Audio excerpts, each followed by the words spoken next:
This dude totally freaked out when he woke up in a completely unfamiliar place. Minato had no damn clue what was going on around him. Then he saw a strange face with black hair in the mirror. The guy wondered where his signature silver hair went. Before Minato could even process his confusion, a doctor and nurse duo just casually strolled into the hospital room. After running a checkup, the doctor was stunned to find that the injuries from the car accident he was in had completely healed, as if they'd been treated with holy magic. Well, they were treated with holy magic, but what the hell is this car accident crap? Minato blankly turned and asked the doctor if his magic was depleted, but the man basically had no idea what the patient in front of him was talking about. He then said he'd been fighting monsters during that whole Cataclysm event, which only confused the doctor and nurse even more. Has this kid been in the hospital so long his brains turned to mush? Can you tell me your name and what year it is? Ichikami Minato, and it's probably around 1970, right? The doctor's head started spinning. This kid's side effects are way worse than he thought. Your name is Kusanagi Minato and the year is 2022. This time, it was Minato's turn to panic. I'm Kusanagi Minato. This is the year 2022. These two don't look like they're lying. That TV is paper thin and super sharp, too. The calendar on the desk also says 2022, and he'd never seen that little device the nurse was swiping on before. This really must be the future. This is just great. An old-timer in a new era. What the hell am I supposed to do when I don't know jack? The doctor added that the cataclysm he mentioned was ancient history from 50 years ago and was no longer a thing. Monsters still existed, but not many. The world had returned to its original state of peace. If that's the case, then no matter how hard the truth is to swallow, he should thank his lucky stars first. And now he had to accept that the Ichikami Minato from 1970 had sacrificed himself to save the world. Then he was reincarnated into the body of Kusanagi Minato, though nobody knew how he pulled off something so incredible. A few weeks later, Minato was discharged from the hospital. He followed the original owner's memories back to his room. So this is Kusanagi Minato's room, which means it's mine now. Kusanagi Minato's parents passed away when he was just a kid. Since then, he's been living off the money they left behind. Minato lay on the bed, thinking. He didn't believe in reincarnation. His spectacular return to life must have been the work of some god. Minato read through Kusanagi's documents. Minato learned that he was attending the Camui Magic Academy. There was nothing like this back in Minato's time. This could be interesting. Suddenly, a noise came from Minato's bag. He picked up the phone, and the screen showed a call from Tadano. For a moment, Minato had no idea what to do with it, so he just tossed it aside and didn't give a damn. On the phone now was a flood of spam messages from Tadano. Heard you got out of the hospital. Get your ass to school. I'm broke. The next morning, Minato somehow showed up at school. He was old enough to be these students' uncle, but getting to go to school again made Minato a little excited. It sounded great, but Minato immediately started judging the school. A kid yelled and flicked a pathetically weak fire spell at a wooden dummy in front of him. Minato used his sharp eyes to scan the area. Every single one of them had pitifully low mana. He held his head in disappointment, unable to believe that the descendants of sorcerers could be so incompetent. Compared to when Minato was just starting out, these kids weren't even 1/10 as good as he was. Minato walked in with a dejected look on his face, not noticing how many eyes were on him. Once in class, Minato's mood lifted again. Sitting at a desk, he felt like he was back in the old days. It was exhilarating. Minato didn't know if the original owner had any friends, but a whole crew showed up anyway. A loud stomp and a booming voice echoed from behind him. You son of a bitch, ignoring my texts. You're just some nobody from the Kusanagi family. You got the nerve to do that. Minato replied with extreme calm. Who are you people? The red-haired guy glared and lunged forward, kicking Minato. As he kicked, he screamed. How dare you not remember the great Tadano Jun, you You useless piece of trash. Minato remembered the name Tadano from his phone. Oh, now I remember. You're my friend, right? Jun smirked and held out his hand. You remember now, you dweeb. Do you even know what a friend is? Minato immediately grabbed Jun's hand and squeezed it tight. Friends are supposed to help each other out, of course. Jun flinched and yanked his hand away from Minato's grip. He grabbed Minato by the collar like he wanted to eat him alive. The money. Where's your money? Cough it up, now. You still got plenty of that inheritance your old folks left you, right? Minato sighed. It was only then that he understood Kusanagi. Minato didn't have friends. He was being bullied. That Jun kid was a real hothead. Every word Minato said just pissed him off more, making him want to punch him. Just then, the classroom door opened, and a clear, sweet voice called out, Good morning. The girl with blue hair seemed to radiate charm, her face bright and cheerful, her body graceful, and her legs were stunning. That alone was enough to make Jun stare, mesmerized, practically drooling all over Minato. In front of his goddess, he didn't dare do anything, just shot Minato a few threats before storming off. Today's class just so happened to be history. The professor was talking about how the Supreme Sorcerer, Ichikami Minato, sacrificed himself to end that horrific event. Everyone in class was nodding off during history, lulled by the professor's sleep-inducing voice. When monsters swarmed across the world, pushing humanity to the brink of extinction, the leading figure in magic at the time, also known as the Supreme Sorcerer Ichikami Minato, thought otherwise, and a series of other events followed that everyone knows about. The professor asked the class if anyone knew exactly who Ichikami Minato was. The blue-haired girl, Mizuha, shot up to answer.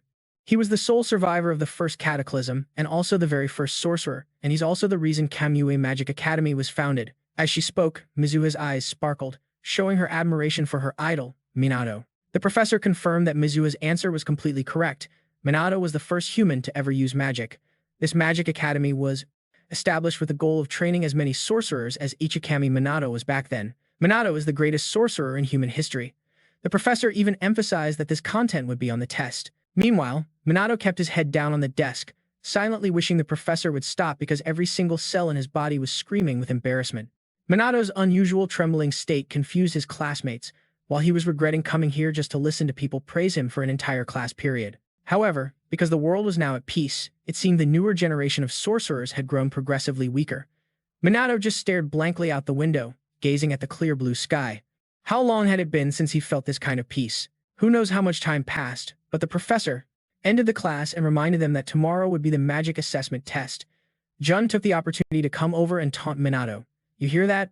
A magic assessment test. It's going to be hilarious watching you make a total clown of yourself tomorrow.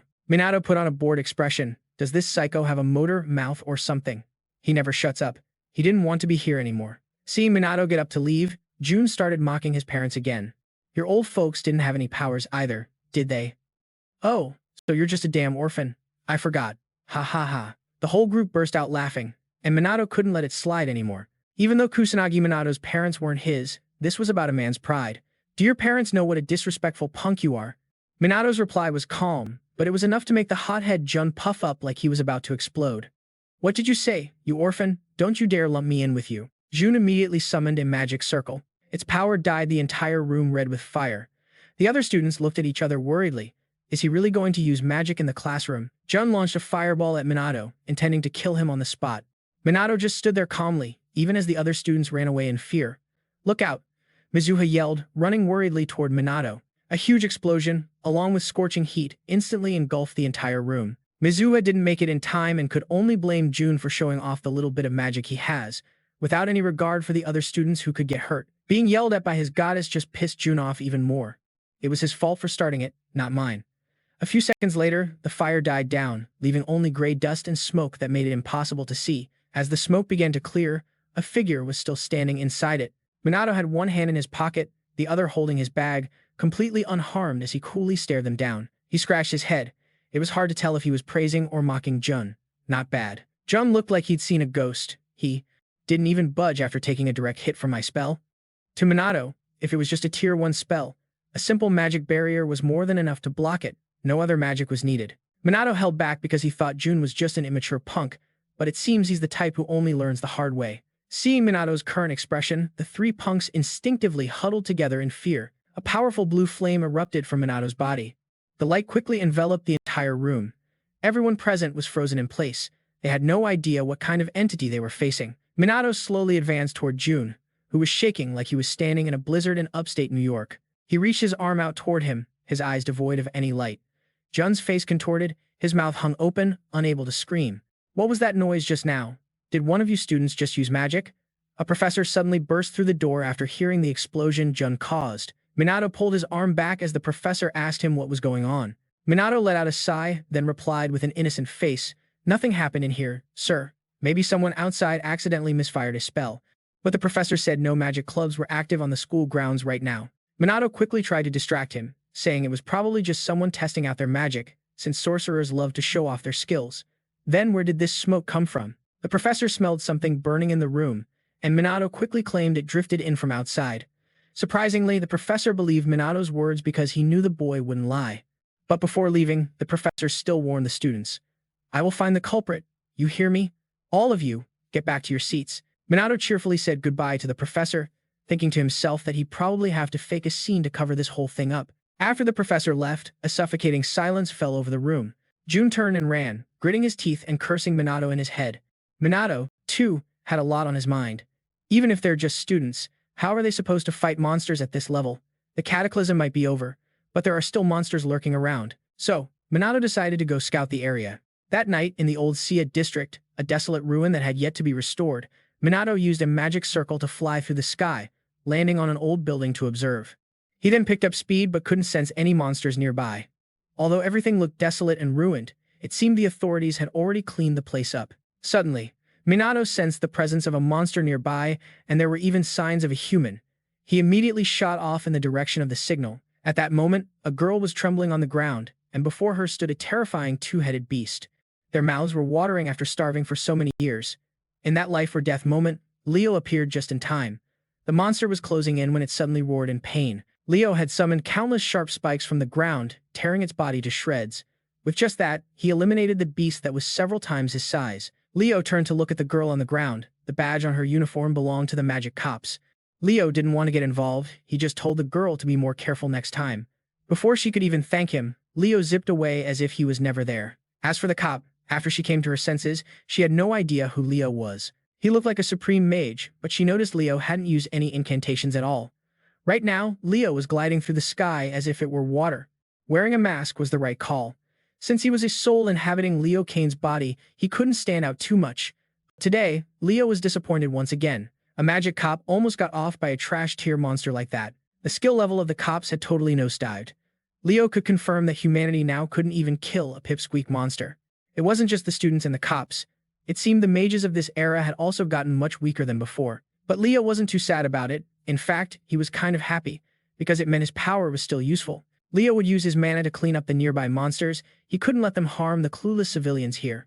The next day, as expected, the students had their mana levels measured. In front of them was a huge, bulky machine. It could measure both the amount of mana and its attribute. These were the two most important stats for those who wanted to become professional mages in the future. Leo was stunned. Why was magic regressing like this? It's one thing for students, but for even the teachers to be unable to measure a student's mana was just unbelievable. Sensing mana is the very root of magic. Don't they know that? Misty suddenly struck up a conversation with Leo. Do you have a minute? The two of them talking made the whole class start whispering. Misty said this was the first time they had a proper conversation. She reintroduced herself as the second daughter of the noble magic family, the Waterfords. Leo was dumbfounded for what felt like the 100th time. A noble magic family? What the hell is that? Misty couldn't believe Leo didn't know. The Waterfords were one of the 4 great families leading all mages. Leo didn't know whether to laugh or cry. This kind of stuff didn't exist back in his day. He'd never even heard the name Waterford. Besides, Misty's mana level wasn't even that high. For such a famous family, in the world of mages, a mana level like this was pretty underwhelming.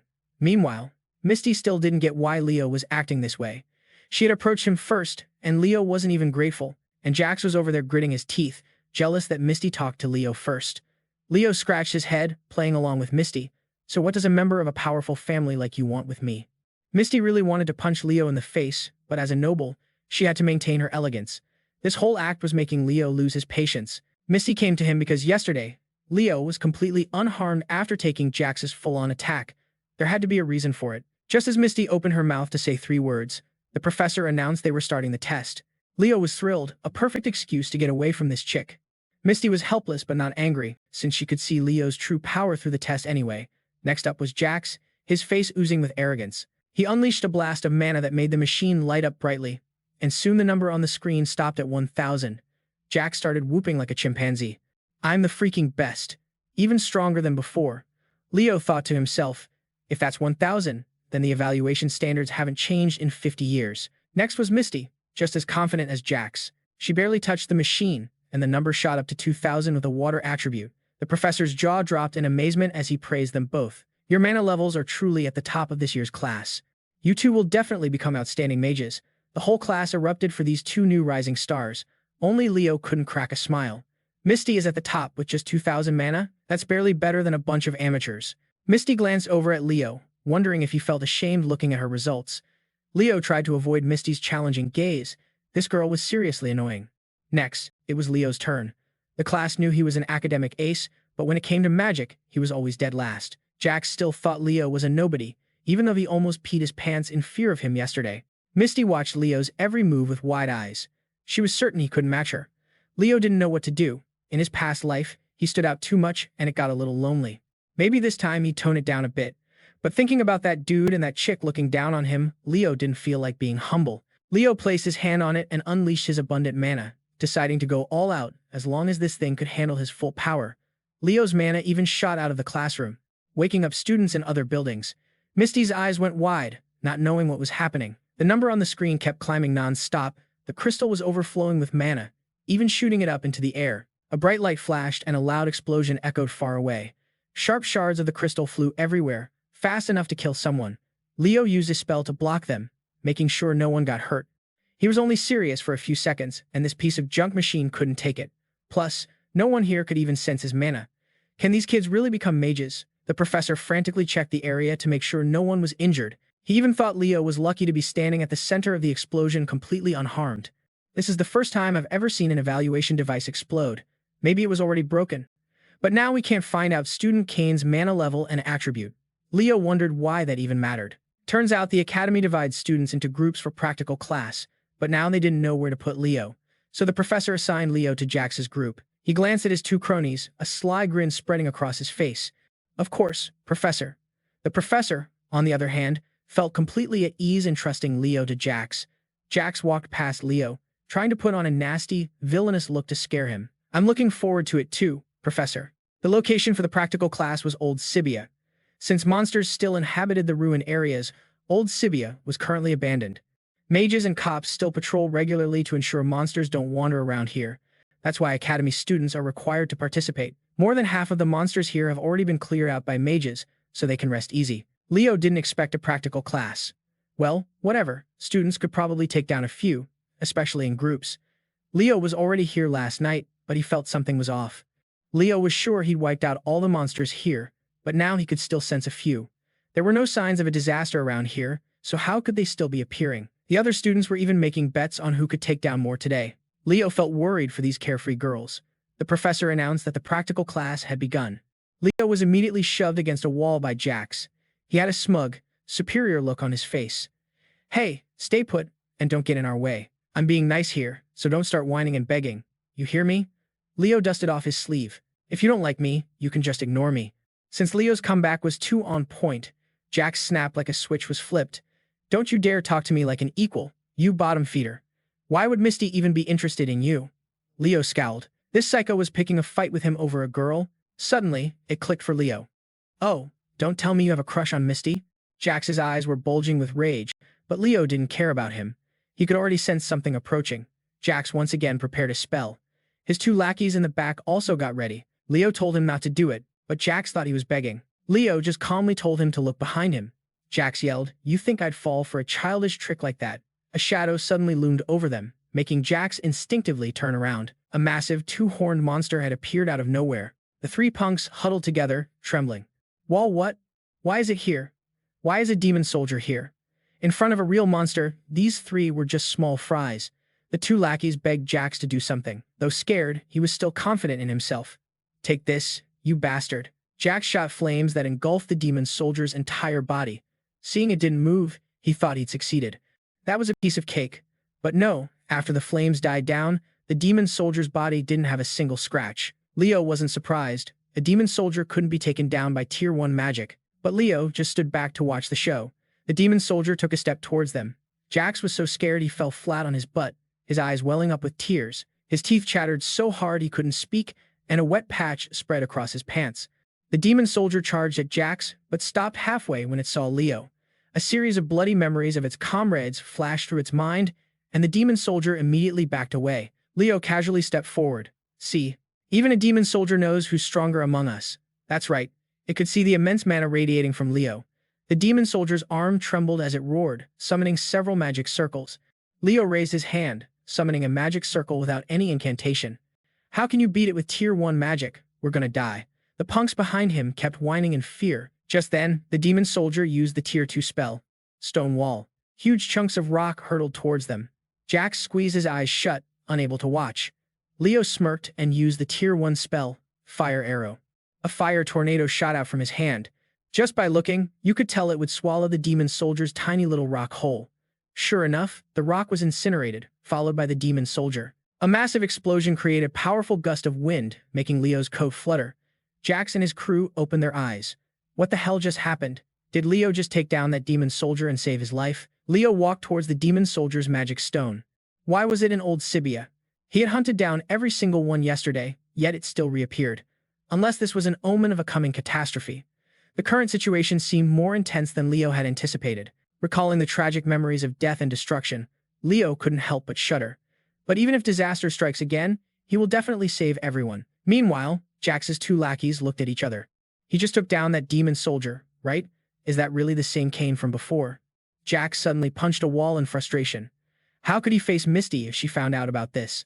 Actually, at that very moment, Misty was hiding behind a rock and had witnessed Jax's entire pants-wetting incident. Back to a few minutes earlier, in another area, other students were facing off against magic beasts, but they were just low-level ones. Zoe easily used level 1 magic to wipe them out. The students watching from the sidelines cheered excitedly. So cool, that's Brookhaven for you. Hearing their praise, Zoe let out a reluctant sigh.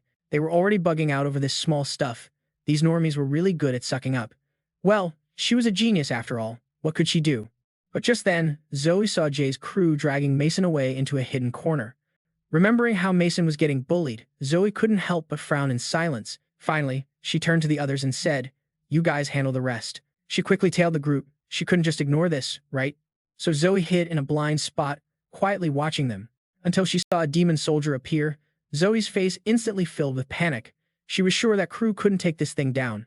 The more she thought, the more she panicked, clenching her fists. She had to do something, right? She was a member of the Brookhaven family, after all. Finally, Zoe ran out and yelled, "Everyone, run now." But before she could finish, a bolt of magic suddenly shot past her, leaving her stunned. With a loud boom, an explosion went off in front of her, filling the air with smoke and fire. When the smoke cleared, the scene was finally revealed. Zoe saw Mason standing there defiantly. She frowned in shock. Was that Mason's magic? Zoe remembered him being super timid with zero talent for magic. Now he was like a completely different person. She didn't hear any incantation from Mason either. Was he casting magic without a chant? Plus, he took down that demon soldier so easily with just level 1 magic. A demon's power is determined by the number of mana stones it holds. This is also the principle that forms the hierarchy among them. Normal magic beasts are rank 6, and demon soldiers are rank 5, one level higher. Demon commanders are rank 4, demon generals are rank 3, and even higher, rank 2 is the demon king, and at the very top is the demon lord. The rank required to damage each type of demon is fixed. Every modern mage knows this. You need at least level 3 magic to take down a demon soldier. So how could Mason's level 1 magic do it? Zoe really couldn't understand. While she was confused, Mason slowly walked over to where she was hiding. Zoe jumped, quickly pressing herself deeper into her hiding spot, but she quickly snapped out of it. Why was she hiding like this anyway? After Mason had walked a little further, Zoe peeked her head out to watch him. Too bad Mason had already spotted her. He smirked and said, "Spying on people seems to be your thing, huh?" Zoe was stunned. She frowned and asked, "How did you know?" Shrugging nonchalantly, Mason casually replied, "It'd be weird if a self-proclaimed mage didn't know." But after Mason said that, Zoe was even more confused. Seeing her reaction, Mason knew, and he sighed in defeat. "You guys can't sense magic, can you?" With that, he turned and walked away, leaving a bewildered Zoe standing there. When she finally snapped out of it, she ran after Mason. She yelled out, "Wait up, what was that? Explain it to me." Unfortunately, he had already vanished. There was no one in front of her. The person she was looking for was now standing on the rooftop of a nearby building. Mason saw her searching for him and couldn't help but sigh. He scanned the area for a bit, whispering, "Might as well do a quick sweep to be safe." As he said that, Mason used his mana to check the surroundings. There were no more demon soldiers, but there were still quite a few magic beasts around. This situation was a real pain. If even Jay, who was considered a top student, lost his cool like that, the other students would probably have a tough time. Mason frowned slightly and thought, maybe he should give them a hand. His barrier would cover the entire area around the garrison building.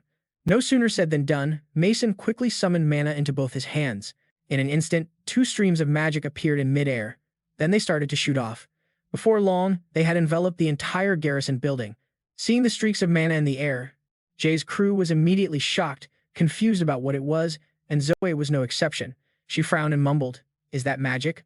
Multicast magic?" At the same time, in another corner, a pack of magic beasts had surrounded 2 students from the academy, and there were so many of them it was terrifying. Just then, a magic beast lunged at a pink-haired female student. The girl's face filled with terror. She was completely helpless. In that split second, with her life hanging by a thread, a bolt of magic suddenly appeared, directly tearing the attacking magic beast's body apart. The pink-haired girl, having just had a near-death experience, was so scared her legs gave out, and she collapsed to the ground. The male student rushed over, asking worriedly, "Are you okay? You good?" At the same time, on the rooftop of a building, Mason looked down from above, nodding in satisfaction. Nice, slaughtering them like this is pretty entertaining.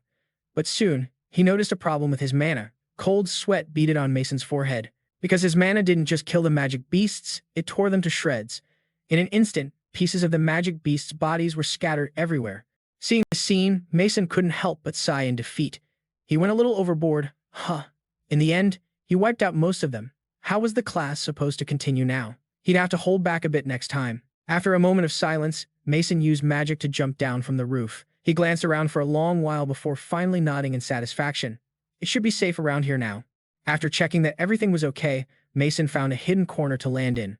Although he didn't need to hide his skills excessively, standing out was a major headache. With that thought, he walked over to the other students. The instructor was currently examining the magic beasts' corpses. After a while, he mumbled in confusion. Why are there so many magic beasts left? Their whole pack should have been wiped out already. To take down this many with a single blow, the person who did it must be a pro mage. Moreover, non-elemental magic, deploying countless magic bullets like this could only be non-elemental magic. He had never seen anyone like this before. If it weren't for this person, the situation would have quickly spiraled out of the instructor's control. Firing multiple magic bullets at once isn't the issue, but the point is there are more than 6 bullets here. There's no way a student could have done this. While he was thinking, a student couldn't hold back his frustration and questioned him. Why were there so many magic beasts left? We almost died. Sir, it's your fault. The instructor didn't deny responsibility, bowing his head to apologize. He pursed his lips and explained, I was informed that the cops had already cleared out the entire pack. I should have double-checked with the school. I'm truly sorry for putting you all in such a dangerous situation. Hearing this, the students didn't know what to say. Everyone looked frustrated. The girl who was just saved then asked timidly, Someone came and saved us, right? The instructor shook his head and replied, I don't know either. The girl sighed in disappointment. Oh, I see. I just wanted to ask so I could thank them. The instructor really had no idea who it was. It definitely couldn't have been the cops or any pro mages. Could it be rogue mages? But that didn't change the fact that this person had just saved his students. From the bottom of his heart, he was very grateful to this nameless mage. Mason, the nameless mage in the instructor's thoughts, was standing in the distance, just smiling without saying a word. After escaping danger, the students finally calmed down and started whispering about the magic they had just witnessed. Mason glanced around at everyone. It seemed like they were all okay. That was a relief. At the same time, a vicious glare was fixed on him. It was Jay and his crew. These punk-ass kids just had a near-death experience and still couldn't grow up. Mason sighed in defeat. On another side, Zoe was also secretly observing Mason. He took down a demon soldier with just level 1 magic, and that infinite magic, was that him too? But fire magic and non-elemental magic, she didn't think any student was skilled enough to use 2 attributes at the same time, and definitely not Mason. Thinking this, Zoe felt a bit relieved. She was just overthinking things. There was no way a guy like that could use 2 attributes at once. The person who used that elemental magic must have been someone else. But that still didn't erase the fact that Mason had destroyed a demon soldier. She was wondering what on earth he was. Mason felt Zoe's eyes on him, but he didn't react. Just then, the 2 guys with Jay finally came to their senses. One of them mumbled in shock. That laser-looking thing was Mason's doing too. The other guy immediately shook his head in denial. No way that's possible. But the first guy still believed his own guess, quickly saying, he took down the demon soldier. These words pissed Jay off. His face turned black as thunder. He gritted his teeth and snarled, Hey, shut your damn mouth before I shut it for you. The other 2 wisely shut up, not daring to say another word. Jay's eyes were extremely vicious now. He yelled furiously, There's no way that piece of trash is that strong. There's definitely something shady going on. The other 2 didn't dare to argue this time, quickly agreeing, he is acting really weird. Isn't he just a coward? Jay was pleased to hear this, and he snorted coldly. That son of a gun is definitely up to something. He dares to make a joke out of me. I'll make him show his true colors. A while later, it was finally time to go home. Mason was heading home as usual, but he was blocked by a group of students, which left him a bit confused. The leader was that punk Jay. He glared at him and said in a cold voice, I've been waiting for you. Mason was truly fed up with these punks, sighing as he spoke. Are you guys deaf or something? Instead of running around causing trouble everywhere, why don't you use that time to study magic? It'd be more useful. This remark hit Jay's berserk button. He yelled aggressively. You don't have the right to talk, you lying piece of crap. Lying? Mason was a bit confused. What's that supposed to mean? Sneering, Jay shouted angrily. Stop playing dumb. How the hell could you use that kind of magic? You're definitely pulling some trick behind my back. Mason stared at him, his eyes filled with confusion.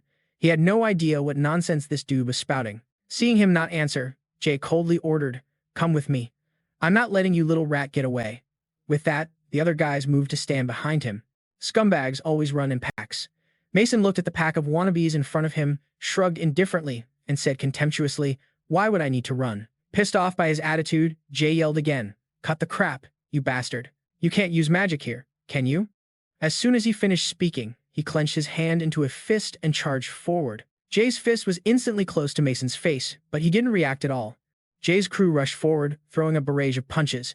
Jay was acting all cocky, laughing and saying, "Without magic, you can't do squat, can you? Even if you licked my boots now, I wouldn't let you off. Die." The more Jay talked, the more twisted his smile became. But too bad for him, he couldn't even lay a finger on Mason. Mason stood there calmly, his eyes filled with contempt. Their weak-ass punches couldn't even touch him. Mason's magic was protecting him automatically. They could punch him all night and he wouldn't feel a thing. But man, these flies were annoying. Mason thought about just letting them hit him to get it over with, so he tried squatting down, pretending they actually landed a punch. But just then, a loud shout suddenly rang out. "What the hell do you guys think you're doing?" The group jumped and looked back, seeing Chloe standing behind them. The look on Jay's face instantly turned sour, his lips trembling as he muttered, "Chloe, she's gonna think I'm a total scumbag." Jay quickly tried to explain, "It's nothing, we were just messing around." Chloe scoffed, saying coldly, "I know exactly what's going on. You're all ganging up on Mason." She asked, "You're wearing the Academy's uniform and you're acting like a bunch of bullies? Don't you have any shame?" Hearing this, Jay's crew looked uncomfortable. Jay's face turned black as thunder. He gritted his teeth and glared at Mason. It was all his fault that Chloe was looking down on him like this. While Jay was lost in thought, Chloe walked over and took Mason's hand. "Let's get out of here, Mason." The sight of them holding hands sent Jay's anger through the roof. In his mind, he started cursing out Mason's entire family tree. Seeing the look on Jay's face, his two lackeys were scared stiff, not daring to try and calm him down. Finally, Jay couldn't hold it in anymore and exploded on the spot. "You son of a B-word, Mason." Mason sighed helplessly. Is this guy like super glue or something? Can't he just let it go? Right then, Jay was furious, summoning magic in his hand and yelling aggressively, "You damn mutt, I'm gonna fucking kill you." Seeing this, Chloe cried out in alarm, "Jay, what are you doing?" But he had already lost his mind. He and his crew simultaneously launched a magical attack at Mason. Chloe grew more frantic, quickly shouting a warning, "Watch out." At the same time, an explosion erupted in front of them, filling the air with smoke and fire, forcing Chloe to shield her eyes. Thinking Mason was buried in the sea of flames, Jay immediately burst out laughing triumphantly. "Even if you cheated 10 more times, it wouldn't save you, boy." His two lackeys, on the other hand, were terrified, muttering in a panic, "Oh my god, this is seriously bad. Is he really dead?" Jay snorted, saying matter-of-factly, "You idiots, what are you scared of? We just accidentally used magic off-campus and lost control for a second. Mason just happened to be in the line of fire, that's all." But while he was gloating, a low voice suddenly echoed from within the smoke. "You guys have gone too far." This made Jay jump and look back as a figure slowly emerged from the hazy smoke. Mason stood there completely unharmed, glaring at the punk in front of him and speaking in a cold voice. "I thought you guys were just a bunch of kids, so I was gonna let it slide. I guess all stupidity must be paid for with death. It's time I taught you punks a lesson." Seeing this, the look on Jay's face turned ugly. He cried out in panic, "You're still alive? You took all that magic and you're still alive?" Even Chloe, standing behind him, was just as stunned, still trying to process what happened. Mason couldn't be bothered to explain to them. He spoke indifferently. "If it was just me, whatever, but you dragged Chloe into this too? You're completely rotten, kid." Biting his lip fiercely, Jay yelled defiantly, "You two are the ones at fault. You dare make a fool out of me. We'll keep attacking until you're both nothing but skeletons." As soon as he finished speaking, magic appeared in his hand again. Mason wasn't fazed. He calmly snapped his fingers, summoning only a small amount of magic. Seeing the mini-magic circle in front of him, Jay laughed contemptuously. "Haha, what's that pathetic little spell gonna do? You're dead for sure this time." Immediately, they all attacked Mason at once. However, Mason remained perfectly calm, muttering, "Mana drain." The moment he spoke, vines enveloped in magic suddenly appeared. They were like giant pythons slithering through the air, shooting straight towards Jay's crew of punks, instantly wrapping tightly around them, making them scream in panic. "What the hell is this? Let me go." But it wasn't long before they went limp like deflated balloons, slumping to the ground without an ounce of strength left. Seeing this, Mason retracted his vines. Without the vines holding them up, Jay's crew fell flat on their faces, Mason was a little surprised. He only drained a tiny bit of their magic and they all collapsed like that. Well, this should be enough to teach them a lesson. Witnessing this scene, Chloe was even more shocked. What kind of magic was that? What just happened? Why did Jay and his guys pass out? While she was thinking, Mason grabbed his bag and prepared to leave. Seeing this, Chloe quickly shouted to stop him. Hey, wait a second. She bombarded Mason with questions. What was that magic? What just happened? You're not supposed to be able to use magic that skillfully. Chloe kept grilling Mason, almost like an interrogation, which Mason found really annoying. He snorted coldly and said, instead of grilling me with questions, isn't there something else you should be saying? Chloe, knowing what Mason meant, stubbornly turned her head away. I'll admit you saved me. Thanks.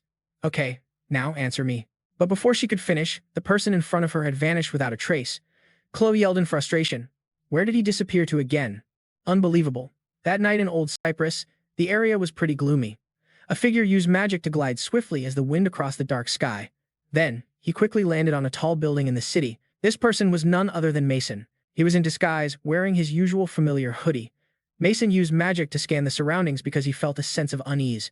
Just as Mason thought, he had killed all the monsters in the afternoon, but the place was crawling with them again. Was this a bad omen? If it was just Cypress City, Mason could handle it on his own, but he could also sense them in other places. This was probably too much for the cops to handle. Even though the magic police weren't very good, he couldn't kill all the monsters in the country by himself. Mason figured he needed to come up with a plan for this. After thinking for a bit, Mason decided to first eliminate the monsters around here. He needed to be careful not to stand out. With that thought, Mason used magic to jump down below, beginning to wipe out the magical beasts. Furious bolts of magic rained down from the sky, causing the beasts to drop like flies. Just then, down on the street, a drunk guy was staggering along. He didn't notice a magical beast behind him. Instantly, the beast lunged at the man. In the nick of time, Mason appeared and sliced it down, his speed as fast as the wind. Feeling something rush past him, the drunk man turned his head to look. But he saw no one and thought he was just imagining things, when in reality Mason had quickly hidden to the side. The drunk man just kept on heading home. Mason confirmed he was safe before leaving the area. What he didn't notice was that someone from a distance had recorded the whole thing. He had also posted it on social media, smiling with a smug look on his face. If this doesn't go viral, I don't know what will. The next morning, in the principal's office at the Magic Academy, another teacher was also present. He looked at the students before him and said in a low voice, "We've received a report that some students were seen using magic off campus. If this is true, the school will be forced to suspend those students." The students they were talking about were Mason and Chloe, and Jay's crew had also been summoned, so when Jay heard this, he was the first to make an accusation. "What do you mean, sir? We didn't use any magic. It was Mason who came looking for a fight with us." Mason was truly speechless at this shamelessness. This guy could lie without even blinking. Impressive. He probably couldn't stay silent any longer. Even though he was dragged into it, he still had to explain. But before Mason could do anything, a loud shout rang out, "Lies," shocking both him and Jay's crew. The one who spoke was none other than Chloe. She aggressively pointed at Jay and accused him. Mason was being bullied by Jay and his friends. It was Jay's side that used magic first. Hearing this, the teacher frowned and asked, "So that means Mason used magic too?" Chloe retorted defiantly. "It was self-defense. He didn't do anything wrong." Mason was a little surprised. This girl was pretty righteous. Not lying one bit. But Jay's face was thicker than 8 layers of concrete. Even after all that, he still stubbornly denied it. "We didn't do anything wrong either." Chloe became even more frustrated and snapped, "Just shut your damn mouth. What kind of person bullies someone and then pins all the blame on them? Have you no shame?" Jay was getting chewed out but still argued back stubbornly. "It's Mason. He's the one who doesn't deserve to be here. I was just taking out the trash." Chloe glared at him, her face full of disgust. "You're the one who doesn't deserve to be here," Jay retorted defiantly. "I'm at the top of our class. I'm the only one who can match you. Not that worthless piece of trash, Mason." Chloe wasn't having any of it, snapping angrily, "You're talking nonsense." Jay still wouldn't back down, stepping in front of Chloe and saying firmly, "Open your eyes, stop defending that guy. Look at me, be my woman." As Jay said this, his eyes were full of sincerity, but unfortunately, Chloe didn't pay it any mind. She snorted contemptuously and said, "In your dreams, kid." In an instant, Jay froze as if he'd been plunged into an ice pit. As if that wasn't enough, Chloe also listed the reasons for rejecting him, something about him being a bully and too violent, which made him so angry he almost passed out. Mason couldn't help but sigh at the scene. Even though he knew Jay deserved it, that was still pretty brutal. Just then, the principal spoke up again.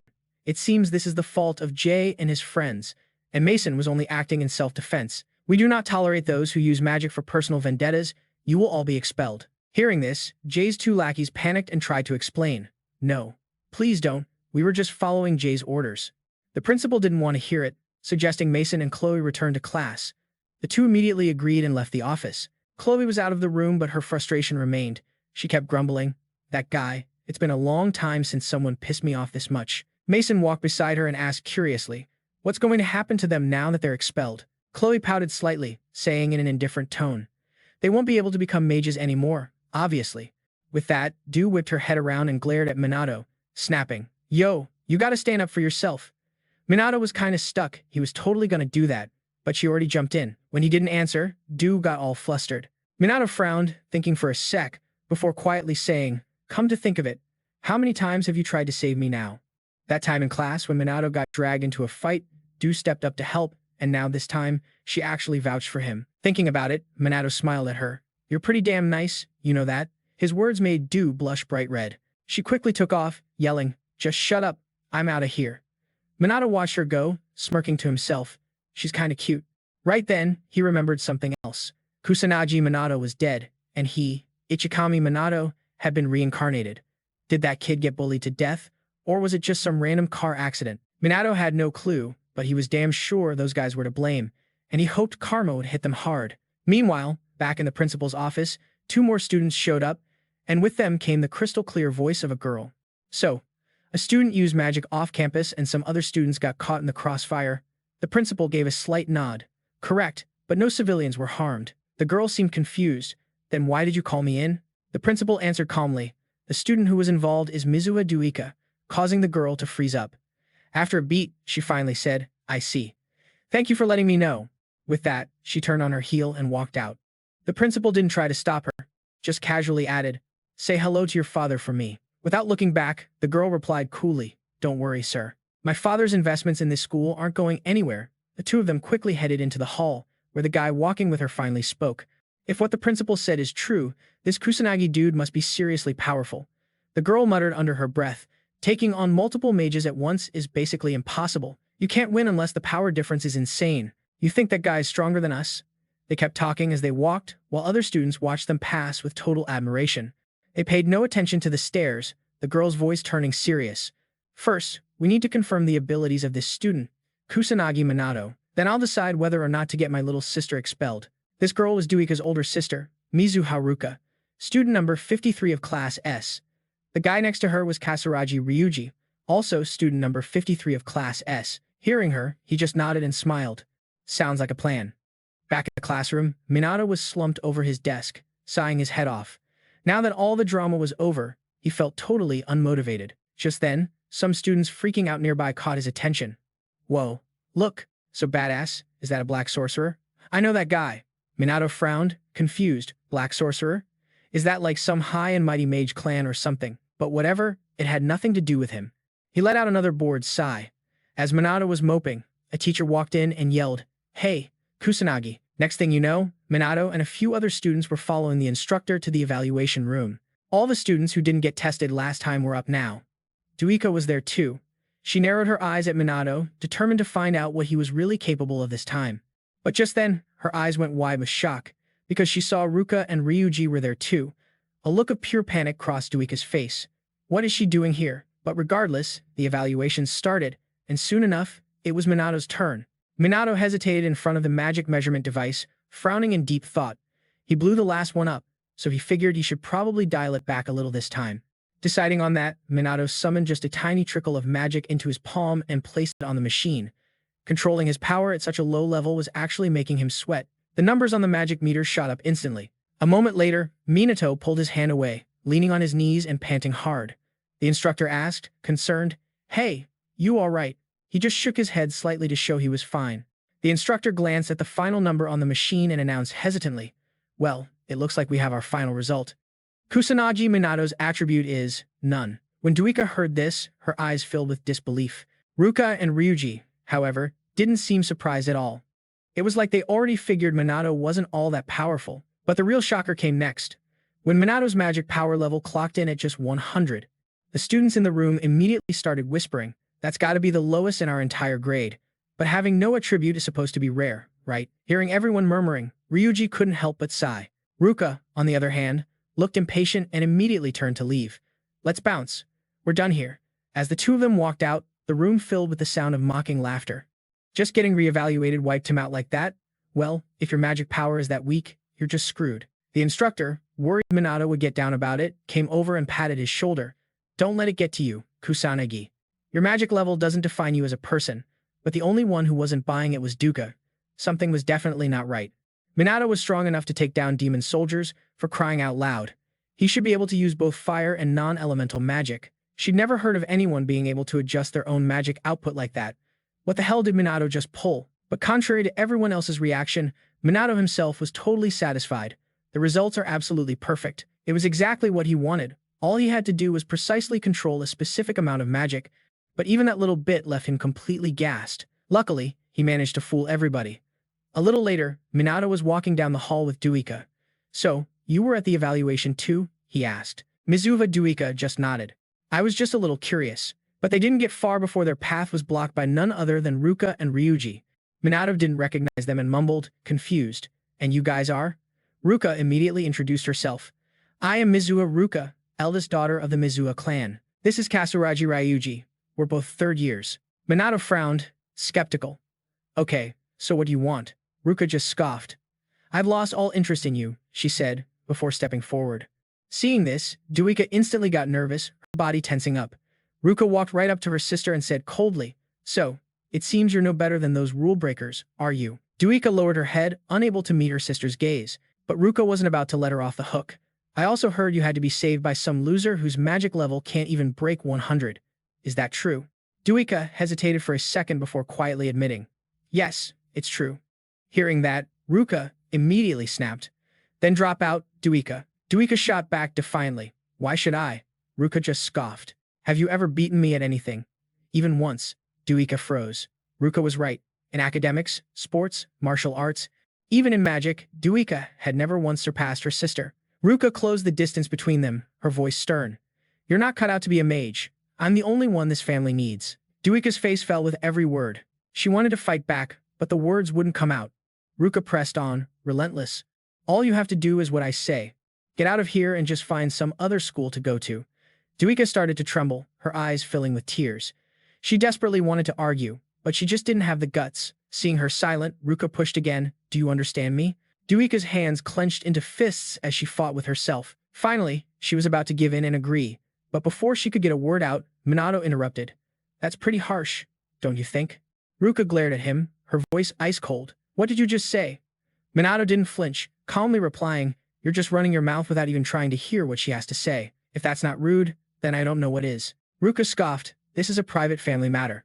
An outsider like you should stay out of it. Minato shot back. You call this a conversation? It looks more like you're just bossing your sister around. His words pissed Ruka off, and she yelled. What did you just say, you little punk? Minato faced her without breaking a sweat. Forcing someone to do something they don't want to is a line you just don't cross. It's basically like telling someone to give up on their dreams. Ruka still didn't see anything wrong with what she was doing. She just scoffed. My sister doesn't have what it takes to be a mage. She's never beaten me a single time. Duika stood there, her face a mask of misery. Just like Ruka said, she was a nobody. All this time, she'd been telling herself that she was a genius and had the potential to be great, when in reality, she'd never once come close to her sister's level. But right when Duika was at her lowest, Minato spoke up confidently. She can beat you. His words made Duika freeze, staring at him in total disbelief. Even Ruka couldn't believe it, frowning as she muttered, Beat me. With a small laugh, Minato casually continued. Well, obviously not right now. Ruka glared at him and sneered. At least you get that. So how about a 2-on-2 practice match in 2 weeks? Hearing this, Minato asked, confused. A 2-on-2? Figured you'd be scared. Ruka mocked him with a grin. You were talking all that trash a minute ago, and now you're gonna tuck your tail and run. Minato let out a cold laugh. Bullshit. I'm in. Senpai, so, what about you? He said, glancing over at Duika. She was stunned by the proposal and hesitated for a long time, not saying a word. Duika was torn. Should she give up on her dream, or should she stand up and fight just this once? After a heavy silence, she finally found her answer. She declared fiercely, I'm in too. Minato grinned, satisfied. All right, it's settled then. He looked over at Ruka with a smirk. If we win, you never bring this up again. Ruka coolly accepted the terms. And if we win, Duika leaves this school. I won't be holding back. You two better get ready for a reality check. And with that, she turned and walked away. Riuji quickly followed her, but not before giving the two a friendly wave goodbye. A little later, Minato and Duika were on the roof of the school building. Duika suddenly spoke up. Kusanagi, I have a favor to ask. Please, teach me how to use magic. Hearing that, Minato breathed a sigh of relief. He'd been wondering why she'd suddenly call him up to the roof. Thinking this, Minato finally spoke. I'm just a weak mage with a power level that can't even break 100. Are you sure you want a guy like me to teach you? Duika nodded without hesitation. She said firmly, I know you're hiding your real strength. You're definitely way stronger than me. Minato was a little taken aback by her words, but Duika just kept on talking. You have to know a way for me to get stronger. That's why you say I could beat her, right? Mason sighed reluctantly. You people always want to mess things up. That's why you instigated this sparring match, but you can't just call it off. Seeing he didn't answer, Dua immediately bowed her head and pleaded with him. Mason had no other choice but to agree. All right, fine. In a flash, Dua cheered up. You mean it? Mason gave a slight nod and warned. But you have to do everything I say, and you can't bail on me halfway through. Dua agreed without hesitation. Deal? Of course, it's a deal. Looking at her reaction, Mason couldn't help but crack a smile. Who could turn you down when you beg like that? Besides, you'll need to start preparing a bit more from now on. Training a mage shouldn't be too hard, right? With that thought, Mason slowly said, Okay then, let's start today. As for a training spot, before he could finish, Dua timidly suggested, How about my place? So that afternoon, Dua led Mason to her home, a mansion in an upscale neighborhood. The moment they got there, Mason couldn't help but be amazed. Damn, this mansion is huge. Dua acted like it was no big deal, casually saying, My dad is a noble mage, so this is pretty standard. Thinking back, this was the first time she had ever invited a guy to her house. She wondered if Mason thought it was weird. It's not like she had any weird ideas, but the more she thought about it, the more flustered Dua got, unable to look Mason in the face. Just then, Mason suggested, Let's get started, Dua. Hearing him use her first name, Dua immediately freaked out. Why are you calling me by my name? Mason didn't see the big deal and said casually, Well, your sister's name is Ruka, so how else can I tell who I'm talking to? Dua realized she was just overthinking things. Seeing her reaction, Mason asked again, If you don't like it, what should I call you then? Dua shook her head slightly and replied, No, it's fine, just call me Dua. Seeing it was settled, Mason proposed. Okay then, let's start. First question, what exactly is mana? Hearing the question, Dua answered with confidence. That's easy, it's the energy inside our bodies, the basis for casting magic. Mason didn't say whether she was right or wrong and just asked, And what about spells? Dua calmly answered, It's a kind of program that converts mana into magic. Mason asked again, So, is it possible to increase your mana pool? Dua confidently shook her head. Impossible. A mage's mana limit is set at birth, and it stops growing after a certain age. After her answer, she grinned smugly. Hey, what do you think? I totally nailed it, didn't I? Completely and utterly wrong. Mason said coldly with a slight scoff. Dua was immediately stunned, staring at him in disbelief. Mason sighed, exasperated. How is a modern mage this naive? What happened in the last 50 years? He had no choice but to patiently explain. First, mana isn't just inside your body. It's all around us in nature. Spells are just a tool to assist your magic, and you can definitely increase your total mana. Dua was shocked and cried out, That can't be true. If it is, then what's the point of magic academies? Mason shrugged nonchalantly and said coolly, Whether you believe it or not doesn't matter right now. I'm just going to teach you about those 3 things. Sit down. Dua did as she was told and sat cross-legged on the ground. Mason said casually, I'm going to channel my magic into you. Tell me when you feel something. Dua asked doubtfully, You can actually feel mana? Mason replied nonchalantly, You can't get stronger if you can't do that much. Now close your eyes, we're starting.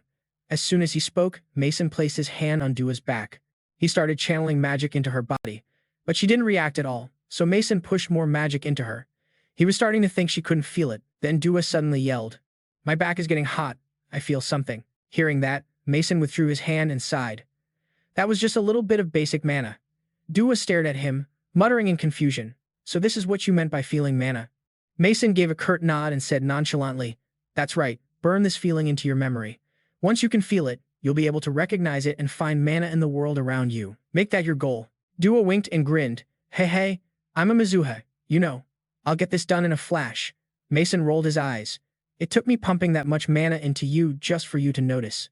It looked like Dua really had no aptitude for being a mage. 1 week later, at Dua's mansion, just as Mason expected, Dua was screaming in desperation. I can't do it. Mason felt pretty helpless himself. It had been a whole week of non-stop practice, and she was still a slow learner. Still, the match was just around the corner. Thinking about this, he could only suggest, "Fine, I'll channel my mana into you again." Saying that, Mason placed his hand on Dua's back, sending his magic into her. After a moment, Mason said, "All right, open your eyes." Dua slowly did as he said, and her face immediately filled with shock. She cried out joyfully, "I can see it. So this is what mana is." Seeing the mana swirling around her own hands, Dua was even more amazed. "This is incredible. Am I really seeing mana? Hold on. If so, I should be able to see Mason's mana too." Thinking this, Dua glanced over at Mason, but she saw nothing, which startled her. Mason didn't know what she was thinking and just praised her. "Nice work." Dua got cocky from the praise and said with a grin, "It was a piece of cake." Mason ignored her comment and said nonchalantly, "Now that you can sense mana, we move on to mana control. You need to use just enough mana for your magic, cut out all the waste, and focus on efficiency. Push your mana to its absolute limit. After you're completely drained, your mana pool will increase when it recovers."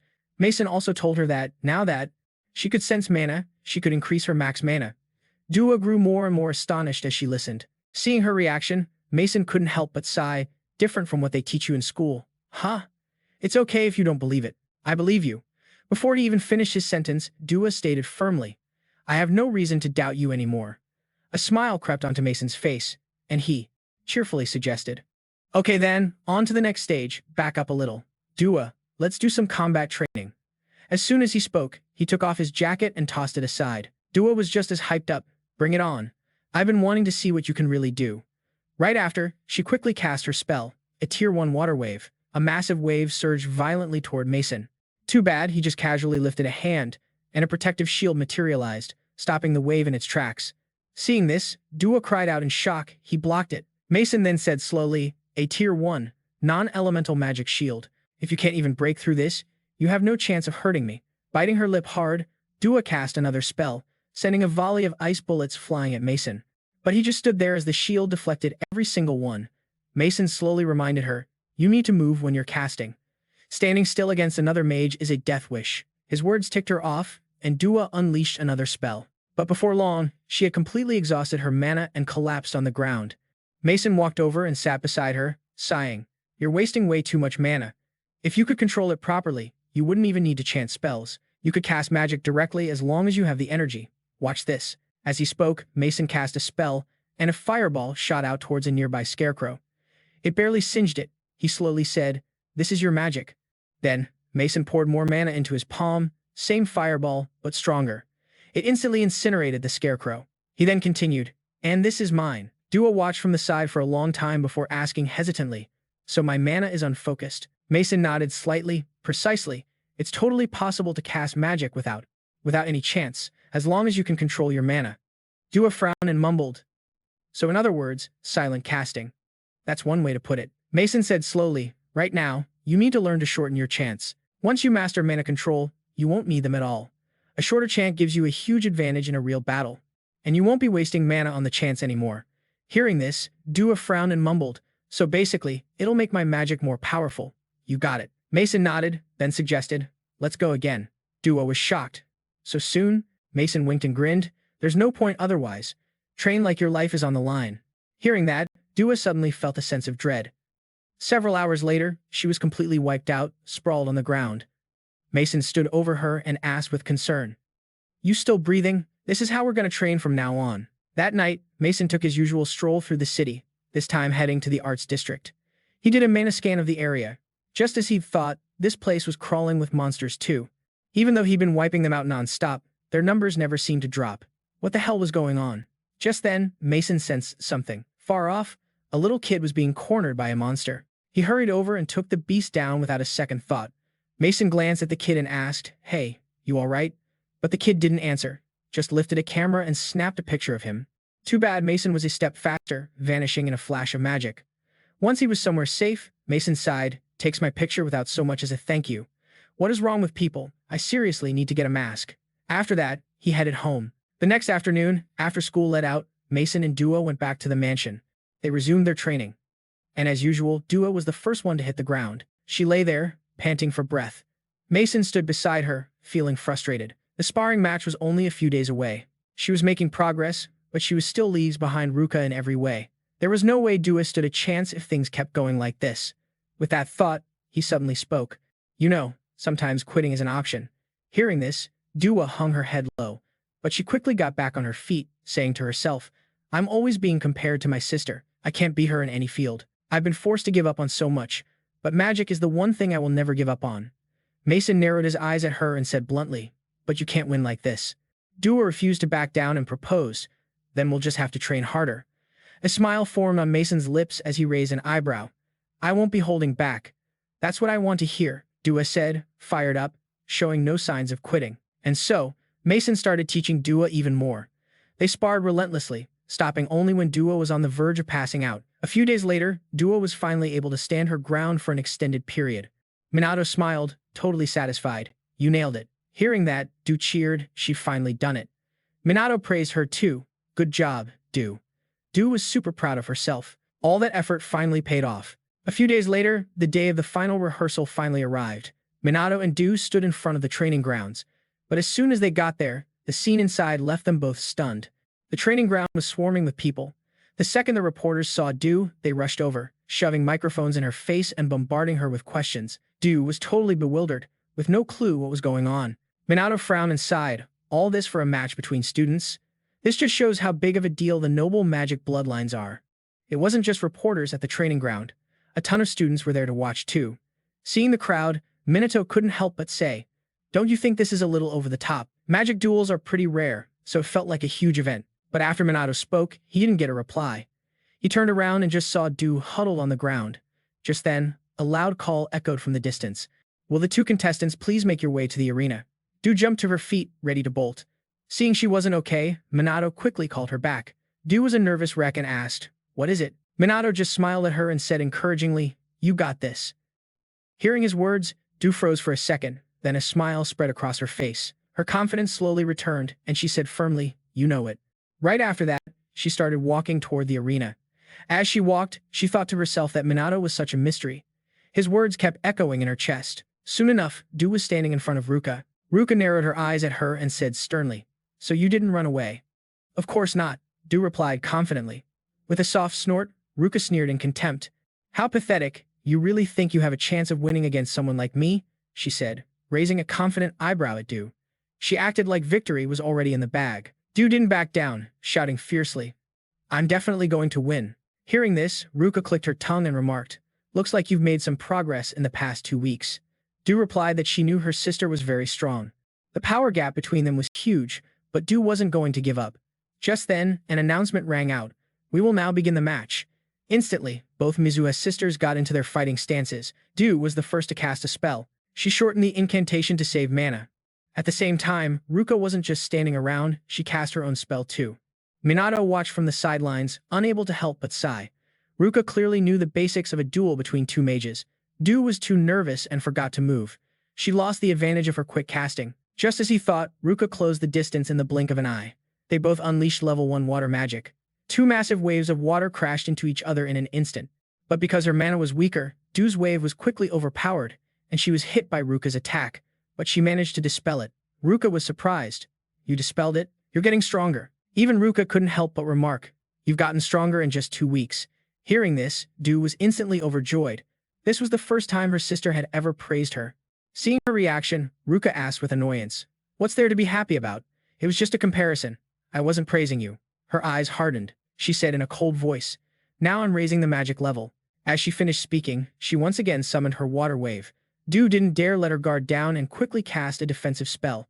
In a flash, a level 2 water spell appeared. It danced in the air, then split into small water bubbles that furiously shot towards Du. Du couldn't defend against it and was sent flying by the bubbles. Her body fell like a kite with a broken string, landing right at Minato's feet. Glancing down, Minato felt a sense of resignation. In terms of casting speed, Du had a shot at winning, but her opponent was simply stronger than her. While he was thinking, Ruka walked over and said coldly, That's pretty cruel. Aren't you going to help her? You protected her before, didn't you? Not necessary, Minato replied without a hint of hesitation, making Ruka's eyes widen in shock.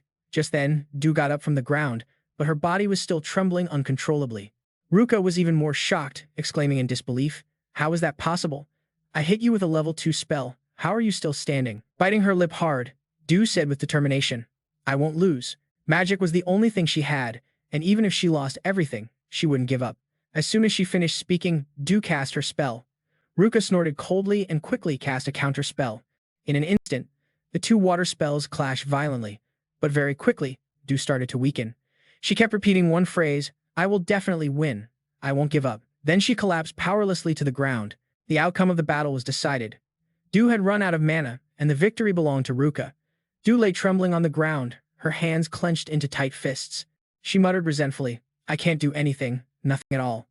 Minato sighed with resignation, walking over to help Du up. This was a battle based on magic control, but she lost because of her mana reserves. Just then, Ruka spoke indifferently. Do you get it now? That girl has no talent, Kusanagi. You must have thought so too. Minato replied nonchalantly, You're right, she has no talent. Du is clumsy and a slow learner, incompetent and even weaker in a real fight. But there's one thing Minato really likes about Du, and that's how she works her butt off like a total idiot. Hearing this, Du looked at him in surprise. Ruka, on the other hand, didn't seem to care much, sneering. And this is the result. But before she could finish, Minato cut her off coldly. It's true she lost, but I like hardworking people like Du. His words moved Du to tears. This was the first time anyone had ever acknowledged her hard work. Minato paid her no mind and continued, Du is my student, and I don't appreciate you talking trash about her. The more Du heard, the more emotional she got, tears streaming down her face. Ruka just snorted again and said contemptuously, A guy with a mana level of 100 is acting pretty damn cocky. Shrugging nonchalantly, Minato said confidently, And this guy with a mana level of 100 is going to beat you. Ruka was pissed, her face showing clear annoyance. She snorted, You've got a big mouth. Fine. I don't want to waste my energy on an opponent like you. Riuji then spoke up excitedly. He was finally getting his turn. Ruka walked past him and ordered coldly, Make it quick. Riuji chuckled and nodded. Don't have to tell me twice. On the other side, Minato carried the injured Du back to her seat. He set her down on the chair and said casually, Focus on my match now. Du nodded slightly to show she understood. But it was only then that she realized something. Her body didn't hurt at all, and her wounds were already healed. Minato had no idea what she was thinking as he slowly walked onto the arena floor. Even though he'd been talking big earlier, saying a mana level of 100 was enough to take down Riuji, he knew now that if he didn't go all out, he had no chance of winning. He would keep his mana at 100, use void-type magic, and cast without any chance. He also wouldn't put up a magic barrier, so if he took one direct hit, he'd probably get logged out for good. The more he thought about it, the more exciting it got. Seeing Minato step into the arena, Riuji yelled excitedly, Sorry, little bro, but your big bro here isn't planning on going easy on you. A small smile on his face, Minato retorted, That's fine, I'll go easy on you then. In an instant, the whole stadium erupted with cheers. Riuji, don't go too hard on him. Take it easy on the kid. In the arena, Riuji unleashed his own mana. Minato estimated it was around 8,000. For his old self, that was nothing, but right now he could only use about 100 mana. Immediately, the second match between Minato and Riuji officially began. Riuji started casting his spell and said with a laugh, Don't hate me for this. This one attack should be enough to test if you're the one who. Minato was really the one who beat those expelled kids. Ryuji wanted to see if he could handle this full power attack, but before he could even launch his move, a bolt of mana shot straight into the middle of Ryuji's forehead. Minato sneered, too slow. This scene left the students in the stands completely stunned. It was over in less than 3 seconds. Because Ryuji was knocked out cold, the victory went to Minato just like that. Ruka rushed over to check on Ryuji, completely shocked. Minato knocked Ryuji out cold with just one hit. She didn't even hear him chant a spell. What the hell did he do? While Ruka was still trying to process it, Minato's mocking voice reached her ears. I did just what you wanted and finished it quickly. Du, watching from the sidelines, saw this and cheered happily. Awesome. He really took him down. Ruka glared at Minato and said coldly, Looks like you have some talent after all. Minato just laughed it off. As long as I'm better than you. Can't you ever shut your mouth? Ruka cursed through gritted teeth, then immediately unleashed her full mana. Minato estimated it was only about 10,000, but that was still stronger than Ryuji. While the two were facing off, the announcer's voice rang out again. A shocking development had occurred after the second match. Contestant Kusanagi's fighting style had really captured the audience's attention. The final match will be between Minato and Ruka. Everyone was eagerly waiting to see who would ultimately claim victory. As soon as the match was declared to have started, Minato didn't hold back and attacked Ruka. Ruka, on the opposite side, wasn't flustered at all, calmly casting a spell to counter him. Minato knew his current mana was only around 100, so obviously, the spells he used wouldn't be very powerful. That's why if Minato didn't aim straight for Ruka's forehead, he wouldn't be able to do any damage to her. Ruka had also realized she shouldn't move around too much and should focus on defense. Just as Minato thought, Ruka defended with ease. She didn't move, staying in one spot and attacking him with water waves. A barrage of powerful, knife-like jets of water rushed at him like crazy. But the next scene left Ruka completely shocked. Minato easily dismantled all of her magic without a single scratch on him. Ruka's eyes widened in shock. You haven't even used any magic. What the hell is this kid doing? It wasn't just her. The students in the stands were just as confused and started whispering. Shouldn't he have gotten hit? He's not even wet. What's going on? Du, on the other hand, wasn't surprised. She was just wondering what technique Minato used to pull that off. Ruka was furious that Minato had broken through her attack. She was sure he was hiding some kind of trick. With that thought, she attacked again. But this time, Minato moved, looking like he was dancing in mid-air as he effortlessly dodged the jets of water Ruka shot at him. Seeing this, Ruka's eyes widened in disbelief as she yelled, "You dodged all my attacks without even using magic." From the sidelines, Du couldn't help but frown. A mage can counter with another spell. The two attacks would at least cancel each other out. Everyone knows if you can't do that, getting hurt is just a matter of time. A level 2 technique is on a whole different scale in speed than a level 1. There's no way a guy like him could dodge everything without a single scratch. Ruka was sure Minato was just some cocky punk who thought he was bulletproof. Minato seemed to know what she was thinking and let out a small laugh. But it didn't matter, as long as you can sense the magic. Dodging lame attacks like these is no big deal. Well, you also need to be tough enough to take a hit. Just then, Ruka began casting a level 3 water spell. In a flash, a wave of water shaped like an arrow appeared, charging aggressively at Minato. Seeing this, everyone in the stands gasped. A level 3 spell? If that guy gets hit by this, he's totally done for. With a loud bang, the water arrow exploded, sending water spraying through the air. Ruka collapsed to the ground, exhausted but smiling smugly, thinking there's no way he could have blocked that. But just then, a magic bolt shot from a distance and tagged her right between the eyes.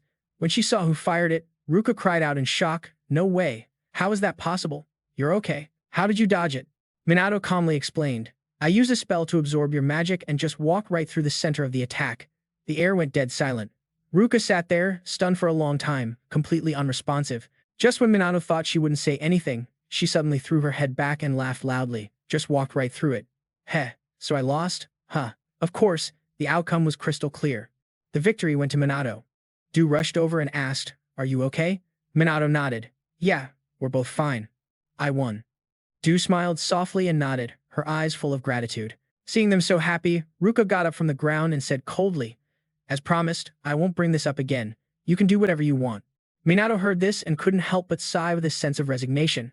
Still so proud, huh? He thought. Then, he suddenly spoke up, teasing, "Du's injuries were pretty minor. You really went easy on him." "Yeah, I wish our match was like that too." Hearing that, Ruka yelled back indignantly, "Not a chance." Minato shrugged it off and continued, "Du's gotten a lot stronger in just 2 weeks. You must have noticed that, right? Stop being so overprotective of him." Du then made a firm promise. "I'll definitely get stronger so you won't have to worry about me anymore. I swear." Ruka squinted at the two of them, hesitated for a long moment, then finally nodded and said, "Yeah, you're right." Because of this battle, the Mizuha siblings had grown closer. Watching them, Minato felt happy for some reason. Just then, dark clouds and a terrifying aura suddenly gathered in the sky, startling Minato. He quickly looked up, his expression instantly turning serious. Is this abnormal magic a cataclysm? Ruka and Du realized it too. The color drained from everyone's faces. At the same time, back in the classroom, Jun's crew was rummaging through Minato's desk, throwing his stuff all over the floor. After searching for a while with no luck, Jun's lackey complained, "It's just textbooks. This dude's a total goody two-shoes, man." Gritting his teeth, Jun muttered, "He has to have something. How else could he use that kind of magic?" But just then, the lackey saw something and yelled, "What the hell is that?" Jun thought they'd found something and quickly looked over, but what he saw terrified him. The sky outside was stained horrifying blood red, and the three of them instantly panicked. As if remembering something, one of the lackeys screamed in fear, "It's a cataclysm. How can it be a cataclysm?" Outside the arena, the reporters and students were in total chaos. No one expected a cataclysm to hit the Magic Academy. Minato's face was grim. How could a cataclysm happen right now? Don't tell me this is related to that incident in Chicago. The first cataclysm also happened in Chicago. Is this just a coincidence or was it planned? While he was thinking, demonic beasts started pouring out of a spatial rift. The students saw them and started running in panic. The instructor was there, quickly trying to get them to calm down. But who could stay calm in a time like this? Just then, a powerful magic bolt appeared, taking out the demonic beasts that were attacking the students. The one who fired it was none other than Minato. he shouted, "Calm down." His voice made the students quiet down. Although they were still panicking, they stopped running and stood in place. Minato was satisfied with this. He scanned the crowd and instructed, "In the early stages of a cataclysm, only low-level monsters appear. We should all evacuate to the gym." Then, he looked at Ruka and her group and suggested, "You guys too, you should go." Hearing this, they exclaimed in surprise, "What are you planning to do, Kusanagi?" Minato said calmly, "I have to save the people trapped in the buildings." The instructor looked at him, worried. "You're going alone? You're being way too reckless." Riuji quickly chimed in, "I'm going too." "That should be fine, right? Teach." The instructor was still hesitating, but Riuji raised an eyebrow and added, "You've seen what this kid can do, right?" The instructor hesitated for a moment, then after a while, he nodded in agreement. "All right, I get it, but don't overdo it." Riuji smirked, like I'd ever get myself killed. Then, he glanced over at Minato. The boy didn't say a word, just gave a nonchalant shrug. Next, Minato looked at Dua and said, "Well then, I'm off." A worried look appeared in Dua's eyes. She said softly, "Be careful." Meanwhile, Riuji had already started. "I'll go on ahead, kid. My current speed lets me run at 33 feet per second. Let's see if Minato can keep up." But Riuji was overthinking it. Minato just summoned his spell and took off. He zipped past Riuji in a flash. He raised an eyebrow and joked, "I'll take the lead, senior." Ryuji's eyes went wide with shock, and he muttered in frustration, "What kind of insane speed is that? Hey, wait up." He immediately gave chase. But just being fast wasn't enough. "I'm gonna watch every single move this kid makes, and of course, save some people along the way." Minato couldn't be bothered with Riuji. As he moved, he used his magic to scan the entire academy area. There are 58 magic users in the building, but there might be non-magic users too. Guess I'll have to check each floor carefully. Demonic beasts had already swarmed into the student building, and some students were trapped in their classrooms, unable to get out. Minato saw this as he jumped in through a window. Without a moment's hesitation, he used his magic to wipe out the demonic beasts. His magic was incredibly powerful, and wherever it passed, demonic beasts fell. While Minato was focused on killing the beasts inside the classroom, one burst in from outside, trying to ambush him. It was like Minato had eyes in the back of his head. He casually released a burst of magic that tore the beast's body to shreds. Not long after, Riuji arrived. He asked frantically, "Hey, is everyone all right?" But by then, Minato had already eliminated all the beasts. Their bodies were piled up in the room. He walked past Riuji and said coolly, "I'll leave the evacuation of the trapped students to you." Riuji was stunned and quickly said, "Hey, wait, it's dangerous to go alone." But he was already gone. He grumbled in annoyance. Where'd he go? Damn, he's fast. Riuji thought, Minato probably thinks I'm dead weight, and what can I say? Maybe I am. He wiped out these beasts in less than a second. Just who is this kid? Minato was oblivious to his thoughts. He was still running like crazy. Outside, he could use magic bullets to kill them in one shot, but in a confined space, he might accidentally hurt someone. So, he had no choice but to use continuous low-level spells to take them down. But that was enough. Minato easily defeated the beasts with just low-level magic, and he saved a lot of people. Although it would take too much time to personally escort the students he rescued to the gym, he had someone to help with that. Riuji was always one step behind during the whole process. But now he was outside, fighting the demonic beasts, and he shouted heroically, "I'll take care of all the beasts. You guys hurry up and get to the gym." But just as Riuji finished speaking, a sudden gasp was heard that startled him. What's going on? When he looked, he saw the students being enveloped in magic and slowly lowered to the ground. Seeing this, Riuji frowned in silence. What is Minato doing? Who exactly is this guy? From above, Minato saw Ryuji's reaction and smiled. He's pretty worried about the underclassmen. He should be fine. But just then, he seemed to sense something. In a hidden corner of the building, a female student was trembling in fear.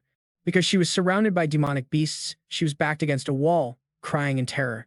The girl was helpless in this situation and could only scream for help. "Somebody please save me." In the nick of time, a flash of light suddenly shot past, making the girl's eyes widen in surprise.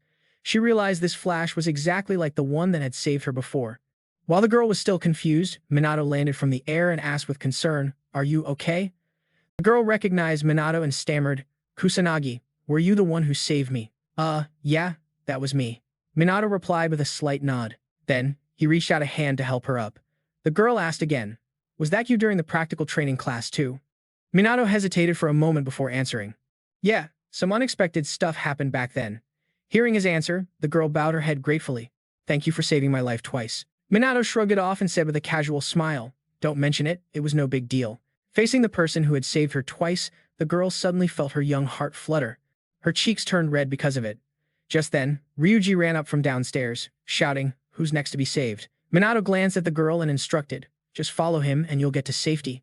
I've got to go." The girl wanted to call out to him, but he was already gone, leaving even Riuji feeling helpless. Minato didn't care what they were thinking and continued upward. There were still quite a few students surrounded. He couldn't wait for the cops to arrive. He had to do something. Meanwhile, at the Capitol building, high-ranking officials had gathered because of the cataclysm at the Magic Academy. The president sat at the head of the table and said gravely, "A cataclysm event has occurred at the Camui Magic Academy." The officials around him began to whisper among themselves. "Why is this horror happening to us? We haven't had a cataclysm in 50 years, so what the hell are we supposed to do now?" The mayor spoke grimly. "We're still trying to contact the Mana Beast Response Unit at the City Police Department and the Elite Mages. The National Guard is also on standby." The high-ranking officials shot back, not satisfied. "But the Guard's mages only deal with natural disasters. Who the hell has experience fighting Mana Beasts?" The mayor obviously knew that. This is what happens when you get soft from living without fear of disaster. Now they could only rely on the police and the elite mages. The more he thought, the tighter his fists clenched. The disaster from 50 years ago was happening all over again. But Ichikami Minato was gone. Who was going to save them now? At the same time, a squad car was speeding towards the Magic Academy. The female cop driving asked nervously, "Is this really a cataclysm?" A deep, detached male voice replied, "Yeah, there's no mistaking it." Hearing that, the female cop panicked. "But we've been at peace for so many years. Was all this peace just temporary?" Inspector Sugo just smiled and said, "It's all good. This is what we're here for, after all." The driver, Sergeant Karan Sanda, hesitated for a moment before saying, "I'll do my best, sir." Right after that, the two of them sped towards the scene. At the same time, a helicopter appeared in the sky above the Magic Academy, not for a rescue, but for the news crews. They were broadcasting the Mana Beast attack to the entire country. The reporters who were already inside the academy had been evacuated to a safe zone. They were also reporting live, while the instructors and students who could use magic were outside trying to take down the low-level beasts. This cataclysm was breaking news, and everyone was glued to their screens. Everyone was worried. The situation was looking really bad. The area around the Magic Academy was also under attack by beasts. The nearby residents were in a total panic, and the situation was spiraling out of the government's control. The eyes of the entire nation were on the Magic Academy. Everyone was waiting for updates from the media. Some were worried because they were in the vicinity, while others feared the cataclysm would continue just like 50 years ago. In short, the entire country was in a state of panic. Over at the Magic Academy, Minato was still relentlessly taking down beasts to save people, but the beasts were pouring into the school in huge numbers, and it was almost time for Phase 2. Each phase would bring out new, stronger monsters. Plus, they would keep spawning no matter how many you killed. As long as the boss was still alive, the beasts would keep coming. The boss itself would appear during the final phase. Minato had to hold out until then. The more he thought about it, the more of a pain in the ass it seemed. Seriously, a cataclysm like this is such a drag. After saving people from the monsters, Minato used his magic to teleport them downstairs. This time, there were 20 people in total, scattered all over the place, so just rescuing them was a huge challenge. But Minato had no intention of giving up. He ran back upstairs to continue. At the same time, inside a classroom, Jun was trying to fight off the beasts that had broken in. But his mana was running low, and it wasn't long before he was panting heavily. He gritted his teeth and muttered, "This is no good. I can't attack anymore." Because they weren't just fighting normal beasts, there was also a goblin soldier. They were completely terrified, scared enough to piss their pants. Jun, still not giving up, yelled, "That Kusanagi dude one-shotted it, so why can't I do the same?" As soon as he said that, a scornful voice came from behind him. "Because you're weak as hell." Jun's eyes went wide, and before he could even see who it was, a brilliant flame shot out, instantly incinerating the goblin soldier to ash right before the three guys' horrified eyes. Only then did Jun get a good look at who had attacked, and it was the last person he wanted to see, Minato. After making his move, Minato turned to leave without a word. Jun bit his lip hard. Again, he had been saved by him again. He couldn't accept it, and hurriedly ran after Minato, shouting, "Hold it right there." Minato stopped in his tracks, and Jun aggressively questioned him. "Why'd you save me? You're supposed to hate my guts, right? So why?" Shrugging indifferently, Minato said casually, "No reason. I saved you because I could, that's all." Hearing those words, Jun's body trembled slightly. He pressed his lips together and muttered, "You saved me because you could? Is that all you have to say?" But Jun couldn't accept that reason. He yelled aggressively, "Stop messing with me. You're just some weak-ass pretty boy. You couldn't even use magic properly back then, so how'd you get so strong so fast?" Minato narrowed his eyes at Jun and said coldly, "Kusanagi Minato died in that car crash, and I was reincarnated into his body. Jun heard this and yelled in disbelief. What? People get stronger after a near-death experience? I should be stronger than you then. But why? Why did I lose to a guy like you? Strong. Huh. A truly strong person doesn't go around picking on the weak. Minato just scoffed at that. He narrowed his eyes at him and said in a cold voice, and a weak person doesn't humiliate someone even weaker than them. Your own arrogance has swallowed you whole. It made you blindly believe you were strong. Right now, Jun wouldn't even dare to think about fighting him. After saying his piece, Minato left, leaving Jun standing there alone. It wasn't long before he collapsed to the ground in despair. He knew he was running from the truth that he hadn't gotten any stronger since middle school. Jun took out all his stress and frustration on people weaker than him. But then he was saved by Minato, someone he considered the weakest of all, and he just couldn't accept that reality. Jun's two lackeys were in an awkward spot too. They had just been saved by Minato. They wanted to ask Jun what to do, but he was a complete wreck. Tears were streaming down his face, tears of regret and humiliation. Of course, Minato had no idea what was going on with them. He was still frantically running upstairs, killing beasts and saving people. The higher he went, the more high-level beasts he encountered. Goblin soldiers had appeared, but Minato wasn't fazed at all, calmly using magic to attack one, but it dodged his first attack. Minato didn't stop there. He used a higher tier spell. With a loud boom, smoke and fire erupted in an instant. The goblin soldier was quickly buried in a sea of flames. Minato narrowed his eyes at the pile of ash in front of him, his face expressionless. He thought to himself, the number of goblin soldiers is increasing, which means the boss will be showing up soon. With that thought, Minato walked over to the students cowering in a corner and reassured them, chill out, everything's cool now. Meanwhile, down below, Riuji was seriously pissed off, yelling, that damn brat, leaving everything to his big bro. Even though he was complaining, his hands never stopped casting spells to destroy the beasts. There were so many beasts, relentlessly chasing and attacking the students. Riuji was protecting the students behind him while fighting off the beasts. He glanced back at the students and said, I'll protect you guys, just stick with me and you'll be fine. The students saw how damn cool he looked and were all in awe. But Riuji was just talking big, with beasts swarming everywhere like this. What could he really do? While he was panicking, Minato landed from above and said coolly, let me help you out. Hearing the voice, Riuji jumped and yelled, you scared the crap out of me. Don't just pop out of thin air like that. Minato couldn't be bothered and said casually, get ready to run as soon as I'm done with these guys. Ryuji heard that and hesitated. Huh? But how can you handle this many? Maybe we should find another way. But as soon as he finished speaking, a brilliant flame erupted, engulfing the horde of beasts in a sea of fire. The one who cast it was, of course, Minato. The scene left all the students, including Ryuji, staring in disbelief. Seeing this, Minato immediately reminded them, what are you spacing out for? Get moving. Ryuji finally snapped out of it and quickly led the other students away. As he ran, Ryuji glanced back and saw Minato casually wave his hand, and his mana wiped out the beasts chasing the students. The more Ryuji watched, the more shocked he became. So sick, incredible. That kid is the real deal. Minato remained focused on stopping the beasts. After finishing them off, he looked around. Looks like everyone's gone, right? I should probably double back and check one more time. Elsewhere, in another corner of the academy, the instructor and students with mana were trying their best to hold the line. Due was there too, but she seemed to be running out of mana, stumbling and about to fall. Luckily, Ruka caught her. Ruka said coldly, if you can't do it, go back inside, you're just getting in the way. Due immediately shook her head and refused. I can still fight. We don't have time to rest. Ruka frowned at her words but didn't say anything, not knowing what to say. She could only watch helplessly as Due tried to use her magic to attack the beasts. Just then, Ryuji ran back with the other students. I brought back the students who were trapped. The instructor saw this and praised him.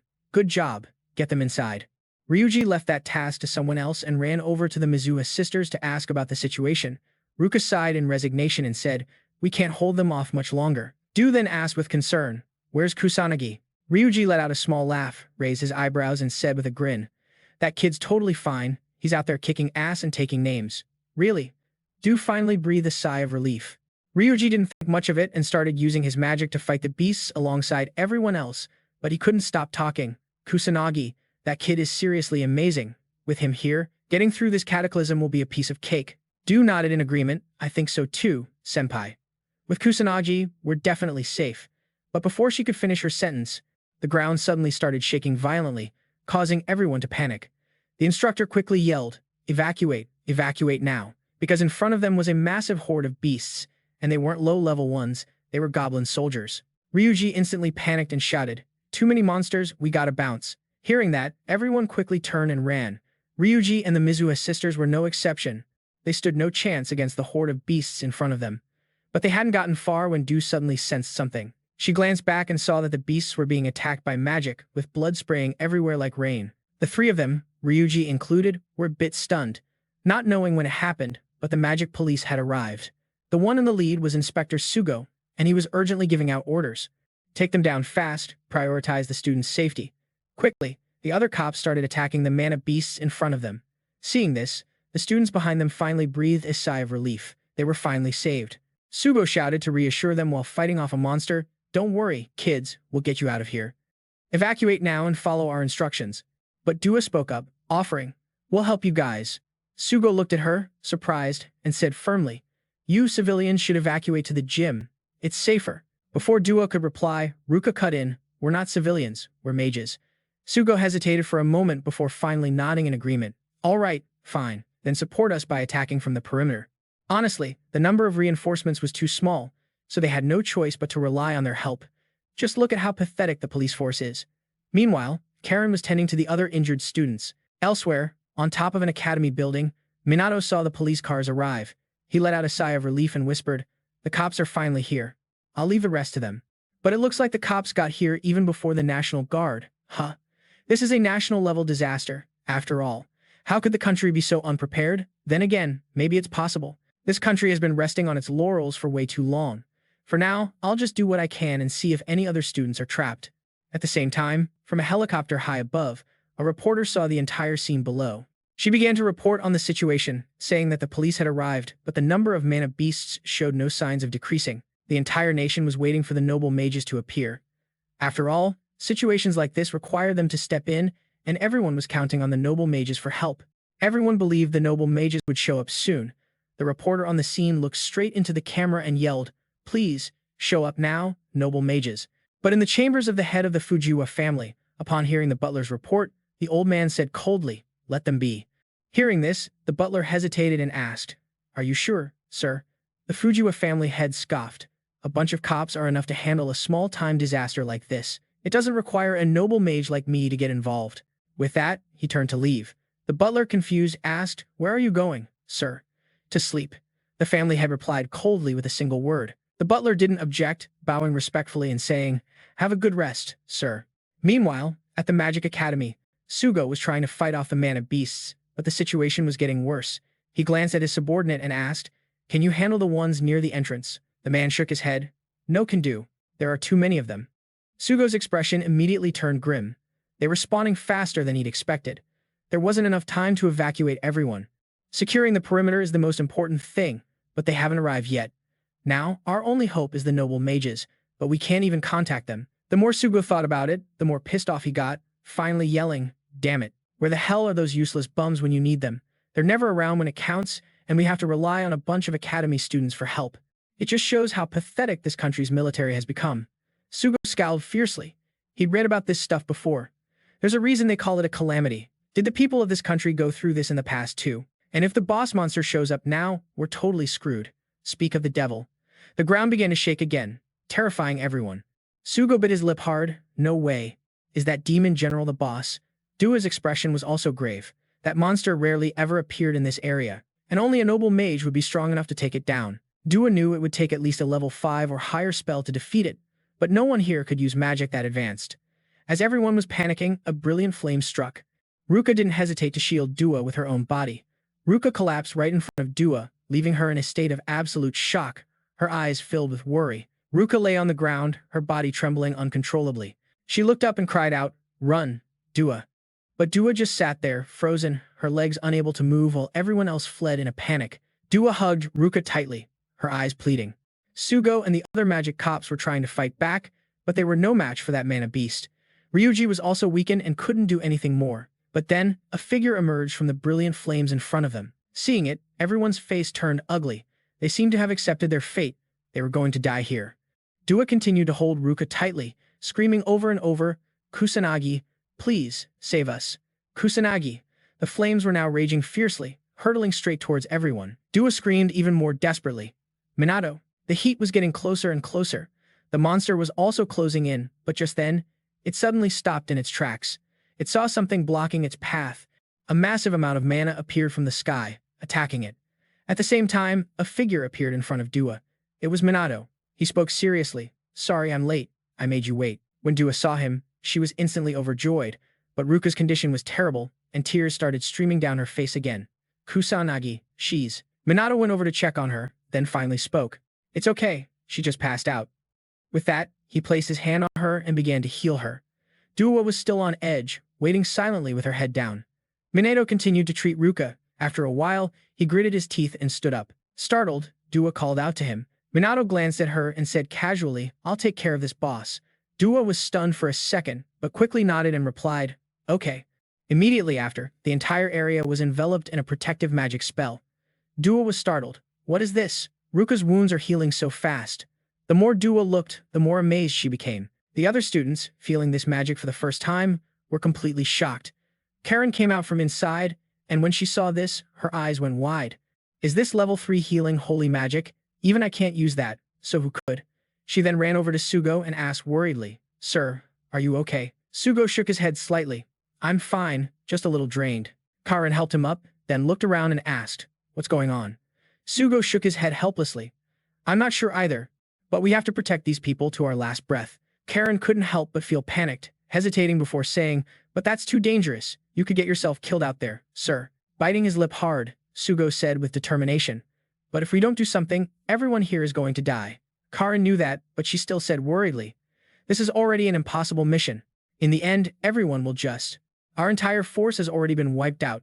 Just as she said, a corner of the academy was now engulfed in a sea of flames, and all the magic cops were down. Sugo bit his lip fiercely, his eyes filled with rage. Neither the National Guard nor the noble mages showed up. There's nothing more we can do. The magic police force had given up. The battle against the mana beasts was getting worse by the second, and the smoke and flames were raging more intensely. The reporters on the scene couldn't help but panic. No way, even the police. Is this the end for us? People watching the live broadcast were also extremely anxious, on the edge of their seats. But back on the ground, Minato was walking alone towards the monster. Seeing this, Karen immediately cried out in shock. "There's a student walking straight towards those demons. Does he have a death wish?" Sugo was just as horrified, yelling, "Hey, kid, get out of there, now." Unfortunately, Minato paid him no mind and was soon standing face to face with the monster. Minato scoffed. "You seem to enjoy running wild, don't you?" The monster narrowed its eyes at him, its mouth muttering nonstop, "Kill, kill." That terrifying, deep voice echoed throughout the area, sending the students into a panic. Even Sugo and Karen were terrified. The pressure it emitted was enough to make everyone tremble in fear. Just then, an earth-shattering explosion erupted. Minato coldly commanded, "Shut up." The monster, hit by his attack, tilted its head back and roared in fury. The low-level mana beasts immediately charged at him.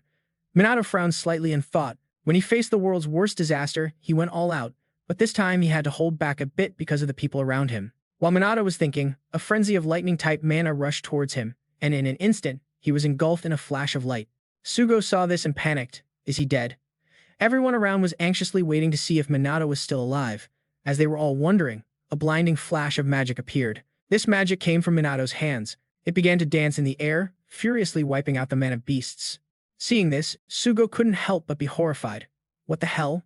Who is that student? It wasn't just them. The reporters on the scene had also noticed Minato's appearance, but they couldn't see his face. The cameraman tried to get closer for a better look, but he was hit by a magic spell, preventing him from achieving his goal. The one who cast it was Dua. Minato had tried so hard to hide his true power, but now he could fight without any distractions. At the same time, in the middle of the battle, dozens of magic beams from both of Minato's hands were dancing through the air. Everywhere they passed, mana beasts fell. This scene was unbelievable to the inexperienced students, who cried out in amazement. He's incredible. Can we really be saved? He can do it. But they didn't have time to get distracted. The low-level mana beasts were still around, but luckily, there were still people who could use magic to take them down. Sugo shouted a reminder as he fought. There has to be something we can do. Support him. Minato is fighting the boss. Hearing this, Minato couldn't help but crack a smile. Guess the cops these days aren't so bad after all. With that thought, he immediately waved his hand, and the magic beams exploded again. The boss monster was now furious, and it quickly summoned a spell. Seeing this, Sugo panicked and yelled. A level 6 spell? That's almost on par with the noble mages. It's over. There's nothing we can do. The spell the boss cast was level 6 magic. A fire dragon's roar, and smoke and flames erupted once more. The students were instantly thrown into shock. The reporters on the scene were equally desperate. Sugo watched helplessly as the flames rushed towards them. The blaze was so brilliant it could swallow everything whole. It had a terrifying, blood-red color. The students were now completely hopeless. Even Karen could only pray for divine intervention to save them. Sugo figured that no matter how strong Minato was, there was no way in hell he could defeat that thing. There was no chance of survival. The only person who trusted Minato at this moment was Duka. She believed he could absolutely do it. If it was Minato, he could definitely pull it off. Minato would for sure survive and save everyone here. Meanwhile, Minato was quietly sizing up the demon boss in front of him. It was huge, no doubt, but the bigger they are, the slower they move. And this demon general was desperately trying to cast a level 6 spell. So if he held back, he wouldn't be able to touch it, huh? He really didn't want to do this, but he was out of options. With that thought, Minato immediately stretched out his hand, summoning 2 types of magic at the same time. In the blink of an eye, he unleashed his own mana. Duka stared in awe at the immense amount of magical energy swirling before her. Her eyes went wide with shock, but even more so with joy. Before everyone's astonished eyes, a giant serpent made of water magic materialized.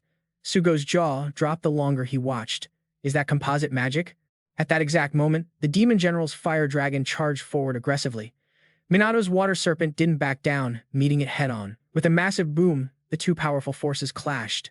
They coiled around each other, fire against water in a fierce struggle. Down below, the demon general was frantically casting spells, muttering some garbled words. Slaughter, humans, die. Immediately after, the fire dragon swelled in size again, lunging forward with ferocious momentum. Minato just scoffed in disdain at the sight. His giant water serpent shot towards the fire dragon, obliterating it in a flash, but it didn't stop there. The serpent kept going, rocketing forward until it was right in front of the demon general. The demon was just swallowed whole by the torrent of water, and before dying, it could only mutter 2 words, "How come?" Minato watched with a stone-cold expression as it slowly disintegrated, then snorted, "It's 'cause you didn't practice enough, duh." Even though he said that, Minato figured it probably could have done more, but it seemed weaker than he expected. After the boss was defeated, the skies above the Magic Academy cleared. Minato looked up at the sky and cracked a smile. Looks like taking out the boss ended the disaster too. At least now they could enjoy a rare moment of peace. It was only then that the students finally snapped out of it, realizing they'd been saved. Immediately, the whole crowd erupted in cheers, celebrating their escape from the jaws of death. Even the reporters at the scene were no exception, crying tears of joy. Karen also let out a relieved sigh. They were safe. The disaster was over. Sugo, on the other hand, was completely floored. He couldn't believe it. A student like Minato just took down a demon general. That was something even a noble mage probably couldn't defeat so cleanly and quickly.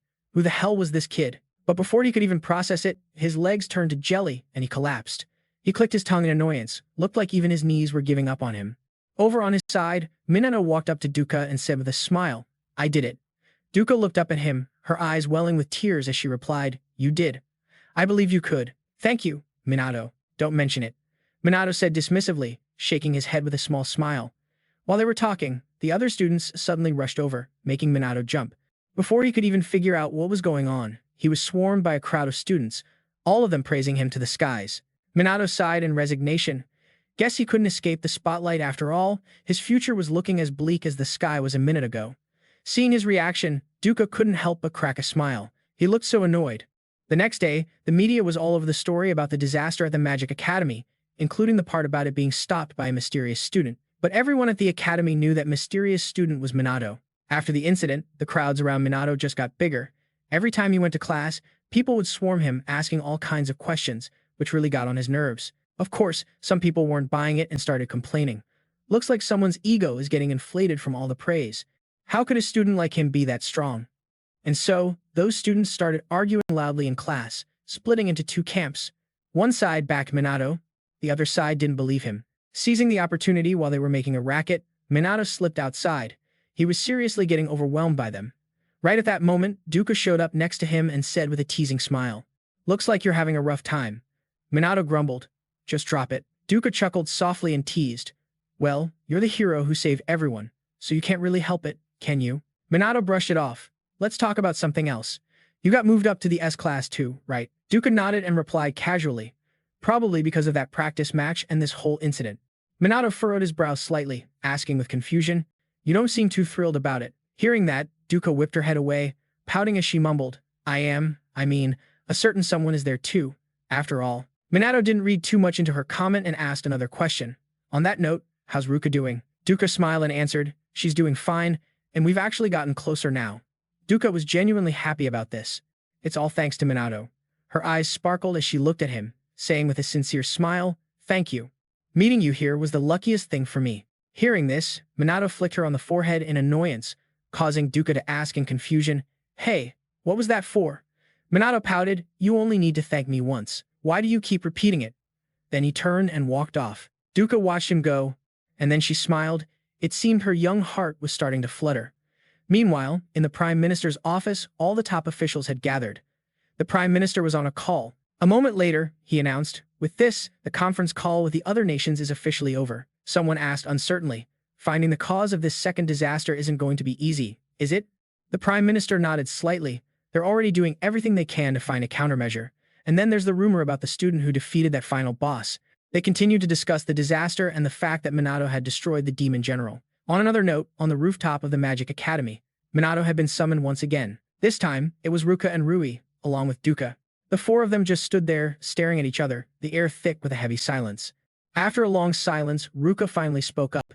Kusanagi, I have a favor to ask of you. Please take me on as your disciple. As she said this, her eyes were filled with determination. A few days earlier, at the Mizuha family estate, the two sisters, Ruka and Duka, were sitting outside. After a long silence, Ruka was the one to speak first. This disaster. She began suddenly, making Duka jump a little. Ruka paid her no mind and continued calmly. It seems Kusanagi was the one who stopped the disaster this time, wasn't he? Hearing his name, Duka nodded. That's right, Kusanagi defeated the demon general boss with level 4 composite magic. Ruka stared at her, incredulous, and asked, you're telling me it was level 4 composite magic? That's a type of magic that even high-ranking mages can't use. You realize that, don't you? It's the truth, Duka insisted with a firm nod. Seeing her sister's conviction, Ruka hesitated for a moment, then said, then I guess it must be true. My Duka would never lie to me, would she? Duka was a bit surprised and asked, why are you so sure I wouldn't lie? Ruka let out a small laugh and answered nonchalantly, because you've always done as you were told, ever since you were little. I always thought a kid like that could never be a useless mage, but it seems I was too harsh on you. Hearing this, Duka's expression suddenly fell, but then, she shot to her feet and declared forcefully, I'll definitely get stronger so you won't have to worry about me anymore. So please, believe in me. Duka was more determined than ever before. Her sister's reaction left Ruka a bit stunned, but she quickly broke into a smile and said, you've really grown up, Duka. Hearing that, a glimmer of joy appeared in Duka's eyes. Ruka fell silent, her thoughts turning to Minato. His power was monstrous. It was far beyond that of a student. He might even be stronger than her own father.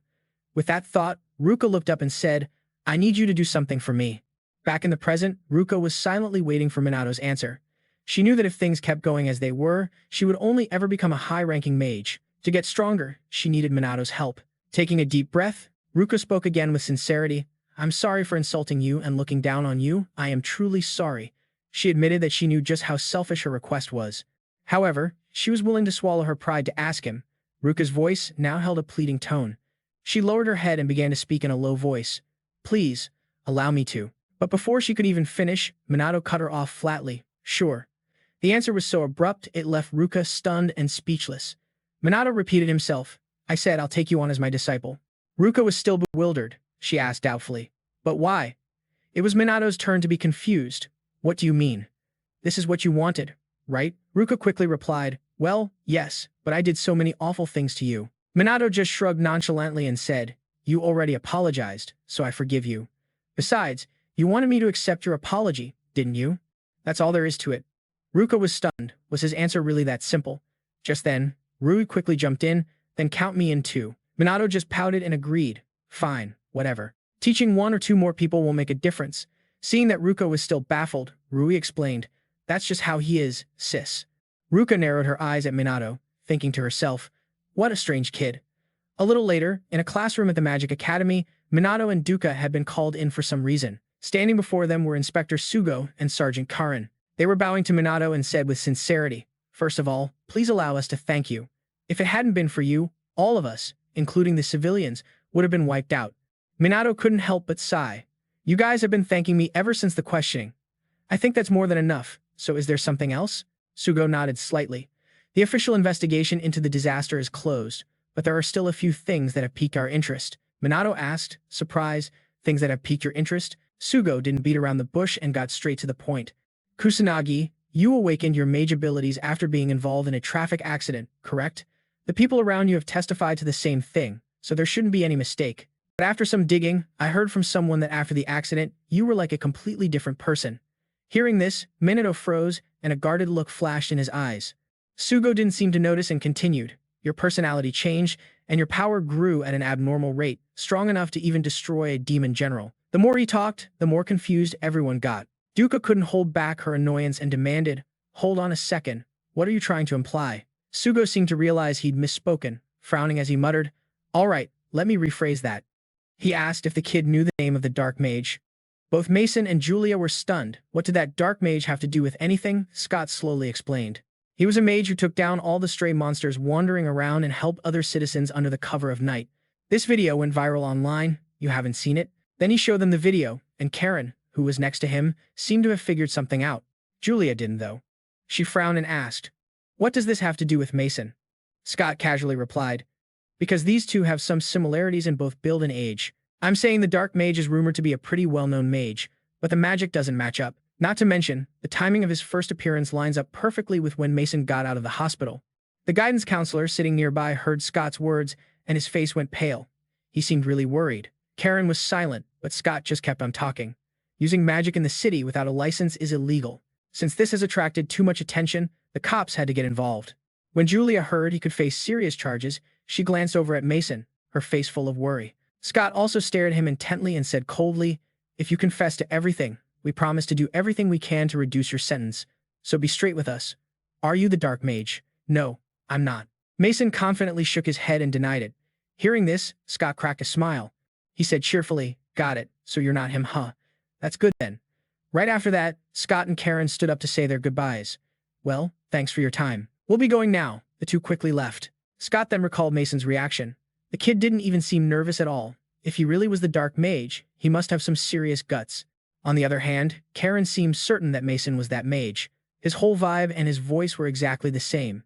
Could it be that his sneaky actions at night were purely to save people? She couldn't tell Scott about Mason's real identity. Even though this could be seen as a failure as a cop, he was a good guy who had saved her. So the two police officers were in completely opposite states of mind at the same time. Scott wanted to dig up Mason's hidden identity by any means necessary, while Karen wanted to protect it. Meanwhile, after the talk in the conference room, Mason and Julia went to class. The teacher standing at the front announced clearly, "These are Mason Miller and Julia Waters. They'll be members of our class starting today.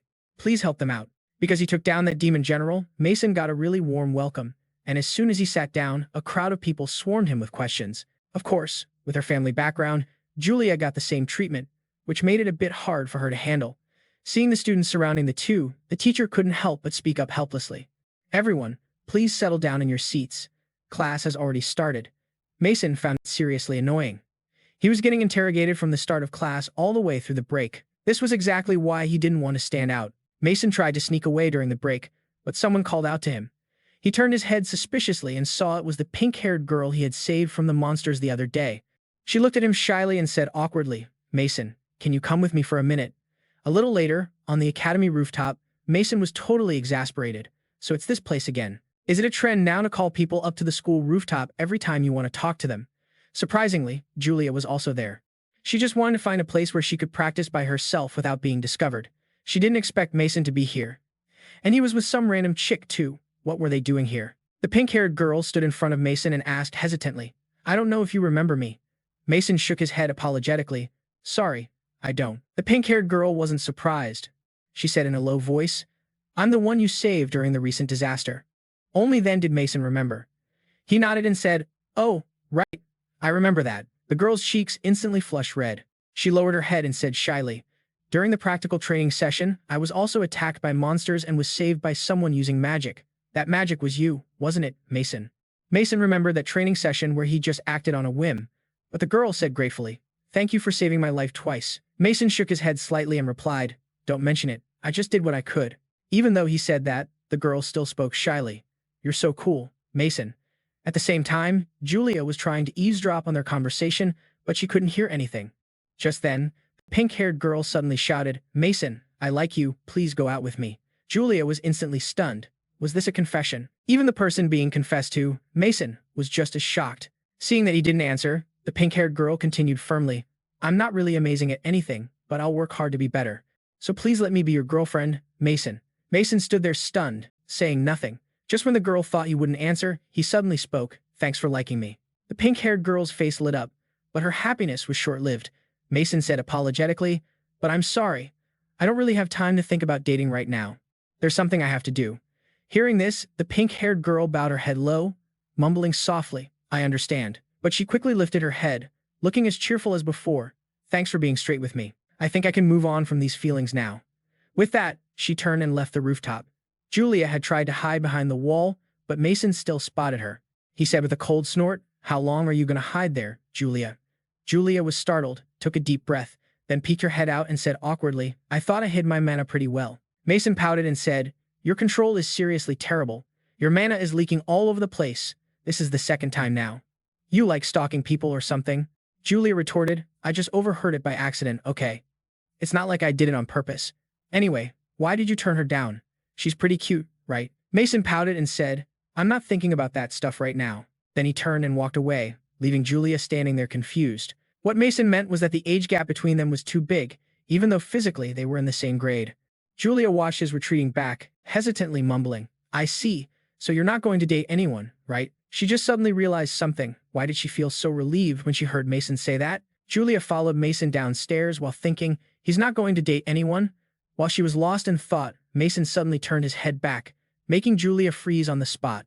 Mason said coolly, practice controlling your mana more often. You're still way too sloppy. Julia finally snapped out of it, pouted, and said, I know, you keep saying that. She would train hard to become stronger until the day Mason acknowledged her. That night, as usual, Mason went out to check, and the number of monsters showed no signs of decreasing. Even though the disaster is over, is this a sign that another wave of disaster is about to hit? Just then, a loud scream suddenly pierced the night. Help! It was a girl's scream, and a mage was chasing after her. He sneered and said, Ain't nobody wandering around here at this hour to save you. But someone actually was. Mason appeared in front of the girl, which seriously freaked out the mage. Before the guy could even recover, Mason punched him right in the gut. He went flying. Mason narrowed his eyes at him, thinking with a cold snort, an amateur mage who likes to do messed up stuff, huh? His close combat skills are absolute trash. I bet he's never fought another mage before. The girl who was saved looked at him gratefully, but she quickly recognized the person in front of her. She exclaimed in shock, Is it really you, the dark mage? But before she could finish, Mason vanished. Ignoring the girl's shouts for him to stop, Mason used his magic to get away. The dark mage, huh? The students at school and that Scott guy mentioned it too. Looks like they're really talking about me. But how the hell did I suddenly get so famous? The next morning, on the rooftop of the academy building, Mason and the other three, Julia, Ryan, and Lucy, had gathered. He frowned and asked, That Scott dude mentioned him before, right? Some amateur mage who likes to act all mysterious at night. People are talking about him a lot, so I was just wondering why. Ryan replied while eating, Probably because he's a hot topic online. After hearing that, Mason asked in surprise, What's online? This left the other three stunned, and they started whispering among themselves. Finally, Julia spoke up to explain. The internet is a worldwide information system. You can find anything on it, so information spreads at the speed of light. After listening to the explanation for a while, Mason finally got it. Ryan pulled out his phone to explain further. You can access it on your phone too, dude. You have one, right? Try opening Google or something. Mason fiddled with it, and finally, he got it. He exclaimed excitedly, I did it. Julia and Ryan clapped along. You did it. Mason pouted and said, What's the big deal? Seeing them act so childish, Lucy couldn't help but sigh helplessly. She cut in with a serious tone.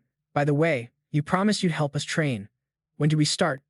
Mason said cheerfully, We can start right after school today. Since you guys showed me how to use a smartphone and this thing called the internet, I'll do my best to help you all out. Hearing this, Julia suddenly got a bad feeling, like this was not going to end well. Just as she thought, that afternoon after school, the four of them went to Julia's mansion to train. Before long, all three of them had collapsed. Mason shook his head in disappointment. Oh, come on, we haven't even warmed up yet, and you need to put your all into it like your life depends on it. His words seemed to hit a sore spot for the three of them. They immediately stood up, each one saying with determination, I can still go. Don't you dare underestimate us. Only then did Mason nod in satisfaction. That's more like it. Now, come at me. Immediately, Julia, Ryan, and Lucy all rushed towards Mason at once. Meanwhile, Near the downtown broadcast tower, an anomaly appeared. The observer nearby immediately shouted in panic, "I can't believe it. It looked normal just a moment ago. What in the world is happening?" The scene before them made them tremble in fear because monsters had appeared in droves near the downtown broadcast tower. Elsewhere, at Julia's mansion, the three were quickly defeated by Mason. Seeing this, Mason couldn't help but raise an eyebrow and ask, "What's wrong? Giving up already?" "Not yet. Take this." The three immediately jumped back up fiercely, attacking Mason together with their magic. But Mason just had to throw up a protective barrier to block it all. Not only that, he flicked some mana right into Luca's and Ryder's foreheads, making them reel in pain. At the same time, Drea took the chance to jump him from behind. She shouted triumphantly, "You're wide open." Mason just smirked. Then he dodged to the side, easily avoiding Drea's attack. Totally shocked, Drea yelled, "How did he dodge that?" Before she could even recover, a flick of mana hit her right on the forehead. Just like that, all three of them were taken down by Mason again. He let out a sigh and said, "All right, let's take 5." Hearing that, the three of them dragged themselves over to the bench for a water break. After just a short while, they were all drenched in sweat. Wiping his sweat, Ryder spoke up, "Dude, you're just on a whole other level." Luca nodded in agreement. "Even I, the top student in the academy, can't even lay a finger on you." Drea sighed and said, "For real, this guy isn't on a normal student's level anymore." As she said that, she shot Mason a meaningful look. That stare of hers was starting to get on Mason's nerves. Tired of having to explain it over and over, he decided to just give them the story once and for all. "I almost got deleted in that accident, and as soon as I came to, I had this power. As for why, I have no clue, so don't bother asking me again." After hearing that, Luca frowned, trying to piece it together. So that near-death experience must have been the trigger that activated your powers. Seeing their reaction, Mason breathed a sigh of relief. These guys were as gullible as kids. He could tell just by their faces that they bought his story. But little did Mason know, Drea wasn't buying it at all. She figured he must have a real reason for hiding the truth. And since he went to such lengths to keep it a secret, it was probably best not to dig any deeper. Mason narrowed his eyes at the three of them sitting there in silence. He seriously thought they were all way too easy to fool. A little later, they finally wrapped up training. Everyone went their separate ways. As they walked, Ryder sighed, "That was an awesome training session." Walking beside him, Mason couldn't help but add, "You're a real beast, man." Ryder smirked and said, "That's 'cause I'm always training. But man, I'm starving right now. Gotta get home and cook for the little ones." Hearing that, Mason asked doubtfully, "You cook for yourself? Even though you're built like a tank?" Ryder gave him an annoyed look. "What's that supposed to mean, squirt?" The two of them kept talking as they walked. Ryder asked suspiciously, "Do you always eat out?" Mason shook his head slightly. "Nah. Most of the time I just eat instant ramen." Completely stunned, Ryder yelled, "Instant ramen? That's all you eat?" Mason just shrugged indifferently and pouted. "Hey, the world's a convenient place." Ryder glared at him, his voice laced with irritation. "How is your body even holding up cramming that nutritional garbage into it all the time?" Seeing his huge reaction, Mason grumbled, "You sound just like my dad." But Ryder ignored him, throwing an arm around Mason's shoulder and dragging him along. "All right, you're coming to my place. I'll cook you a real meal." Mason really wanted to refuse, but this guy was just too stubborn. So in the end, the two of them arrived at Ryder's house. A total introvert like Mason was suddenly swarmed by 3 little kids, leaving him completely clueless about what to do. As for Ryder, he naturally took on the cooking duties. The huge guy, wearing a bear-themed apron, came out carrying 2 plates of food. Ryder said apologetically, "Sorry, man, for making you watch the kids." "No worries," Mason said with a casual smile, then used his mana to make the kids float in mid-air. Seeing this, Ryder couldn't help but sigh. "That's what I'm worried about, you crazy kid. Don't use magic in the house." He set the 2 plates down on the table, grumbling as he did. "I've never heard of anyone using magic to play with kids before." Mason didn't care, looking down at the little girl beside him and smiling. "Looks like I got told off." The 3 kids just kept swarming Mason and playing, to the point where Ryder remarked, "But I'm actually surprised. I mean, you're not half bad with kids." Mason suddenly remembered his past life, how so many children had died in the disasters. After a long silence, Mason sighed and said, "Kids are the future, after all." Hearing this, Ryder grumbled, "You sound just like my grandpa." "Just shut it." Mason shot back with a cold huff, then went back to playing with the 3 kids. Soon enough, dinner was ready. The kids got excited seeing the food and started digging in. Mason happily ate along with everyone. After just the first bite, he couldn't help but exclaim, "This is delicious." It had been so long since Mason had a proper home-cooked meal. He'd been so focused on protecting the country that he'd completely forgotten to take care of himself. Thinking about it, Mason asked curiously, "Come to think of it, where are your parents?" Ryder shook his head and replied, I don't have a dad, and my mom works late into the night, so I handle the housework and babysit these little rascals for her. And I work a part-time job when I have free time. Hearing this, Mason couldn't help but remark, Man, you're crazy busy. With a small laugh, Ryder said casually, It's a grind, but I don't hate it. I get it. The harder the challenge, the more you want to do it, right? Mason nodded in understanding.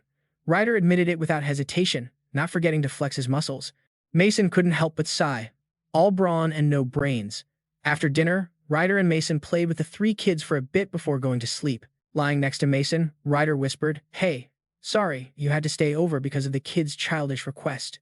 Mason shook his head slightly. It's cool. This is nice once in a while. Ryder smiled unconsciously and said gratefully, Thanks, man. Mason was non-committal, speaking casually.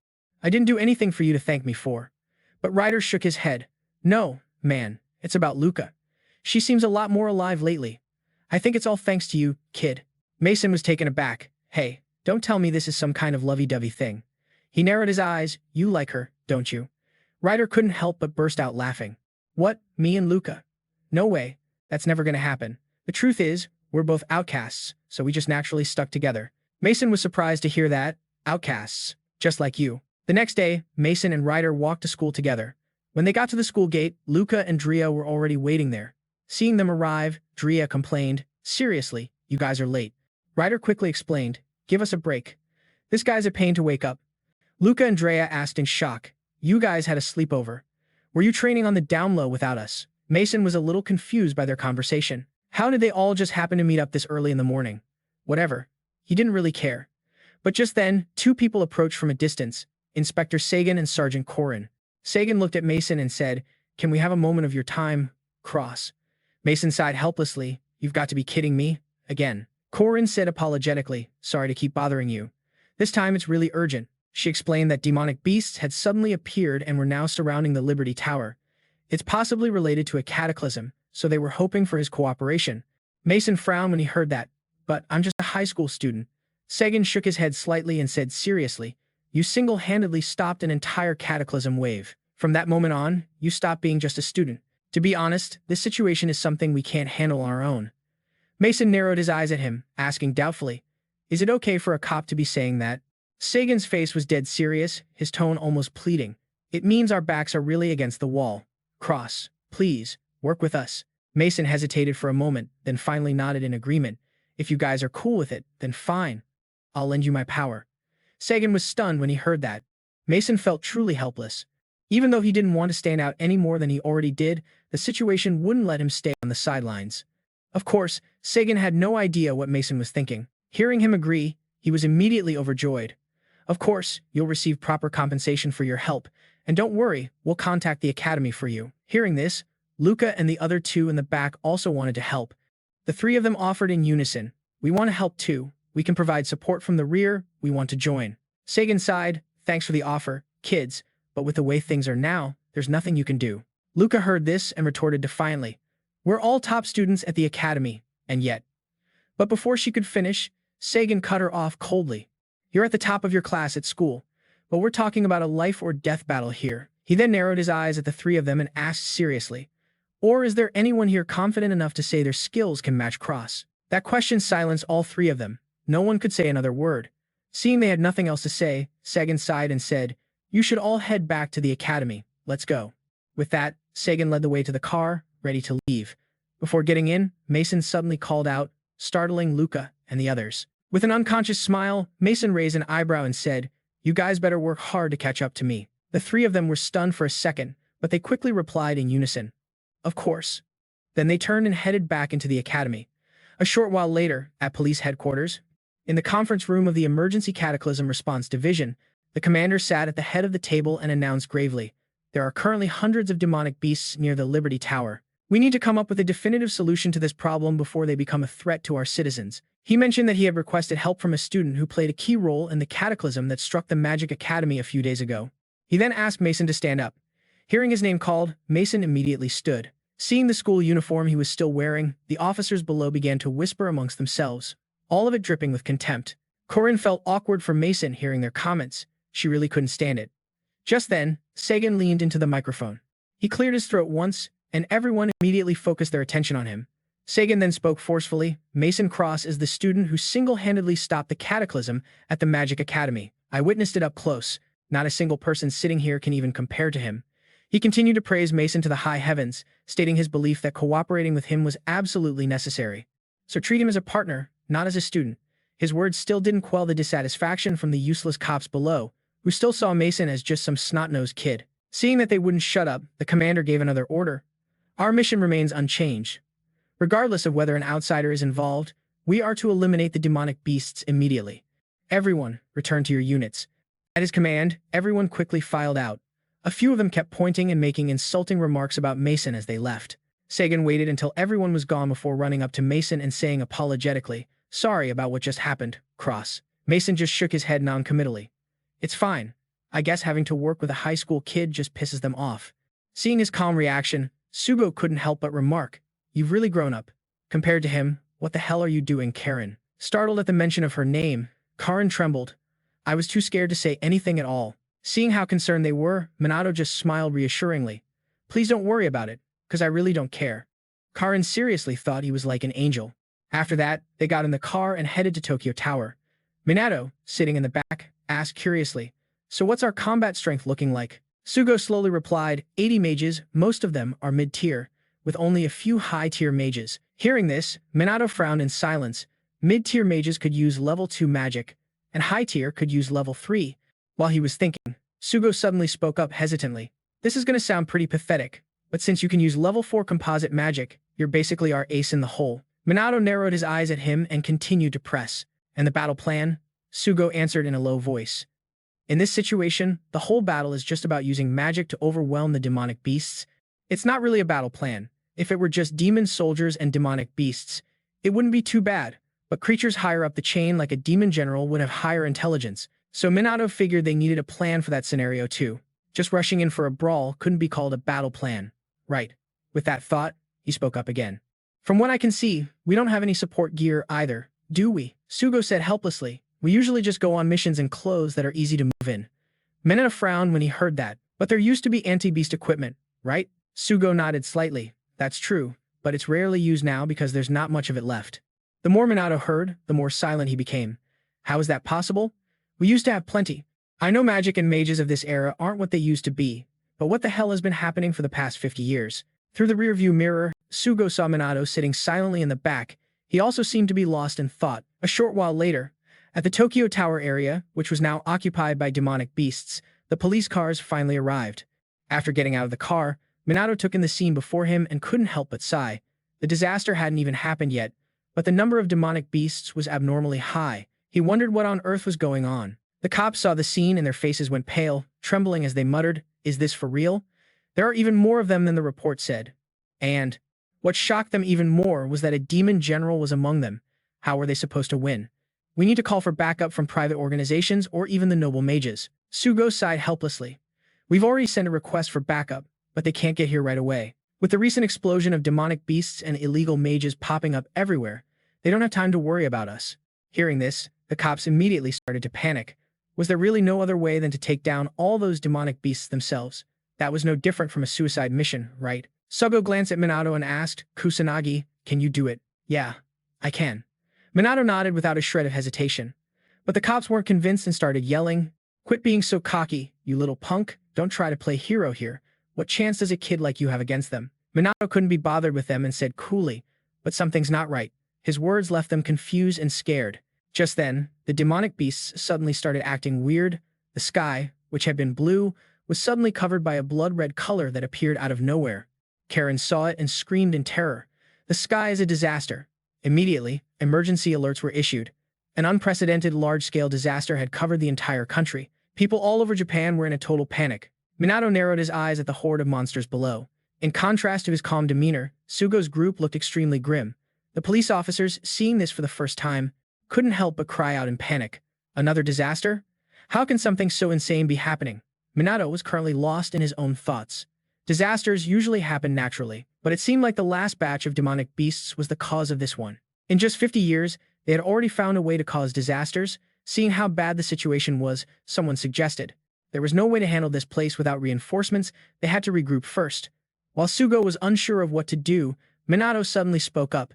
They're on the move. Just as he said, the demonic beasts were heading for the city. The cops on the scene panicked even more. They started scrambling in fear. Some wanted to fight, and some wanted to retreat. Seeing this, Minato let out a cold, contemptuous snort. For cops, they were pretty damn pathetic. His comment pissed off one of the officers, who yelled, "What did you say, you little punk? How are we supposed to deal with a fortress of demonic beasts like that?" Minato flashed a confident smile and spoke, then without any hesitation, he jumped down. His target was the horde of demonic beasts below. In an instant, he landed right in the center of them. All alone, Minato looked like he was dancing among the horde of demonic beasts and demon soldiers. Seeing him, the demonic beasts went into a frenzy. From above, the police saw this and panicked. "The kid's gonna die. Get out of there, quick." But just as they finished speaking, a powerful surge of magical energy suddenly erupted, carrying with it sharp wind claws. This power left the other cops stunned. Sugo was just as surprised, but more than that, he was thrilled. With a single wave of his hand, the surrounding low-level demonic beasts all died at Minato's hand. The demon soldiers saw this and were enraged. Without hesitation, they simultaneously summoned their magic to attack Minato. In a flash, a barrage of spells flew towards him, but they hit an invisible barrier, completely blocked from the outside. A single magic barrier should be enough. After all, there were still a lot of outsiders watching Minato.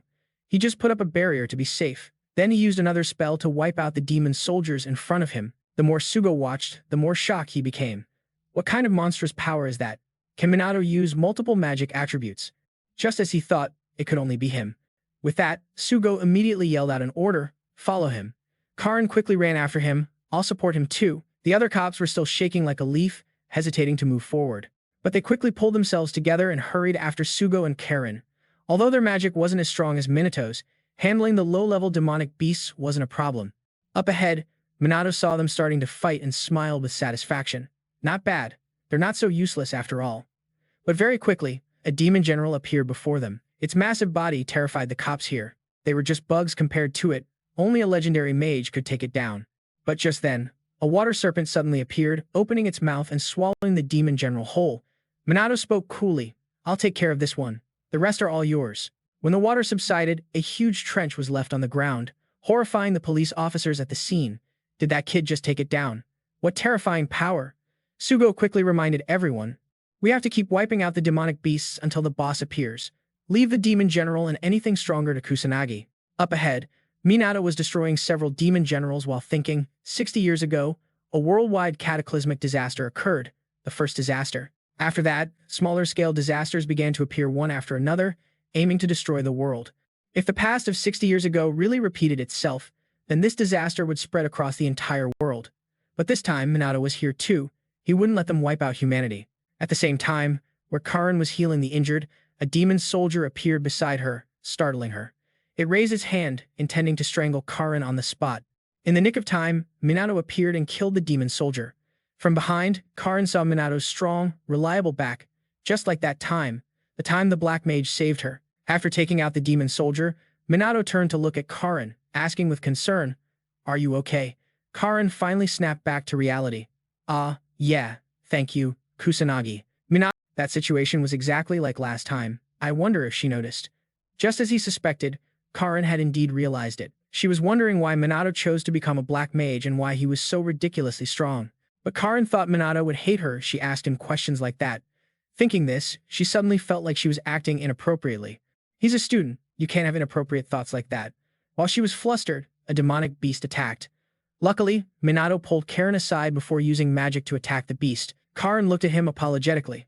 "I'm sorry. Please stay close to me." Minato didn't mind, he instructed in a low voice. It seems she can't use any offensive magic at all. Karin was a little startled, but she quickly nodded and replied, "Okay." But she had a thought, is Minato really a student? He's even more mature than she is. Just then, a sight that terrified everyone unfolded. The faces of the police officers here instantly turned pale, and they muttered in panic, "What is that? I can't stop shaking." The demon general was now enveloped by an immense amount of magical energy. Seeing this, Sugo couldn't help but cry out in alarm. "A mutated demon general? Why is a high-ranking demon general type like that here?" The other cops were so scared their legs gave out and they collapsed to the ground, muttering in despair. "No way. I don't even know if a noble mage could beat that thing." The only one who wasn't scared was Minato. He took a step forward. Seeing this, two police officers yelled out a warning, "Are you crazy? "Stop. No matter how strong you are, you don't stand a chance against that monster." But Minato just smiled at them and said confidently, "I got this." His words left the cops stunned into silence, and soon, the trembling in their bodies stopped. Karen was now silently praying, hoping that Minato could defeat the mutated demon general. Sugo looked at Minato with anticipation. He was probably as strong as a noble mage already, so Minato winning against that mutated demon general wasn't out of reach. Thinking this, Sugo smirked with excitement. "Now then, show me Minato's true power." So that Minato could focus on dealing with the mutated demon general, Sugo ordered everyone to focus all their power on taking down the demon soldiers. At the same time, Minato was narrowing his eyes at the mutated demon general. He just stood there in silence. Until this moment, he was standing face to face with it. While Minato was thinking, the mutated demon general began its attack. A brilliant flame shot towards Minato, but it just zipped past him and exploded in the back. Smoke and fire filled the sky. Seeing this, the cops behind them couldn't help but gasp, and that was just a level 1 attack. What kind of insane power is this? These damn monsters are brutal. The mutated demon general stared him down, its deep voice slowly booming. "What are you?" Shrugging it off, Minato said with a smirk, "Just your average high school student, for now at least." His words just confused the demon general. While it was still trying to figure him out, the mana inside Minato's body exploded outwards. Seeing that immense surge of power, the demon general instantly felt threatened. It opened its mouth again, mumbling something about killing the strong human. Right after, a huge fireball materialized in front of Minato. From a distance, the cops saw it and freaked out. A level 6 spell. No freaking way. But Minato remained perfectly calm. He was weighing his options. Whether he dodged it or hit it with his own magic, the people behind him would get swallowed by the inferno. At the same time, the demonic beasts attacking the cops in the rear suddenly turned and aimed their magic at Minato. In a flash, a whole barrage of spells flew at him, creating a truly terrifying scene. Sugo's face immediately darkened. Are they coordinating their attacks? This is ridiculous. Karen was just as scared, screaming, "Kusanagi, get out of there." But Minato just stood his ground, calmly facing the storm of magic coming right for him. At the same moment, that massive fireball was also hurtling toward him. But before it could touch him, a huge wave of water materialized and snuffed it out. On top of that, all the other spells from the beasts were also stopped in their tracks by Minato. They all slammed into an invisible shield before they could even get close to him. The sight left the mutated demon general completely stunned. Minato just raised an eyebrow at it and coolly asked, "You done?" Even Sugo's jaw dropped, his eyes wide with disbelief. "What the hell is this kid?" Karen was just as shocked. She gasped. What in the world just happened? Sugo truly felt like this was beyond anything he could have imagined. He couldn't believe his own eyes. Something so impossible was happening right before his very eyes. Karen couldn't help but exclaim that only noble mages could use level 6 magic. It's a special skill on par with remote casting. Kusanagi can actually do that, Sugo muttered, pursing his lips. But what's even more insane is that he cast a second spell at the same time. Usually, you can only use one type of magic at a time, and you have to wait before casting another. But Minato used 2 different spells almost simultaneously. This completely blew Sugo's mind. Just one of those spells is already powerful as hell. To use more than one spell at the same time, he really thought Minato might be even greater than a noble mage. The more Sugo considered it, the more thrilled he became. His gut feeling had to be right. Minato was the one he'd been searching for, a second Ichikami Minato. But Sugo had no idea that the current Minato was actually that legendary mage, Reincarnated. Right at that moment, the demon general went berserk and charged at Minato. Minato wasn't fazed at all. He just calmly said, "This spot is getting kind of boring. Let's take this party somewhere else." His words completely baffled the demon general. Before it could even process what he said, an invisible force blasted it into the sky. Minato had used magic to toss it up, but the demon quickly used its own spell to steady itself in the air. Immediately after, he shot up into the air too, facing off against the demon general. He smirked. "So, you can use flight magic too, huh?" The demon general narrowed its eyes at Minato and hissed menacingly. "If you don't want to face another one of our campaigns." But before it could finish its threat, Minato coldly cut it off. "I don't give a damn about your lame-ass strategies." Because up here, he could finally let loose. Seeing his defiance, the demon general charged him, but Minato dodged its strike with ease. Of course, the demon general wasn't about to quit. It attacked again like a maniac, forcing Minato to skid backward. It seized the opportunity to summon its magic. Minato narrowed his eyes and glanced up. A massive fireball had formed, its intense heat radiating through the air. At the same time, the demon general got right in his face. Without a second thought, it slammed him with a brutal blow, sending Minato crashing down to the earth. The demon general looked down from the sky as a huge cloud of dust billowed up from the impact. But when the dust cleared, it was stunned. Minato was standing there defiantly, without a single scratch on him. The demon general roared in disbelief. How can that be? Minato obviously wasn't about to give it an explanation. He launched himself from the ground, appearing right in front of the demon general in a flash. He smirked. Looks like your magic's all tapped out, huh? Guess we gotta throw down now, but that's useless too. As he spoke, his eyes filled with resolve. Without a moment's hesitation, he rushed the demon general. Minato scoffed, "You can't defeat me." In a blink, his powerful fist connected, sending the demon general flying backward. It muttered in disbelief, "No way, a human's punch actually did something," before using magic to regain its footing in the air. It was now absolutely enraged, roaring, "You damn punk, what the hell are you?" Minato didn't answer, just cracking a smile and saying, "You think I'm just a one-trick pony with magic? Then let me show you something special, my own signature move." With that, Minato flashed a wicked grin. A moment later, a strange, multicolored aura of mana flared up around him.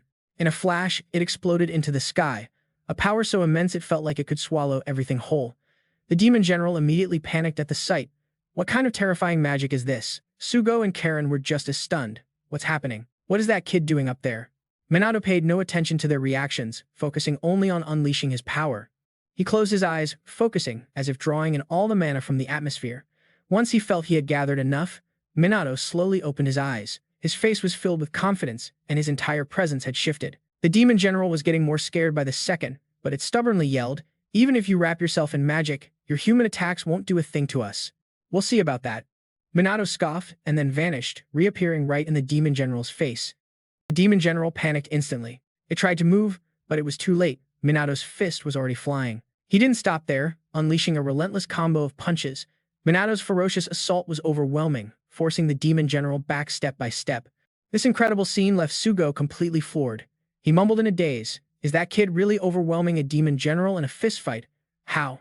A human's punch shouldn't be able to hurt a magical creature. And on top of that, Minato can injure it with magic too. This is just unbelievable." And in the blink of an eye, the demon general's body was already covered in injuries, causing it to cry out in frustration. "Why? How are your human attacks working on me?" Minato explained coolly.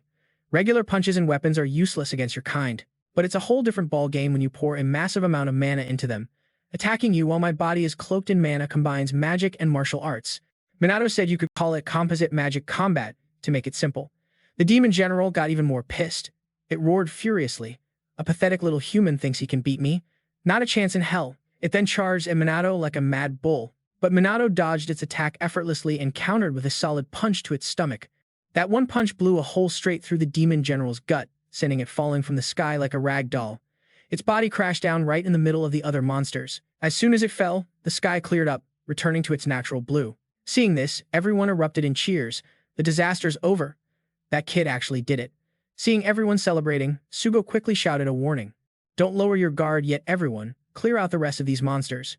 Minato looked down from the sky and smiled with relief, thinking he could leave the rest to the cops. With that, he quickly retracted the mana cloaking his body. In just a few moments, it was completely gone. Minato was back to his normal self. He chuckled to himself, "Man, it's been a hot minute since I used composite magic combat. I'm getting rusty." A moment later, Minato landed, only to be a little surprised by the sight in front of him. The cops had already finished off the remaining monsters and were now standing in a formal line. Seeing him, Sugo announced loudly, "We are truly grateful for your efforts. On behalf of the entire police department, thank you for your cooperation in taking down that boss. Attention! Salute Mr. Kusanagi Minato." As soon as he gave the order, the entire police force gave Minato their most formal salute. From that day forward, natural disasters began to strike all across the globe. Thanks to the swift actions of the police and the noble mages, the calamities were officially brought to an end. However, tensions surrounding the disasters continued to rise, and the public began to heavily criticize the government and the police. The mages were hit with a constant cycle of high hopes and bitter disappointment. As the public's anxiety grew, someone started a rumor. If the Black Mage was here, he could protect us. And just like that, a huge wave of support for the Black Mage started trending online. But no matter what was going down on the internet, Minato had his own mess to deal with. Someone had leaked that Minato was involved in the fight against the disaster. Once again, the students in his class swarmed him with questions. Minato was seriously annoyed. Dealing with them was more tiring than fighting a demon general. Yuka, sitting beside him, saw him sighing over and over and started to get worried. Right then, the teacher walked into the classroom. She stood at the front of the class and announced seriously, "Today, we'll be discussing the recent disaster. As the teacher talked on and on about their future duty to protect the country, the students' faces all grew grim. The teacher didn't seem to notice and kept going. Therefore, it's possible that you all could be drafted someday. Because of that, you need to be prepared for anything. Though, we do have one student here who already has some field experience. As she spoke, her eyes darted toward Minato. But at that exact moment, Karen suddenly burst into the room. The confused teacher rushed over, asking, "Hold on, what's all this about?" Karen spoke urgently. "We're with the police. We have orders from headquarters for Kusanagi. We hate to ask, but we were hoping you could lend us your power again." Mike heard this and sighed helplessly. They weren't even trying to keep up their cop image. Where's the honor of the force gone? But what's with these looks from everyone? Cut it out with those creepy worshipful stares. He really wasn't feeling it. But with no other choice, Mike could only agree. He got up from his seat, walked over to Kate, and said, "Give me the quick rundown of the situation." Kate nodded slightly and replied, "Besides the natural disasters, magical beasts have started popping up all over the world. Illegal mages and underground organizations are more active than ever. Right now, we're seriously short-staffed. And that's why they came to bother Mike again." She then sighed apologetically. "I'm truly sorry for bothering you time and time again. But honestly, there's no one else we can trust like you, Cross." Mike didn't comment, just pulled out his phone and said, "Well, next time, just hit me up first." Kate was taken aback for a second, then quickly said, "Sorry. I'll remember that for next time." Quickly, she got Mike's contact info, staring at it for a long moment without a word. Mike looked at her and said seriously, "So what do you need me to do now?" Kate snapped out of it and quickly said, "We need your help cleaning up the magical beasts running wild in Venice Beach." Mike nodded slightly. "All right, got it." Kate saw he was about to head out and suggested, "We'll head over there by car." But before she could finish, she saw Mike zip right past her. He had already used magic to take off. He said coolly, "That'll be too slow. I'm going ahead." Seeing Mike vanish in a flash, the cops behind them were stunned. That was way too fast. A short while later, in the Venice Beach area, the place had become a total wasteland. The tall buildings had collapsed, turning into piles of rubble. Inside, 2 kids were trapped. The younger one hugged his brother, trembling and mumbling, "Bro." The older kid, though terrified, held his little brother tight and said firmly, "It's okay, big bro will protect you." Just then, a magical beast charged toward the 2 kids. Even though he was scared out of his mind, the older boy grabbed his brother's hand and ran. But in his panic, the younger brother tripped and fell to the ground. The beast's sharp teeth were getting closer and closer. The 2 kids were in a hopeless situation. In that hair-raising moment, a bolt of magic shot from a distance, killing the beast. The one who did it was Mike. He had just arrived and saw the scene, lending a hand without a second thought.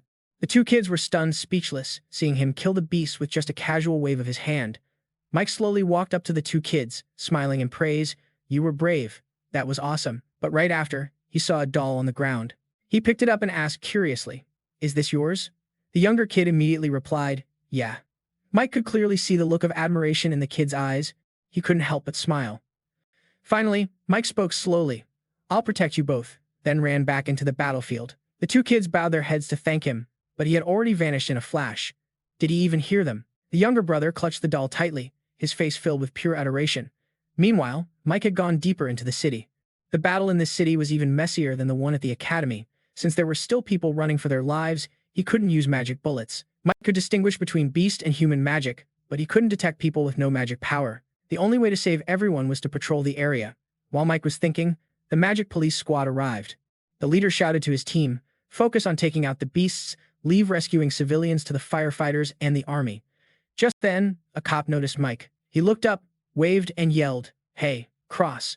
Mike squinted, looking down below. He remembered this cop. Wasn't he the one from the disaster at the downtown skyscraper? Recognizing a familiar face, Mike immediately jumped down. The cop ran over and said, "So you're here as backup? That's a huge help." Mike cut the small talk and got straight to the point. "What's the situation?" The cop immediately replied, "We haven't even rescued half the civilians yet. The situation is so bad we can't even get to the east side. That area is swarming with beasts."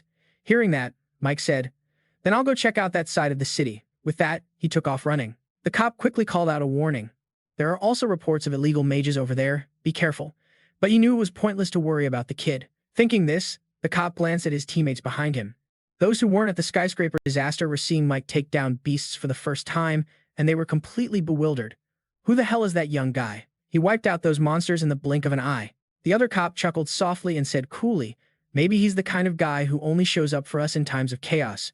Meanwhile, on the east side of the city, Mike was using level 6 magic to wipe out hordes of beasts, but something was bugging him. A demon captain appearing outside of a great calamity period that shouldn't be possible. Even a few years ago, the beasts were getting more numerous, and they were also getting stronger. Things had gotten to a point where even Mike was having a hard time handling it. If they don't start preparing now, things could spiral out of control. That may be true, but saving people right now was the top priority. Mike reached out and pulled 2 people out from under the rubble. Then he handed them over to the firefighters and took off again. He had a few plans in mind but wasn't sure which one to choose.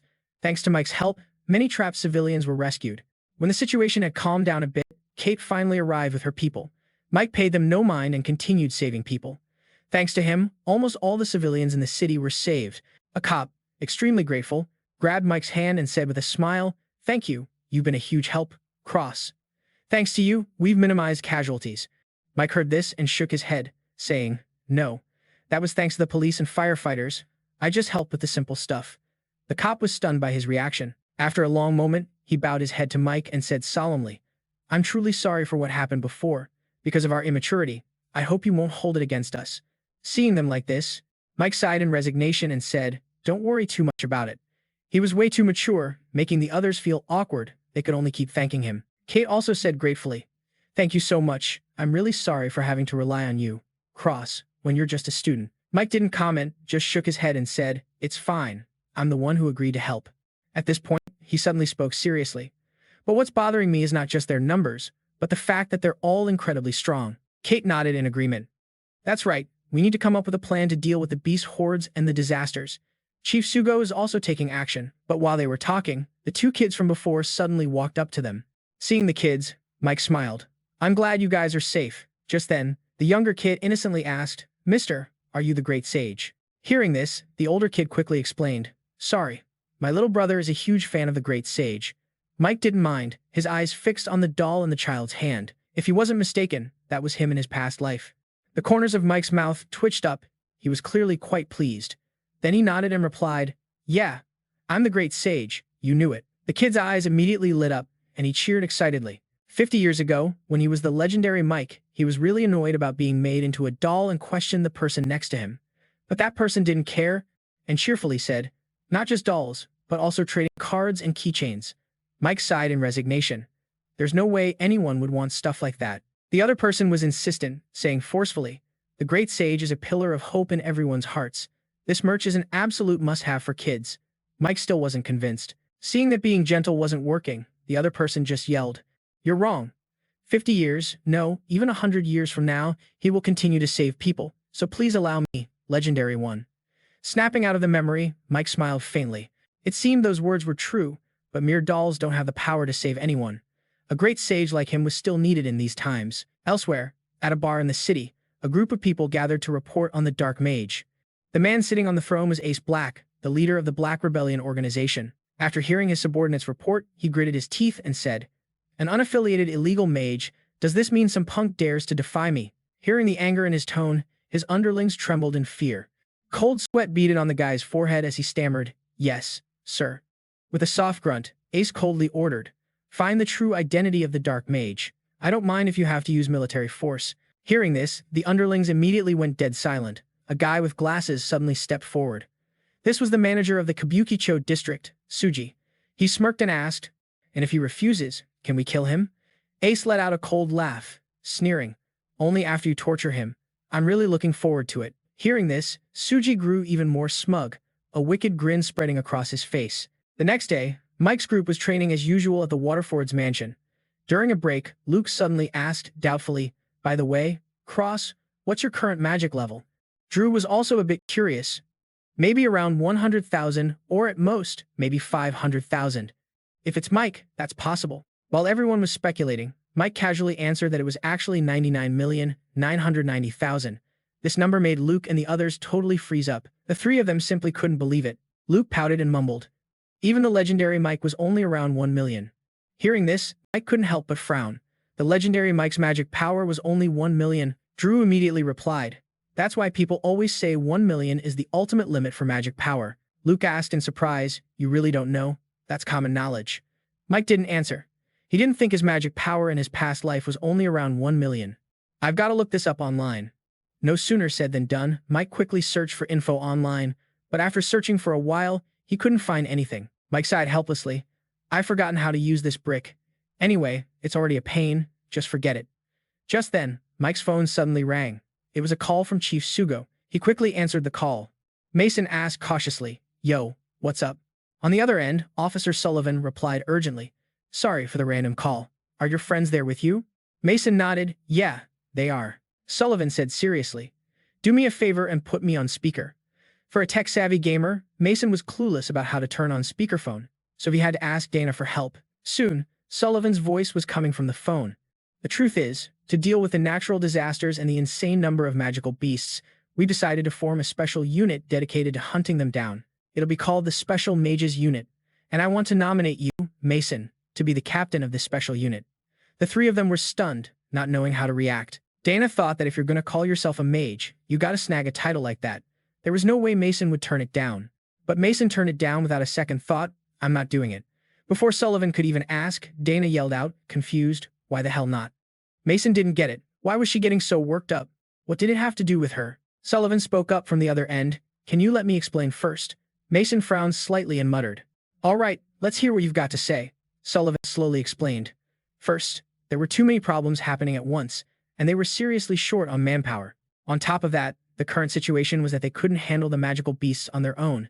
Mason's brow furrowed as he listened. Was it because the current mages were all low level? He thought for a moment, then asked skeptically, "What about the noble mages?" Sullivan quickly replied, "The heads of the Miller, Hawthorne, and Kane families are still out of the country for a conference. That only leaves the Faulkners, but things are a little complicated with them."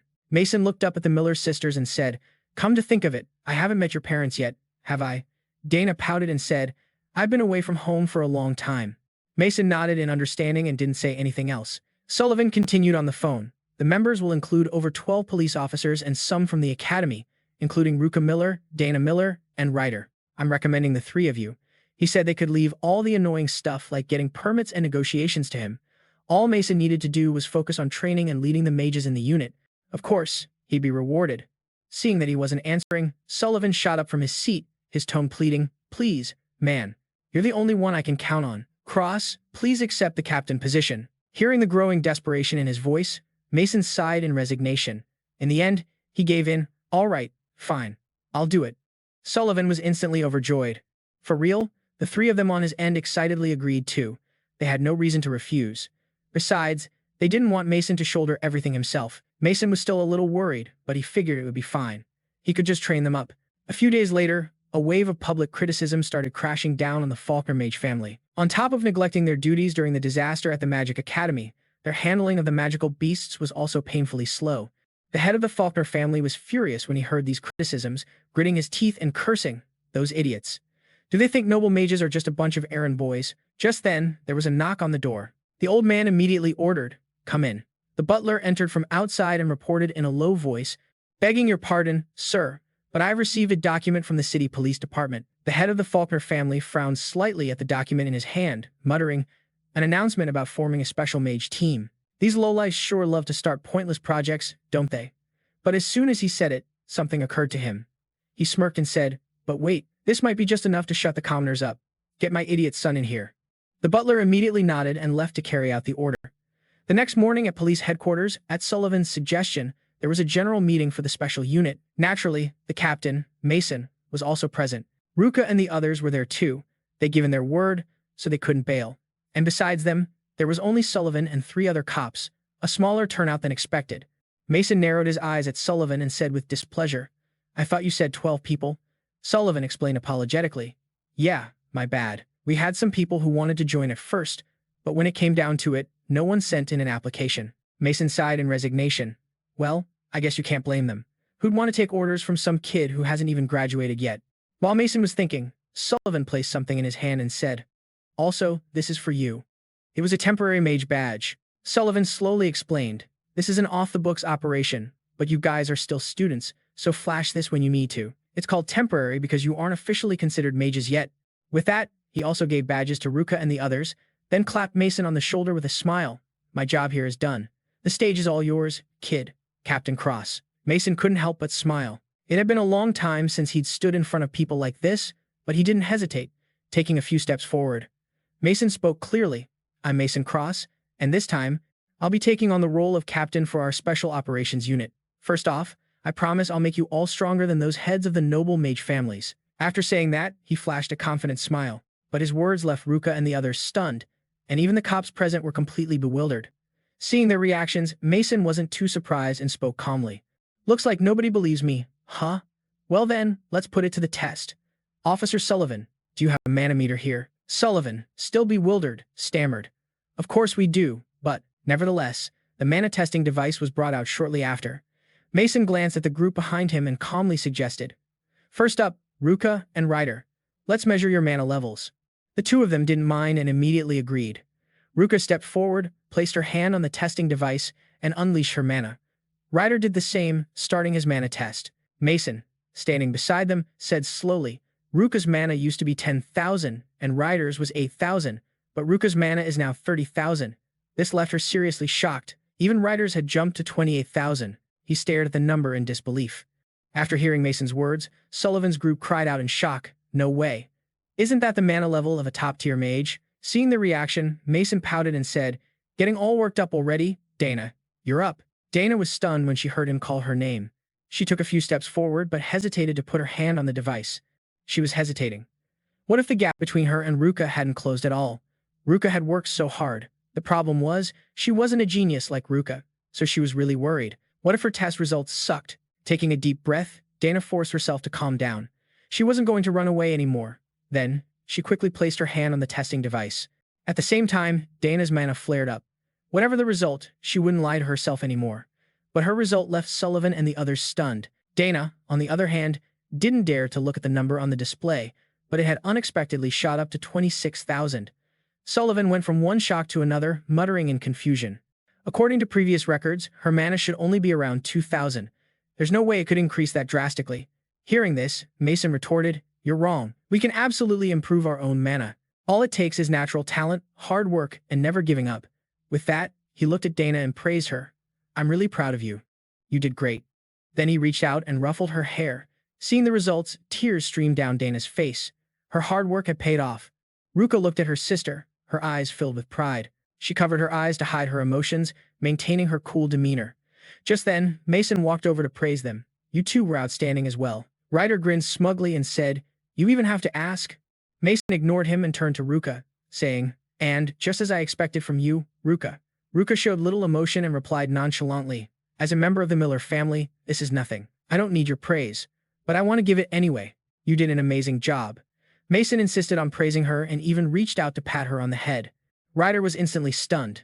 At first, he thought Mason was just some emotionless kid, but now, he probably didn't even know how to spell the word fear. Even Dana was completely bewildered. Oh my god, her sister was going to flip out. But contrary to what they thought, Ruka just brushed Mason's hand away and said with a hint of annoyance, I'm not a kid. Mason didn't seem to mind, nodding in agreement. Yeah, you're right. Seeing this, Dana and Ryder let out a sigh of relief. Thank God, Ruka didn't lose it. Ruka was thinking that this was the first time anyone had ever patted her head like that. Not even her own father had done it. While everyone was in a good mood, a shrill voice cut in. So this is where you all are. I tore this whole police station apart looking for you. Why haven't you greeted me properly yet? Sullivan saw the newcomer and rushed over to explain. I was informed that you wouldn't be coming, so. But before he could finish, the guy cut him off resentfully. Well, I'm here now, aren't I? Sullivan was really annoyed with this guy, but he had no choice but to back down. Well then, let me introduce you. This is Mr. Xavier, a noble mage from the Faulkner family. Everyone looked over and saw some dude with green hair standing there. The word scumbag was practically written on his face. He was clearly bad news. After the introduction, Sullivan leaned in and whispered to Mason. We had no choice but to get permission from a noble mage, so I had to gather your info and send it to them. Sorry about that. Mason asked suspiciously. The Faulkner family is the one that bailed during the disaster at the academy, right? Sullivan nodded slightly and replied. This family cares more about maintaining its power than following government orders. While the two were whispering, Xavier suddenly spoke with contempt. I heard this is supposed to be the top magic unit in the country, huh? Why do I only see a bunch of high school dropouts trying to play grown-up? Sullivan sighed helplessly, pointed at Mason, and introduced him. This is Mason Cross. He's the one who stopped the disaster at the academy. Based on his achievements, he's been appointed as the unit's captain. After hearing this, Xavier narrowed his eyes at Mason. After observing him for a long moment, he sneered. Stopped a disaster? Huh? A commoner. Not even a noble mage. As soon as he finished speaking, Xavier stomped hard on Mason's foot. He grunted in displeasure. How dare a piece of trash like you not bow to me? Don't get slick. You're just garbage. His action infuriated Ruka and the others. They started yelling at Xavier, but he just smirked. Commoners get so emotional, don't they? Well, if it isn't the Mizel sisters, I guess you guys aren't completely useless after all. The two sisters glared at him, their faces filled with disgust. But Zane's shamelessness was as thick as concrete. He smirked, then boldly declared, "All right, it's settled. I'll be the captain of this squad." Sugi heard this and shot back, but the higher-ups already assigned the captain position to Cade. Zane ignored him, scoffing as he proposed. "Then let's have a showdown. Whoever takes down the big boss of the next calamity becomes captain." Sugi got more pissed and tried to stop him, but that chump Zane had already walked off with his two lackeys, smugly saying, "It's settled then." Sugi felt really bad for Milo. He spoke softly, "Sorry man, I couldn't do anything about him." Milo wasn't bothered by that psycho, casually saying, "It's cool. Nothing you said would have mattered anyway. We just have to win." The three of them were now dead set. They would absolutely not let that punk become captain, and then they left the room, totally ticked off. Milo watched them go, feeling a bit helpless. These guys have more energy than I do, huh? A little later, outside at the police headquarters training grounds, Milo had gathered everyone, but he wasn't sure where to start. The officers' mana levels were around 10,000, so he figured he should stick to his original plan and talk about mana first. With that thought, Milo spoke up clearly. "First, there's something I need to tell everyone, and that's the importance of magic. Mana is the name for the energy used to create magic, but it has a lot of other uses too." Next, he called Ryder over to his side. Ryder was a bit confused, but came over anyway. Milo slowly suggested, "Hit me with everything you've got." Ryder was even more baffled, but Milo kept pushing him. Finally, Ryder had to agree, clenching his fist and yelling, "Don't come crying to me if it hurts." With that, he threw a punch right at Milo's face. But before it could even touch him, it was stopped by an invisible screen. Milo slowly explained, "This is the power of a mana shield. With a huge amount of mana, you can activate it easily. If your mana level is even higher, you can even activate it unconsciously." Milo said, "Basically, it's an auto-cast spell." Ryder bit his lip hard. He wanted to break the shield, but couldn't. In the end, he had to give up. Seeing his frustration, Milo spoke up again. "That's why I'm saying that improving your own mana capacity is the most important and fundamental goal for any mage. Remember that." Right after, he called each person over to teach them how to sense their mana. Just like how Ruka and the others reacted when they learned this skill, all the officers were amazed. After finishing the first task, Milo had them do some combat training. The day passed just like that. After training was over, Milo went home. He was still thinking about the squad's situation. Besides magic training, they definitely needed equipment. If possible, he wanted to borrow some gear with resistance to magical beasts, but seeing Sugi's reaction was enough to know it wouldn't be easy to get it right away. Thinking about this, Milo couldn't help but sigh. There probably aren't any skilled craftsmen left in this day and age. Guess I'll have to make it myself. I've never tried before, but it probably won't be that hard. Then he started rummaging around his house to see if there was anything he could use. Finally, Milo found a ring that looked pretty cheap, but since it was in such new condition, it must be something important. "I can use this for now, but it's not enough. Where can I find more?" Just then, the phone on his bed suddenly rang, startling Milo. It was Ruka calling, which was a little rare for her to do. Milo immediately picked up, and Ruka's voice came from the other end. "It's me."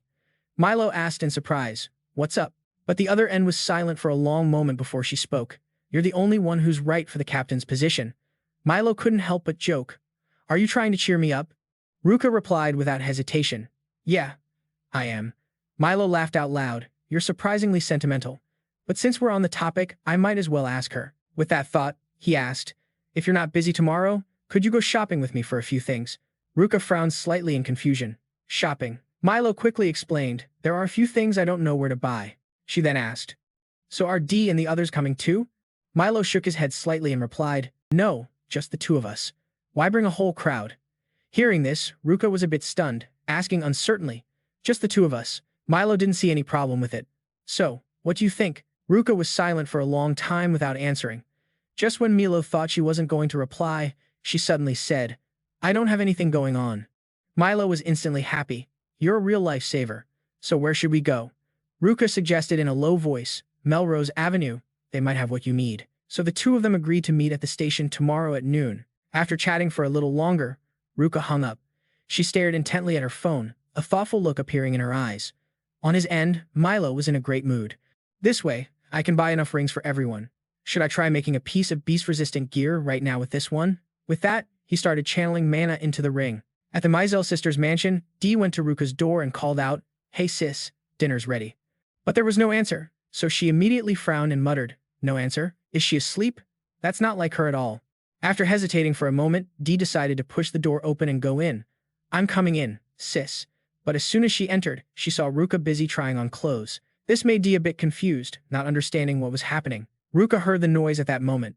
She turned her head and saw Dee standing there looking dazed. She frowned and asked, "What is it?" Dee finally snapped out of it and quickly said, "Oh, sorry. Dinner's ready so." Ruka nodded slightly, cutting her off. "I'll be right there." Dee quickly ran out, thinking as she went. She had never seen Ruka this excited before. Is she going out with someone? Could it be Milo? The next day at noon, at the Melrose Avenue station, Milo was already waiting. Because she was suspicious, Dee had secretly followed Ruka and came here too. But she was afraid Milo would spot her, so she concealed her mana and didn't get too close to them. Feeling like what she was doing was a bit wrong, Dee felt helpless. Why am I even tailing these two? In the distance, while Milo was waiting, he saw a figure approaching. It was Ruka. Different from her usual look. Today she was wearing tight jeans, a tank top, and a super stylish khaki jacket over it, making everyone turn their heads as she walked by. Ruka paid them no mind, walked up to Milo, and raised an eyebrow. "Did I keep you waiting?" Milo shook his head slightly. "Nah, I just got here too." The people around them saw the two standing together and immediately started whispering. Some even thought Milo was Ruka's boyfriend. Dee, hiding on the side, heard this and panicked. "My sister is on a date with Milo. How did this happen?" Milo didn't know they were being followed, and the two quickly headed to Melrose Avenue. As they walked, Ruka asked, "So what are you looking for?" Milo casually replied, "Rings, and a lot of them." Hearing that, Ruka asked suspiciously, "As gifts?" Milo nodded slightly. "Something like that. I need a bunch of them." Ruka was stunned. "A bunch? You're giving them to a lot of people?" Milo didn't think much of it and casually admitted, "Yeah, basically." Ruka, on the other hand, was overthinking it, and she reminded him irritably, "Hey, just so you know, we do the one partner at a time thing here." Milo was a bit confused and muttered, "Yeah, I know." Ruka whipped her head away, pouting as she said, "If you want to buy a lot, then the cheap places are your best bet. I happen to know a spot." Hearing that, Milo brightened up. "All right, I'm counting on you then." So the two of them quickly went to a jewelry store to look for rings. Of course, Dee followed them. Not finding what they wanted, Milo and Ruka then checked out some street vendor stalls. After a while, they ended up back at a jewelry store. Ruka stood at the entrance and sighed helplessly. A ring that's sturdy, not too expensive, and also low-key. I can't believe finding a ring that fits all that criteria is so hard. Milo went inside to pick out a ring. After a while, he said, "Even when I find one that looks okay, something's still not quite right. And this one is way too expensive." Meanwhile, outside, Dee had found a coffee shop across from the jewelry store and was secretly watching Milo and Ruka. She grumbled under her breath, "What the hell? And why are they standing so close to each other?" Inside the jewelry store, a sales clerk quickly came over to greet them. "Welcome. What can I help you two with? If you're looking for a ring for your girlfriend, we have a special discount." Milo heard the word girlfriend and immediately tried to correct her. "Oh no, she's not." But before he could finish, Ruka's face hardened and she said, "I am not his girlfriend." The clerk heard that and apologized profusely. "I am so sorry. Please feel free to look around." Then she turned and practically ran away, leaving Ruka bewildered. Milo also sighed helplessly. A little later, at a diner, Milo had just sat down when he started complaining. "So much walking, I'm totally exhausted, especially in a crowded place like this. We went through all that trouble and still couldn't find anything." He was wondering if he should reconsider his criteria. But just then, Milo noticed that Ruka didn't look too happy. After a long silence, Ruka hesitated and mumbled, "I'm not good at showing my feelings. Do you even know me or understand what kind of person I am?" Milo was slightly taken aback, but he quickly recovered and nodded. Yeah, I do." At the same time, Dee was sitting not too far away. Hearing Ruka's confession, she was a little startled. Then Ruka spoke again in a low voice.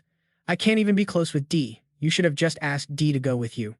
I'm just getting in the way." "No way, that's not true at all." Milo shook his head, denying it. "You looked up all the jewelry stores beforehand, didn't you? You also put a lot of thought into each item." Hearing this, Ruka fell silent, her eyes still showing a lack of confidence. Milo continued, "Even though we're shopping for me, you were so serious about it, like you were buying something for yourself. What I mean is, you've helped me a lot." Ruka looked at him intently, suddenly becoming shy. She lowered her head, fiddling with a strand of hair by her ear, and whispered, "Really? Dee heard their conversation and couldn't help but step outside. She had never seen that expression on Ruka's face before. What am I even doing here? Maybe I should just go home. And so, after that, she turned around and went home. Milo and Ruka searched for a little longer and finally found what they were looking for. Milo exclaimed excitedly, "We finally found them." Ruka, walking beside him, asked doubtfully, "But you're buying 5 of them." Minato answered calmly, "Yeah, so everyone gets one."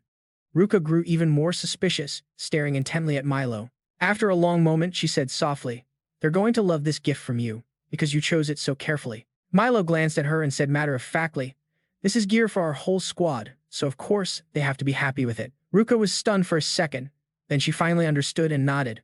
"Oh, I get it." "Oh, so that's what it was." Mason didn't pay any mind to her thoughts and thinking about the day's events, said gratefully, "I don't know what I would have done without you today. Thanks a lot." Ruka just shrugged it off. "Don't mention it. Just knowing I could help you is enough." But Mason insisted on thanking her, saying quickly, "I should get you something to repay you, right?" Ruka pouted a little. "You really don't have to." But just as she said that, Mason suddenly pulled out a ring which totally stunned Ruka. Paying her reaction no mind, he rushed, "Give me your hand."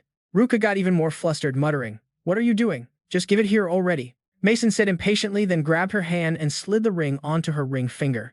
He winked and grinned. "This is the first piece of gear I ever made. Keep it safe, okay?" Thinking about the implications, her cheeks instantly turned bright red. She quickly avoided Mason's gaze and bolted, saying, "I'll treasure it. See you later." Mason was a little confused and tried to call out to her, but she was already gone. "I was still explaining its function, though." "Ah, whatever, I'll tell her next time." On her end, Ruka ran a good distance away from Mason before finally slowing to a stop. Ruka stared intently at the ring on her finger. A thought suddenly crossed her mind and she clutched it to her chest. The next day at the police precinct's training yard, Mason gathered everyone and announced, "All right, I'm handing out the gear now. Everyone gets one." He then passed out the rings to the group, and as they held them, everyone was completely shocked. Karin muttered in disbelief, "It's giving off a magical reaction. Don't tell me this is anti-demon beast gear." Mason gave a slight nod. "You got it. It's anti-demon beast gear enchanted with wind magic. If you channel your own magic through it, you can upgrade it to a Tier 1 wind spell." Sugo was even more floored by this and asked, "Where in the world did you get these?" Mason answered, nonchalantly, "I made them." Sugo was just reeling from one shock to the next. Only master craftsmen could forge anti-demon beast gear, and they were all but extinct, yet this kid somehow mass-produced them. He couldn't help but marvel. "Kid, you just never run out of ways to surprise us, do you?" Mason continued to pass out the rings to the rest of the team. But when he got to Ruka, he just skipped her, which surprised Chloe. Then she quickly noticed a ring already on Ruka's ring finger. Chloe was stunned. Her sister had never worn a ring like that before. Was that from their date yesterday? Did something happen after she got home? What the hell went down? Mason had no idea what was going through her mind. After distributing the gear, Mason announced, "The only thing we're lacking now is a way to get around. We can't keep relying on cars, they're just not fast enough." Sugo had to agree, they were always showing up late to the scene. Mason then used his mana to float into the air, calmly explaining, "With this gear, anyone can use the wind-type balance spell. This will cut our travel time down to almost nothing." But he warned them to keep one thing in mind, it's just a simple charm, and the mana cost is super low, so don't even think about using it to attack. With that, he told everyone to try it out. They all quickly did as he said, but none of them could keep their balance. Mason patiently reminded them, "Balance requires both levitation and stability, so try to imagine you're jumping first." As he spoke, he glanced over at Chloe and saw she'd already nailed it. He immediately praised her. "Awesome job, Chloe." Flattered by Mason's compliment, Chloe got super cocky. "You have any idea how long I've been practicing my mana control? This little trick is a piece of cake." But then she suddenly locked eyes with Mason's intense stare, and it made her jump. Chloe quickly looked away, feeling a fresh wave of guilt for spying on them. While she was stewing in her unease, Mason suddenly asked, "By the way, I have a question for you. You know a lot about Ethan Cross, don't you?" Chloe nodded slightly. "Yeah, he's my biggest hero."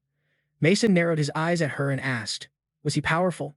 Chloe replied casually, "His mana capacity was about 1 million and he could use a ton of different spells. He died fighting the Demon Lord during the Great Calamity." Mason asked skeptically, "What happened to all the mages after he died?" Chloe explained slowly, "Back then there were hardly any combat-ready mages left. The Mizuha family played a huge part in rebuilding everything. Back then, almost all the documents and data about magic were completely destroyed. That's why their ancestors had to rebuild the entire magic system from the ground up." Mason's brow furrowed. From what he remembered, the number of mage casualties was high, sure, but there should have been tons of materials and data left. He'd stored backups all over the place just in case something like this happened. But modern magic was so basic and full of gaps, and mana levels were ridiculously low. Was this just the result of time passing, or did someone orchestrate this on purpose? Noticing Mason's silence, Chloe asked with concern. Hey, are you all right? Mason snapped out of it and shook his head. Yeah, I'm good. Chloe still looked worried and said hesitantly, if anything's bothering you, you can talk to me about it. I might not be able to do much, but... Before she could finish her sentence, Mason cut her off with a gentle smile. Just knowing you're worried about me is more than enough. Thanks a lot. You've already been a huge help. Mason knew Chloe wouldn't rat him out about his questions, but the issue with the dark mages was still unresolved. Thinking about the risk of dragging her into this mess, he decided it was best not to mention it too often. At this thought, Mason cracked a smile to himself. If Chloe ever found out he was actually Ethan Cross, she'd probably pass out for a week. But she misinterpreted his silence, thinking he wasn't telling her things because he didn't trust her. So what if she got stronger then? Chloe's expression became determined. She was going to give it everything she had. 1 week later at the precinct training yard, Mason was leading the team through their drills. All units assumed firing positions. Instantly, the entire squad launched their attacks. Karen was now able to use Tier 2 Holy Light magic. Sugo could deploy Tier 3 magic. Ryan had progressed to now capable of using Tier 4 magic. The Mizuha sisters combined their strength, creating a simultaneous Tier 4 water spell. Mason was extremely pleased. The whole unit's combat power had jumped significantly. Even Karen could now use magic to defend herself. She couldn't use a single spell before, but the ones who surprised him most were Ruka and Chloe. Their teamwork was absolutely incredible, especially for sisters. It wasn't just Mason who was impressed, even Chloe was shocked by her own power now.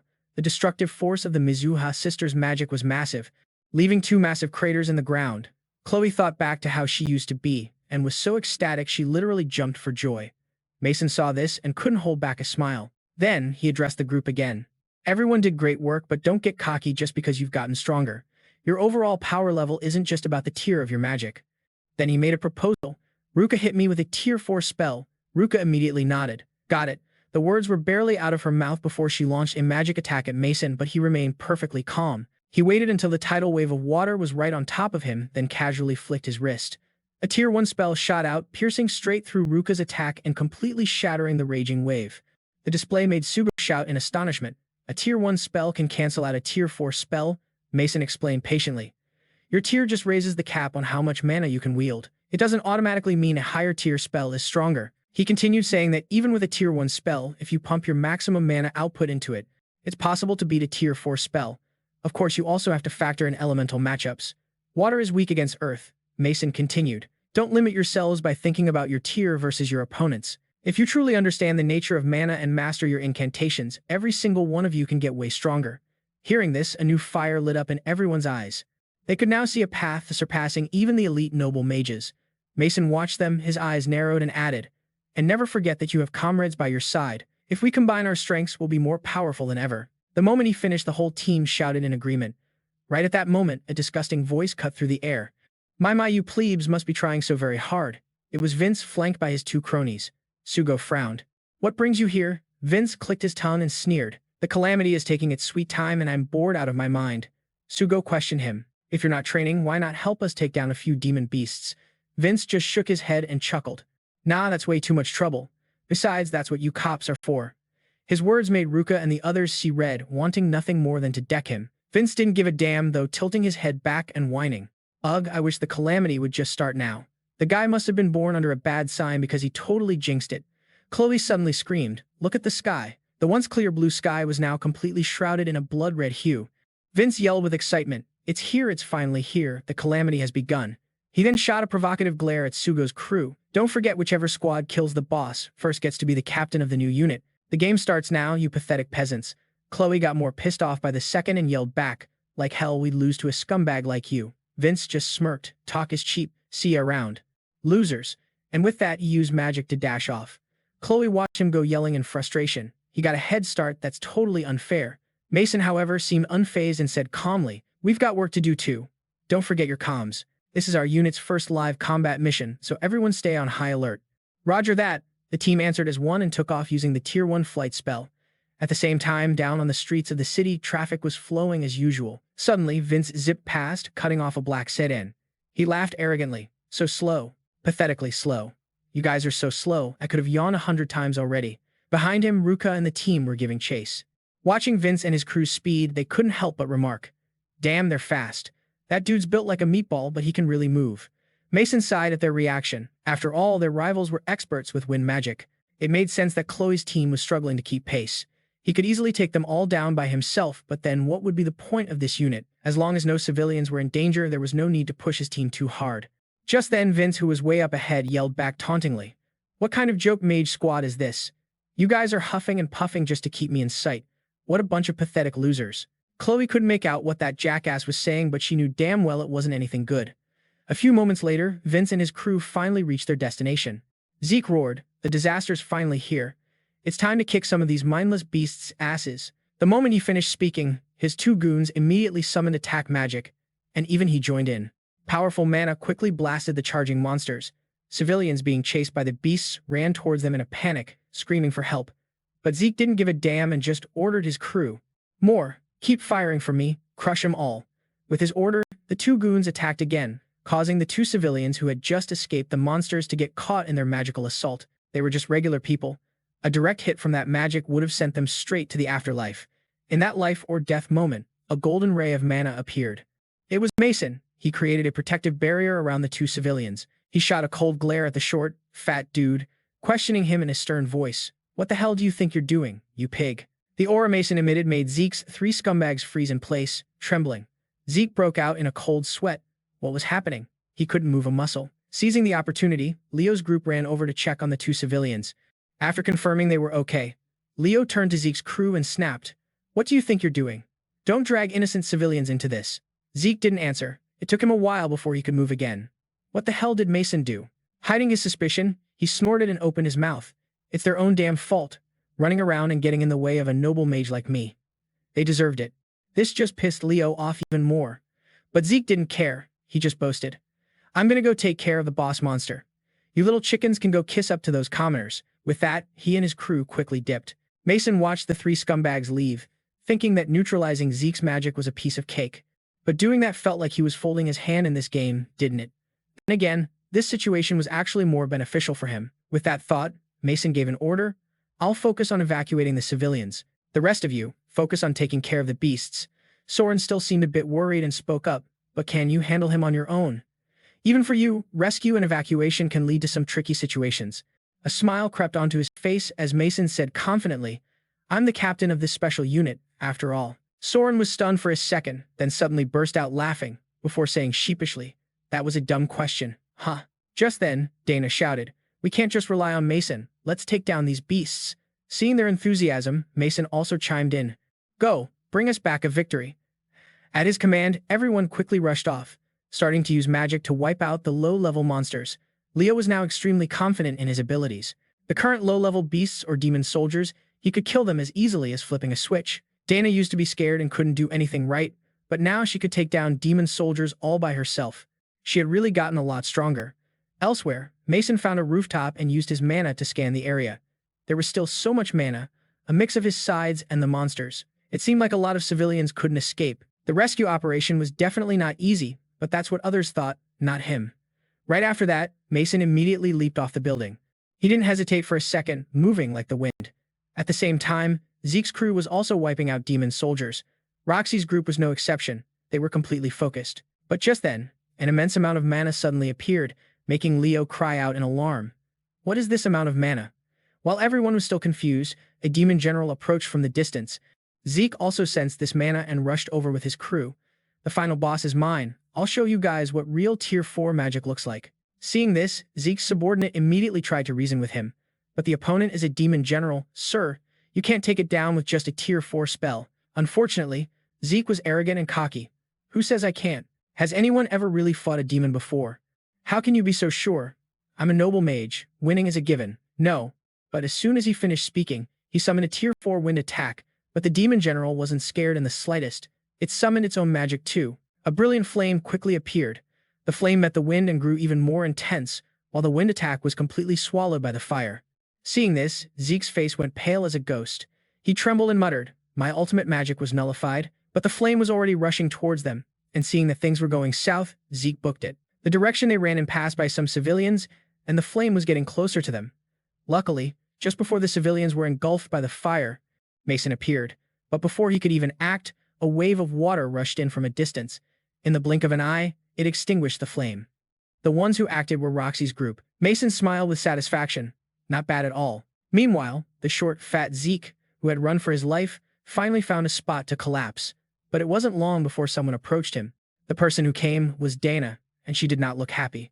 She gritted her teeth and demanded, "Why did you drag civilians into this?" Zeke snorted coldly, pouting, "I already told you, it's their fault for not running away. If they dare to get in the way of a noble mage, they should expect death as a fitting punishment." But as soon as he finished speaking, Dana raised her hand and swung. A loud smack echoed through the empty lot, a slap that sent Zeke flying several feet. Leo was still furious and yelled, "Noble mage my ass, you're just a fat, shameless pig." Zeke, still in shock, trembled on the ground, muttering in disbelief, "You dared to slap me? You dared to slap a noble mage?" Dana snorted. "Just ignore that pig with no self-respect. Let's finish cleaning up these monsters."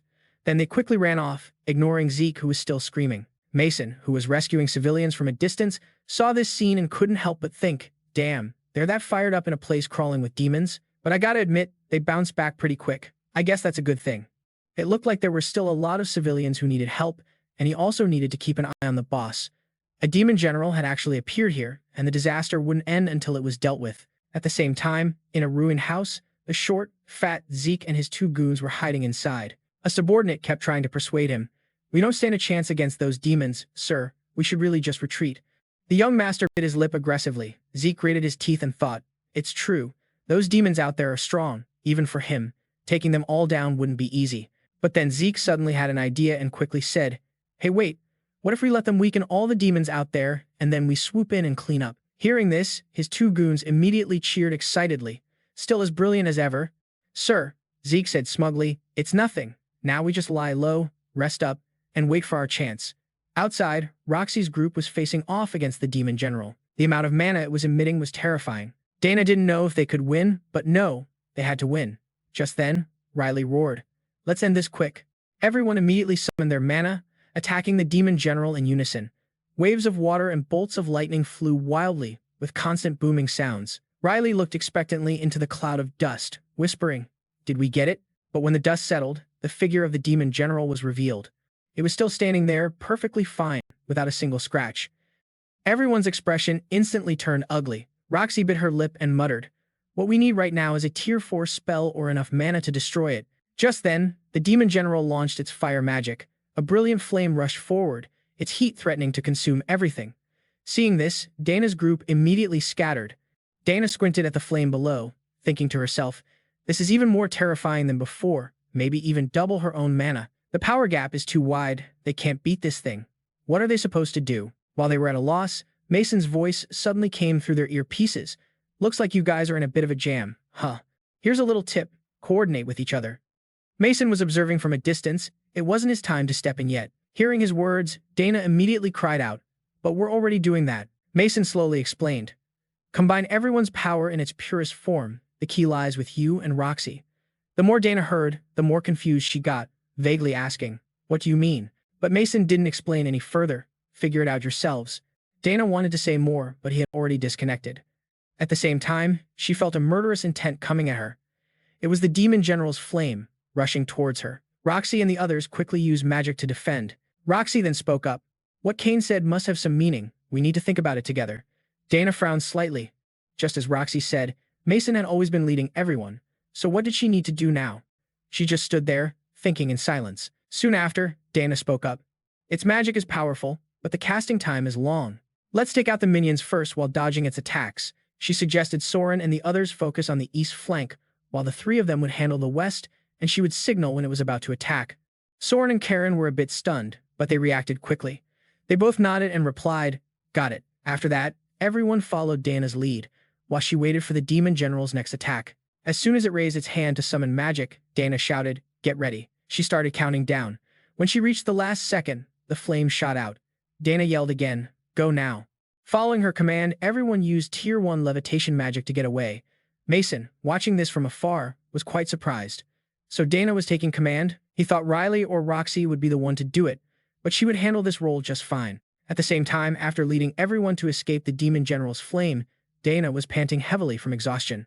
Their current magic level and mana weren't enough. What could they do? While she was panicking, she tried to remember what Mason had said. What did Mason say that time, or had Dana misunderstood him? But she wasn't sure if this method would actually work. After hesitating for a long time, she decided to go for broke. Right after that, Dana walked up to everyone and firmly requested, "Everyone, please lend me your strength." Far in the distance, Zeke was secretly watching Roxy's group. He muttered to himself, "What the hell are they planning?" Before long, Roxy's group had a strategy. Following Dana's suggestion, the two sisters stood at the front line. Soren and Riley were behind them, and finally, Karin and two other officers. Shane was still a bit hesitant and asked, "Are you sure we can pull this off?" Erica shook her head slightly. "I don't know, but it's not like we have any other choice." Luna, on the other hand, spoke with confidence, "I believe in you." Riley also chimed in with determination. "We just have to give it our all. If it doesn't work, we'll figure something else out." Just then, the demon general summoned a level 5 spell. A giant ball of fire appeared, engulfing the entire sky in an instant. The heat spread so fast that even Vance's crew was affected. Vance pursed his lips and muttered, "Damn idiot commoners. They're dragging us down with them." But his subordinate cried out, "Sir, look." Vance snapped his head around, and his eyes instantly narrowed. He saw Luna's group charging straight toward the flames. Kara had already summoned a level 3 holy magic spell, which instantly enveloped Luna and the others. Watching from a distance, Mason couldn't help but smile. Not bad at all. They'd have a hard time dodging a level 5 spell, so Kara's magic would help reduce some of the damage from the attack, a smart move. Meanwhile, Julia and Luna would be responsible for the attack. The combination of the two Mizuno sisters would create a higher-tier water magic. Mason nodded in satisfaction. That's right, if individual strength isn't enough, the solution is to combine forces. This is the basis for creating an ultimate spell. Just as he thought, the two of them formed a level 6 ultimate water spell, Mermaid's Tear. In a flash, a mermaid made of water appeared. Seeing this, Shane couldn't help but exclaim, "Well, damn, who knew these two sisters could even use level 6 magic?" In an instant, the demon general's flames were extinguished, and it was completely immobilized. Seeing this, Vance excitedly shouted, "This is it. Let's make a grand entrance." But before he could do anything, vines shot out from nowhere, wrapping tightly around him and draining his power. Vance fell helplessly to the ground, his body limp and useless, and the one who did it was Mason. Did they really think their actions would escape his notice? Of course he had to stop them. On the other side, Luna's group had no idea someone almost stole their thunder. Shane looked at the motionless demon general and quickly said, "It's down." Sure enough, the sky returned to its original blue color right after. Shane cheered excitedly. "We won. We stopped the disaster." Kara nodded in agreement. "It's all thanks to the Mizuno sisters and everyone else." Just then, Luna and Julia staggered, about to collapse. Riley rushed over to check on them. "Are you two okay?" Luna said helplessly. "My mana's completely drained. I can't move an inch." Julia was also very weak, but she was ecstatic. "We did it, sis." Luna nodded slightly, smiling at her. "We won." A little later, in a conference room at the police headquarters, Mason stood at the center of the room, praising everyone. "Great job. Everyone, we've stopped the disaster." This was also the first official mission for our unit. The people sitting below listened with immense joy, especially the Mizuno sisters, who were the decisive factor in this battle. Mason was also very pleased with their performance and praised them continuously. But everyone showed off their abilities exceptionally well. "I can really see all of you maturing. Especially you, Luna. Your growth has been the most remarkable." Luna was a bit stunned to be called out suddenly, but she quickly puffed out her chest, a smug look on her face. Mason didn't hesitate to continue praising her. "The commands you gave at that moment were all spot on. The ultimate spell was also very impressive. Did you plan that strategy beforehand?" Luna shook her head slightly and replied, "Nope, had no idea." "So that was an ultimate spell? I see." Mason was stunned. "You didn't know? Then how did you do it?" With a slight chuckle, Luna smirked and said, "It was thanks to your hint. The rest was just my instinct." Mason was even more confused. "This girl, she might be more talented than I thought, but it's not a big deal." Mason continued speaking, "Anyway, you did a great job, especially for deploying such a high-damage spell right on the battlefield. Obviously, the trust and harmony between you sisters also played a very important role." At this point, Mason suddenly looked at the clock. It was almost time. Then he grabbed the remote and turned on the TV. A live broadcast of a police department press conference appeared. A reporter was currently interviewing the police chief. "From what we understand, the leader of this special unit is the student who single-handedly stopped the disaster at the academy. Is that correct?" "I'll answer that." Without waiting for the chief to reply, Shane quickly cut in. He then leaned into the microphone and declared loudly, "I'm Shane. I'm the spokesperson for the captain of the SMT, the Special Magic Task Force. And yes, is a student, just as you've heard." As soon as he said this, the reporters below were stunned and started murmuring among themselves, hearing the doubtful noises from the crowd. Shane spoke up again. He possesses power that can easily surpass a noble mage. When the disaster struck the Magic Academy, not a single noble mage showed up to help. This directly put both police officers and civilians in a life-or-death situation. However, Mason appeared and saved everyone. Shane got more and more fired up as he spoke. I believe he is the one who will carry the future of our country. Besides him, no one else is capable of taking on the role of captain. Back at the police department, Mason felt helpless hearing all this flattery. He wished Shane would tone it down a bit. At the press conference, the reporters were getting annoyed by Shane's words. More and more people started questioning him, and the murmuring grew louder. They also brought up the heads of the noble mage families, especially the Frost family. This situation made the police chief start sweating bullets. He quickly spoke up. We are currently at the police department. Please refrain from asking questions that invade the privacy of the noble mages. Just then, a loud shout was heard from outside. When everyone looked over, they saw that Fatso Vance standing outside with his two lackeys. He strode into the hall and arrogantly declared, Your current brat of a captain is a total joke. Only a noble mage as distinguished as myself is worthy. Then, Vance aggressively demanded, You didn't even bother to inform me. Holding a press conference on your own, you have no respect for your superiors. Shane glared at him and asked resentfully, Why are you here? You lost the bet, remember? The shameless Vance flat out denied it. Don't remember a thing. Shane was furious, but Vance ignored him and continued, The words of a noble mage like me are absolute. You commoners should just listen to what I say.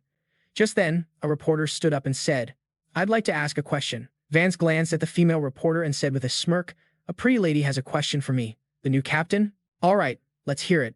The reporter's tone became serious. We've received information that not only did you fail to rescue any citizens, but you actually endangered them in the process. Is this true? Hearing this, Vance jumped in shock and shook his head in denial. What are you talking about? That's nonsense. But another reporter presented a video as evidence. We've also received similar reports, and we even have video and photos. Immediately, many reporters in the crowd began to question Vance, criticizing and condemning him. The more Vance heard, the more furious he became, his face turning pale with rage. He yelled angrily, Shut up, all of you. It was their fault for getting in my way. You pathetic commoners better watch your mouths. At this point, Shane couldn't hold back any longer and spoke out clearly. I'm sure all of you have seen it now. The era of the noble mages has completely crumbled in the hands of people like this. He said what people need now are heroes willing to protect everyone, people who fight selflessly like the current captain of the Special Magic Task Force. At this point, Shane pointed at Vance's group and criticized them. We don't need noble mages who don't even care about the safety of the citizens like you anymore. The wave of accusations from the reporters and Shane grew stronger. The police department leaders were speechless, and Vance was furious. He scrambled to get away, not forgetting to yell a warning. You'll all pay for this? You're dead meat for doing this to me. Watching this from the conference room, Mason sighed. Shane really went all out this time, huh? Just then, Riley suddenly exclaimed, Look at this. The video of the disaster is going viral online, and Vance's actions during the battle are causing the noble mages to get a ton of backlash from the public, especially the Frost family. Mason was surprised. The internet is scary. Stuff spreads like wildfire. While he was still thinking, Riley cried out again, confusing him. What is it? Riley pointed at the screen, hesitatingly muttering, We were caught on camera too. The video clearly showed Mason's group. Everyone's faces were crystal clear. Mason put his head in his hands. So much for my quiet, unnoticed life. As if you weren't high profile enough. Things just keep getting more complicated. 1 week later, in conference room 3 of the police department, Mason arrived and his eyes went wide in shock. What is this now? The room was packed with people, not an empty seat in sight. Why is it so crowded? When Shane saw him, he ran over and explained apologetically. For a few reasons, it's easier to get approval from the higher-ups now, and the number of volunteers has also skyrocketed. I know I went a little overboard at the press conference, so I wanted to apologize to you, Mason, and I promise I'll make it up to you. Mason shook his head helplessly. It's true you plan to retrain the mages, but this is way too high profile. While Mason was complaining, Riley came up to him and said cheerfully, Well, let's just do the best we can with what we've got. After all, the whole world has its eyes on you now. Mason said reluctantly, This is such a pain. Please don't let anything crazier than this happen. Elsewhere, in a dark basement, a person was tied tightly to a chair. In the darkness, a sinister voice echoed, I'll ask you again, what do you know about that dark mage? As the words faded, a sharp knife was pressed against the tied person's neck, and it was none other than Jude. The person holding the knife to his neck was Silas. Jude was scared out of his mind and quickly yelled, I swear I've already told you everything. I just know he's some guy who can use insane magic, that's all. But as soon as he finished speaking, the knife plunged down, and fresh blood gushed out like rain. Overcome with pain, Jude couldn't help but throw his head back and scream. Suji said coldly, I bet you know more than that. Jun kept begging, but it was no use. Finally, he mumbled, I remember now. The cops are crawling all over the Magic Academy, so there's a rumor he might be one of the students there. Hearing this, Suji nodded in understanding. I get it. Looks like I can't squeeze anything else out of you. What a disappointment. Jun, overjoyed, asked, You're gonna let me go, right? Suji scoffed and sneered. Oh, of course. I'll let you go from this world. As soon as he finished speaking, he slashed his blade across Jun's neck. Fresh blood sprayed everywhere, splattering onto his sleeve, making Suji grunt in disgust. Your blood got my clothes dirty. Filthy, filthy, filthy. So disgusting. Suji frantically wiped it off, his eyes filled with loathing. Then he frowned and muttered, But a student, huh? The screams of a young boy begging for his life will be exquisite. Just you wait, Mr. Dark Sorcerer. With that, Suji smirked, then left the place, his eyes gleaming with excitement. Meanwhile, in Midtown, a figure appeared. This was Minato, in his Dark Sorcerer guise. He had come here again to purge the demonic beasts. Just then, a noise came from behind him. Minato quickly turned to see two young guys with phones slowly approaching in the darkness. He quickly leaped into the air, out of their line of sight. After a few steps, they saw the corpse of the demonic beast on the ground. One said regretfully, A monster's already dead. The Dark Sorcerer must have done this. I missed my chance to get him on camera. Minato, watching from above, sighed helplessly. He figured the hype around the Dark Sorcerer had died down by now. But people were still looking for him, and even in quiet residential areas like this, patrols had increased. It seemed they were handling monsters and disasters much more effectively now. Maybe they didn't need a Dark Sorcerer like Minato anymore. But just then, he suddenly saw something. Below, two thugs were pinning a man to the ground, yelling aggressively, Pay up. You owe us $10 million. If you don't pay, we'll sell your organs. The man immediately shot back, but I only borrowed $200,000. Seeing the man wasn't cooperating, the two thugs summoned their magic and sneered. What do you think interest is for? We're going to teach you a lesson. But at that moment, a figure appeared from the sky. It was Minato. He created a protective barrier to shield the man. Taking this chance, the man turned and ran. The two loan sharks, seeing their business interrupted, yelled out in frustration. What's a punk like you interfering for? You got a death wish. Think you're some kind of hero. Looks like you need a taste of pain to learn your lesson, huh? But they were all talk. Just a few seconds later, their faces were beaten to a pulp. Minato narrowed his eyes at them, thinking to himself. The two thugs suddenly started whispering. Is that the Dark Sorcerer? All the rumors say the underground organizations are looking for him. Minato overheard this and leaned in to ask, Underground organizations? The two, afraid of getting beaten again, quickly bowed their heads and said, We don't know anything about any underground organization. Drellian, please let us go. We won't tell anyone about you. Minato narrowed his eyes at them and said in a cold voice, How much do you know? If you talk, I might let you walk. One of them immediately nodded and replied, Black Rebellion is an underground organization of sorcerers. They always operate out of the public eye. Apparently, they're into all kinds of crime, making a killing. The other one agreed. Whether it's gangs or the mafia, they're the ones pulling the strings. They have connections in the media and politics and seem to do whatever they want. They told him that Black Rebellion has a branch in the nearby Neon District. They had hoped to join, or maybe not. After hearing what he wanted, Minato knocked the two thugs unconscious. He quickly left the scene, lost in thought as he walked. Kari mentioned the increase in illegal activities by the Black Rebellion sorcerers, right? I get it, this is interesting. Maybe dealing with disasters and monsters should be left to the Academy's Minato. The Dark Sorcerer should clean up the underworld. Alright, it's time to wipe out that Neon District branch. With that thought, Minato quickly ran towards the Neon District. In the Neon District, as night fell, the place came alive. Both legal and illegal entertainment activities were everywhere. The sounds of barkers calling out to passers-by filled the air. Minato moved silently through the street crowd, feeling a sense of awe. Modern entertainment districts are really bustling, almost blindingly bright. He could feel magic everywhere, but he couldn't pinpoint which organization it belonged to. Maybe he should start by grabbing a few guys doing shady business here. As he thought this, Minato walked into a dark alley where some jobless punks were hanging out. They were checking out some goods in their hands. When they saw Minato, they yelled out, annoyed, Hey, what are you looking at? You looking for trouble? Minato said nothing and acted immediately, knocking the two of them out cold. Looks like they didn't know anything. He took out his phone, called the police, and reported everything. Just then, some civilians approached, and Minato signaled for them to take another route, because the goods the two punks were messing with were guns. At that moment, Minato saw something on the phone. He frowned and muttered, Weston. So he went to find some other thugs in the area to ask. Is that where the organization's members hang out? The thug asked, trembling. You'll let me go after I give you the info, right? Minato snorted, got the information, and took off. I hope the info you gave me is accurate, for your sake. Meanwhile, at a bar named Weston, a short-haired girl quietly appeared inside. As soon as she entered, all eyes immediately focused on her. The girl walked straight to the bar and slowly sat down on a stool. The bartender didn't look up at her, still busy wiping a glass in his hand, and asked indifferently, "What can I get you?" The girl looked intently at the man and slowly said, "Do you have any information?" With that, she placed a few bills on the counter. The bartender took the money, pocketed it, and asked suspiciously, "What do you want to know?"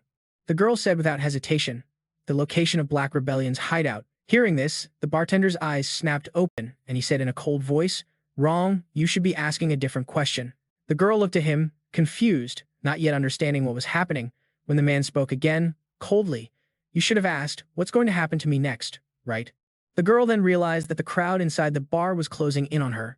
She immediately panicked, not knowing what to do. While she was still confused, the crowd summoned their magic, intending to kill her. The girl quickly fought back, but she knew she was no match for them and needed to escape. With that thought, she turned and ran.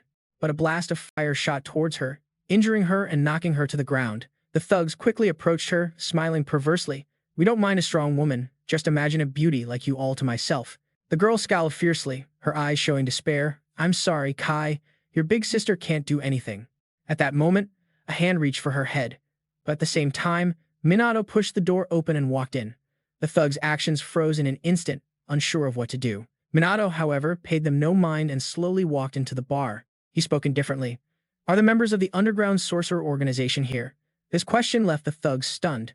By the time they reacted, one of them had come up behind Minato and said coldly, "Are you crazy? Do you have any idea what kind of situation you're in?" With that, he placed a hand on Minato's shoulder and warned in a low voice, "Go run home to mommy, you idiot." But as soon as the words left his mouth, a fist slammed into his face. The single punch sent the guy flying, smashing hard against the wall. The pain made him scream his head off. This scene left everyone there completely dumbfounded. The short-haired girl couldn't help but think no normal person could send someone flying that far. He used magic, but she didn't see him say anything. Who is this guy? Minato didn't care what they were thinking and said in a cold voice, "Looks like my information was correct, just a bunch of low-level sorcerers here. Ganging up on a woman? How pathetic. A bunch of rebel thugs like you are rotten to the core." Seeing Minato's aggressive aura, the crowd grew a little scared, but they tried to stay calm and shouted, "Get him, he's just one guy. If we all attack together, there's no way we can lose." As soon as they said that, a barrage of magic spells appeared, flying towards Minato, but he dodged them easily. The short-haired girl watched from the side, worried. No matter how strong Minato was, there was always an advantage in numbers. He didn't seem capable of summoning high-level magic. He didn't stand a chance. Thinking this, the girl shouted, "Run." But Minato calmly dodged the incoming spells. He gave a cold laugh and sneered, "My condolences." As soon as he spoke, Minato moved like the wind, instantly appearing in front of a thug. He landed a punch that sent the guy flying. Minato didn't stop, throwing a few more punches, and in the blink of an eye, he had taken down several of them. Minato unleashed a flurry of punches. His speed was unbelievably fast, none of them could dodge. The short-haired girl watching was completely shocked. She stood there stunned, unable to react for a long moment. In just an instant, the entire group of thugs was down. The short-haired girl couldn't help but wonder. Minato moved so fast I couldn't even see him. What kind of magic did he use? Minato slowly walked towards the last one standing, who trembled and muttered, What the hell are you? Who are you?" Minato narrowed his eyes at him and said indifferently, "I am the Dark Sorcerer, and I will destroy the Black Rebellion." As soon as he finished, he knocked the man unconscious. Right after, Minato walked over to the girl. The girl glanced at the thugs lying on the floor, completely bewildered. Minato took them all down in the blink of an eye. He was truly elite. Maybe he's a legendary sorcerer. While she was still dazed, Minato leaned in close to her. His clear eyes made her guess he was only around school age. Minato helped her up and whispered, "Looks like you're not hurt, are you?" The girl finally snapped out of it and nodded. "Huh. Oh, right." Hearing that, Minato nodded, then turned and walked to the bar. He leaned down and said coldly, "Tell me about the organization." The man, terrified, covered his head and refused, trembling, "I can't, they'll kill me if I do." But as soon as he said that, Minato slammed his fist on the counter. He narrowed his eyes at the man and warned in a cold voice, "This is your last chance. Tell me about the organization." Seeing his death glare, the guy screamed out, "I'll talk. Please, man, don't slice me up." He told Kane that the organization's base in Los Angeles has many branches beyond Hollywood, and the head of the Hollywood branch is a real piece of work. He heard the leader is an influential sorcerer in the underworld, and there are even rumors he's pulling the strings in the country from the shadows. After hearing this, Cain asked coldly, "And where is this branch?" The guy waved his hands and shook his head. "I swear I don't know. They don't tell low-level grunts like us. They just give us chump change jobs." Cain frowned slightly. This guy didn't know where the branch was, so he was back to square one. Maybe he'd just go hunt down more illegal sorcerers. With that thought, Cain turned to leave, but after a few steps, the girl called out to him, "Wait." Cain paused slightly, and the girl spoke gratefully. "Thank you for saving me. I can't imagine what would have happened if you weren't here." Cain shrugged it off, saying casually, "Don't sweat it. I was just passing by. If you knew this place was dangerous and still walked right into it, then you've only got yourself to blame." Hearing this, the girl couldn't help but chuckle. "You're pretty harsh on adults, aren't you?" she asked. "Aren't you looking for the Black Rebellion's branch? What are you going to do when you find it? Tear it down?" Cain replied coldly, "Yeah." Just one short word, but the girl could see Cain meant it. He was determined to destroy the Black Rebellion. Cain was strong, no doubt, but he couldn't do it alone. And neither could she, probably. After thinking in silence for a long moment, the girl suggested, "Can we team up?" Cain frowned, looking at her skeptically. The girl nodded and introduced herself. "I'm a private investigator. I can access way more intel than you, and I've got connections, but I don't have your kind of power." The Dark Sorcerer was even stronger than the rumors said. If she worked with Cain, she might achieve her goal. Hearing the offer, Cain hesitated for a moment before speaking coldly. "So you want to trade your intel for my muscle?" The girl nodded slightly. "Sounds like an ideal partnership, doesn't it? Let's join forces."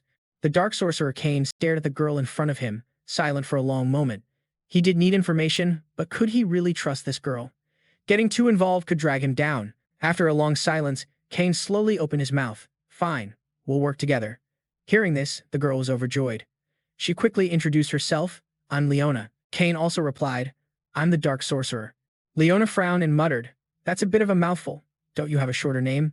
Cain shook his head. "No, that's what everyone calls me." Leona then eagerly tried to think of a name for him. After a moment, she asked hesitantly, "How about Chrono?" "Fine." Cain agreed without hesitation, then asked suspiciously, "So why did they attack you?" Leona replied casually, "I was looking for the Black Rebellion's hideout." Cain sighed at that. Too reckless. Leona shot back defensively. "Aren't you doing the same thing?" He scoffed. "I can handle myself." Leona felt Cain had a point and sighed in defeat. "I know I'm weak, but I have no other choice. No one dares to stand up to them. And the noble sorcerers don't care either. The cops are busy with the disaster, so the Black Rebellion gets to run wild here without any consequences." Cain had heard about that from Kara, but why was Leona trembling as she spoke? He narrowed his eyes at her, finally speaking. "You're helpless too, aren't you?"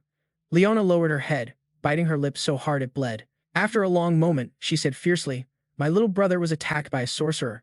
Since their parents died a few years ago, Leona had been taking care of Kai. She worked like crazy to raise him. Kai, despite being alone a lot, never complained. Until one day, their home was broken into, and Kai saw everything, and then the burglars attacked him with magic. Being so young, he couldn't fight back. Kai could only run but couldn't escape." As she told this part, Leona's face was filled with rage. Cain glanced at her and asked doubtfully, "So he got hurt?" Leona shook her head. "Not physically, but he's unconscious." Cain was surprised. Can't healing magic fix it? At that moment, Leona screamed in frustration. "The doctors say he'll wake up. He's only 9 years old. It's their fault. They got caught, but it's not enough." Leona's eyes were filled with so much hatred, rage, and helplessness. Cain noticed this and asked, "So you want revenge?" "I want justice." Leona shouted fiercely, "I want to stop others from going through this. I don't have the power, but you do, right?" Cain said nothing, thinking to himself, "She seems to be telling the truth. This whole story is to get me to team up with her. What a smooth talker." But Cain didn't hate it though. He then spoke coldly, "If you can actually be useful to me, then fine."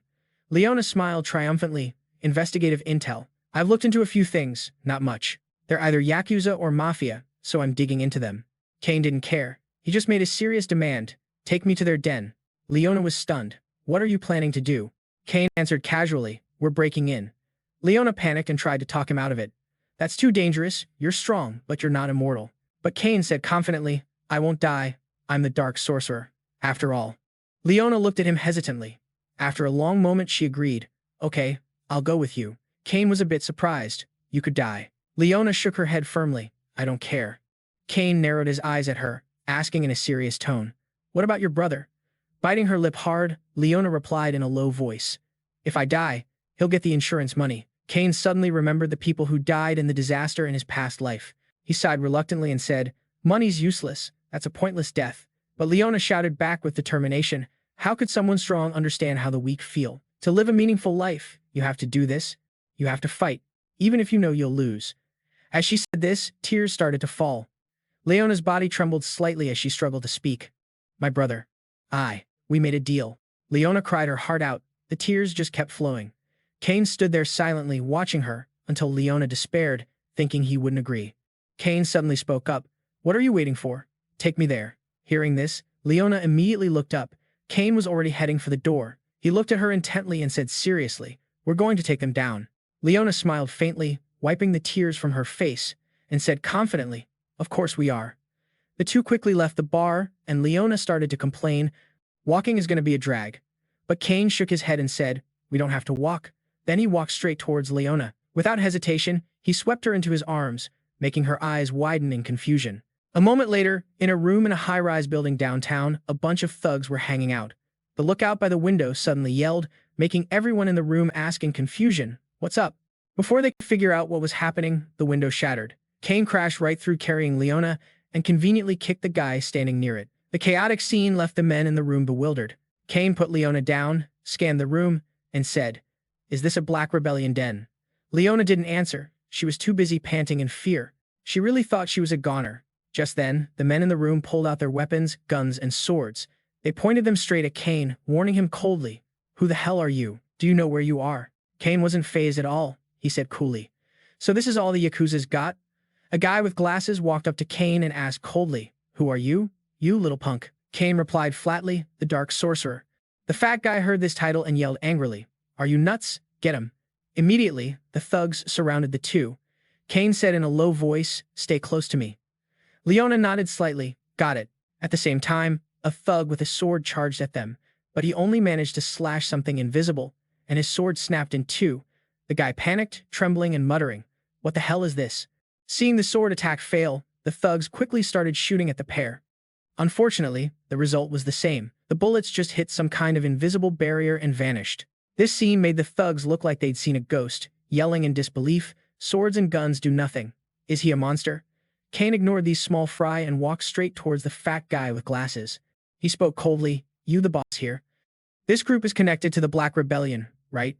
These words made the guy freeze up, and after a long moment, his body started to tremble. He yelled aggressively, you bastard, you think you're getting out of here alive?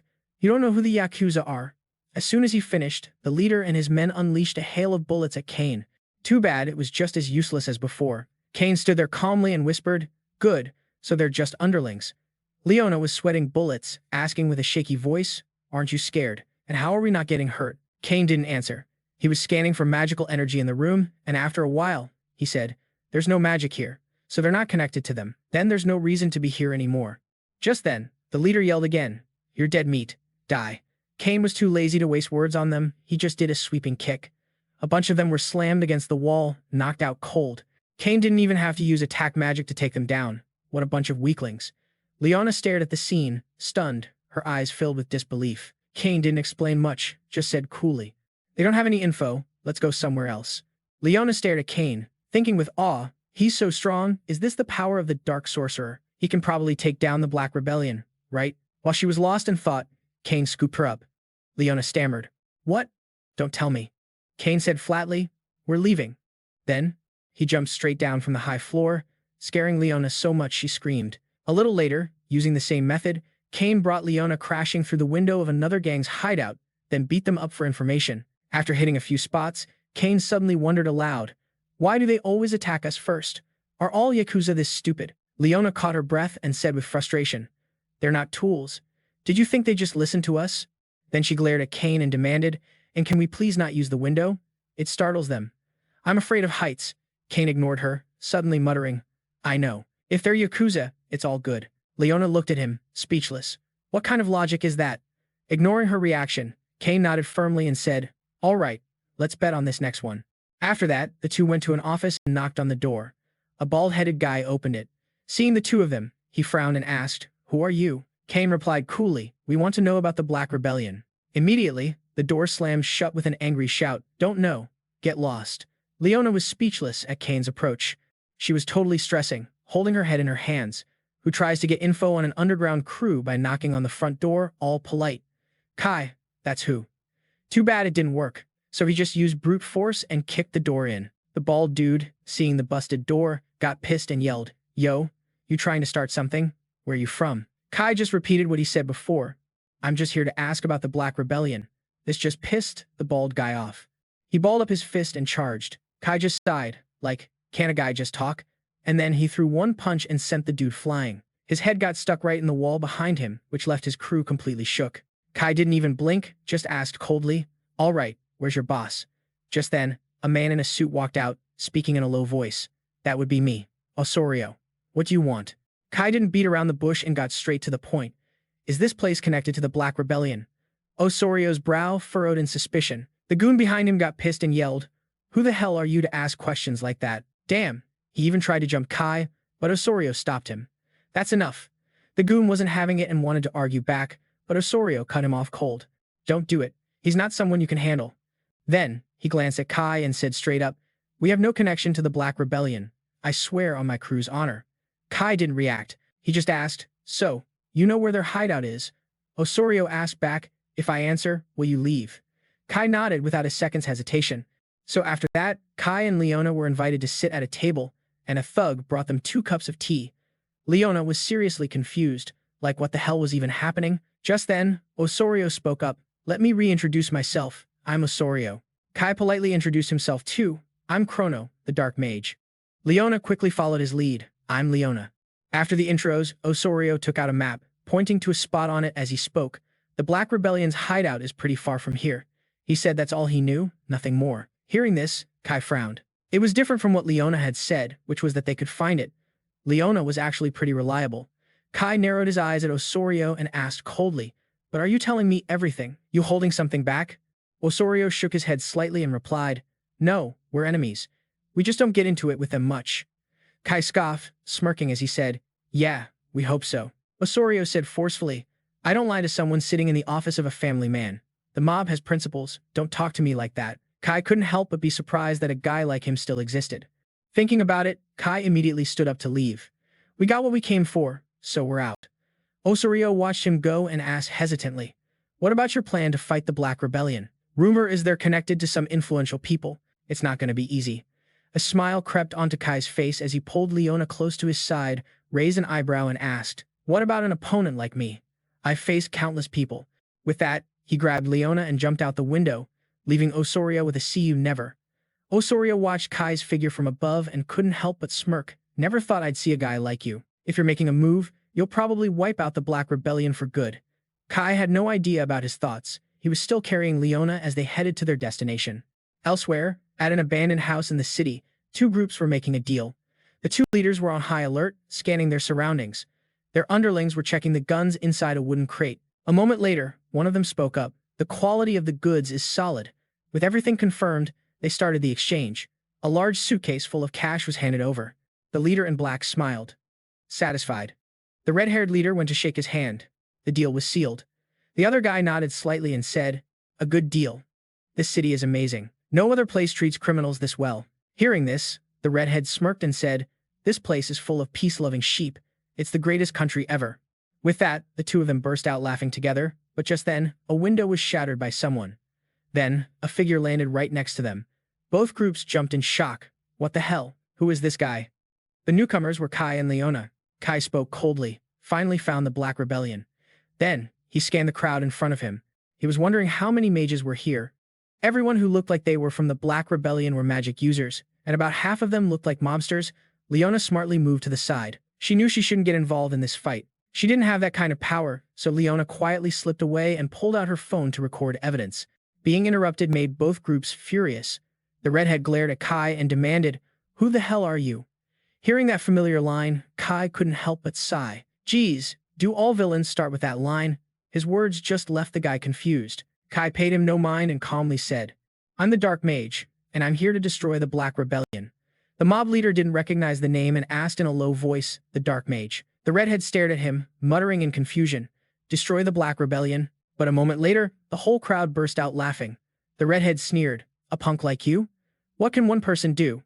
But just as he finished speaking, a fireball came flying from a distance. With a loud boom, the flames exploded, sending the nearby crowd flying. Kai snorted coldly, "I'm gonna take you all down." Furious at the sudden attack, the two leaders immediately gave the order, "You've got guts, kill him." The whole crew immediately attacked Kai with magic, but none of it could touch him. All the magic was blocked by an invisible shield. Inside, they could only use level 2 magic. Anything higher would destroy the warehouse. Kai could use combat magic, but their numbers were tough to handle all at once. Seeing that Kai was completely unharmed, the crowd started to panic. "Our attacks aren't working. The bullets aren't hitting him." The mob leader was just as freaked out and immediately demanded, "Why isn't he hurt?" The redhead was totally lost. He had no idea. He'd never seen magic like this before. Kai sighed. It wasn't even magic, but anyway, their panic was pretty noticeable. Just then, the mob leader yelled, "We still have that thing I brought, right?" The redhead suddenly remembered, and his confidence came flooding back.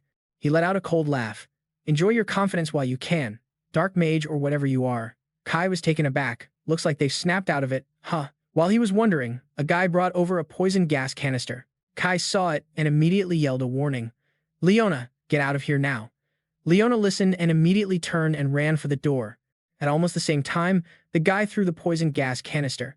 Kai couldn't be careless and quickly used magic to pull it back, but in a flash, all the poison gas was released. The two leaders had already put on masks and were gloating at the sight. They laughed happily. "Too late, you idiot. Even you can't fight poison gas. Game over. He's finally dead, right?" As they spoke, they walked forward to see how Kai had died, but when they got a closer look, their eyes went wide with terror, because inside the poisoned smoke, Kai's figure was still standing tall. He was completely unharmed. The two guys stumbled back in shock, yelling in disbelief. "Wait, he's still alive. How is that possible?" Kai was kind enough to explain it to them. "Magic shields and barriers can't block gas, but gas is just air. If I just circulate the air with wind magic, it's no threat at all. A superior mage like him couldn't be beaten by poison gas." The more they heard Kai speak, the more terrified the crowd became. The redhead frantically yelled for backup. His subordinate quickly tried to make a call, but no one picked up. Kai wasn't surprised and said coldly, "Of course, no one's answering. Because I've already taken them all down. All the bases outside the Neon District have been crushed by me." Kai let out a smirk. "You guys are the only ones left. Get ready." These words made the color drain from the two leaders' faces. Kai didn't hold back at all. He took down everyone inside the abandoned house. Kai said casually, "The Black Rebellion in the Neon District ends here. Time to call Leona." But just then, a sound from inside the warehouse made him jump and frown. From outside, Leona was dragged in with a knife held to her throat. Along with it came his sinister voice. "You did all that by yourself. I have to say, I'm impressed." The knife was just a few millimeters from Leona's neck. The slightest touch would sever her carotid artery. Her captor was Silas. He smirked and said, "Want to make a deal, dark mage?" Kai narrowed his eyes and started calculating. The distance between them was pretty far. He couldn't react in time using combat magic techniques. Unless there was an opening, then he could instantly activate a level 1 spell and make the guy drop the knife. As if reading Kai's mind, Silas just sneered. "Whoa there, don't try anything reckless, unless you want to see this woman die." Kai's frown deepened. This guy could see his magic power. It seemed there were still mages in the modern world who could sense magic power. Silas's magic power was around 40,000, looking like a high-level mage. Although it was possible he was suppressing his magic power. Leona, thinking she dragged Kai into this, spoke up guiltily. "I'm sorry. I was reckless for following him." Kai brushed it off, saying flatly, "Don't worry about it. I'll definitely save you." Silas, getting ignored, yelled angrily, "Don't you ignore me. Do you have any idea what kind of situation you're in? I'm the god of this place. If you try anything funny, I'll kill her."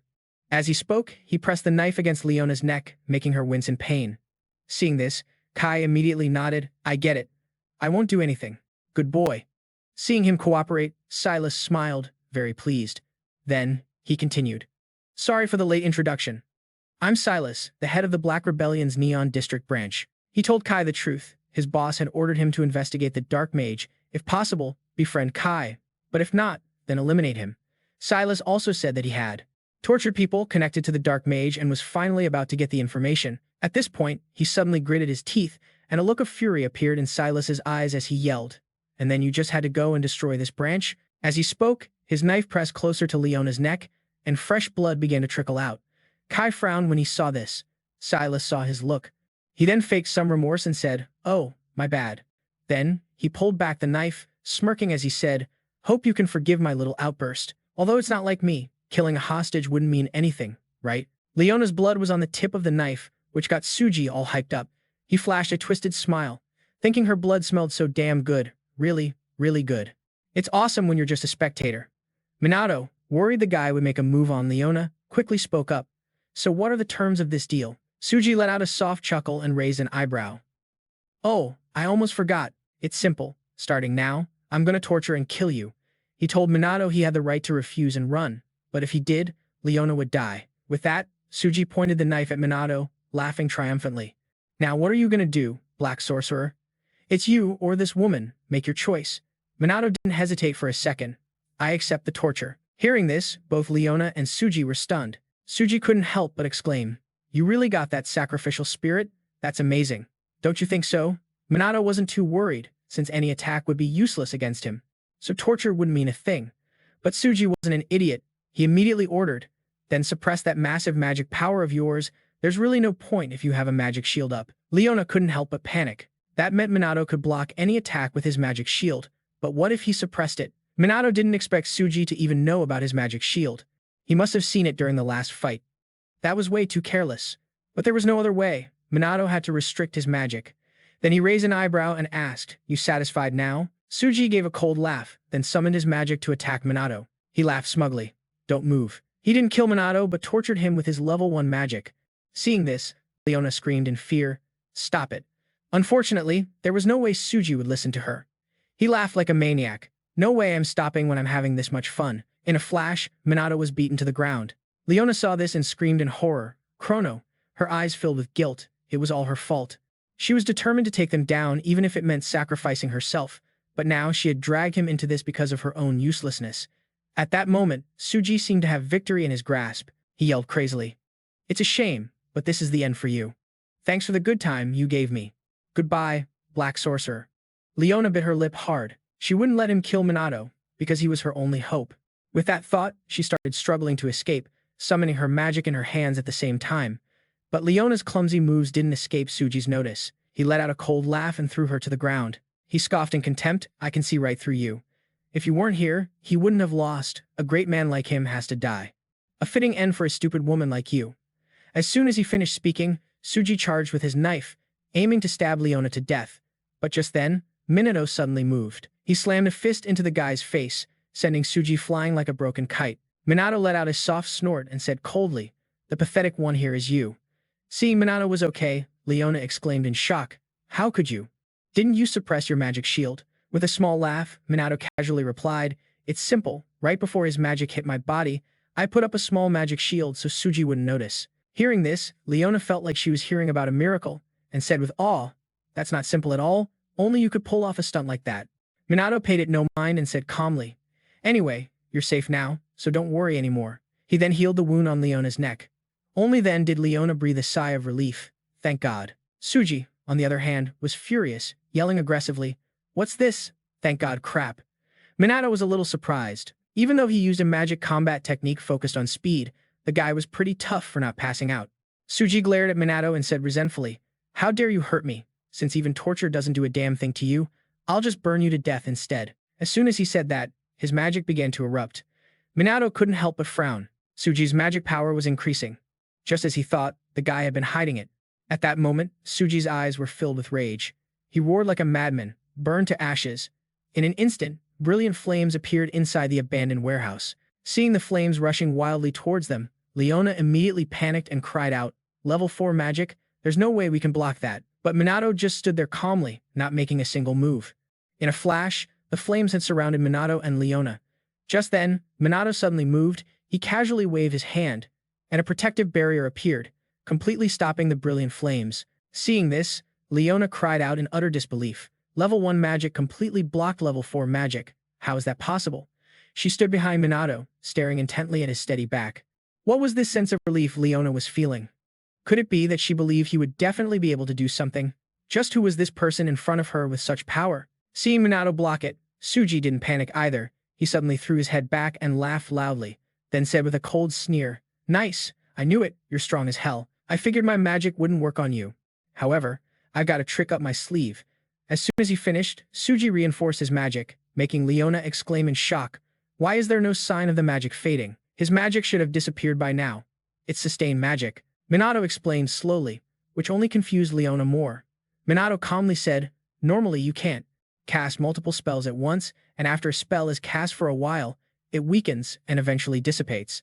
However, if you recast the spell with the same power as it dissipates, it gets renewed. That's the same principle Leona uses to fly with wind magic. If you don't do that, you can't fly." Hearing Minato mention her flying, Leona yelled in frustration, "Thanks for the explanation. But we don't have time for that right now, the shield is about to." But as she said that, she realized something. The shield wasn't disappearing. Her eyes widened in shock. Seeing her reaction, Minato casually spoke again. "If I can explain it, it means I can use it too. So obviously I can use sustained magic as well, and it's a piece of cake." But Suji on the other side was extremely impressed. He shouted in disbelief, "No way. You can use sustained magic too." Leona, having regained her confidence, said aggressively, "Your magic is useless against him. I suggest you surrender while you still have the chance." Hearing this, Suji lowered his head, his body trembling reflexively. But he quickly looked up, a wicked smile spreading across his lips. "I was just kidding." Seeing his smile, Leona was instantly stunned. "What does that mean?" Suji let out a grim laugh and said coldly, "Yeah, it's strong. Playing it straight would be tough for me. But like I said, I've got an ace up my sleeve." Right after that, he began to control the flames in front of him again. Immediately, Leona felt her body become very uncomfortable. She struggled to breathe, her voice trembling as she mumbled, "It's so hot, I can't breathe. Why does my body feel so heavy?" Seeing this, Suji laughed smugly and said, "Do you know what happens when you set up a shield in an enclosed space surrounded by fire? Naturally, the oxygen will run out and the temperature will just keep rising." And now Minato had two choices. Wait to suffocate inside the shield like Leona was now, or get rid of the shield and face the flames outside. That's how it would be for a normal person, but not for Minato. In a flash, Leona's feeling of suffocation disappeared. She exclaimed in surprise, "It's not stuffy anymore and it's cooler." Suji saw this, his eyes filled with disbelief. Minato let out a soft snort and said in a cold voice, "It's cool that your fire magic can affect the atmosphere, but it seems you don't know that magic itself also exists in the atmosphere." Hearing this, Suji trembled and mumbled, "What the hell are you talking about?" Minato was kind enough to explain it to him. A magic shield is a mix of the caster's magic and natural magic. Magic exists in the atmosphere and has the properties of the atmosphere. As he finished speaking, a layer of energy appeared around him, and in a moment, it swirled around the shield and pushed back Suji's flames. At the same time, the vent above them opened up. Minato said faintly, "So in other words, the magic itself is both air and a shield. Is that enough for you?" The more Suji heard, the more he panicked. He clutched his head and screamed, "Impossible! Why did things turn out like this? My trick was perfect. It was supposed to be the best magic to torture and destroy anyone." Letting out an involuntary snort, Minato said coldly, "You bastard, I'm not letting you break down yet. You like torture, right? Then go feel the same pain as your victims." As soon as he finished, he placed his hand on the guy's forehead. In an instant, the focus in Suji's eyes was gone, and two streams of tears began to fall. Minato smirked. He had cast a spell called the Shadow Zone. In Suji's subconscious, he was falling into a dark place. He didn't know where he was, couldn't make a sound, and couldn't hear anything. An extreme fear quickly overwhelmed Suji. He panicked and begged for help, but no one answered. Before long, Suji couldn't resist anymore and collapsed on the ground. Minato showed no pity and said coldly, "Pay for your past sins in the depths of darkness." Just then, a noise was suddenly heard from outside. Leona flinched and frowned. It seemed someone had reported this place. Feeling they couldn't stay here long, Minato suggested, "Let's go." With that, he lifted Leona up, causing her to panic and mumble, "Wait, don't tell me we're flying again." Unfortunately, her resistance was futile. Minato carried her and flew out the window. Minato landed on the rooftop of a building not far away.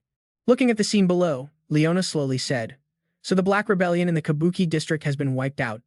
Minato nodded slightly and said, "Looks like it's time to clean up the next area." Leona stared at him intently, then hesitated for a long time before saying, "Hey, Chrono, I have a favor to ask. Can you accept me as an ally?" She said she wasn't strong and might slow Minato down, but she had information and connections and really needed his help. Leona's tone was a bit pleading. Minato stared at her for a long moment before sighing and saying, "I've just realized something. I'm a real sucker for other people's requests." Leona looked at him expectantly. Minato gave a slight nod and said casually, "From now on, I look forward to working with you." A spark of joy appeared in Leona's eyes. She replied firmly, "Of course, I'm looking forward to working with you too. I'll handle the public relations and rally our allies, just leave it to me." Hearing this, Leo couldn't help but feel confused. Public relations? What's that? The next morning, the media reported that the downtown chapter of the underground organization known as Black Rebellion had been wiped out. Reports suggested that someone called the Black Sorcerer was involved in the takedown. The incident is currently under investigation, but in the meantime, a female news anchor at a TV station suddenly received some shocking news. A message was declared from the anti-illegal mage organization led by the Black Sorcerer. Immediately, a video appeared. The figure of a teenager in a black cloak quickly came into view with a bold declaration. I, the Black Sorcerer, am the one who will rise up to eradicate the illegal mages connected to Black Rebellion. Any injustice caused by illegal mages will not be tolerated. No matter who it is, remember that. This declaration was broadcast widely across the nation. Of course, Victor also saw this video. He was so pissed he slammed the table. He furiously cursed out that damn Black Sorcerer. Just then, a man walked over and advised him, "No need to get so heated. The Black Sorcerer is just a nobody." Hearing this, Victor calmed down and nodded. Right, and Bella has you now. That man was the head of the Wintercrest family, Jin Wintercrest. He smirked and said, "That's right, a noble of my caliber. Why is a noble like Jin even here?"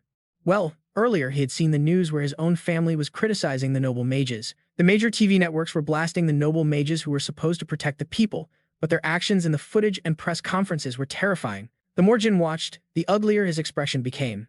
The news anchors even argued that Leo's special unit was far more effective, and they raised a huge question. Do we even need noble mages anymore? The expression on Jin's face kept changing with the media's criticism. The butler stood beside him tactfully, saying nothing. Sure enough, it wasn't long before Jin's anger exploded. He used his magic to shatter the TV in front of him. Jin gritted his teeth and ordered, "Get Xander in here." The butler didn't hesitate and left to carry out the order. "Right away, sir." Jin's rage hadn't cooled, his eyes filled with killing intent. "I'll show them what happens when they dare to mess with the noble mages." Meanwhile, in New York, the city was in chaos, with people running for their lives. A disaster had struck the area. Demon soldiers were attacking on a major street. The NYPD was quickly on the scene.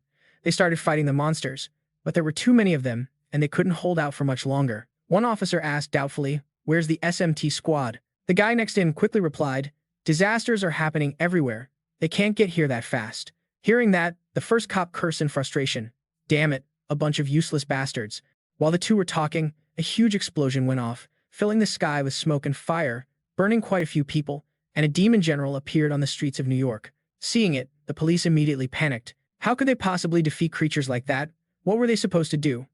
But just then, a series of magic circles suddenly appeared around the demon general. In just a moment, a brilliant pillar of fire erupted, like a pillar holding up the sky, seeming to want to swallow everything inside. This bizarre scene left the cops on the sidelines bewildered. And that wasn't all. Just as the flames arrived, a giant sphere of water appeared. The water sphere merged with the flames without hesitation. The cops' eyes went wide watching this, and they trembled as they muttered, "What the hell just happened?" Just then, a voice came through the officers' earpieces.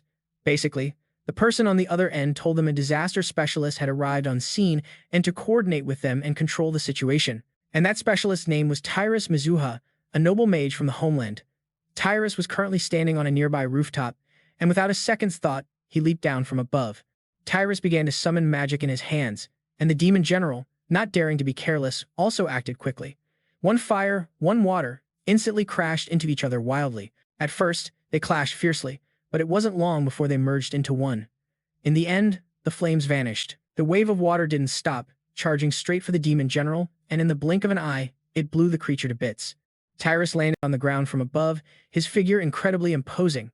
The cops watching this instant kill were stunned for a moment, but they quickly snapped out of it and cheered joyfully. They started to surround Tyrus, praising him. The next morning, at the international airport, as soon as Tyrus arrived, he was swarmed by reporters taking pictures. A middle-aged man grabbed his hand and praised him. "Thanks to you, the level of damage was drastically reduced. We are very grateful." Tyrus calmly shook his head. "I was just doing my job. No thanks are necessary." Meanwhile, the two bodyguards next to the man were gossiping about Tyrus. The gist of their conversation was that Tyrus had fallen from grace. Now, aside from his noble status, his magic level was pretty low. Tyrus seemed to understand what they were saying, but he didn't have much of a reaction. Tyrus quickly left with his people. The middle-aged man behind him waved goodbye. The standing of the nation, the current state of the noble mages, and the fact that his daughters were on the special magic task force. He had to go back and deal with these things. He couldn't let them continue any longer. Back in the capital, Ria's group was training with Leo as usual. During a break, Ryder couldn't help but complain. "Vance is too strong, it's ridiculous. He might just be the strongest person in the whole country." Jules nodded in agreement. "Yeah, and it looks like he's not even going all out." Hearing them complain, Hugo spoke up to reassure them.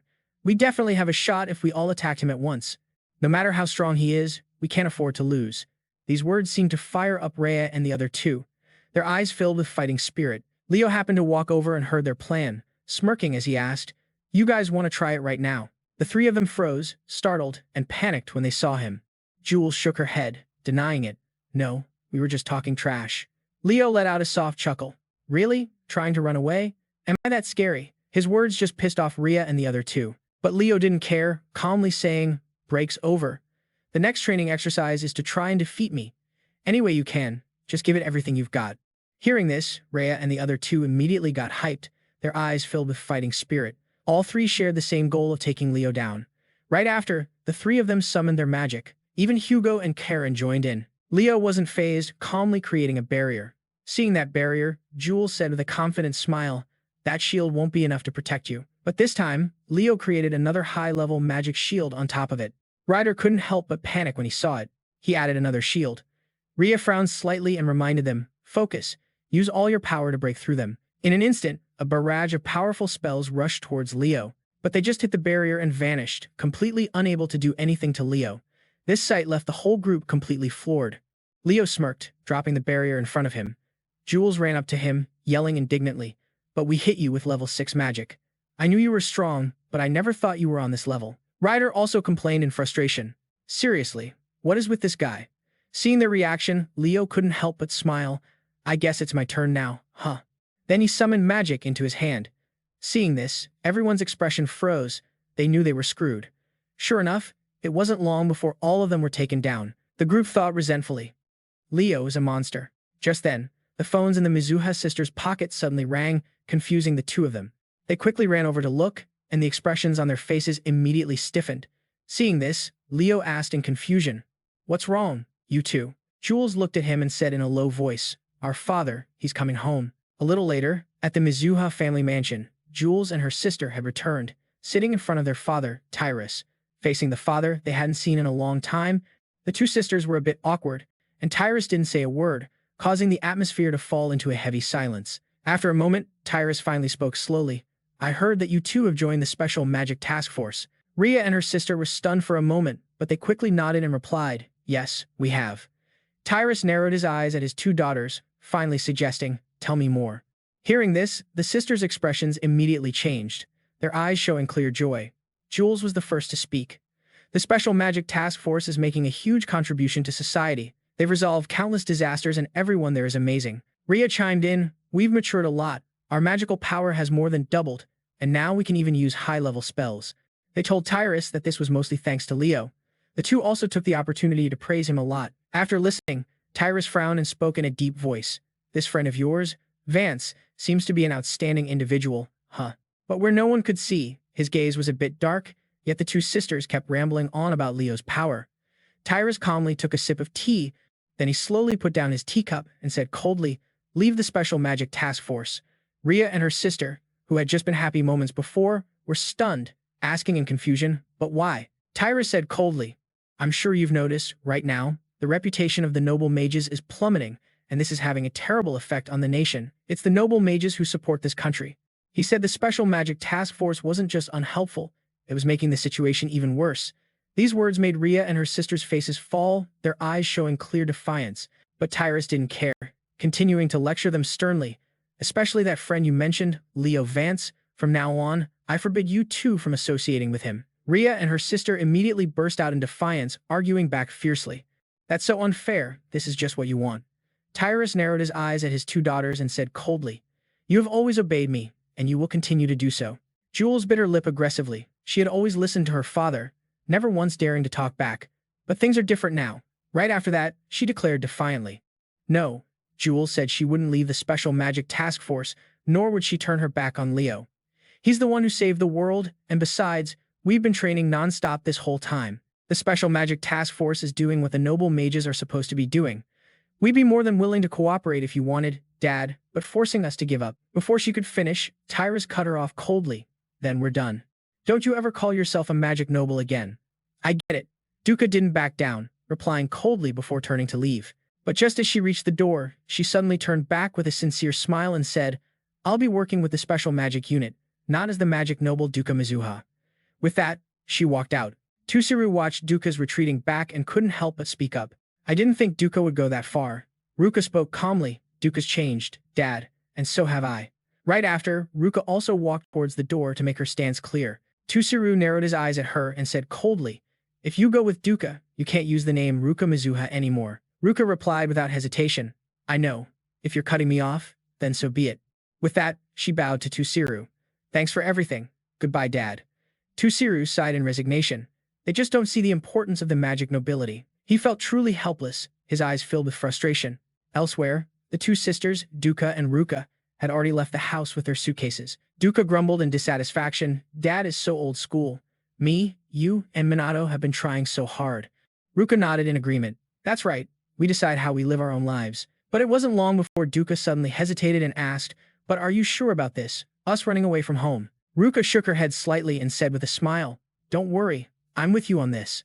Besides, I can't let my little sister go alone. I'm your big sister, after all. Duka was deeply moved when she heard this. She quickly ran over to hug Ruka's arm and acted cute. Next, they went looking for a hotel to stay in, but they were all turned away. After a while of trying in vain, Duka sighed helplessly. All the hotels, motels, even the internet cafes were going to be homeless. Ruka, sitting across from her, also sighed and said, they all turn away minors instantly. She could lie about her age to get into a hotel, but she was sure Duka wouldn't dare to. Duka took a sip of her boba tea and grumbled. This is so weird. We have money from working on the special magic task force, but we can't even spend it. Just then, two guys walked in from outside, saw Ruka and her sister, and started hitting on them with a laugh. You two are cute. Are you famous or something? Come hang with us. Before Ruka and her sister could even answer, these two shameless creeps sat right down at their table. Duka's expression immediately hardened, and she warned them in a cold voice. Hey, back off my sister, or I'll end you. Seeing her death glare, the two guys got scared and ran off immediately. Ruka watched them run off with their tails between their legs and scoffed in disgust. What a bunch of idiots. Seeing her so angry, Duka couldn't help but smile. Then she grabbed Ruka's hand and suggested, let's just go have some fun for now. Ruka asked in confusion, what about a place to stay? Duka replied casually, we'll figure that out later. So they went to the mall, put their suitcases in lockers, and then went on a happy shopping spree. This was probably one of the rare times the two sisters got to have fun like kids their age. After that, they even went to a karaoke booth and sang their hearts out. It wasn't until the afternoon that the two left the entertainment district. Duka walked and laughed. Today was so much fun, we did everything. Ruka also nodded along. I've never had this much fun in my whole life. At that moment, Duka suddenly stopped in front of Ruka. She smiled brightly and said, I'm so glad we have each other, sis. Ruka also smiled fondly at her. You think so? But we still have to figure out where to stay. Duka's mood instantly dropped, and she sighed, if only someone would let us crash with them. Just then, Duka's phone buzzed. The notification was a text from Minato. The Ruka sisters' eyes met, and they suddenly had an idea. So a little while later, Minato had to reluctantly welcome these two uninvited guests. He asked in surprise, why did you two suddenly show up? Duka looked at Minato with puppy dog eyes and pleaded, is it cool if we stay at your place? Of course, Minato didn't kick them out, inviting them inside to ask about everything properly. After hearing about the Mizuha family's disagreement, he exclaimed in shock. So you two ran away from home? The sisters thought Minato disapproved and sighed helplessly. You think so too? Huh? We knew it. Minato narrowed his eyes at them.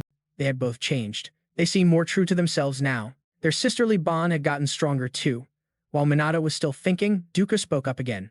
I know this is a huge ask, but could we crash here for a while? Ruka also pleaded. Please, we have nowhere else to go. Minato didn't answer right away, thinking in silence. He knew they were girls, but that didn't mean there was anything going on between them. Well, that wasn't really an issue. Finally, he nodded slightly and replied, all right, you two can stay for a while. Hearing this, the Ruka sisters were instantly overjoyed. Seeing their reaction, Minato couldn't help but warn them. Let me tell you first, this place is pretty cramped. The Ruka sisters shook their heads slightly, saying without a care, we don't mind, we love it. Minato sighed in resignation, you two are such a pain. It was only then that the Duka sisters realized the implications of this situation. Duka blushed shyly, feeling that seeing Minato now was different than usual. They would be living together from now on, and she felt like they were doing something crazy. Ruka was no exception. Her heart was pounding, and she had no idea what this feeling was. While they were lost in their thoughts, Minato spoke up again. Do you two want to take a shower?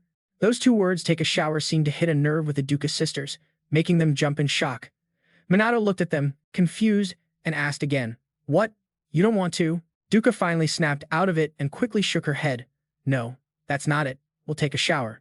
So she went into the bathroom to wash up first. After being outside all day, the cool water felt incredibly refreshing to Duka. Meanwhile, in the living room, Minato looked at Ruka and said, "Anyway, you two did something really brave. I never thought you'd actually run away from home." With a helpless little laugh, Ruka said in a low voice, "I'm just as surprised as you are. This is the first time Duka and I have gone against our father's wishes. My father has always been strict, never allowing anyone to act on their own." Hearing this, Minato frowned and said hesitantly, "But it seems like his impression of the special magic unit is pretty bad. He might do something against us, who knows?" While the two were talking, Duka came out of the bathroom. That felt amazing. "Sis, it's your turn." Ruka nodded slightly and replied, "Okay, thanks." Then she also went into the bathroom.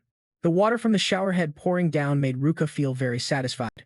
Outside, Duka was happily chatting with Minato. "You know, it feels kind of weird being in your room like this." Minato nodded slightly and said, "This is the first time I've had someone else stay over at my place." Smiling at him, Duka said gratefully, "Thanks, Minato.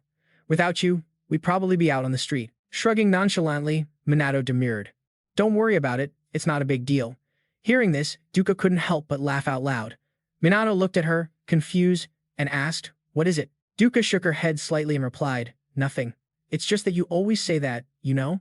Minato didn't see what the problem was and said casually, "The special magic unit is my squad. You're a member of the team and my friend. No matter what happens, I wouldn't abandon you." Minato's words made Duka's cheeks flush red with embarrassment. Her heart started racing like it was going to jump out of her chest. At that moment, Ruka pushed open the bathroom door and came out, startling Duka and snapping her out of her shy moment. Ruka, unaware of what was happening, calmly said, "I'm done." Seeing that the two girls were finished, Minato stood up and went into the bathroom. "Well, I'm going to take a shower." Ruka glanced at him as he went in, then looked over at Duka sitting on the other side. The atmosphere instantly became quiet, as if Ruka was deep in thought. The next day, in the police department's conference room, Sugo handed Minato a file and said, "This is our training schedule." Minato glanced through it and nodded in satisfaction. "Looks good." Seeing that he had no objections, Sugo continued, "Then our regular meeting is adjourned." With that, he was about to get up and leave. But Minato called him back and said, "By the way, I have something to report. Duka and Ruka have started living with me." These words made Sugo freeze on the spot. He exclaimed in shock, "So the three of you are living together?" Minato admitted it casually. "Yeah, that's right." Sugo was truly speechless. "You're living with not one, but two girls. How are you so calm about it? Is this normal for kids these days?" This wasn't good. Minato was an oddball. He figured he had to teach him a few basic things. Thinking this, Sugo suddenly spoke with a serious tone. "Kusanagi, polygamy isn't a thing here, you know." Minato just looked confused. He muttered to himself, wondering if that was the new trend. Later, Minato left the conference room, but seriously, thinking about it, having three people in that room did seem pretty cramped. Should he move? Walking down the hallway, Minato saw Karin training in the courtyard below. She had been training for so long that her forehead was drenched in sweat. Minato slowly walked over and said with a smile, "Still training, Sergeant?" Karin jumped at the sound and looked up, smiling shyly when she saw him. "I'm falling behind, so I finally reached a level where I can use attack spells." Then, she suddenly realized something and quickly added, "Actually, Kusanagi, you're our leader, so you don't have to be so formal. I'm your subordinate, so you can talk more casually from now on." Seeing how serious she was, Minato nodded in agreement. Only then did Karin smile with satisfaction, but Minato then said coolly, "Try casting an attack spell." Karin was taken aback, but he ignored her reaction and said calmly, "I'll give you some pointers, hurry up." Karin then began to cast her magic. Minato stood by and watched, and after a while, he praised her. "You've improved quite a bit. Keep this up and you'll get stronger." Karin was happy to be praised, but she quickly became downcast and muttered, "But compared to everyone else, I'm still so weak." Minato narrowed his eyes at her and reassured her in a low voice, "Don't sell yourself short. I can see you're trying really hard." Karin smiled at him and sighed. "The reason I joined the police force is because they said holy mages are really rare. How can someone like me ever compare to the others?" She knew she was the weakest one in the unit, and she hated feeling this way about herself. At this point, Karin felt she was being a bit pessimistic and, afraid Minato would get the wrong idea, waved her hand and said, "Sorry, I'm being weird." But Minato didn't mind and asked calmly, "Why did you want to be a cop?" Karin hesitated for a moment before frowning and muttering, "My grandmother was a holy mage. She helped a lot of people during the disaster that happened a while back. I wanted to be like her. So I joined the police force. She's gone now." As she said this, Karin turned her head to hide her emotions. "It's a lame reason, isn't it? I don't have big ambitions or goals like everyone else." She always thought she wasn't good enough, that she couldn't do anything right. Minato watched her closely, asking coolly, "You really think that?" Karen didn't answer. Minato slowly walked towards her and said with a smile, "Sanada, you have your own strengths. You can heal people and you're even learning offensive spells. That's awesome. It doesn't matter why you chose this path. What matters is what you do. You've been working hard and with passion." Minato placed a hand on her shoulder, praising her sincerely. "You've improved so much, and it really shows." Hearing this, Karen was moved to tears. The two of them later went to the stairs to talk. Karen looked at Minato apologetically and said, "Sorry about that. I must look like a pathetic adult to you." Minato was non-committal. "I don't think age is an issue." Karen let out a small laugh. "You're right. When I see you, I feel that way too. Thank you, Kusanagi." Minato had saved her time and time again. To her, Minato was a hero. The long day passed, and night fell. Minato went out wearing his usual hoodie. He was now standing on a rooftop, looking at the person in the distance and speaking up. Why the sudden call? The person who asked to meet him was Liana. She raised an eyebrow at Minato and said with a smirk, "I've got some info you'll definitely be curious about. It's about the dark rumors surrounding the magic nobility." Hearing this, Minato's brow furrowed in thought. A moment later, he grinned and said, "Impressive. Tell me." Leona wasn't in a hurry. She pointed at Minato, pouting as she reminded him, "Put on your black sorcerer uniform." Minato heard this and grumbled, "You think I wear that thing every day?" With a slight huff, Leona got straight to the point. "I've been investigating rogue mages and underground magic organizations using my connections, and I've heard some dark rumors about the magic nobility. Money laundering, collusion, embezzlement, an endless list of crimes, especially involving the Fuya family. They seem to have ties to the Black Rebellion." After hearing this, Minato frowned and asked, "Who's the leader of the Black Rebellion?" Leona answered casually, "Rumor has it, it's Kuroi Akudo, a former noble mage. Apparently, he was a real troublemaker back in the day and eventually got kicked out. It was even in the news for a while." Hearing this, Minato nodded in understanding. "That just confirms the shady connection with the magic nobility, right?" Leona replied nonchalantly, "Exactly. There's a lot of suspicion, but no hard evidence. No one's talking and no information can be found. They probably use threats. Be careful if you plan on digging into this." Minato paid no mind to their threats. He calmly requested, "Send all the info to my device." Leona asked doubtfully, "What are you planning to do? Serve justice?" Minato replied with a slight smile, then used his magic to leap off the building. He had countless ways to deal with his enemies, and he would never show mercy. Minato quickly returned home. Rika and Ruka were each doing their own thing, paying no attention to one another. Ruka was sitting on her bed, focused on meditating. Rika was diligently reading and doing her homework, while Minato was on his phone. He figured he needed to investigate Ichikami Minato, the disasters and 50 years of history. He had also finally learned how to use a smartphone. Then, Minato started digging up information about Ichikami Minato online, and results quickly appeared. Minato scrolled down and read. The history of Ichikami Minato up until his death was almost identical, but modern mages seem to be described as being at a much lower level. There were also wild rumors about the ancestors of the magic nobility still being active. There was a lot of vague information about the noble mages. The secrets of high-level magic and their training methods remained a mystery. If his grimoire hadn't been lost, mages wouldn't have declined. But according to Ruka, it seemed like there were no books or data left on the subject. It was as if someone was plotting to weaken all mages. Maybe the previous generation of the Mizuha family knew something, but meeting them now would be tough. There was also very little information about the disasters. The more Minato thought, the less he understood why they kept recurring, why they happened in the first place, or even what the disasters truly were. Minato sat there, lost in thought, and Ruka looked at him, a bit bewildered. The next day, at the police department's training grounds, Minato was training everyone as usual.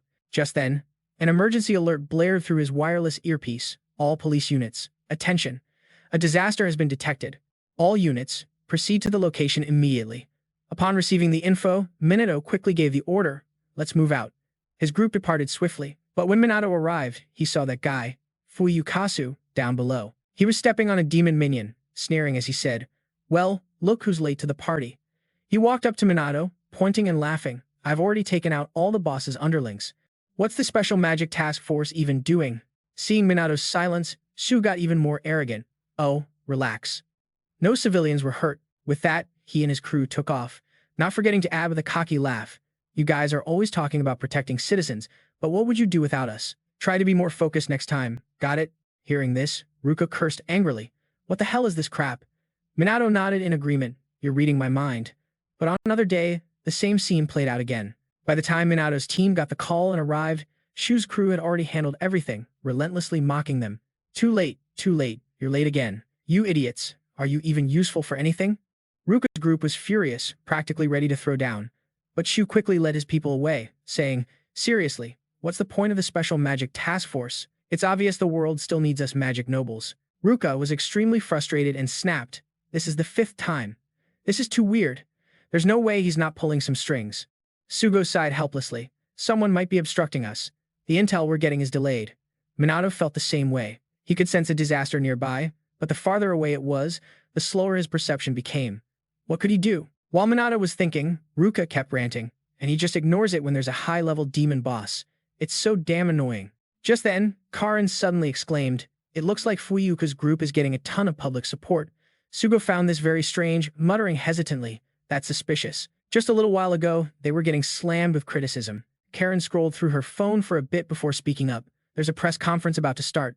Minato frowned slightly and asked, what's it about? Karin shook her head. No clue. Fuyuka is gathering reporters. Soon after, the Fuyuka family's press conference began. Jin sat at the podium and spoke clearly. Thank you all for attending. This conference was called today for one reason. It concerns the recent mistakes and disappointments displayed by the magic nobility, especially for my dear son, Shu. He expressed a look of remorse, saying, we have endured countless criticisms for his actions and the way he treats others. Hearing this, the reporters below began to murmur and criticize. Jin listened in silence, waiting until everyone had finished their questions before bowing 90 degrees and saying, I sincerely apologize. This act left the reporters below stunned into silence, unable to react for a long moment. Jin paid them no mind, keeping his head bowed as he continued. This is undoubtedly a reflection of my own failures as a parent. However, I assure you all that Shu is trying to atone for his mistakes and is actively participating in resolving the recent disasters. Immediately, the reporters' attitudes shifted, and their critical tones softened considerably. Seeing this, while still bowing, Jin smirked smugly, but when he looked up, he maintained a dignified expression and said, it's true there has been much talk about how the son of Fuyuka has dealt with the disasters. The recent calamities and the sudden overseas expeditions of other noble mages have contributed to a manpower shortage, making the situation worse.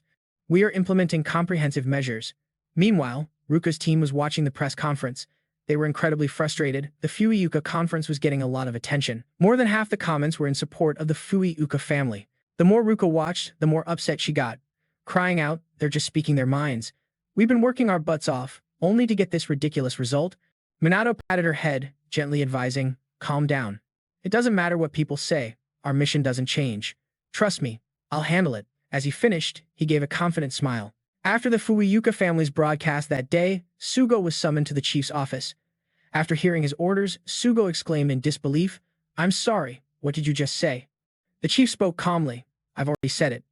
At this rate, the team's very existence is under serious threat. Complaints about the Special Magic Task Force are piling up, and antagonizing the magic nobility is extremely dangerous. The chief suggested that the current tense situation was partly Sugo's fault. Hearing this, the expression on Sugo's face froze. He argued back, unconvinced, but sir, the main problem is Fuyuka's behavior. Before he could even finish, the chief shouted in frustration. Regardless, you shouldn't have been so confrontational. You proposed creating this team and made enemies of the magic nobility. You brought this on yourself. Biting his lip hard, Sugo asked suspiciously, our missions have been delayed. Do you know anything about that? The chief snorted coldly. Now you're trying to accuse me? You're a disgrace. He ordered Sugo to improve the police department's public image and mend the relationship with the magic nobility. If you can't do it, then disband the team. These words sent a wave of panic through Sugo. At the same time, Jin was at his private residence, laughing triumphantly. Everything is going according to plan. The butler standing beside him added fawningly, your foresight is extraordinary, my lord. No one would dare question your judgment. Jin clicked his tongue and laughed arrogantly. The public is so easy to sway. With a little bit of acting, those fools will believe anything. With the public on our side, we'll crush the Special Magic Task Force in no time. With that, he threw his head back and laughed, as if victory was already in his grasp. Meanwhile, Sugo left the police department feeling utterly defeated. What would become of Minato's team? And for the entire following week, the special unit didn't receive a single disaster response mission, which made Ruka extremely frustrated. It's so weird that we haven't been called out for a whole week. Ruka nodded in agreement. Yeah, Fuyuka has handled almost all the recent disasters. Riuji snorted and cursed. Even people inside the police department are sabotaging the special magic unit, Minato said while eating. There might be someone inside the department connected to the magic nobility. To them, our team is a thorn in their side. Ruka, still not getting it, yelled. I don't understand why we're the obstacle. Mason slowly explained. Our actions have negatively impacted the reputation of the noble mages. Not to mention, many of them seem to be in cahoots with the Black Rebellion, so it's a problem for them if our crew has too much influence. The more Dee listened, the more pissed she got, yelling aggressively. That ain't our fault. It's those useless noble mages who are the real problem. If they don't want their rep trashed, they should work harder. Getting yelled at out of nowhere, Mason said helplessly, "Why don't you go tell them that?" Dee just pouted, ignoring him, and glanced at Ruby, asking, "You think our dad is involved in this?" Ruby sighed and opened her mouth. "I suspect him too." Seeing them so down, Mason stood up and suggested enthusiastically, "Then let's go find out." Ryder nodded in agreement. "Yeah, stalling isn't gonna get us anywhere." Dee hesitated a bit, mumbling, "But I'm not on good terms with him right now." Mason didn't pay it much mind, just saying, "If you don't want to go, you don't have to." His words made the two Waters sisters look at each other, and after a moment's hesitation, they both spoke up at the same time. "No, we'll go. We're his daughters after all." A short while later, they arrived at the Waters family mansion, but the butler refused to let them see him. Dee quickly spoke up, "We just want to talk." Ruby also asked in a serious tone, "Can't you make an exception?" The butler shook his head without any hesitation. The master gave clear instructions that his daughters are not allowed inside. "We cannot allow those who have been exiled to cross this threshold." The expressions on Ruby's and Dee's faces immediately froze, not knowing what to say. Mason then stepped forward and said, "I'm Mason King, captain of the Special Mage Unit. I have a few questions for Mr. Waters." The butler responded calmly, "For all interviews, please make an appointment in advance." Mason shook his head slightly. "No, I'm not here for an interview. I just have a few questions." Long story short, they weren't getting in. No matter what they said, the answer was the same, making Mason a little impatient. He really wanted to just barge in himself. Luckily, just then, Tyson came out from inside. He squinted at Mason and asked suspiciously, "What's all this?" The butler quickly reported, "These people wish to speak with you, sir." Tyson frowned instantly, silently observing Mason. At the same time, Mason was also looking at him. After a long silence, Tyson finally ordered for him to be let in. Mason's group was finally led inside the mansion. As they walked, Mason asked in a low voice, "I didn't know that was your dad." Ruby sighed helplessly, "That's our father. He's old, but he looks like he's in his 20s. Tyson saw the three of them huddled together, whispering, and an unhappy look appeared in his eyes. A moment later, they were led into the drawing room. Tyson sat opposite them, squinting at Mason. Seeing that he wasn't speaking, Mason didn't say anything either, just sitting there calmly. After a while, Tyson finally spoke in a deep voice, "So you're the one who led my daughters down the wrong path." With an unconscious smile, Mason said calmly, "Blaming others for your own children's independence is a bad habit many parents have. Aren't you happy to see your kids growing up?" In an instant, the air between them was thick with tension. Tyson was clearly displeased. Mason, on the other hand, was very calm, still holding a standard smile on his lips. He didn't like beating around the bush and got straight to the point. "Why are you putting pressure on the Special Mage Unit?" Tyson casually replied, "I never gave such an order and I have nothing to do with it. The noble mages rarely cooperate with each other. Winter is acting on his own." Mason was a bit surprised. "I didn't expect you to be so direct. I thought it would take more to get it out of you." Tyson replied formally, "I respect those with real ability. I've heard your story. A student who possesses the power of a noble mage, hailed as a hero who has stopped many disasters. But I also have my doubts." Mason squinted at him and asked coldly, "You want to test me?" As soon as he finished speaking, Tyson unleashed his own mana. Mason didn't back down, meeting his mana head-on. Ruby and the other two in the back were stunned by this immense flow of mana. What kind of magic power is this? Damn, are they monsters or something? Their magical pressure is insane. The two powerful streams of mana clashed intensely. After a moment, they both withdrew their power. Tyson squinted at Mason and praised him. "Impressive. Very few people can face my magic power head-on." Mason didn't get arrogant from the praise, calmly saying, "Sensing and controlling magic power is basic knowledge for using magic. And besides, you weren't releasing that much power anyway." Hearing this, Tyson raised an eyebrow and chuckled. "You've got a sharp tongue." Mason squinted at him. Tyson's control over his mana, and the sheer amount of it, was unparalleled compared to other mages. It was clear he was far beyond everyone else in this era. Talent and aptitude alone couldn't explain it. There was definitely something more to Tyson Waters. With that thought, Mason calmly spoke again. "One last question. Why have mages become weaker than they were in the past?" Tyson didn't answer, asking coldly, "What's the basis for you saying that?" Mason replied casually, "Because I know about things from 50 years ago." Tyson hesitated for a moment, then after a long pause, he said, "It's for restriction and control." Mason asked, confused, "What does that mean?" Tyson didn't answer. He said mysteriously, "You'll understand when the time comes, but let me say this, the noble mages are necessary. Mason didn't think so, raising an eyebrow and retorting, even ones like the Winter family. Tyson couldn't answer that question. Mason didn't press him. He stood up from his seat and said calmly, "It's time for us to leave. Thank you for answering my questions." He could stand up, but Ruby and the other two couldn't. Dee quickly yelled, "Wait a sec, we can't move because of the backlash from before." So Mason had to help them up. Before leaving, he left one last remark. "Honestly, I might have hesitated if the Waters family was involved.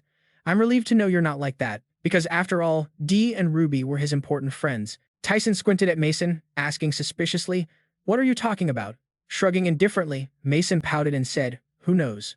A few days later, at the police headquarters, they had just received a bunch of cardboard boxes, and someone inside immediately cheered. "Our uniforms are finally here. This is anti-monster gear. It can resist magic." Sugo also nodded and smiled. "With this, we can really get to work." Mason didn't care about that stuff. He was looking at his phone, whispering, "Looks like my preparations are all set too." Sugo overheard and asked suspiciously, "Preparations on your end?" Nodding coolly, Mason gave a mysterious smile and said, "Let's get started. We have a score to settle." Meanwhile, over at the Winter family estate, Jean was laughing smugly. "The special unit's last days are coming. Ah, Jean Winter will control the country with the help of the Black Rebellion." Hearing this, Xander also laughed along. "Money and fame will all belong to the Winter family. Those stupid commoners will have to bow down." But their celebration didn't last long, as people burst in from outside. It was the police department, and the captain yelled aggressively, "Police, everybody freeze." The situation sent Jean into a panic. He asked frantically, "What's going on? Do you have any idea whose house you're in?" At the same time, a helicopter appeared nearby. A female reporter began to cover the story. "The police have raided the residence of suspect Jean Winter. This is the first time a noble mage has been charged with a crime." Inside the house, the police captain issued the arrest warrant, stating coldly, "You are under arrest for bribery, intimidation, and abuse of special authority. We are conducting an investigation." Hearing this, Jean flew into a rage and screamed, "Are you kidding me? How dare you treat a noble like a common criminal? You better have proof." As soon as he finished, a low voice echoed from outside, "Are you challenging us?" The Winter family members immediately turned to look. The person who arrived was Mason's crew. He was holding a phone in his hand and said with a smirk, "It's right here." Xander, of course, recognized him and yelled resentfully, "Mason, king of the special mage unit, why are you here? There's no way you have any proof." "Here's the evidence of corruption," Mason said casually, then played a video for everyone to see. In the video, it was crystal clear that the head of the Winter family was taking money from an underground organization linked to illegal mages, on top of making threats. Seeing the video, Jean's face turned ugly, but he didn't admit it. "That's a fake. In this day and age, anything can be edited." Mason didn't argue with the old man, slowly walking over to give him a closer look. He pouted and asked, "You dare say this is fake?" Immediately, another video played, this time a conversation between Jean and his butler. The content was about handling a natural disaster, which Jean had deliberately ignored. The evidence was overwhelming, and Jean's face went from pale to white. Even Xander was in chaos. Jean scanned the faces of the Winter family members, demanding aggressively, "Who dared to be the mole? Only a few people have access to my room." Immediately, the butler stepped forward and confessed, "It was me, sir." Jean couldn't believe his eyes. He lunged forward, grabbing the butler by the collar and screaming furiously, "How dare you? You're just a butler. How dare you do this?" The butler was also helpless. "It was the only thing I could do."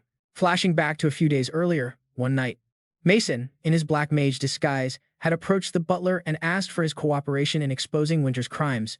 At first, the butler refused. "I cannot betray my master." Mason snorted coldly and said with a pout, "You're so loyal, but is that loyalty genuine? Is it your duty to just stand by and watch the family you serve rot from the inside?" These words made the butler fall silent in thought. Noticing the hesitation in his eyes, Mason continued, "Will you choose to let the Winter family continue its decline, or will you accept the pain and save the mage nobility? Make a choice." And in the end, his choice was to expose Jean, which led to today's situation. He sighed and said, "You are unworthy of the mage nobility. You should be destroyed." When he said this, there was no trace of the usual respect in the butler's eyes. Humiliated like this, Jean's face immediately darkened. His anger reached its peak, and he screamed madly, "All of you, just die." Immediately after, he summoned his mana to attack. But at that moment, Jean's eyes suddenly widened as a bolt of mana shot in from a distance, shattering a table in two. Jean had the sense to throw the butler, in his hands aside to avoid being hit by the mana. The one who acted was Mason. He snorted coldly and said, "You have nowhere left to run, you pathetic noble mage." Jean was shaking with rage. He clenched his fists, grinding his teeth and muttering, "How dare you look down on all my efforts over the years? All the money and status I've built up for so long, it's all down the drain now. Hearing this, Mason scoffed. You bring this on yourself? But Jean just threw his head back and laughed. He roared like a maniac. This is the most pissed off I've ever been. I set up overseas bases just for a situation like this. If I get out of here, nobody can ever catch me.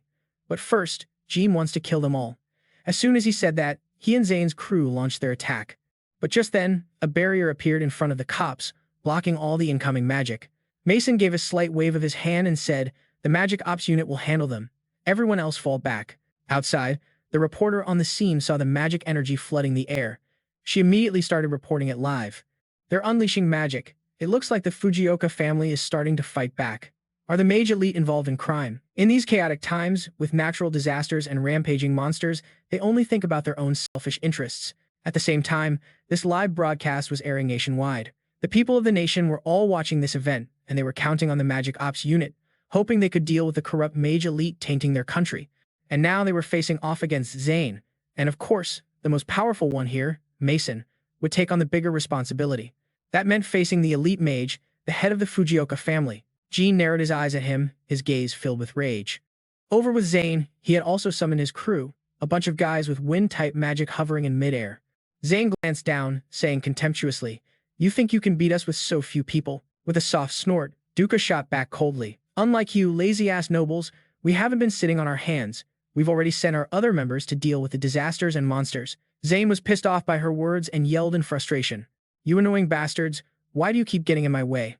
I'm not holding back anymore. I'm gonna kill every last one of you." Duca, of course, didn't back down, saying in a stern voice, "You're a disgrace to the noble mage lineage, and I will never forgive you." Over on the mansion's balcony, Jean stared at Mason and sneered, "You really think you can beat a noble mage?" Mason replied coolly, "I see no reason why I'd lose to a bunch of flies like you." "Then watch this," Jean snorted, then fired a beam of magic energy into the air. But before it could even touch the helicopter, a barrier appeared, blocking his magic. Mason said with contempt, "Could you be any more pathetic?"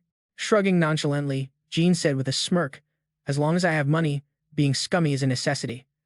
While the two were talking, a free-for-all had already broken out down below. Of course, the magic ops unit were no pushovers. And before long, one of the enemies was taken down. Seeing this, Zane's expression immediately turned ugly. But it didn't stop there, as his lackeys started to fall one by one. The expression on Zane's face froze. This couldn't be happening. They were noble mages. How could they be getting overwhelmed? Zane couldn't accept it. He was a noble mage.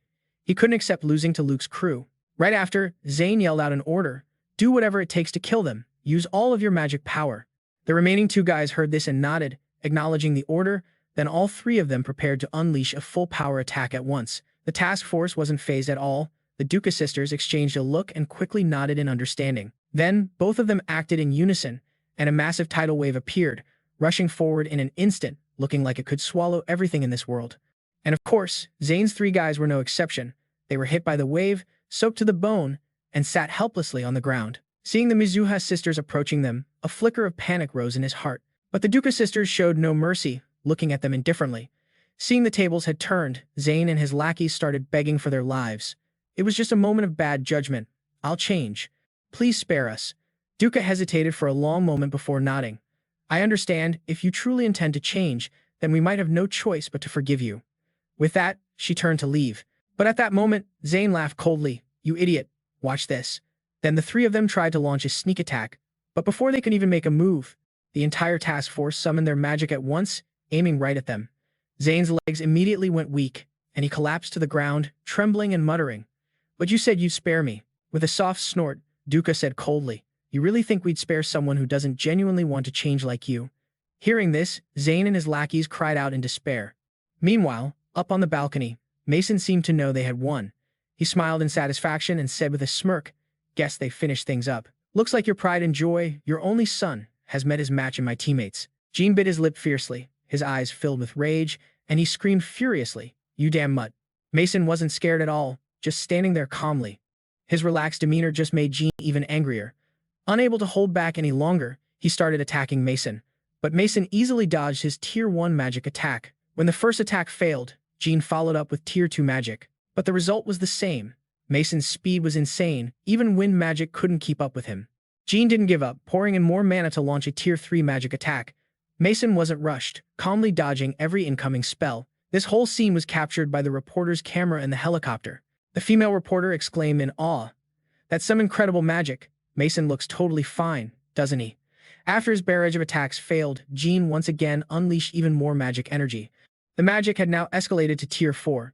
Mason still stood there unfazed, his expression calm, as if he were just strolling through this fight. Jin bit his lip fiercely, summoning many more magic circles in his hands. A tornado furiously appeared in the air, surrounding Mason in an instant, as if it wanted to swallow him whole. Seeing this, Duke immediately cried out in alarm. Reggie also muttered worriedly, "That looks dangerous." In contrast to everyone's worry, Mason was completely calm. He stood in mid-air, letting the tornado rush towards him. But surprisingly, right as it reached him, the tornado suddenly vanished. When the whirlwind dissipated, Mason was still standing there safely behind a few layers of barriers. The reality was that Jin's Tier 5 magic couldn't do a thing to him. Seeing this, Luke remarked in awe, "Did he just block that insane attack with a defensive barrier?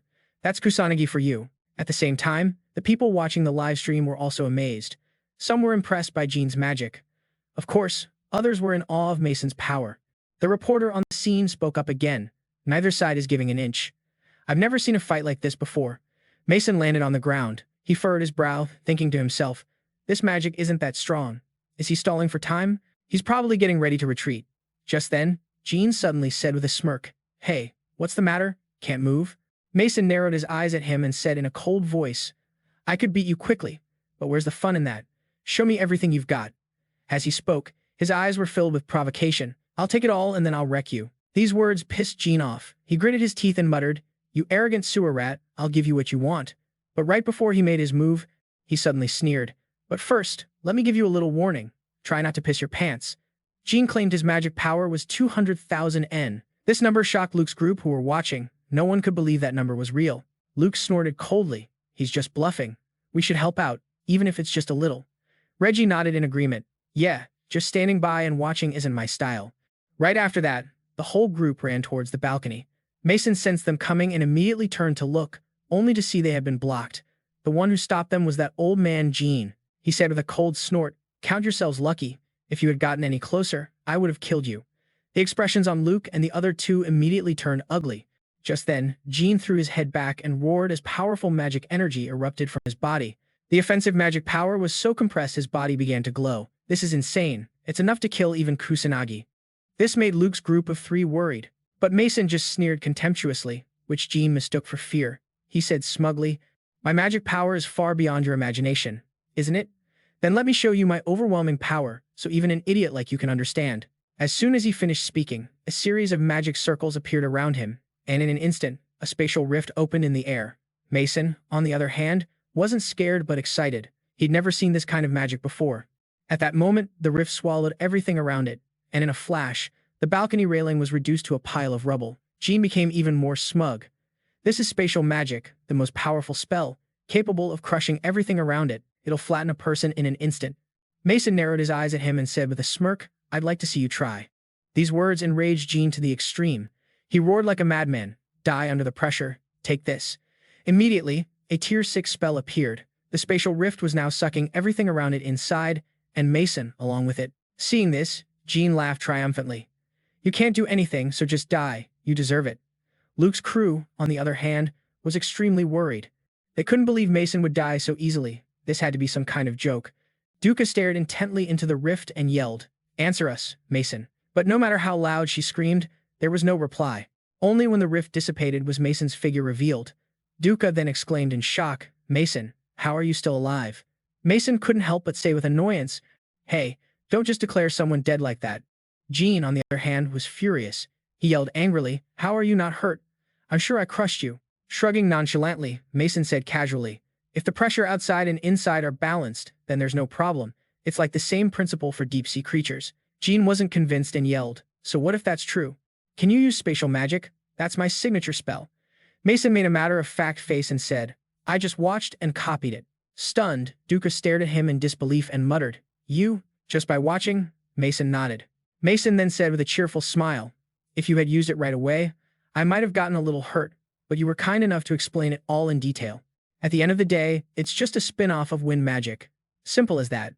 On top of that, I'll let you experience some real basic magic." Instantly, Jin's body started twisting in agony. He clutched his head, screaming, What are you doing to me? With a smirk, Minato casually answered, I just cranked up the sound pressure. That's it. It's called sonic sorcery.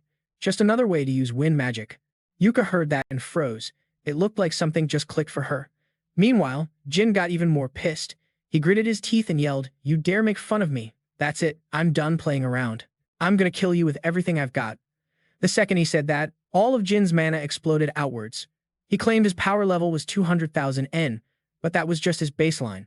When he unleashed everything, it was 500,000 N. Feeling that insane power release, Sugo's crew immediately freaked out. He wasn't bluffing?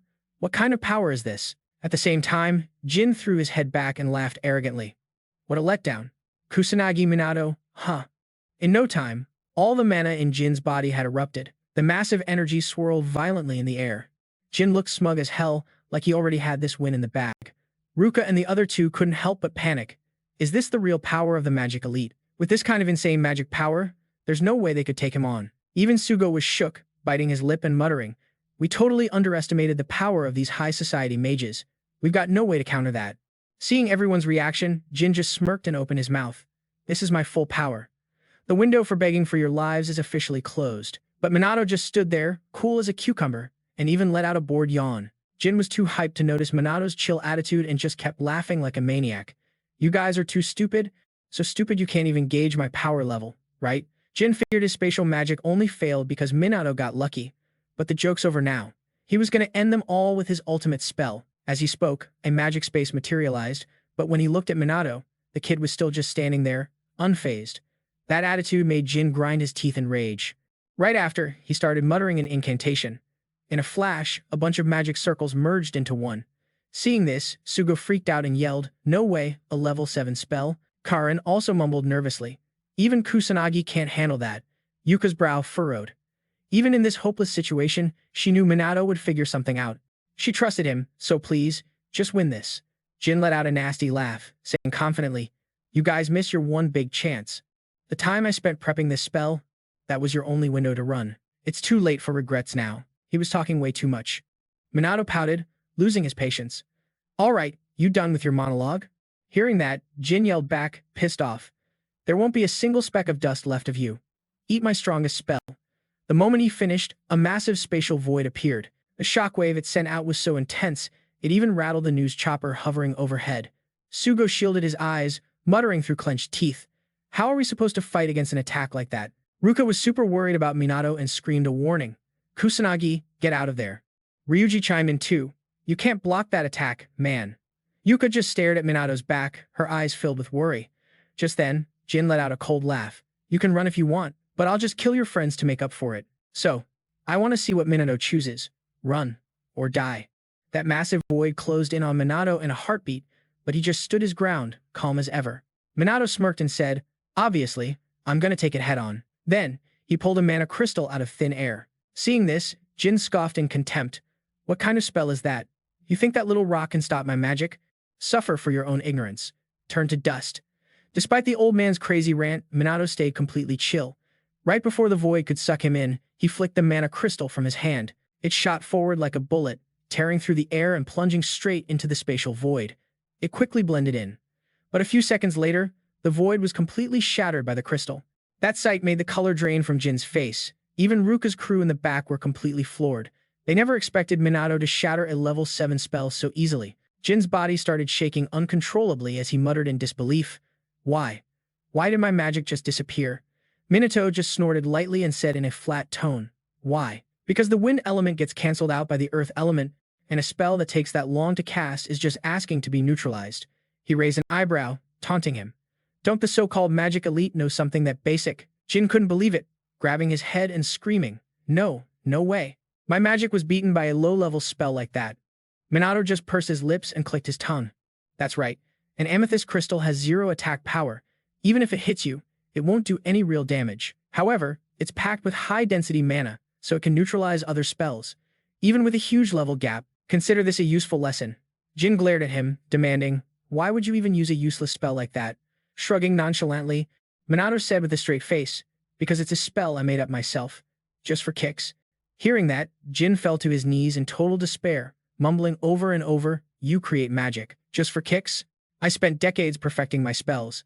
Minato didn't give a damn, walking over to him coldly and saying, "Now it's time for you to face the consequences." Jin finally felt true fear and started begging. "My mana is completely gone. I can't even move." Minato gave a small smile, but it was 100% sinister. "I don't want to waste any more time on pointless stuff." As he spoke, he raised his hand to flick Jin on the forehead. Seeing this, Jin thought the kid was an idiot. Did he really think a little forehead flick would take him down? But he seriously underestimated Minato's power. With just a light flick of his finger, Jin did a few flips in midair before getting launched. Seeing that, Yuka and the others were completely stunned. He flew that far from just a little flick? Is Minato even human? Just then, the police squad rushed in and slapped the cuffs on him. Seeing this, the reporter on the scene lit up and yelled into her mic. "The elite mage has been defeated. The captain of the Magic Special Ops Unit, Kusanagi Minato, is victorious." The people watching the live stream went wild. They couldn't stop cheering. Finally, justice had prevailed. Back at the Fuyuka mansion. Since they'd won, the three of them ran over to congratulate Minato. He glanced over at them and didn't hold back on the praise. "You guys did a great job, too." With that said, Minato looked over at Jin being hauled away. These magic elites are nothing special. And this is supposed to be the pinnacle of high society. The current generation of mages really needs to be retrained. With that thought, Minato walked up behind Jin and called out, "Hey, I've got a question for you." Jin glanced back at him, waiting. Minato got serious. After Ichikami's death, what did the magic elite do? They destroyed that ancient book from 50 years ago, didn't they? If so, why? Jin just snorted and said coldly, "How could a commoner ever understand the profound philosophies of the magic elite?" Minato shot back, confused. "What's that supposed to mean? Figure it out for yourself." Jin snorted, leaving him with that one cryptic line before being led away. Minato was left staring after him, totally baffled. After the whole showdown with the Fuyuka clan, Minato got dragged into a press conference. Sugo stood beside him and announced, "We will now begin the press conference with the captain of the Magic Special Ops Unit, Kusanagi Minato. First, let's have a few words from Captain Kusanagi himself." And for the next few days, Minato's face was plastered all over the news. Meanwhile, the guy himself was on vacation in Hawaii. Minato was sprawled out on a lounge chair, sighing to himself, "What am I even doing in a place like this?" Just then, someone walked up. It was Yuka, wearing a cute bikini. She asked softly, "Is something wrong, Minato?" A few days earlier, back at the police department conference room, everyone had been gathered together. Sugo had made an announcement. After hearing it, Minato yelled in shock, "Did you just say we're going to Hawaii?" Sugo sighed. "Look, you all know this. The Magic Special Ops Unit has been getting a ton of buzz lately. We're completely overloaded trying to handle all the attention from the public and the media." Minato just stared at him, confused. Yuka then showed him a video on her phone. The setting was their school, and the star of the show was Minato. On top of that, the video was going viral on every social media platform. Ruka then spoke up. "The internet is flooded with articles about the Magic Special Ops Unit." Riuji added, "Yeah, even on TV, it's all news about the Magic Elite and us, with non-stop updates." Sugo looked over at Minato and sighed. "The eyes of the entire country are on you guys. That's why I decided to give you all a vacation. Go to Hawaii and chill out until all this blows over." He said that thanks to Minato, the team had gotten way stronger, and with support from the Mizuha family, they now had enough resources to handle any unexpected disasters or monster threats they might face. At that point, Sugo walked over and clapped Minato on the shoulder with a smile. "You've all been working your butts off. Take this time to get some rest." And that's how Minato and his crew ended up in Hawaii. Back to the present. After hearing Yuka's question, Minato sat up on his lounger, sighed, and said, "I was just thinking about some stuff." Yuka nodded like she understood, then asked, "By the way, what do you think of this? Is it too weird?" Minato gave her a serious once-over from head to toe before answering, "It's cute." That made Yuka flustered, and her cheeks immediately turned bright red. Minato didn't seem to notice and just kept talking calmly. "It goes really well with your hair color. It really suits you, like it was made for you. To put it simply, it's super cute." The more he talked, the more embarrassed Yuka got, mumbling quietly, "Thanks." Just then, Ruka walked up, looking drop-dead, gorgeous in a black bikini. She frowned and said, "So this is where you were? I've been looking all over for you." Seeing Ruka, Minato's eyes scanned her from head to toe. Noticing his stare, Ruka asked suspiciously, "What, you got something to say?" Minato just nodded coolly and gave her a casual compliment. "I was just thinking you look incredible." His words made Ruka jump, but Minato just kept his cool, matter-of-fact expression. "You look like a model. Your fair, smooth skin really makes that swimsuit pop. You're definitely the best-looking girl on this beach. I know that." Ruka mumbled shyly, then turned around and ran off. Riuji, watching from the side, was completely baffled. This kid was something else. Not only was he not shy, but he also complimented them so naturally, with absolutely no hidden agenda. Just then, Karin appeared, laughing excitedly. Sonata's here. Unlike the two sisters' sexy look, Karin was just wearing a cool spaghetti-strap jumpsuit. Riuji immediately thought, this is bad. This is really not good at all. When Karin was in her uniform, it was no big deal. But now, this was a whole different level of impact. Karin ignored him and asked Minato, what do you think of my swimsuit? Riuji couldn't help but panic. He's not going to compliment her chest, is he? Stop. Just don't say anything about it. While he was stressing out, Minato nodded in approval, just saying the style was pretty nice. Riuji finally breathed a sigh of relief, thinking that was a safe comment. Of course, Karin was happy with the compliment, her eyes sparkling. But that wasn't all. Minato continued his praise. The contrast with your usual style makes you even more attractive. You look really beautiful, with the charm of a grown woman. His words made Karin blush, and she mumbled with a shaky voice, don't lay it on so thick. Riuji was too late to stop him and couldn't help but sigh.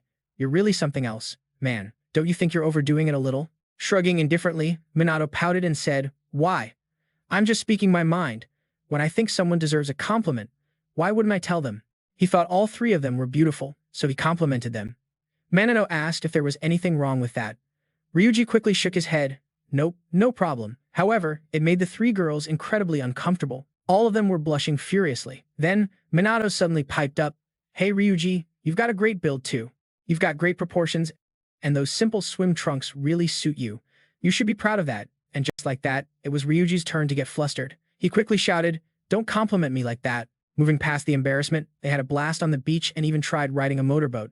The day of fun really helped them all loosen up a lot. That evening, Minato stepped out of the hotel. His throat was parched from all the excitement, so he went looking for a convenience store to grab a drink. He'd only gone a few steps when he ran into a familiar face, Due, though he couldn't tell if she was waiting for him or if it was just a coincidence. So, the two of them started walking together. As they strolled, Due said, today was a lot of fun, wasn't it? Minato gave a slight nod. I didn't think we'd get a chance to just kick back and enjoy ourselves like this. I mean, we've been fighting constantly for a while now. Due narrowed her eyes, looking at the guy next to her. She remembered seeing Ruka wearing a ring earlier. She thought it meant she was dating Minato, but she desperately wanted that not to be true.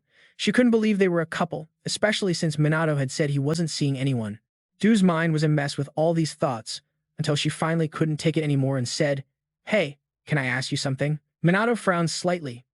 You're going to ask about my powers again? It's not that. Due shook her head. Taking a deep breath, she asked hesitantly, what's your type? Minato seemed a bit taken aback, but he quickly replied, I've never really thought about it. Due pressed on. Like, specifically, out of the three of us or someone like us. Minato thought for a second before saying, probably all of you. Due was completely stunned by his answer. Minato looked up at the starry sky and said with a smile, you're all really cute and charming, and on top of that, you're all hard workers. I like people who always give it their all. That wasn't the answer she wanted. She pushed further. But isn't that different from, like, a romantic thing? Minato frowned, confused. Is it? I always thought they were pretty much the same, but now that I think about it, I guess I like you the most. Due froze, completely unresponsive for a long moment. Minato didn't seem to notice and continued, you've been sincere, serious, and kind ever since we met, and most importantly, you always give it everything you've got. At that, he turned to look at the still unresponsive Due and said with a smile, Due, I really, really like you. Those words, really like you, made Due blush furiously, and she just crumpled to the ground. Seeing this, Minato freaked out. What's wrong? Are you okay? Due didn't answer. She was secretly overjoyed. She knew Minato didn't mean it romantically, but it still made her incredibly happy. She realized she truly liked him. Meanwhile, while they were enjoying themselves, Sugo back at the police department was stressing out. Tensions were rising, and the public outcry against the magic nobles was getting louder. At the same time, there was growing support for the Special Magic Task Force to take charge of handling natural disasters and the monster threat. Minato's star was rising fast. At the same time, the reputation of the Dark Mages was also growing. It looked like a showdown was inevitable. Instead of things cooling down, the situation was only getting more intense. What was the right move now? Meanwhile, at the international airport, a flight from abroad had just touched down in Japan. A cranky voice echoed from within the terminal. Looks like things got pretty messy while we were gone. Hearing that, another, deeper voice chimed in, those damn wimps. The owner of the first irritated voice was the head of the Hillmorai clan, a magic noble named Homurai Hinata. She spoke again with displeasure. If I'd been here, this whole mess would have been cleaned up in no time. The other man was the head of the Kaihi clan, Kaichi Riku. and he wasn't pleased either. 1 week later, back at Minato's place, Du was cheerfully cooking in the kitchen. Minato, sitting in the living room, couldn't help but sigh. "We're back sooner than I expected." Hearing him, Ruka slowly replied, "It looks like the special magic task force got involved with the media, and the school pitched in as well." Minato was much more at ease, pouting as he said, "Finally, we can relax a little." As they were talking, Du poked her head out of the kitchen and shouted, "Can you help me with the plates?" Minato immediately nodded. "Sure thing, I'm on it." A short while later, a delicious feast was laid out on the table. While eating, Du asked, "School starts up again tomorrow, but are you sure things will be all right?" Minato answered nonchalantly, "The cops and the school have our backs. The hype around the special magic task force has probably died down, don't you think?" He assumed everyone would just lose interest soon. All they had to do was ignore it. But when he arrived at school, Minato realized how wrong he was. A mob of girls swarmed him, asking for his number, what his ideal type was, and a million other questions. Meanwhile, Ruka was getting mobbed by a bunch of guys. Of course, both Ruka and Riuji were getting the same treatment. The two of them had always drawn attention, but after the recent events, it was on a whole new level. Ruka, living up to her Ice Queen image, paid them no mind and stormed right into Minato's classroom, shouting, "Sorry for the intrusion, we came to grab you for lunch, but it's a bit of a madhouse in here today."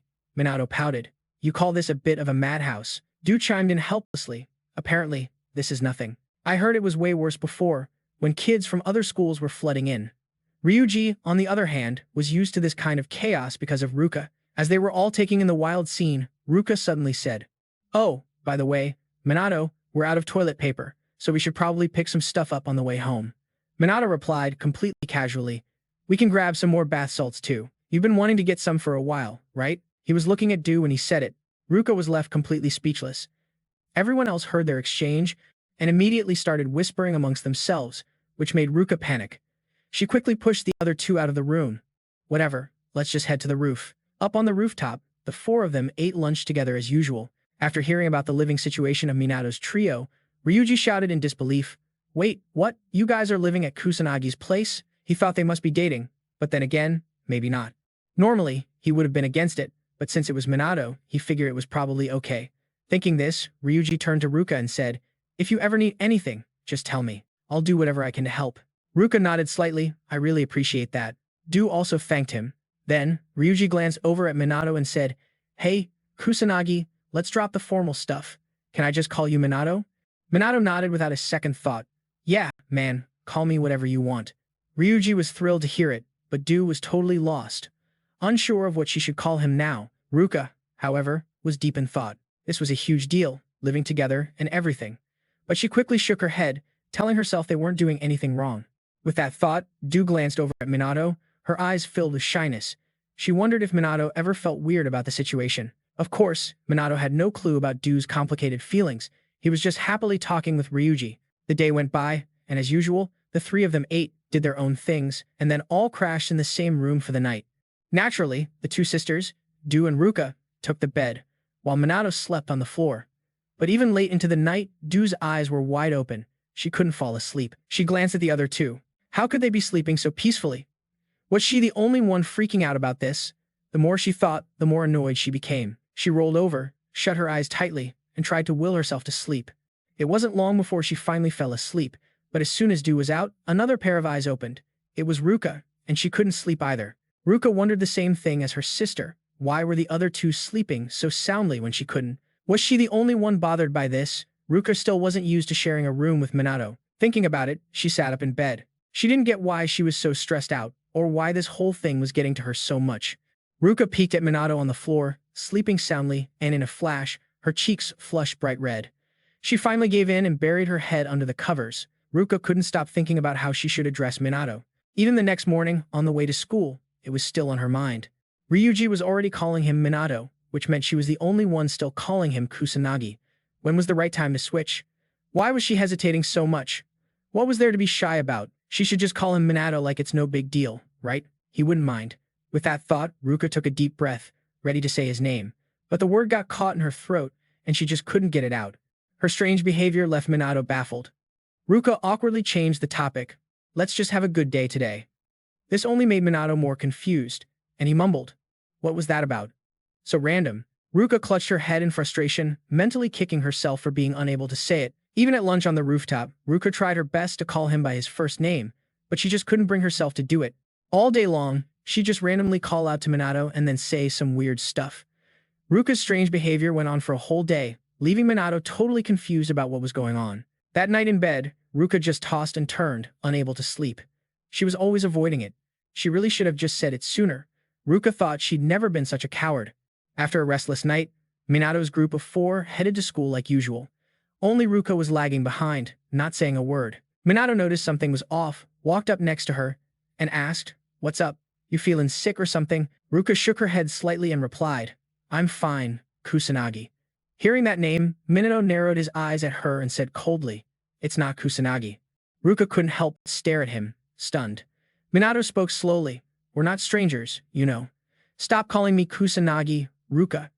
His words left Ruka completely bewildered. A moment later, she turned her head to hide her embarrassment, muttering under her breath, "If you insist, then I guess I can change, Minato." With that, a smile finally returned to her beautiful face. Meanwhile, the magic nobility held a meeting because of recent events. An impatient Hinata spoke up. "The position of the noble mages is under threat." She said it was all because of the rise of the Magic Special Forces unit, all for the benefit of some mysterious person. They couldn't just stand by and do nothing. Hearing this, Riku frowned and hesitantly mumbled, "But their captain is Kusanagi Minato. How are we supposed to deal with him?" Hinata nodded slightly, glancing at the person across from her and asking, "I agree. What do you think about this?" Tsuchiru was also there, of course, and he thought for a moment before speaking. "I only follow my master's will." This attitude pissed Hinata off, and she yelled, "You're as quiet as ever, huh? Don't you have anything to say?" Tsuchiru hesitated for a second before finally saying, "It seems Kusanagi Minato doesn't recognize me." Hinata was a bit surprised, speculating in a low voice, "Could it be that he doesn't even know we exist?" Tsuchiru nodded slightly. "That's highly likely." Riku narrowed his eyes at the two of them and asked hesitantly, "Then we need to test him. He might be valuable." Hinata agreed that they should. She declared aggressively, "If he's trash, we'll take him out." Hearing them, Tsuchiru's face showed a clear look of resignation, and he didn't say another word. On Minato's end, he obviously had no idea about any of this. He was in a classroom at the police department. Minato pointed at a map and said, "The next disaster will hit Osaka." The disasters are still following the same pattern as 50 years ago, except for the smaller ones. Hearing this, Rui frowned and said, "It's already been all over the media." Ruka nodded in agreement.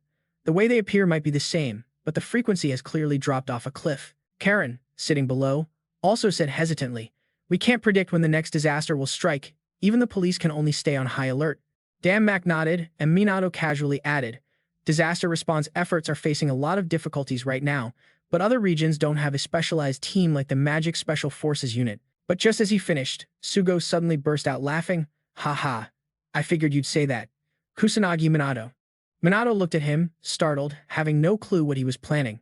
Sugo smirked, saying smugly, "The truth is, we're working hard to establish a second Magic Special Forces unit in Osaka." As soon as he said that, Ruka's group below was stunned, asking in disbelief, "A second unit? For real?" Dan Mac nodded. Sugo smiled cheerfully and said, "That's right. A collaboration between the National Defense Force and the police to improve disaster response. In fact, they've even asked us to train them." At this point, he looked at Minato with a flattering smile and asked, "You'll go, won't you, Kusanagi Minato?" Minato let out a small sigh and said reluctantly, "You always have such a smooth way of leading into things. Fine. I don't really have a reason to refuse." Hearing that, Sugo cheered happily. "Awesome. Actually, there's someone waiting for you there. That person survived the Great Disaster 50 years ago and is also one of the few artisans who crafts anti-monster equipment, Shizuku." Hearing that name, Minato immediately froze. That name was way too familiar to him. Sugo didn't notice the change in Minato's expression and continued smiling. "She's very interested in you and wants to meet in person. No need to feel pressured when you meet her." Minato shook his head slightly and said casually, "No, I'll go see her." Sugo smiled, satisfied. "That's great to hear. After all, Takagami was the one who designed the uniforms for the Magic Special Forces unit." Minato didn't say anything. His mind was racing with thoughts about the name Shizuku. Sugo finally noticed Minato was acting strange but didn't know why.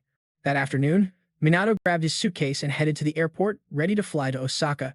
The other 3 came to see him off. In front of the airport, Minato smiled and said, "All right, I'm heading out." Rui's group of 3 nodded slightly, then each said their goodbyes. Minato suddenly remembered something and quickly said, "Oh, right. I almost forgot to give you guys this." With that, he took a few bracelets out of his bag and gave them to them. Ruka's group of 3 was confused but put them on as Minato asked. Minato narrowed his eyes at them and instructed, "You need to wear these until I get back, and don't take them off for any reason." The 3 of them quickly replied, "Got it." Minato nodded, satisfied, but still asked with a bit of worry, "You guys will be okay without me, right?" Rui chuckled and replied, "We've gotten a lot stronger, you know. Just go to Osaka without worrying." Ruka and Karin agreed with her.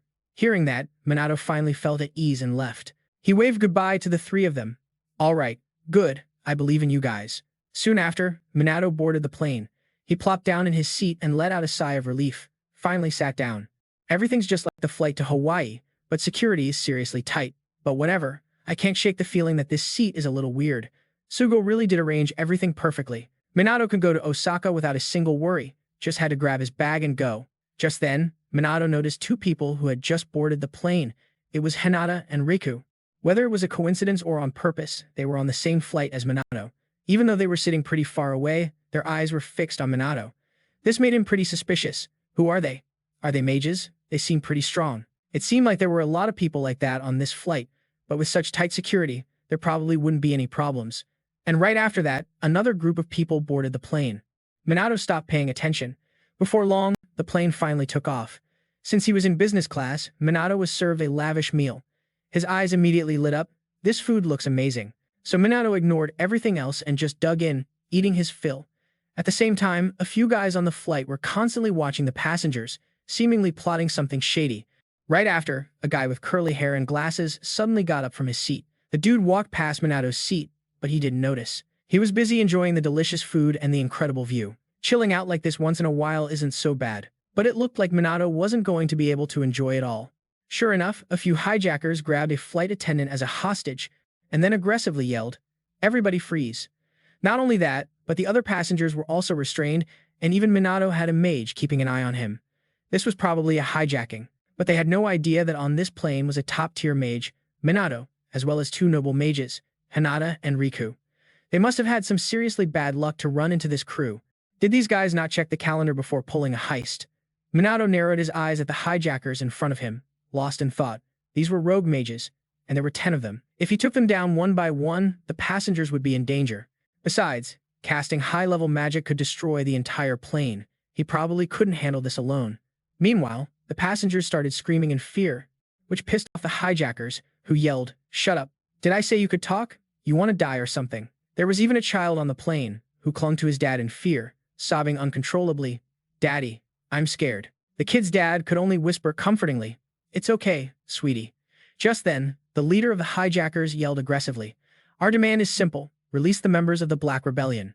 No one answered. Silence filled the air, so the leader yelled again, "We will not tolerate the unfair treatment of mages, you pathetic mortals." He said they had 5 minutes to contact the people on the ground and tell them to release their comrades, or they would start killing the hostages one by one. Up in the cockpit, the captain heard the hijackers' warning, and his face immediately turned grim. In the passenger cabin, Minato was thinking silently, "There's not much time, what should I do?" At the same time, Hinata was getting really annoyed. Riku, on the other hand, remained silent, but his expression was not good at all. Both of them simultaneously unleashed their magical energy. Minato sensed their energy, frowned slightly, and looked like he was about to make a move too. The other 2 noticed his gaze and looked over at the same time. At the same moment, the hijackers also noticed Minato and quickly warned him, "Hey you, move another inch and we'll kill you." But the second they finished talking, Hinata and Riku sprang into action without a moment's hesitation, both of them decking the 2 guys closest to them. Riku used something wrapped in black cloth and smashed it hard into another hijacker's face. Then he charged forward again. But when he got there, he saw that Minato had already taken care of the hijackers nearby. The 3 of them just stood there looking at each other, a clear understanding in their eyes. Hinata gave a slight nod, and instantly, all 3 of them took off running. Seeing them, the hijackers immediately panicked. But before they could even react, one of them caught a punch from Minato that sent him flying. Riku wasn't slacking either. He had drawn his sword from its sheath and started slaughtering the hijackers. Hinata wasn't idle either. She moved with lightning speed, darting past the passenger seats. One of the hijackers saw this and immediately summoned a magic attack, but it was too slow. Hinata was already stepping on his head and neck to get past. She scoffed coldly, "In your dreams, you can't do it." Seeing them rise up and attack, the leader immediately threatened, "Enough, I've had enough. If it's come to this, then everyone's going down together." He said he would kill them all. As soon as he finished speaking, the magic in the leader's hand was pointed at the flight attendant. But before he could act, Minato aggressively charged forward and sent him flying with a kick. He snorted in contempt, too slow. Hinata also decked a hijacker and pouted, too weak. Riku took down the last one and said coolly, too naive. In the blink of an eye, the three of them had taken down the entire group of hijackers. The passengers who saw this were stunned, but they quickly recovered. They were saved, and everyone started cheering happily. Hinata ignored them and walked right up to the leader. Pathetic. This will be over in a flash, she said coldly. But just then, Minato saw something and yelled out. But he couldn't finish. Hinata was confused. What did he mean? But without explaining, Minato took off running. He sprinted into the cockpit, and sure enough, a hijacker was holding the pilot at gunpoint. Seeing them rush in, the guy immediately screamed a warning. Don't come any closer. If you take one more step, but none of the three were scared at all. Hinata was pissed, gritting her teeth. Shut your mouth and die. She instantly lunged at the hijacker and decked him. Even though the gun went off, the pilot was unharmed because Minato had thrown up a protective barrier. But now, Minato didn't look so good. He frowned and muttered, "This is bad." As soon as he said that, the pilot's controls went haywire. The plane started to shake violently. All three of them stumbled, unable to keep their footing. The passengers outside were losing their balance too. Inside the cockpit, Hinata demanded, "What's going on?" The pilot answered with a shaky voice, "The system isn't responding. The radio's dead too. If this keeps up, we're gonna crash." Hearing that, Hinata freaked out. "What did you just say? Damn it, do something." In the middle of the chaos, the cockpit window shattered. The suction from outside made it hard for everyone inside to stay on their feet. The co-pilot next to him started shivering uncontrollably. "It's so cold. We're gonna freeze to death before we even hit the ground." Hinata couldn't help but panic even more. "This is serious. What the hell are we supposed to do now?" Riku said helplessly. "Guess we're all going down together." Hinata shot back, pissed off. "Don't say messed up stuff like that, you idiot. Damn it. Is there really no other way?" Riku just nodded slowly, his eyes full of despair. "That's right." The co-pilot was in a full-blown panic, crying his eyes out. "It's hopeless. We can't be saved. It's over. We're all gonna die." But just as despair filled the cockpit, Minato suddenly spoke up. "It's not a problem." Hearing this, the co-pilot asked in disbelief. "What do you mean it's not a problem? We're all about to die." Minato looked at him confidently, a smirk on his face. "I'm going to save everyone." The co-pilot stared at him, incredulous. "No way. This isn't something a normal person can do. It's all over. We're gonna die." Seeing him start to cry again, Minato let out a weary sigh. Right after that, Minato walked over to the shattered window. His action made the pilot yell out in alarm. "Hey, what are you doing?" But Minato didn't answer. He just jumped straight out. Seeing this, Hinata rushed over, screaming in panic. "That little punk just ditched us." But just then, the plane suddenly lurched and then started gliding, diving straight down. The pilot felt it and was stunned. We're nosediving at insane speed. At this rate, the plane would hit the ground in just a few minutes. The passengers outside could feel the nosedive and started screaming in terror. Desperate cries echoed through the cabin. A little girl clung to her father, crying her eyes out in fear. In the cockpit, the pilot tried his best to hold on to the controls, but the plane kept plummeting, getting dangerously close to the vast ocean below. Suddenly changed direction and then shot up into the sky. The pilot stared at the readings in front of him, confused. The speed is starting to stabilize. Are we saved? What just happened? Hinata seemed to realize something, muttering under her breath. It was him. He did it. Minato was now at the tail of the plane, single-handedly supporting the entire aircraft. Minato had created a massive shield with an enormous amount of magic, boosted his physical strength with mana, and was using the wind element to adjust the plane's trajectory. Supporting an entire plane like this for the first time was a huge challenge for him, but luckily, he pulled it off. When the pilot found out the reason, he cried out in disbelief. "This is insane. We're thousands of feet above the ground. Not to mention this plane weighs 230 tons. How can one person do something like this?" Hinata couldn't help but be in awe. Magic Special Ops Captain Kusanagi Minato. "We're rolling with an absolute monster." After the chaos, the flight attendant finally made an announcement that they were safe. Everyone on the plane let out a sigh of relief. They were finally saved. The little girl who was panicking earlier asked innocently, "Daddy, are we safe now?" Her dad immediately nodded to reassure her.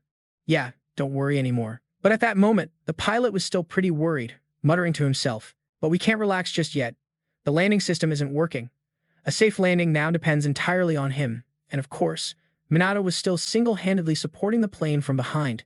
Once it was close enough to the ground, he created a barrier, finally letting it touch down. Minato bit his lip hard, his limbs trembling slightly as he skidded a long way down the runway. It was tough, but it was a safe landing. Minato let out a huge sigh of relief. It finally landed. The passengers on this flight had narrowly escaped death and were joyfully hugging each other. The pilot was incredibly grateful to Minato. He looked down from the cockpit and said with a smile, "Thank you, Captain Kusanagi." Hinata and Riku also watched Minato silently from the plane, their thoughts unreadable. A little while later, at the airport exit, a swarm of reporters surrounded Minato, bombarding him with questions. He sighed in frustration. It was the same old annoying hassle. Luckily, airport security stepped in to hold back the reporters. Minato was finally able to get away from them and was escorted by security to meet Shizuku. But before he could even meet her, he was blocked by Hinata and Riku. Hinata raised an eyebrow at Minato, smirking. "Gotta say, I'm pretty impressed with what you just did." Shrugging nonchalantly, Minato was dismissive. It wasn't really a big deal. Before he could even finish his sentence, Hinata huffed, annoyed. "Are you trying to mock us?" Riku, on the other hand, praised him. "That was some seriously impressive magic back there." Hearing that, Minato complimented them back. "You two weren't too shabby yourselves." The conversation started to get all formal, which made Hinata lose her patience. She waved her hand and said, "Whatever, just keep doing your best. Magic Special Ops Captain Kusanagi Minato. We'll be seeing you around." Then, Hinata and Riku left. Minato watched their backs as they walked away, not saying a word. A few hours later, in a mansion in downtown Chicago, an old woman was standing lost in thought by the window. She was looking at the pictures on a shelf. Just then, there was a knock on the door, followed by a voice reporting, "Ma'am, you have a visitor."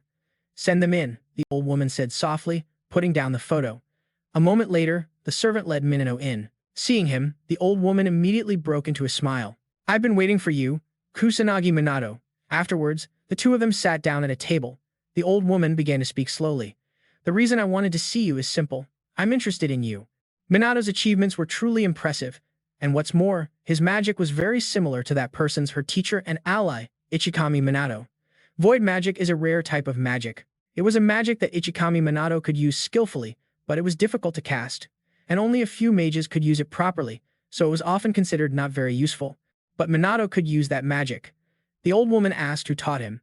How could he use the same type of magic as Ichikami Minato? But at that moment, Minato suddenly burst out laughing, which confused the old woman. Minato looked at her with narrowed eyes and said with a slight smile, "Oh man, you really haven't changed a bit, have you, Shizuku? The second something piques your interest, you jump right on it, don't you?" It turns out this old woman was Shizuku, the person Minato needed to meet in Chicago. Shizuku looked at him, bewildered, and asked, "Have we met before?" Smiling faintly, Minato replied casually, "We have.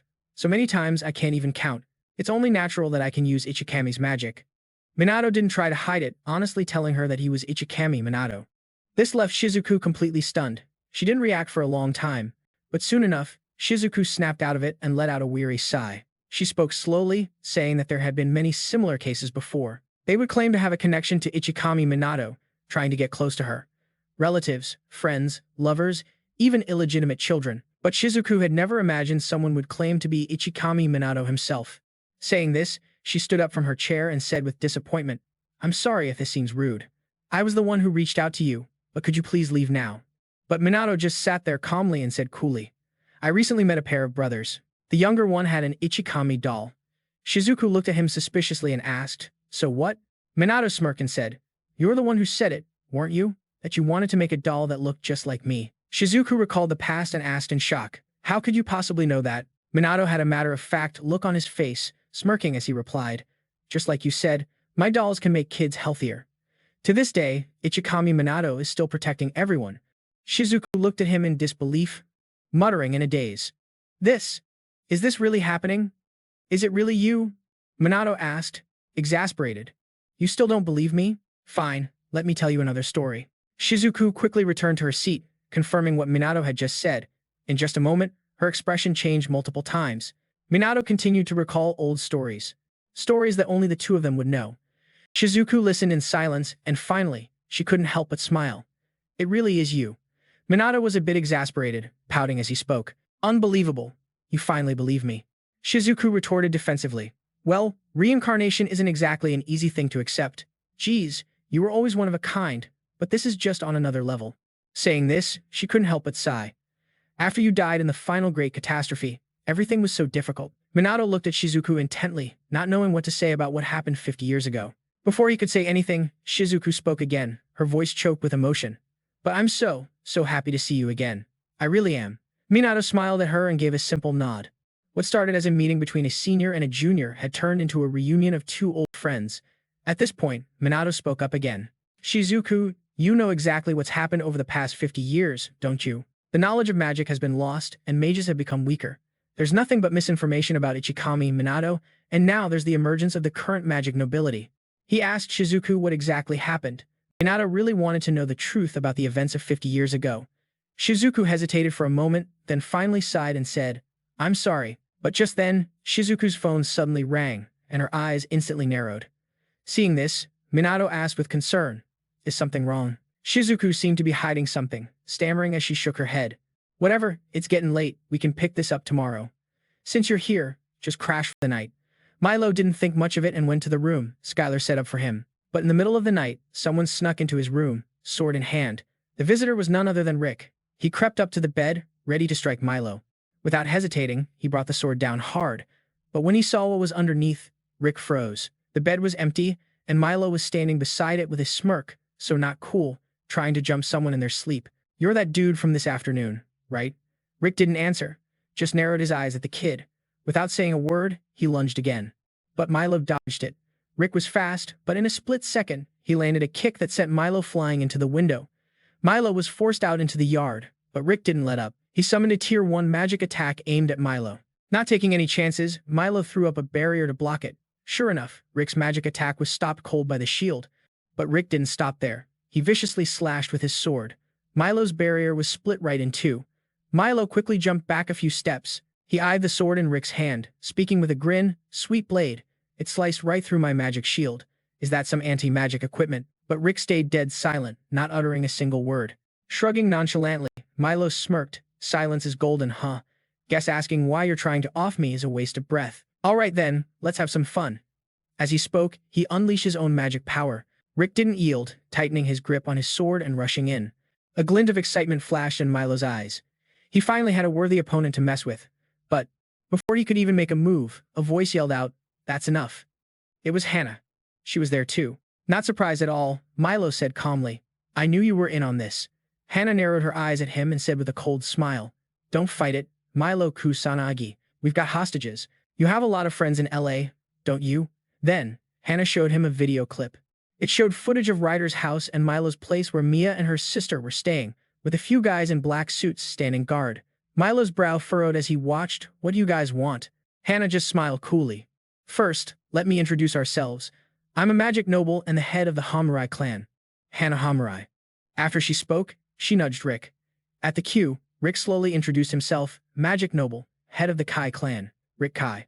With the intros out of the way, Hannah got straight to the point. "We have a proposition. Join us. As a magic noble, Milo will get fame and status, even money, power, and women. Anything you want, and most importantly, you'll be able to protect your friends. After all, their orders are absolute." She told Milo to think it over. Even if he got away this time, he'd be hunted by them, the magic nobles, for the rest of his life. Milo didn't reply, just listened silently. Hannah kept up the pressure. "You might be the strongest guy in the world, but when you're eating, showering, sleeping, or away from your friends like you are right now, can you still protect them? Answer me." Milo didn't hesitate for a second. "I refuse." Hearing that, Hannah didn't even flinch, warning him coldly. "Is that right? For the greater good, some sacrifices are necessary. Teach him a lesson he'll never forget, so he won't be so cocky again." As soon as the order was given, the guys sneaking into Ryder's and Luke's places made their move. It seemed like at the exact same moment, the bracelets on all three of them lit up, and a surge of magic power flared out. Seeing this, the guys in black started to panic. In a flash, that magic power took the form of an apparition. The figure was clearly Milo, and it immediately started moving menacingly toward the intruders. There was no response from the other end, and Hannah finally started to freak out, yelling into her comm, "Hey, what's going on? Report." Too bad there was no one left to answer. That surge of magic had captured all the men in black, then crushed them on the spot without making a sound. Rick quickly figured it out, muttering, "They've been eliminated." Hannah stared at Milo in horror, demanding, "What did you do?" Milo just shrugged, smirking. "You guys should have seen that coming, unless you're complete morons." At his words, fury blazed in Hannah's eyes. She snapped, "You annoying little roach, but I'll admit, your counter to the hostage play wasn't half bad. Looks like you passed the first test." Milo frowned at that, asking suspiciously, "You guys set up the robbery too?" Hannah shook her head. "That was a happy accident. We never do something that dumb. So let's just move on to the second test. The moment she finished speaking, both Hannah and Rick unleashed their magic power. Milo narrowed his eyes at them, saying flatly, "I'd like to back out, if I could. In your dreams." With a cold scoff, Hannah charged. Rick was right behind her. Hannah threw a flurry of kicks at Milo, but he surprisingly blocked them all. The force sent Hannah flying backward. Not letting up, she quickly summoned her fire magic and attacked. With a massive boom, a brilliant explosion of fire lit up the sky. But when the smoke cleared, Milo was standing there without a single scratch. Just then, Rick charged in with his sword. The blade aimed perfectly for Milo's neck, only to be stopped by another barrier. Milo smirked. Wow, anyone else would have been toast. His casual attitude pissed Hannah off, and she yelled, "Don't get so cocky." Right after, a pillar of fire erupted, hot enough to melt steel. But Milo didn't even flinch, calmly countering with a massive wave of water. He even added a condescending smirk, not a bad incantation. With a huge crash, the two powers collided fiercely, but just like in nature, the water quickly doused the flames. Hannah was livid when she saw this. She gritted her teeth. So the rumors are true. You can cast spells without an incantation and you just countered mine with a tier 3 spell. Are you making fun of my magic? Just then, Rick charged again, swinging his sword at Milo. But he was way too slow. Milo used a blink spell to dodge, taunting them the whole time. You can't use your full power on the ground, can you? So why not take it to the sky? You're getting way too confident. Hannah yelled in rage, then shot up into the air. Rick followed right behind her. Facing Milo, Hannah gritted her teeth and muttered, "Maybe we did underestimate you. No more holding back." The second she said that, she and Rick began casting a joint spell. In an instant, a fire and an earth spell materialized. They both yelled in unison, "Our attack will annihilate everything." A massive demonic flame shot furiously toward Milo. Next to it, a giant boulder was poised to crush him. Hannah, looking sure of her victory, gloated, "This spell has enough power to wipe out half the city. You think you can stop it?" In a flash, the demonic flame and the giant boulder combined, looking like a meteor hurtling towards the earth. But Milo didn't even look worried, he just scoffed. Then, he summoned a tier 7 void magic spell called Dispel to counter it. Instantly, a massive surge of magic power enveloped the flaming rock. In less than 3 seconds, it completely vanished into thin air. The sight left Hannah and Rick completely speechless. Milo just scoffed. "Of course it did. I just broke down and scattered the magic energy." Hannah stared at him in disbelief, yelling, "No way. That's cheating. I don't accept this. You failed the test. Everything so far has just been a game. Now I'll show you my real power." With that, she unleashed her magic again. But Milo wasn't paying attention to her, because he sensed something else appearing. Even Hannah and Rick felt it, crying out in terror, "This energy signature, it's here." Milo looked up at the sky, which had turned a blood red, signaling that a catastrophe was about to hit. He frowned, lost in thought. Too many things were happening at once. This couldn't be a coincidence. All three of them turned towards the source of the catastrophe. Without even changing his clothes, Milo was ready to bolt. But Hannah yelled furiously, "Are you kidding me? Who gives a damn about some catastrophe? I'm going to crush you right here and now." Right after, she charged at Milo again like a maniac. But Rick grabbed her from behind and pulled her back. He reminded her in a low voice, "Don't forget our mission." Hannah bit her lip, pissed off, but finally backed down. Milo wasn't scared of them. He just said calmly, "Sorry, but our little brawl will have to wait. I'm going to handle this catastrophe first." With that, Milo looked off into the distance. "That's Dutton Burrow. If I remember right, that place has been a wasteland ever since the Great Cataclysm 50 years ago. Even without a new disaster, monsters are constantly spawning there." Milo figured no one would ever go there unless they were a total fool. Milo quickly started running that way, using his magic to scan the area, and tons of monsters were pouring out. If they weren't contained, they could swarm into the residential districts, and handling them alone would be tough. While he was worrying about this, Rick appeared next to him and said quietly, "We'll give you a hand." Milo nodded, "Thanks, I appreciate it. Weren't you just trying to kill me a minute ago?" Rick just shook his head and replied nonchalantly, "We were just testing you, and you passed. That's all there is to it." Hannah, for once, was completely silent, just trailing behind them. Milo didn't pay her any mind, just thinking to himself that his problems were really starting to stack up. Soon, they reached the area where the monsters were swarming. There were magic beasts and demon soldiers, pouring out and attacking everything in sight. Hannah landed on the ground and scoffed, "Time for a monster hunt." The words were barely out of her mouth before she summoned her fire magic, incinerating a horde of monsters in front of her. On the other side, Rick wasn't slacking either, his sword a blur as he cut down beast after beast. Milo was even busier, casting a barrage of spells, and in an instant, dozens of magic bolts filled the air. The bolts shot out relentlessly, taking down monster after monster. Milo glanced down, figuring he'd clear out the minions while waiting for the boss to show up. But then, he suddenly spotted a lone figure inside the ruined city. It was a middle-aged man with a cane, walking quickly. Milo rushed over to him, yelling out, "Hey, sorry to bother you, but are you alright?" But he got no answer. Mason jogged after the old dude, warning him, "Yo, this area is dangerous. I think we should get you somewhere safer." Saying that, Mason reached out to grab the guy's arm, but right then, the man whipped his head around and glared at him, making Mason jump back. The man saw he messed up, and quickly said, "Thanks for the concern, kid. I'm good, don't worry about me." Then he just took off. Mason watched the guy's back, feeling kinda weirded out. Why was an old man like him just hanging around here? Plus, he looked super familiar. Who the hell was he?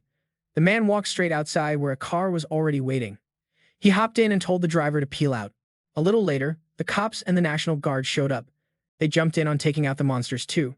Mason saw this and had to admit, it was something else. They reacted fast, ready to handle a disaster, just like Sagan said they would be. Still, they were green. Right then, a cop spotted Mason and yelled, "What the hell are you doing here? This place is dangerous."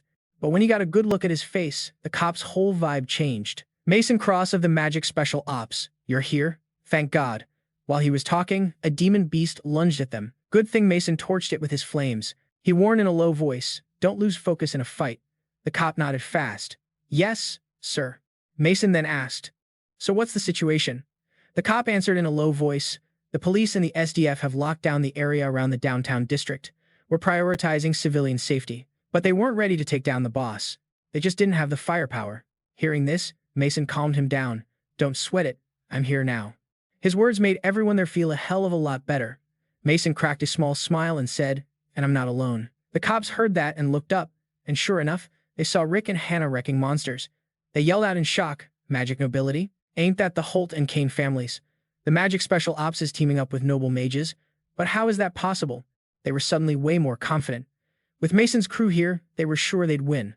But right then, a massive wave of magic power exploded in the air, freaking everyone out. A cop trembled and mumbled, "What's going on? My body feels so heavy." Everyone looked over, and inside that magic surge, a figure had silently appeared. It was the Demon General. The boss was here. Seeing it, the cops on scene immediately panicked. "No way! That thing has enough juice to wipe out all of Chicago. We can't win." But right then, Mason stepped forward, sounding hyped. "About damn time you showed up." Hearing that, the cops totally freaked. This was impossible. They were facing the Demon General. How could he be so chill? But before Mason could even move, Hannah yelled, "That's our kill. Don't just stand there watching." Instantly, she and Rick charged forward. Mason sighed, "They beat me to it." Oh well, they could definitely handle a punk of that size. Hannah and Rick closed in on the Demon General fast. Hannah shouted excitedly, "Whatever, I'll just take my anger out on you." Rick nodded in agreement, "I'm gonna put you down right here." Hannah quickly summoned her magic and screamed, "I'm gonna blow you to bits." Rick wasn't just sitting around either, creating a massive boulder. In a flash, the flames and the rock hurtled straight for the Demon General. The Demon General didn't even flinch, raising its hand to create magic circles. It unleashed a level 5 fire spell, and a giant sun just appeared. The heat was so intense it forced Rick and Hannah to fall back. The cops couldn't take it and backed off too, but Mason just stood there, calm as ever. When the blinding light faded, the Demon General was still standing there like a boss, and the ground in a 10-meter radius around it was completely wrecked. Seeing this, Hannah and Rick were shook. "It countered us. That magic is insane." Right then, the Demon General spoke with a voice full of scorn, "Pathetic humans. Don't you have a single decent mage among you?" Hearing it talk, the cops around them totally lost it. "It could talk. I heard they were smarter than your average monster, but this is next level." Mason glanced at them, thinking to himself, if they were just a bunch of mindless beasts, these guys would probably be less freaked out. But an enemy that can think? It makes sense they'd be scared. Of course, there were exceptions. Hannah yelled, pissed off, "You think I'm a joke? I'll burn you to a crisp. I'm gonna hit you with everything I've got." As soon as she said it, her magic power exploded. Rick wasn't slacking either. He gripped his sword and summoned a level 8 spell called Spatial Blade. This was the Kane family's secret technique. Seeing this, Mason got hyped and yelled, "Is that an original spell?" Nobody answered him. Hannah and Rick yelled together, "This time you're dead for sure." The Demon General said coldly, "Impressive magic power." Hannah scoffed, "You finally noticed?" But the Demon General just smirked and replied, "I wasn't talking to you. It was talking about Mason, who was standing off in the distance."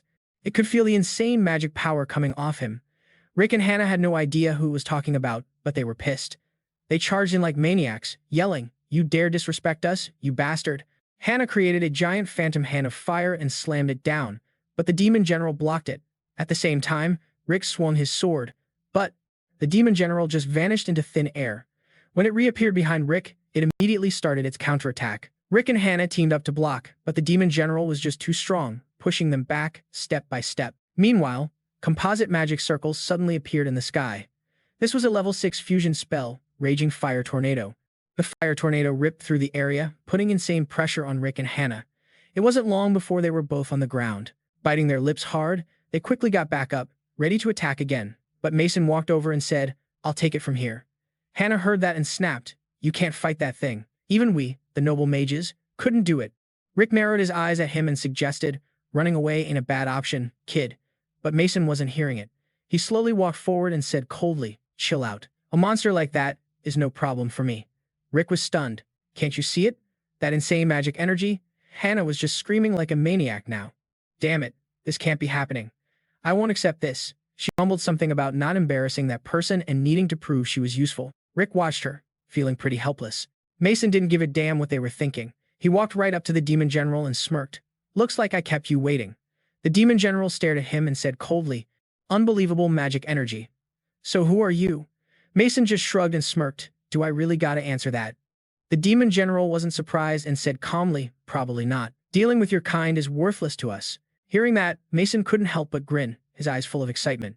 The demon general didn't back down, saying slowly, "If that's how it is, then bring it on."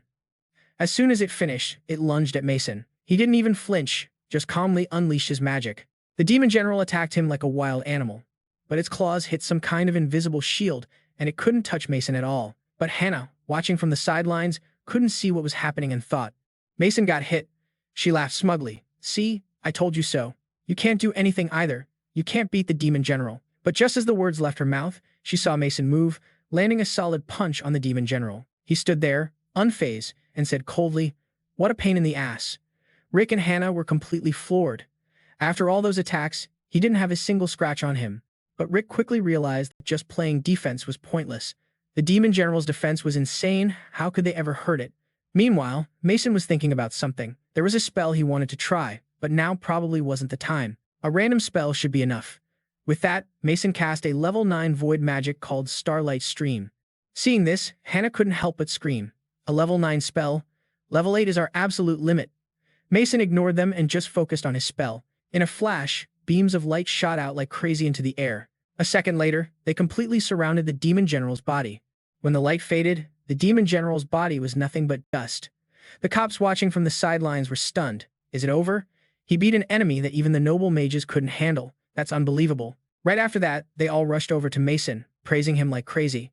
Mason ignored them, walked up to Rick and Hannah, and said with a grin, "See? That was nothing to me." Hannah bit her lip hard, her eyes full of frustration. He had won, and he made it look easy. They were no match for him, and in their current state, they couldn't do a thing. When they didn't answer, Mason asked again, "So, want to pick up where we left off?" Rick immediately shook his head. "No, we lost. You passed the test." Mason narrowed his eyes at him and raised an eyebrow. "You're going to explain everything now, right?" Rick gave a small nod. "Yeah, of course. But for this, we need one more person." Hearing that, Mason glanced over and saw Shiloh walking up. Shiloh looked at him and asked, "You knew all along, didn't you?" Mason nodded. "Of course. You know you can't hide anything from me." Mason said she needed to explain why she was testing him. Why have mages been getting weaker for the last 50 years? And why did she decide to team up with the noble mages? Hearing Mason's rapid-fire questions, Shiloh looked completely exasperated. A little later, Shiloh brought Mason and the other two back to her place. Mason sat across from her and said coldly, "All right, spill the whole story." "Miss Shiloh, you knew about these guys, right?" Shiloh nodded slightly. "Yes. I even knew you were going to be attacked." Mason frowned. "Tell me why." Hearing that question, Rick and Hannah were silent outside, not saying a word. After a while, Rick finally spoke up.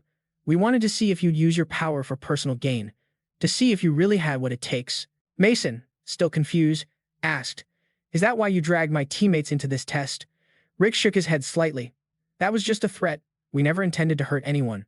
Mason shot back with a cold sneer. "Then why'd you still do it?" Rick slowly answered each question. He and his team could have become a threat to the magic nobility. It was a dangerous situation for the nation. Hearing this, Mason shot back defensively.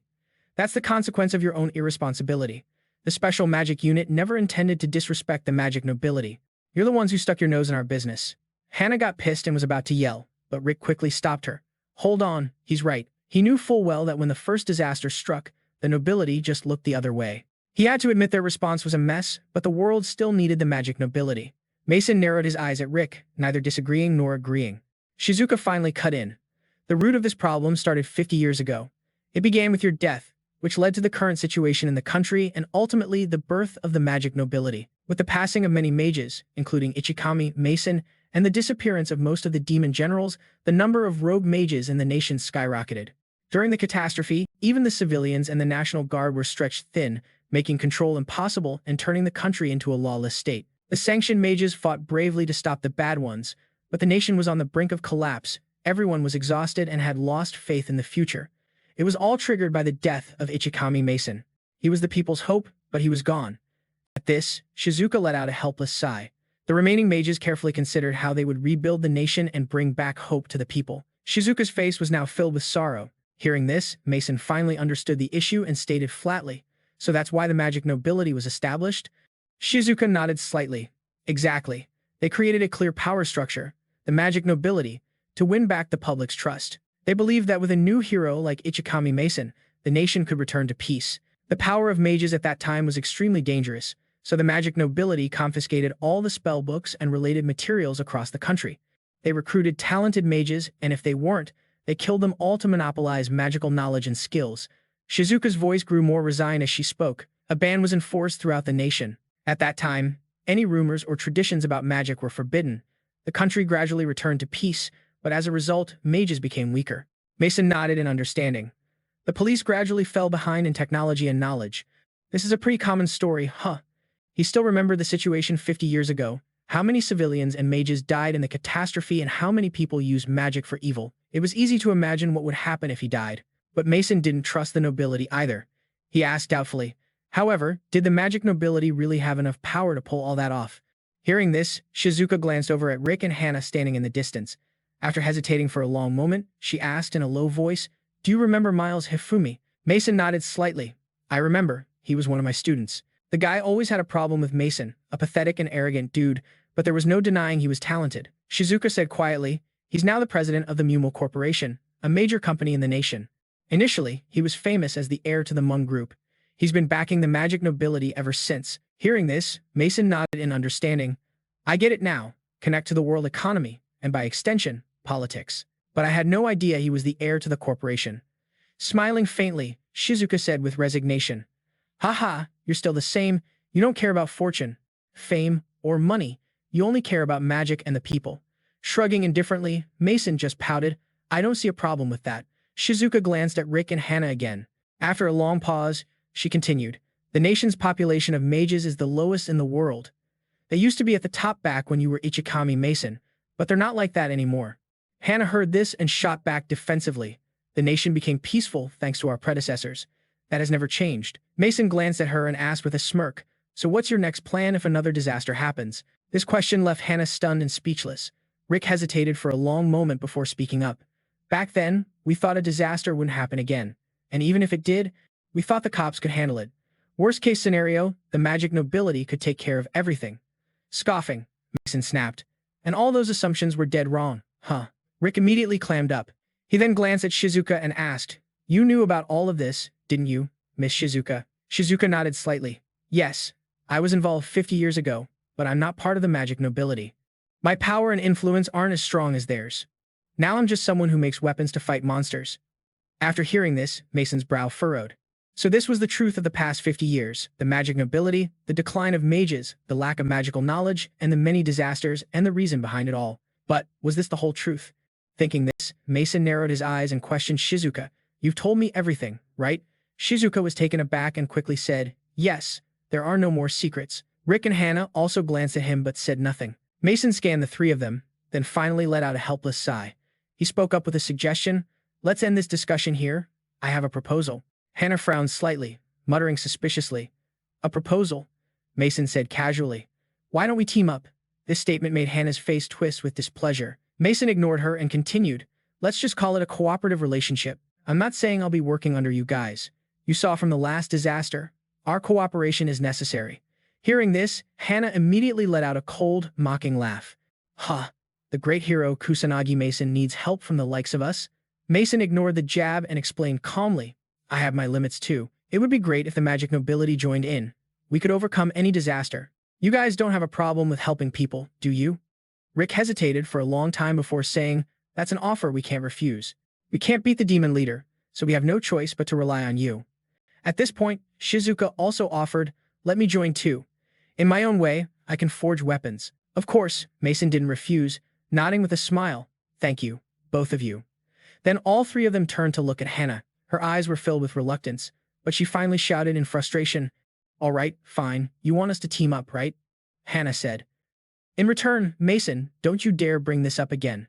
If you complain, I'll smack you upside the head. Mason nodded without hesitation. All right, I get it. And you two, no more taking hostages. Hana snorted back, got it. And just like that, the special magic unit and the magic nobility became allies. This was the first time in 50 years that the magic nobility had cooperated with anyone else.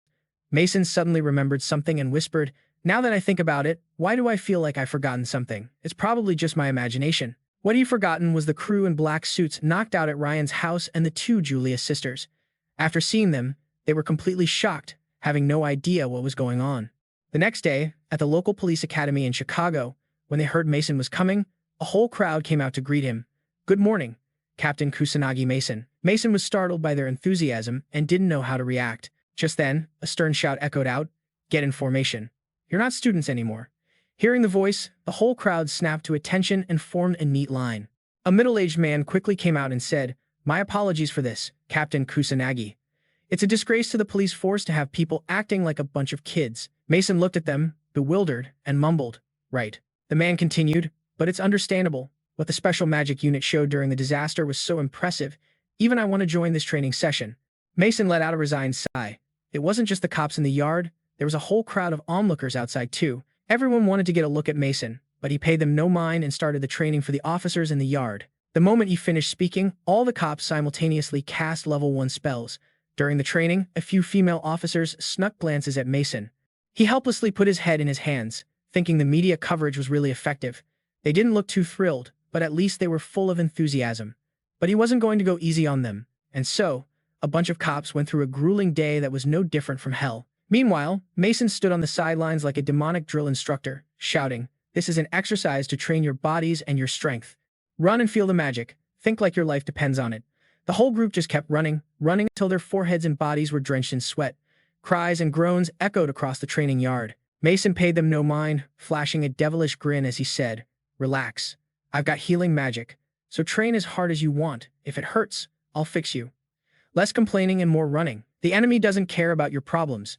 The group ran on in desperation, gritting their teeth and pushing forward. A week later, every cop participating in the training could feel their magical power. Mason nodded with satisfaction. You've all done very well. You're completely different from a week ago. He told them to keep up the training even when he wasn't there. They are the protectors of Chicago's peace.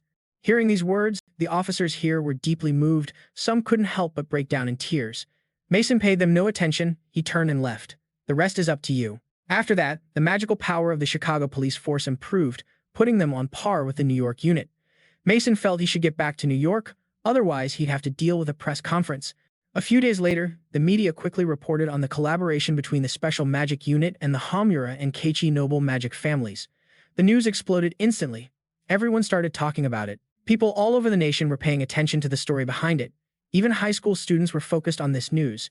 But there was one thing that made the media suspicious, which was why the head of the Mizuha family didn't appear at the press conference and what on earth these magic nobles were thinking. Since when did the nation become so united to fight against a disaster? On another note, at the New York Police Department's training ground, Mason glanced at the two people behind him and asked doubtfully, you guys couldn't get in touch with the old man? Yuri nodded slightly. Yeah, we tried multiple times. Riley also said helplessly, once again, we've been ditched by him. Mason frowned slightly and said, I'm a little worried that the head of your family hasn't shown up yet. Riley pouted and said, well, we thought he'd come if we sealed the deal with the Hawthorne and Kane families. Mason fell silent, thinking, if the relationship between the two sides wasn't a problem, then the issue between Dana, Riley, and their father should be resolved. But Tyson was still silent. Maybe he should look into this. Mason just stood there without a word. The two sisters watched him intently. After a while, Dana suddenly spoke up excitedly. We heard you made it big in Chicago. Riley nodded in agreement. Yeah, we're super proud of you. Smiling faintly, Mason pouted and said, It's been nothing but trouble. While the three were talking, Shane quietly watched Mason. When he wasn't around, the Black Sorcerer didn't show up either. He couldn't help but suspect Mason was the Black Sorcerer. But if Mason turned out to be a dark mage, Shane would have to take him in. He really didn't want that to happen, and could only hope his suspicions were wrong. That afternoon, Mason was heading home alone again. It was rare for all three of his friends to be busy, but walking home alone was no big deal. Except on the way, he was suddenly blocked. It was the Monroe family's servants. They bowed to him and said respectfully, Mason Cross, we've come to escort you. A little later, at the Monroe family mansion, Tyson glared at Mason and asked resentfully, I hear my daughter is living with you. If you have any funny ideas about her, I'll end you right here. As soon as he finished speaking, he unleashed his magical power. Mason was a bit speechless, sighing, but we're just friends. Tyson frowned, continuing to grill him. You won't lay a single finger on her, right? Mason nodded calmly. I wouldn't do that to my friend. He didn't expect Tyson to call him here just because he was worried about his daughter. He guessed the guy had some fatherly instincts after all. While Mason was thinking, Tyson suddenly called out, Come on, let's you and I head out to the yard. Tyson floated in mid-air, coolly suggesting, Let's have a little spar. Mason didn't hesitate and nodded in agreement. All right, I'm down for that. Seeing him agree, Tyson unleashed his body's magical power. Mason didn't back down one bit, his own powerful magic quickly radiating outwards. Tyson really wanted to fight him, immediately casting a level 7 spell to attack, a crazy wave of water rushing forward. Mason didn't dare let his guard down, also casting a level 7 spell to counter. With a loud boom, the two powerful streams of energy collided. The two quickly landed on the ground from midair. Tyson squinted at Mason, unable to help but praise him. You managed to break through the weakness of water magic with fire magic of the same level. You're strong. I trust you with my daughter. With that, he walked past Mason. Mason watched Tyson's back, lost in thought. Elsewhere, in a large house, Axel was so pissed he was smashing everything around him. He screamed like a maniac. All of you are useless. Chrono is still alive and kicking, but that's it. I'll kill anyone who gets in my way. Then, he pointed at the person next to him, aggressively demanding, You're going to handle my request, right? Tyson nodded slightly. Don't worry. I'll eliminate the Black Sorcerer. Axel glared at him, his voice cold. I'm starting an all-out war between the Black Rebellion and the Black Sorcerer. Just you wait, Black Sorcerer. The next day at school, Mason was surrounded by a crowd of female students as usual. He was seriously helpless. This was getting even more annoying than before. Dana was dealing with the same thing on her side, with more and more students flocking around her, and this caught the attention of another group of girls. They were super annoyed that Dana was getting so much attention. Dana finally couldn't take the constant questions anymore. She made an excuse and ran off. I gotta use the restroom for a sec. She ran out into the hallway, where she quietly sighed. I'm used to this kind of stuff, but it's really exhausting having them follow me around like this. Just then, a group of girls cornered Dana. The red-haired leader raised an eyebrow and asked, Monroe, you got a minute? Then they found a secluded corner of the school, clearly up to no good. The redhead pinned Dana against the wall with her foot. She aggressively snapped, You're so annoying, you know that. How did someone like you even get into the special magic squad? Don't think being some noble means you get special treatment. The blue-haired girl next to her chimed in. I bet she did something shady to get in. She's been rotten since she was a kid. Hearing this, Dana couldn't help but shout back, I got in on my own merit. I trained for this. Why would I need to pull some dirty trick? Humping, the redhead said resentfully.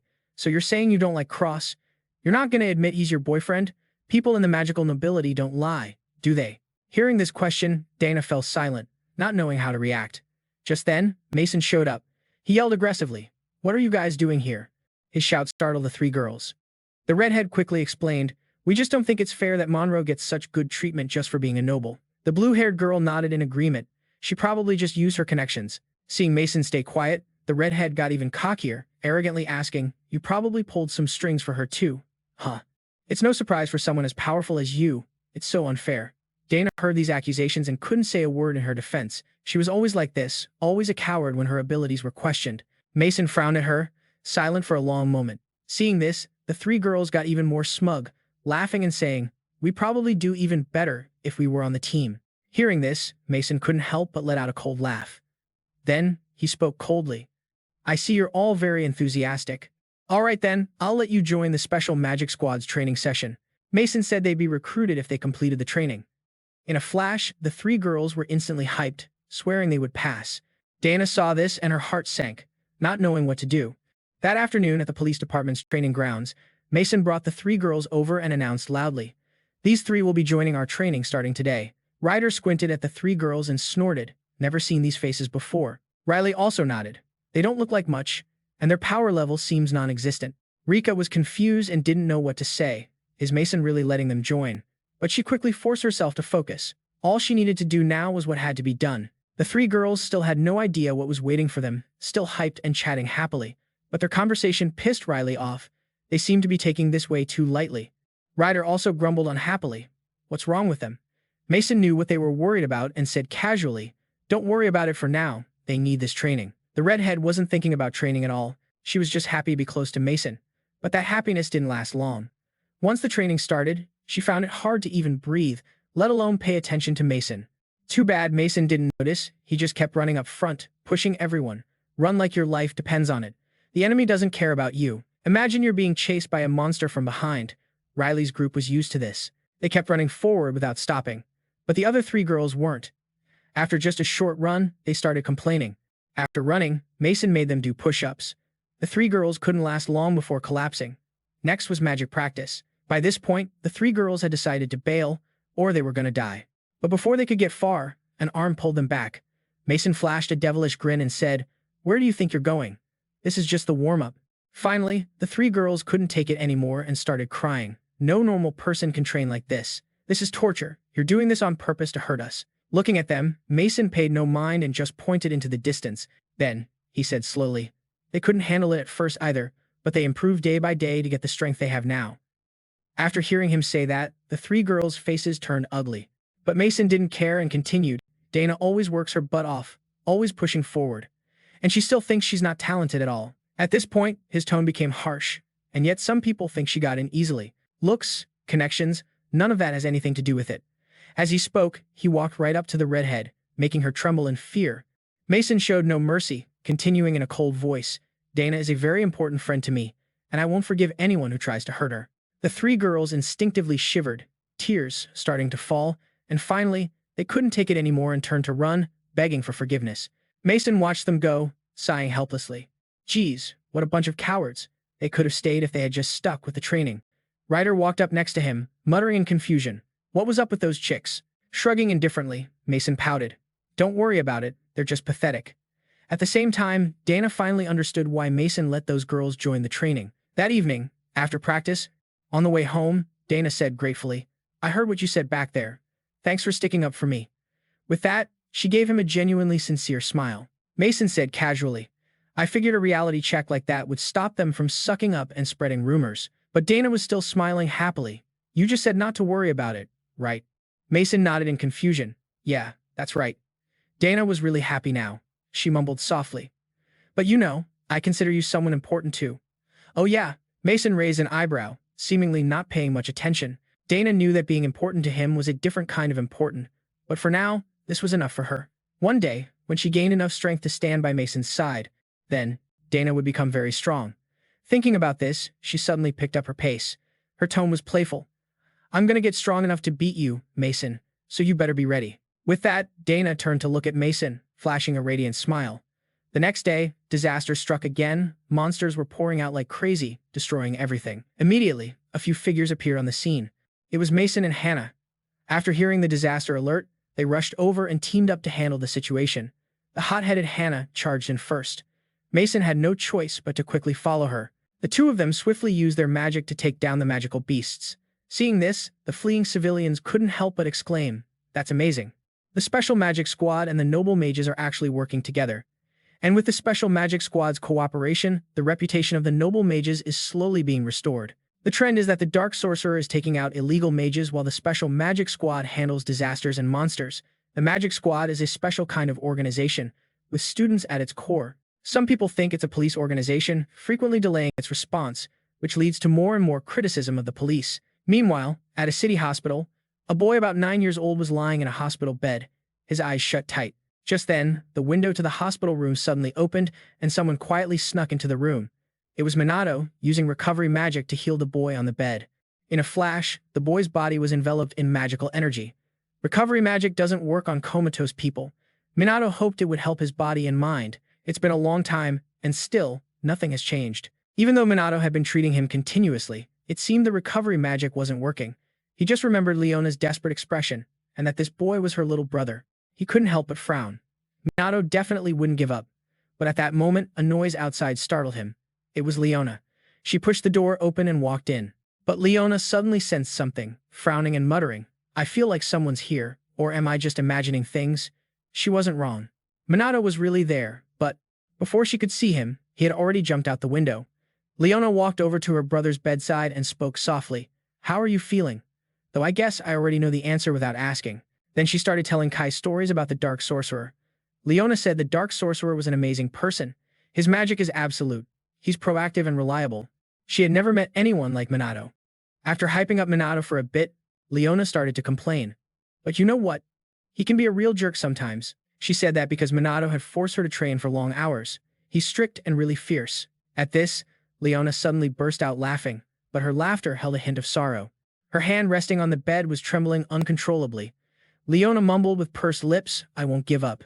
I'll make sure no one suffers like you did." She promised to take down the Black Rebellion no matter what it takes. Leona buried her face, her silhouette looking incredibly desolate. She reached out and stroked Kai's pale skin as he lay in the hospital bed. After a long moment, she whispered, "I'm sorry, Kai." Leona stayed by Kai's side like that all night. Minato quickly left the hospital. The next evening at a warehouse, as planned, Minato arrived at the meeting spot to see Leona, but there were some strangers with her, confusing him. "Yo, who are they?" he asked.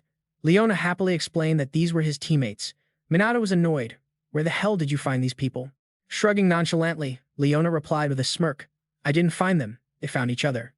I posted your pictures and videos online to see if they'd contact me." Hearing this, Minato nodded in understanding. "I see." Seeing he had nothing else to say, Leona continued, "Don't worry. I verified their identities and got their info. They're trustworthy people." At that moment, the people present started cheering excitedly. "It's really Chrono, the Dark Sorcerer in the flesh." Seeing this, Minato was unimpressed. He spoke coldly, "I'm here to train you. I'm not going to hold back, so get ready." Hearing this, everyone cheered loudly. "We're ready. No matter how we look, we're confident in ourselves." Smiling faintly, Minato said with a smirk, "I'm looking forward to it." And in less than an hour, all of them had collapsed. Minato's demonic training was too brutal, and he even complained, "You guys are useless. Train like your life depends on it." Although the newcomers were only enthusiastic at first, their dedication was clear. They improved significantly under Minato's guidance. A new strategy team specializing in intel gathering and manipulation was formed. The action team targeted and destroyed Black Rebellion's bases. The Dark Sorcerer gained support from underworld organizations, and Minato's power grew more and more. At the police department, this information naturally reached their ears. During their break, they couldn't help but gossip. The Black Rebellion's hideouts had been hit hard. Was this a feud between illegal mages? Some people saw the Dark Sorcerer as a neutral party. Sugo was also there, and hearing these words, his expression grew darker. "Neutral? My ass. Illegal mages are just a bunch of criminals. I won't let this continue." Over on Akuto's side, he was also furious, cursing through gritted teeth. "He dares to challenge and look down on us again like that? I'm not the same as before." Just then, his subordinate came to report, "Boss, everything is ready." Akuto snapped, "Too slow, you useless bunch. I'll get close to them and kill them all myself. Just you wait." Kusanagi, Minato, Chrono. Despite the shocking news outside, everyone at the police department was still training hard. During that time, Sugo was secretly observing Minato. He was truly an outstanding person. However, he couldn't help but suspect he might be Chrono. Based on Minato's age, abilities, and the timing of his appearance, it was hard for Sugo not to be suspicious. He wanted to believe Minato wasn't the Dark Sorcerer. While Sugo was lost in thought, the three of them, Ruka's group, were standing in front of Minato, apologizing profusely. Minato was a bit startled by the broken bracelets in his hand. Du quickly explained, "We tried to fix it." But before she could finish, Minato cut her off coolly. "It's fine, don't worry. It just went past its limit.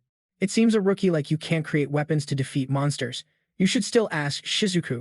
At this, Rui said with dissatisfaction, "I can't say I like this." Ruka also grumbled unhappily. "I think they'll raid us at night to test us." Du also couldn't accept them sneaking into the house at night like that. Seeing their displeasure, Minato quickly said, "I'm annoyed too, but cooperating with them in the future is necessary. I'm sorry, but can you guys let this slide?"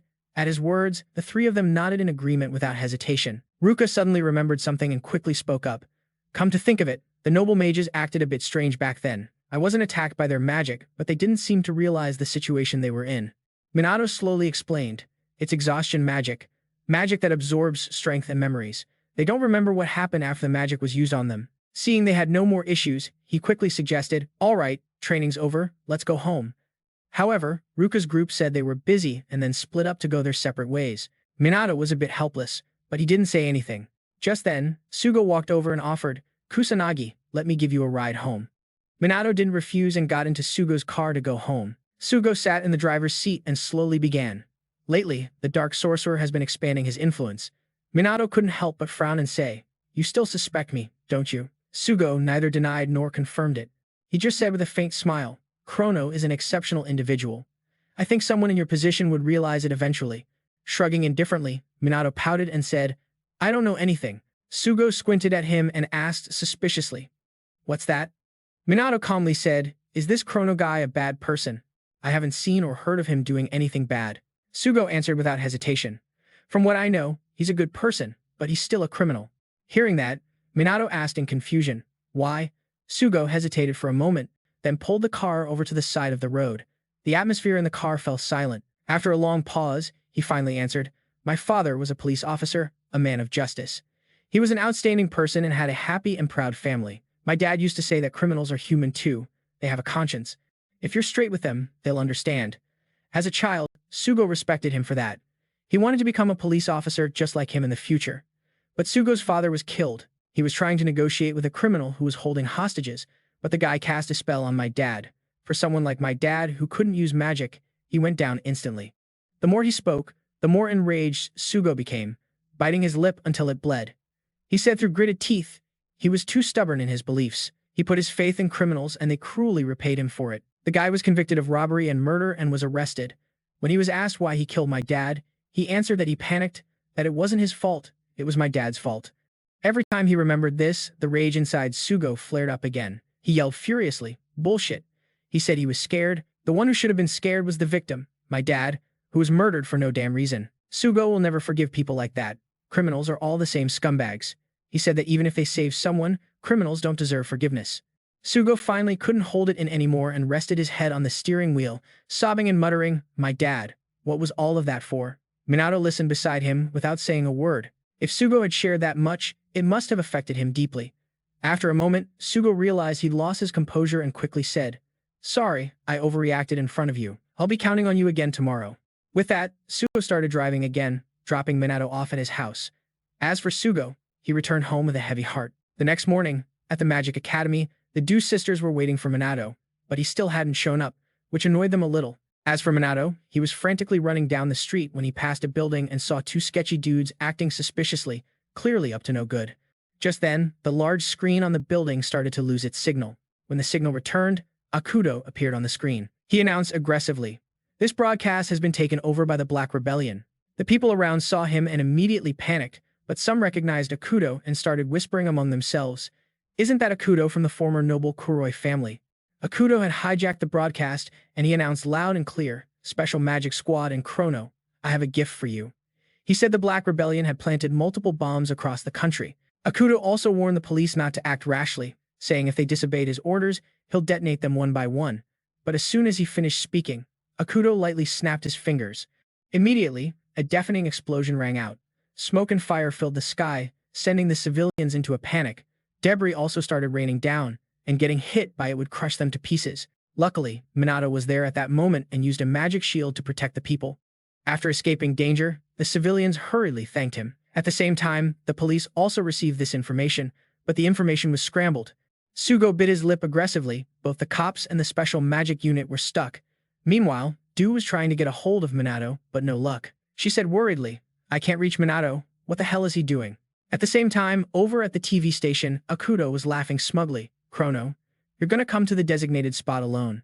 If you don't, I'll blow all the bombs at once. You're not gonna chicken out, are you? Chrono Minato looked up at the big screen in front of him, his face grim. By nightfall, Minato had suited up in his black sorcerer uniform and headed to the location Akudo set. Through his earpiece, Leona asked hesitantly, the spot is a warehouse down at the docks. It used to be a hideout. You really gonna do this? Minato nodded slightly and replied, yeah, it'll be fine. The other end was quiet for a moment, then Leona said worriedly, Be careful, Chrono, don't you dare die on us. Of course not. Minato cracked a small smile, answering confidently. A little later, he arrived at the designated warehouse. Even though the warehouse was abandoned, the lights were on. A whole crew of thugs with green and red hair were gathered there, looking like they were up to no good. The moment Minato showed up, they surrounded him. Akudo stepped out from the crowd, smirking coldly. I've been waiting for you. Then he threw his head back and laughed. I've been waiting for this day for so long, the day I get to beat you to a pulp. He claimed the guys here were top-tier sorcerers with insane power. All of Black Rebellion's heavy hitters are right here. Minato scoffed and said coldly, so if I take down everyone here, does that mean Black Rebellion is finished? Hearing this, Akudo laughed like it was the funniest joke he'd ever heard. His goons jeered, are you stupid? Like you could win by yourself. Akudo bit his lip aggressively, radiating killing intent. He gritted his teeth and snapped, shut up, you idiots. That's how you get your butt kicked for underestimating someone. But I'm not like that. I won't hold back. I'm gonna kill Chrono, and I won't let my guard down. Minato gave a cold smirk and sneered, you think you can? With that, he immediately lunged forward. Seeing this, Akudo immediately laughed and said, whoa there, you can't fight back, you know that. Otherwise, I'll blow this city to kingdom come. I wonder how many people will die. Instantly, Minato froze in his tracks. Seeing this, Akudo got cocky and yelled for his men to kill him. In a flash, a barrage of magic spells flew at Minato, but they were all blocked by a barrier. This made Akudo grind his teeth in frustration. A magic shield, this annoying bastard. His goons kept hammering away at Minato, but it wasn't long before they were exhausted, and Minato was completely unharmed. He stated coolly, it's useless. Level 3 magic doesn't work on me. Akudo got more and more pissed off, and he punched one of his own guys, furiously yelling, you're all so useless, you can't even scratch him.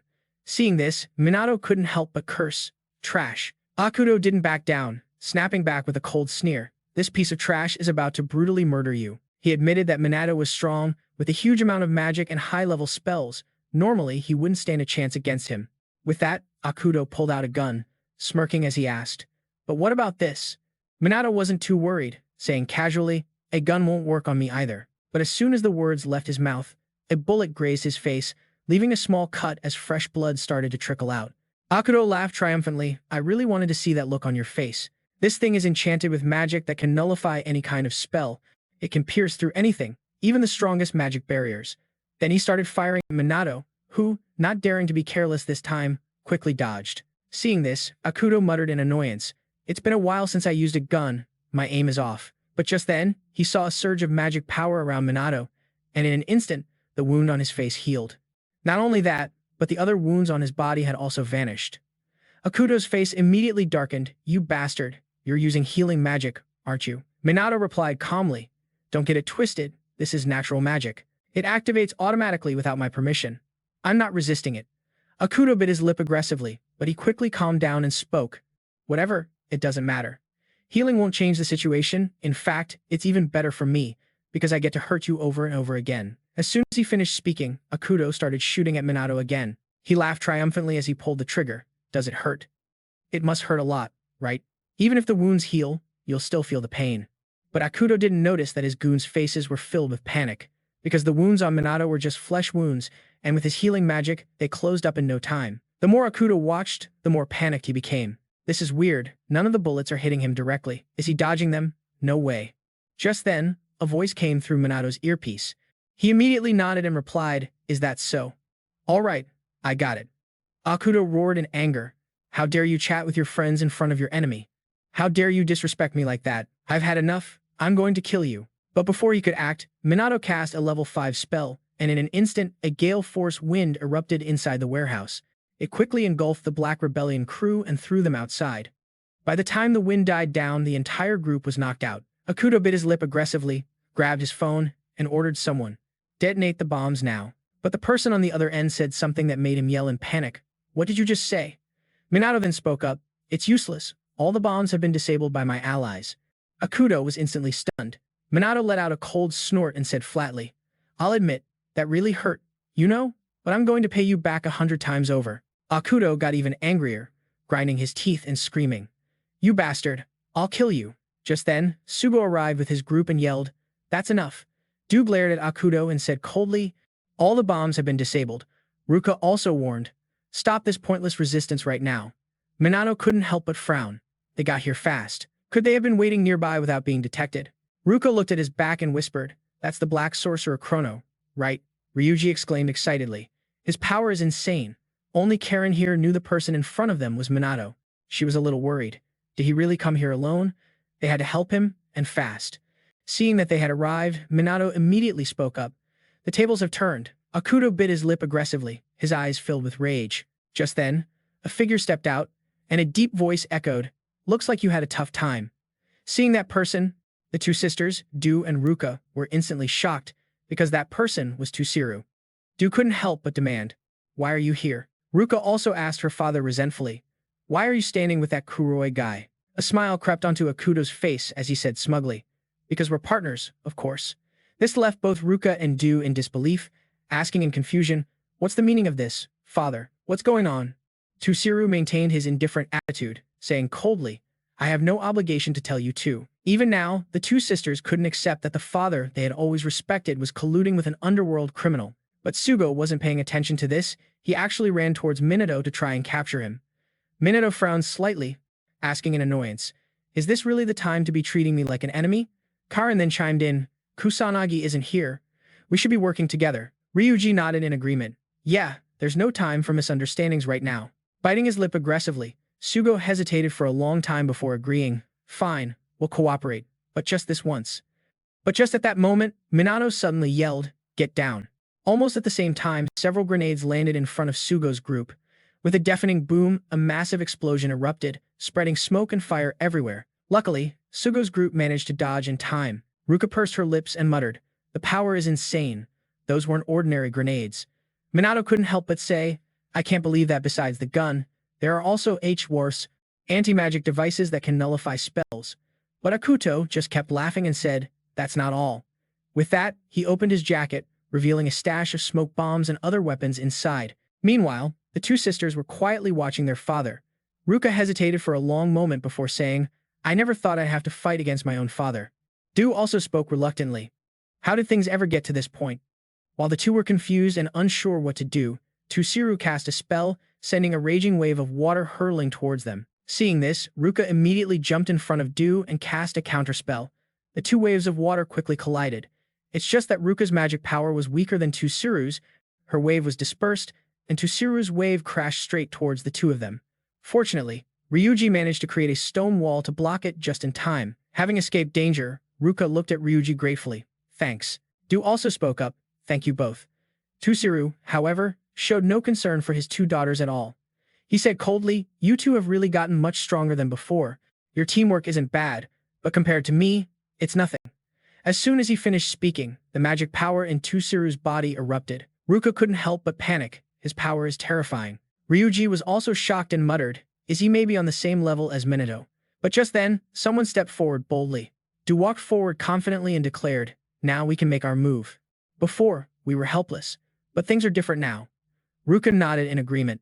"That's right, we're stronger now. There's no reason to hesitate." Riuji also exclaimed excitedly, "We've been through some brutal training." Dua narrowed her eyes at Tusiru and said confidently, "I will defeat you, and then I'll ask you about all of this." Immediately, the two sisters combined their magic. A level 7 spell materialized, and a pillar of water rushed forward furiously. So naive. Tusiru scoffed contemptuously. He then created a level 8 water spell, unleashing a tidal wave. The pillar of water and the tidal wave clashed head-on. With a loud bang, an explosion occurred, and everything turned into a fine mist that rained down, drenching Ruka's group. Standing in the mist, Tusiru spoke coolly, "You can neutralize my magic, but not completely. You two are still far too weak." Lying on the ground, Ruka looked at the man before her in disbelief. "He can cast a level 8 spell? He's too strong." Seeing this, Akuto laughed triumphantly. "This is a totally one-sided fight, isn't it? Between them and us." He was now standing face to face with Mason. With a piece in his hand, he ran his mouth all cocky. "Looks like the great Chrono ain't so tough against anti-magic tech, huh? Bet you've never stared down the barrel of a gun before." And to top it off, Axel's got a veteran fighter on his crew. He was sure Mason had zero chance and told him he should start begging for his life. But Mason just stood there, cool as a cucumber. Axel was bugging, not getting why he was so chill.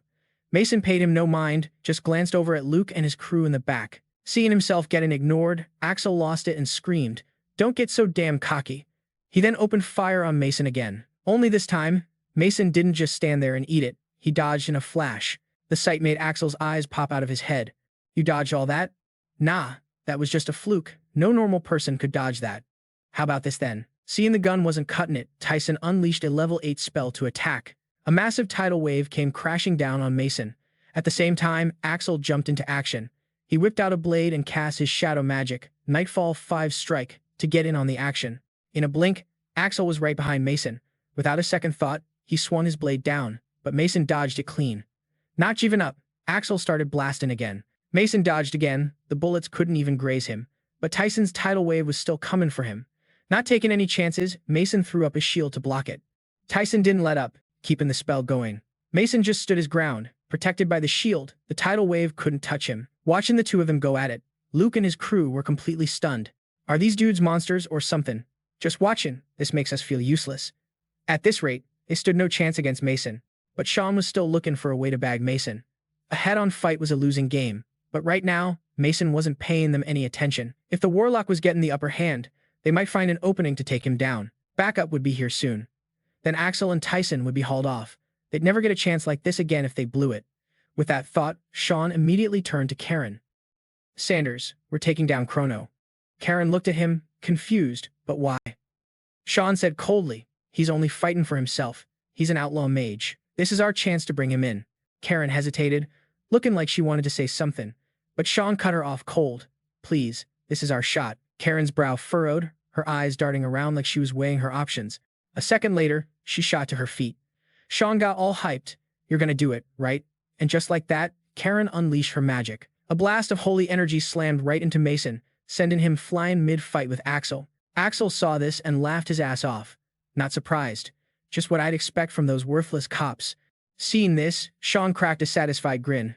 Nice one. Now it's my turn. But when he took a closer look, he saw Karen was using her magic to heal Mason. Axel screamed, pissed off. These cops are helping Chrono, an outlaw mage. Mason was a little surprised himself. He could heal his own wounds and get his strength back with his passive magic. He didn't need Karen's holy magic, but maybe she was trying to send a message. Sean couldn't believe it and grilled Karen. Why are you healing him? Karen shot back, because he's fighting to protect us. Sean heard that and blew up. What the hell are you talking about? Karen shot back. Are you blind? We can't even move, and we're still breathing. Why do you think he's staying in one spot? It's 'cause he's trying to protect us. She was right. Mason really was trying to shield them, but she was worried Sean still wasn't getting it. Karen pressed on. If it wasn't for him, we'd be their next targets. That's why we can't just bail. Sean stubbornly shook his head. No way. That's impossible. He's an outlaw mage. There's no way in hell he'd try to save a bunch of cops. Karen grabbed him by the collar, get him in his face. Did you forget why he's even here? He came here alone to save everyone. He's always been fighting for other people. Sean went quiet, glancing over at Mason. It was true. He wasn't moving around a lot. That's why he was so beat up. Was the Warlock really taking hits to shield them? The more he thought about it, the crazier it sounded. Was he wrong about him? Even though Mason was an outlaw, he wasn't like the rest of them. Sean was probably just running from the truth. Just then, Luke and his two buddies managed to get back on their feet. They didn't care who they were fighting with. They were dark mages, and they were here to fight. Meanwhile, Axel was still laughing his head off. This doesn't change a damn thing. You guys are almost out of juice. Luke's crew didn't listen. They just started casting their spells. Luke yelled out, we might not have much left in the tank, but we're giving it everything we've got. Suddenly saw a wave of water mixed with sharp, dart-like rocks heading straight for him. Tyson was stunned and dodged just in time, getting ready to hit back. But before he could do a thing, a fire demon came charging at him like crazy. Not taking any chances, Tyson cast a level 7 spell, creating a massive torrent to block the fire demon. Tyson frowned, thinking hard. He didn't have many openings to attack the Warlock. Even if he went after the magic squad, Mason would just get in the way. They were working together too well for this to be some random team-up. Just then, Luke and his crew attacked again. Luke yelled, at least we know how to tie you up. Meanwhile, Karen was using her healing magic to back Mason up. He wasn't fighting alone anymore. Only Sean was still on the sidelines, just standing there. After a long pause, his face hardened with resolve. He jumped into the fight too. This made Axel rage, screaming, you disgusting freaks. Mason narrowed his eyes, calculating. Thanks to the special magic squad, Tyson's attacks seemed weaker, making this fight a little more manageable. But Axel wasn't about to let him off the hook. He started spraying bullets like a madman, screaming, you're all so damn annoying. I'm gonna kill every last one of you. Just like before, Mason dodged every single shot. Axel stared in disbelief. You dodged all of them. What kind of trick is that? Some kinda illusion? What magic are you using? Mason shot back, just normal dodging, no magic needed. Axel lost it. Just dodging? Are you kidding me? This ain't some action movie. Mason just shrugged, a smirk on his face. It's been a while since I've faced a long-range weapon that wasn't magic. I'm not even breaking a sweat yet. He started blasting at Mason like a maniac again. But Mason still dodged everything. He said coldly, "It's useless. I've already got you figured out." Axel didn't quit. He pulled out a briefcase and roared, "Then how about this? An anti-magic rocket launcher. Everyone gets blown to smithereens by this thing." But before Axel could even aim, Mason instantly appeared right behind him. He let out a cold laugh. "Gotcha." Axel was completely shocked, stammering, "You can use Flash Step?" But Mason didn't answer. He just whispered two words, "Sin's Retribution." Instantly, a surge of dark magic shot into Axel's body, making him scream in agony. This was a special kind of dark magic. Unlike other spells, this one would make Axel suffer in agony for 3 days and 3 nights. Mason gave him a wicked grin, a fitting punishment for scum like you. Axel was writhing on the ground in pain, staring up in disbelief. But Mason couldn't care less. He glanced over at Tyson. "Now it's your turn." At the same time, Luke and his crew were completely gassed, sitting on the ground, panting for air. Mason smiled at them. "You guys did great. I'll handle the rest." Then, he turned to Tyson. "All right, shall we get started?" Tyson stared at Mason for a long moment, then calmly raised his hand. He said slowly, "I surrender." Mason was thrown off. "What do you mean?" Just then, a voice crackled in Mason's earpiece. "Chrono, you read me?" Leona says she's in deep. The cops and the elite mages are surrounding all of the Black Rebellion's bases in Chicago. She's sure they're planning something big. Their intel was leaked by Tyson. Hearing that, it all clicked for Mason. He narrowed his eyes at Tyson. "So you're a mole inside the Black Rebellion?" Tyson just nodded. "Something like that." But just then, Mason was startled and whipped his head back to Axel, who had somehow broken free of his spell. Axel was grinding his teeth, seething. "You gotta be kidding me. All of you.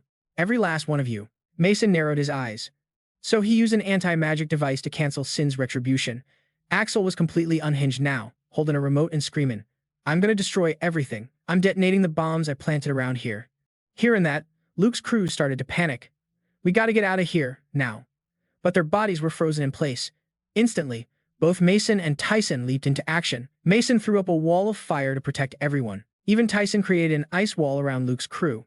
Of course, he had to protect his 2 daughters. Ruby was stunned, seeing the warlock up close like that. Axel was completely off his rocker now, just screaming, "Die." But when he slammed the button, nothing happened outside. Luke was shocked, muttering, "Nothing happened." Axel was freaking out too. "What the hell is going on? I know I planted bombs all over this place." Just then, Leona ran in. "Didn't we already tell you those bombs were disarmed?" Axel shot her a dirty look, roaring. "One of the warlock's lackeys. How dare you insects crawl together?" He was totally unhinged now, screaming, "You trash. Get on your knees and bow to me. The useless are just slaves meant to serve me." Leona wasn't listening to his crap. She rushed forward and decked Axel right in the face. Watching him go down, she let out a sigh of relief. "Finally, I got my payback." Axel still couldn't accept it, his voice trembling as he muttered, "You're all just being played. I'm not the mastermind, just a pawn." A voice chuckled, "Ha ha, took you long enough to realize." With that, Axel was out cold. Mason heard every word he said before he passed out. He frowned, lost in thought. Someone's pulling the strings behind the Black Rebellion. If that's true, what kind of major plot is going down? Mason just stood there in silence. But then, he sensed something. The cops are probably close. And with that, Mason quickly scooped Leona into his arms. Seeing him about to leave, Julia quickly called out, "Wait up." But just like that, Mason was gone. Ruby and the other 2 stared blankly after him. He was gone, vanished like the wind. That's just like him. Kara finally let out a sigh of relief. She was truly grateful to Mason. He had protected so many people. The next day, the news reported that Axel, a former magic noble, had been arrested on charges including criminal conspiracy. Hannah and Rick also happened to catch the news report while they were out, but Hannah didn't look too happy about it and walked off in a huff. Meanwhile, Ruby's crew had acted without Mason, so when they saw him again, they asked him why. After hearing him out, Ryan asked suspiciously, "Did something happen with your family?" Ruby said worriedly, "Just make sure you stay in touch with us next time." Mason nodded slightly, saying apologetically, "Sorry, things have been a mess lately." A little later, at the Clearwater family mansion, 2 servants were already waiting outside the gate. Seeing Ruby's group arrive, they immediately spoke respectfully. "We've been expecting you, members of the Magic Task Force." Inside the living room, Ruby didn't hesitate to question her father. "Please explain the situation, Dad." Tyson was silent for a moment before speaking slowly. To wash away the shame of the magic nobility and stop the rampage of rogue mages, I pretended to cooperate with Crow and infiltrated Break Rebellion. Axel is a former magic noble, involved in countless crimes and constantly expanding his power. He said he couldn't just stand by and let Axel continue his dirty work. Ruby heard this and asked doubtfully, "But why now?" Tyson slowly explained. It was a special directive from the police. Previously, Tyson had been summoned by the police chief and asked to be an inside man. Since Axel was in cahoots with Finn Lucas, they figured it would be easier for Tyson, the head of a magic noble family, to get close to him. Sure enough, Axel trusted Tyson. Mason frowned in silence as he listened. The story fit together perfectly. Tyson continued, "And although I'm not officially on the police force, I'm being treated as an exception, like an undercover investigator, and won't be held accountable for any crimes." After hearing the whole story, Ruby and her sister breathed a sigh of relief. Then they both started criticizing the police for making someone endure this while the cops did nothing. Mason was still pretty skeptical. The magic task force was just the visible part. It could very well follow the same failed path. But why did Tyson have to go this far? As for the police, they always seemed to respect the magic nobility.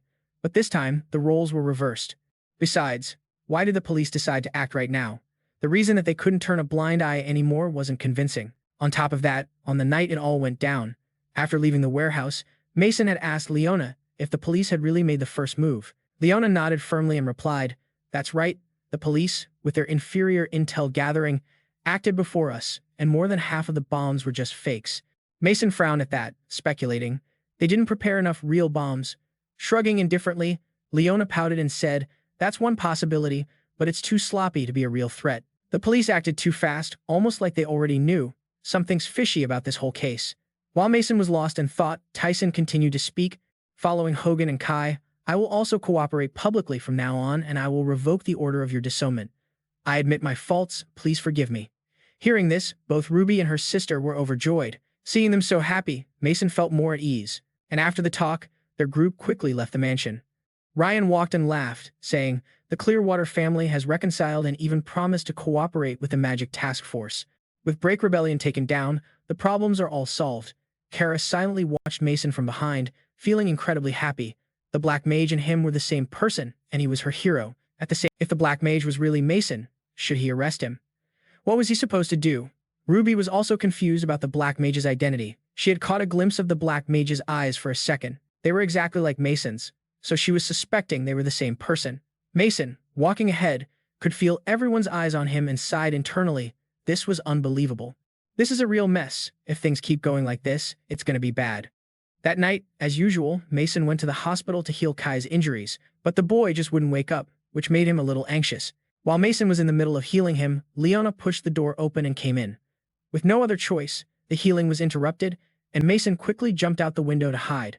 Leona, unaware of any of this, walked over to Kai's bedside and murmured, "We beat the bad guys together, you don't have to worry anymore." With that, she reached out to stroke the boy's head, whispering, "No one's going to hurt you again." But before Leona could even finish her sentence, Kai suddenly moved his lips on the bed, calling out something. In an instant, Leona joyfully grabbed the boy's hand. "I'm here. Your sister is right here." Kai had finally woken up. He smiled at her. "Welcome back, sis. I tried my best to be strong while you were gone." Leona, moved, hugged her little brother tightly and cried her eyes out. In the end, all her efforts had paid off. Mason, watching this heartwarming scene from outside the window, felt happy for them too. Soon after, he slipped into the shadows and headed home.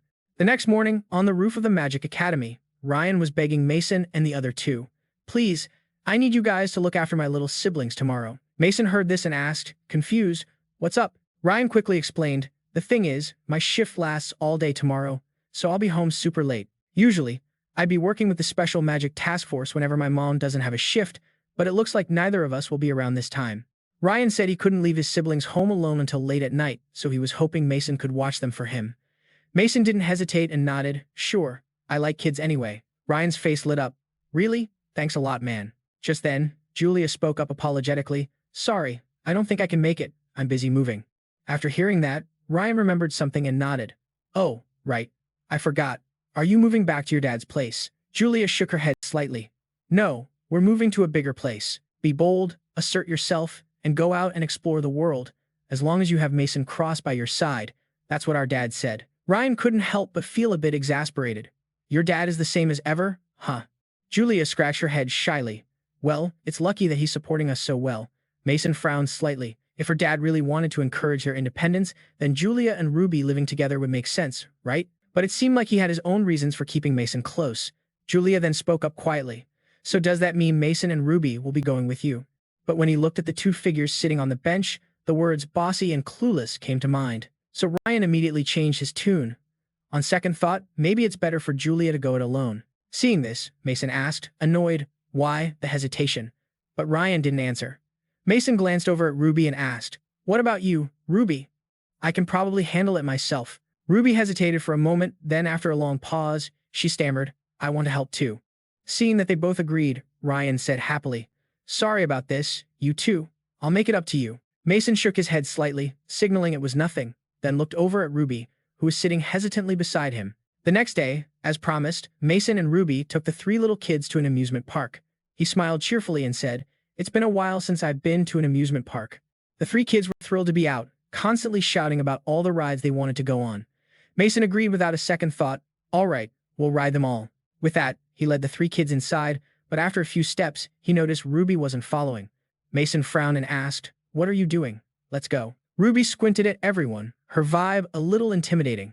She opened her mouth and said coldly, oh, okay, I'm coming. Her intense aura made the kids cling to Mason and cry in fear. Mason sighed in exasperation. Hey, you look way too scary. Why don't you try smiling a little? Ruby apologized guiltily. Then she tried to force a smile, but it looked even worse than crying. The kids started wailing again. You look so scary. This left Mason feeling a bit helpless as he tried to comfort the kids. Ruby was also at a loss. Her face was naturally stiff and smiling didn't help much. But this was quickly forgotten. Mason took the kids on the carousel, and then the Ferris wheel. The children were so happy they were beaming. And that wasn't all. Mason then took the kids on a roller coaster. They spent the whole day like that, with the kids constantly wanting to play more. Only Ruby walked quietly behind them. Mason had noticed this. Seeing his gaze, Ruby could only force a smile, indicating she was fine. Just then, two of the kids needed to use the restroom, and Mason quickly warned them, be careful not to bump into anyone. So Mason and Ruby sat on a bench to wait for the kids. Mason spoke slowly. Seeing the kids, this excited is the best, isn't it? Ruby nodded slightly, hesitating for a moment before speaking in a low voice. You're amazing, Mason. The kids absolutely adore you. Mason quickly denied it. It's nothing special. But Ruby didn't think so. She sighed and said, as you can see, I'm not good with kids. It's not that I hate them. I'm just not good at interacting with them. Smiling to himself, Mason replied casually, I know. The more Ruby talked, the more melancholic she became. She mumbled in a low voice, I'm sorry. I once told Julia that she could never beat me, but that's not true. I can't cook. I'm not as perceptive as Julia. And I'm not good at getting along with people either. I'm even getting surpassed in magic. Ruby sighed helplessly. I'm not perfect. I'm just a clumsy girl who can't do anything right. Mason just listened silently without saying a word. Realizing she was being too gloomy, Ruby immediately changed her attitude, putting on a cheerful front and saying, I'm not normally like this, sorry, just forget everything I just said. Mason didn't say anything, and at that moment, the kids came back. But just then, a group of teens was filming a video, constantly cursing.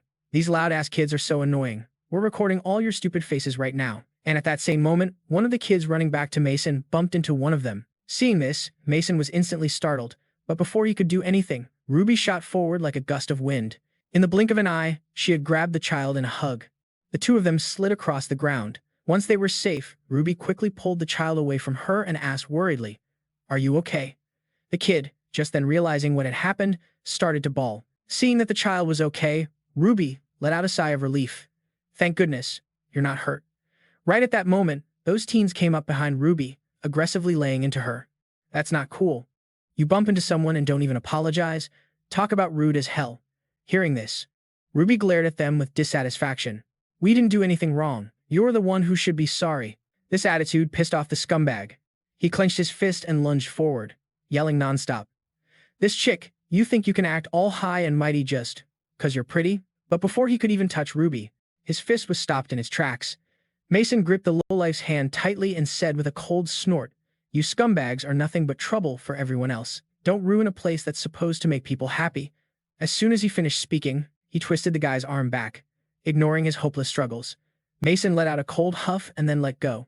The other scumbags immediately tucked their tails and ran. Mason didn't really care. He glanced at Ruby and asked, What about you two? You guys okay? Ruby shook her head slightly, but the little kid was hugging her leg and crying. I was so scared. The other two kids were the same, leaving Ruby flustered and unsure of what to do. She hesitated and looked towards Mason, as if asking for his help. Mason just stood there smiling. Ruby had no other choice but to hug the three kids and comfort them. It's okay. You're all safe now. After that, they took the kids home. It wasn't until nightfall that Ryan rushed back. I'm sorry I'm late. Did the kids cause any trouble? But as soon as he said that, he breathed a sigh of relief. It seemed like they hadn't, because right then, Mason and Ruby were sleeping soundly on the floor with the three kids, looking just like a family. Shadow and Light are the magician duo from Japan currently grabbing all the attention, but in contrast, the police's reputation was just going down the drain. Although their quick response during the Black Rebellion incident was praised, the achievements of the Special Magic Task Force overshadowed the police, so their reputation barely improved. They finally had to hold a meeting to discuss how to deal with the Dark Mages. They couldn't let the honor of the police force be tarnished. The police chief spoke with extreme determination. We must immediately arrest those criminals pretending to be knights. At the same time, at the Kane family's dojo, Mason had been practicing his swordsmanship with Rick ever since he started cooperating with the Kane family, and it was the same now. He was preparing for a sword fight with Rick. Rick, on the opposite side, didn't hold back at all, calmly drawing his sword. In a flash, he shot forward like the wind. The sword in Rick's hand danced around, relentlessly attacking Mason.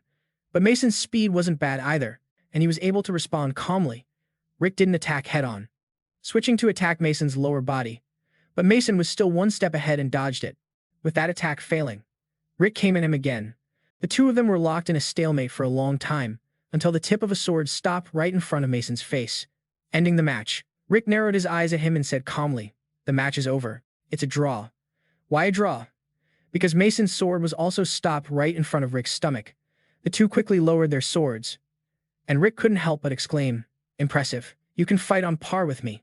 With a soft chuckle, Mason pouted and said, "When it comes to sword skills, I'm no match for you." Hearing this, Rick felt even more admiration, nodding with a smile. "You're humble and talented. I'm truly impressed." Mason replied politely, "You're too kind." Rick didn't say anything else. He walked over to the wooden rack to put his sword away. But the moment the sword left his hand, Rick's posture slumped.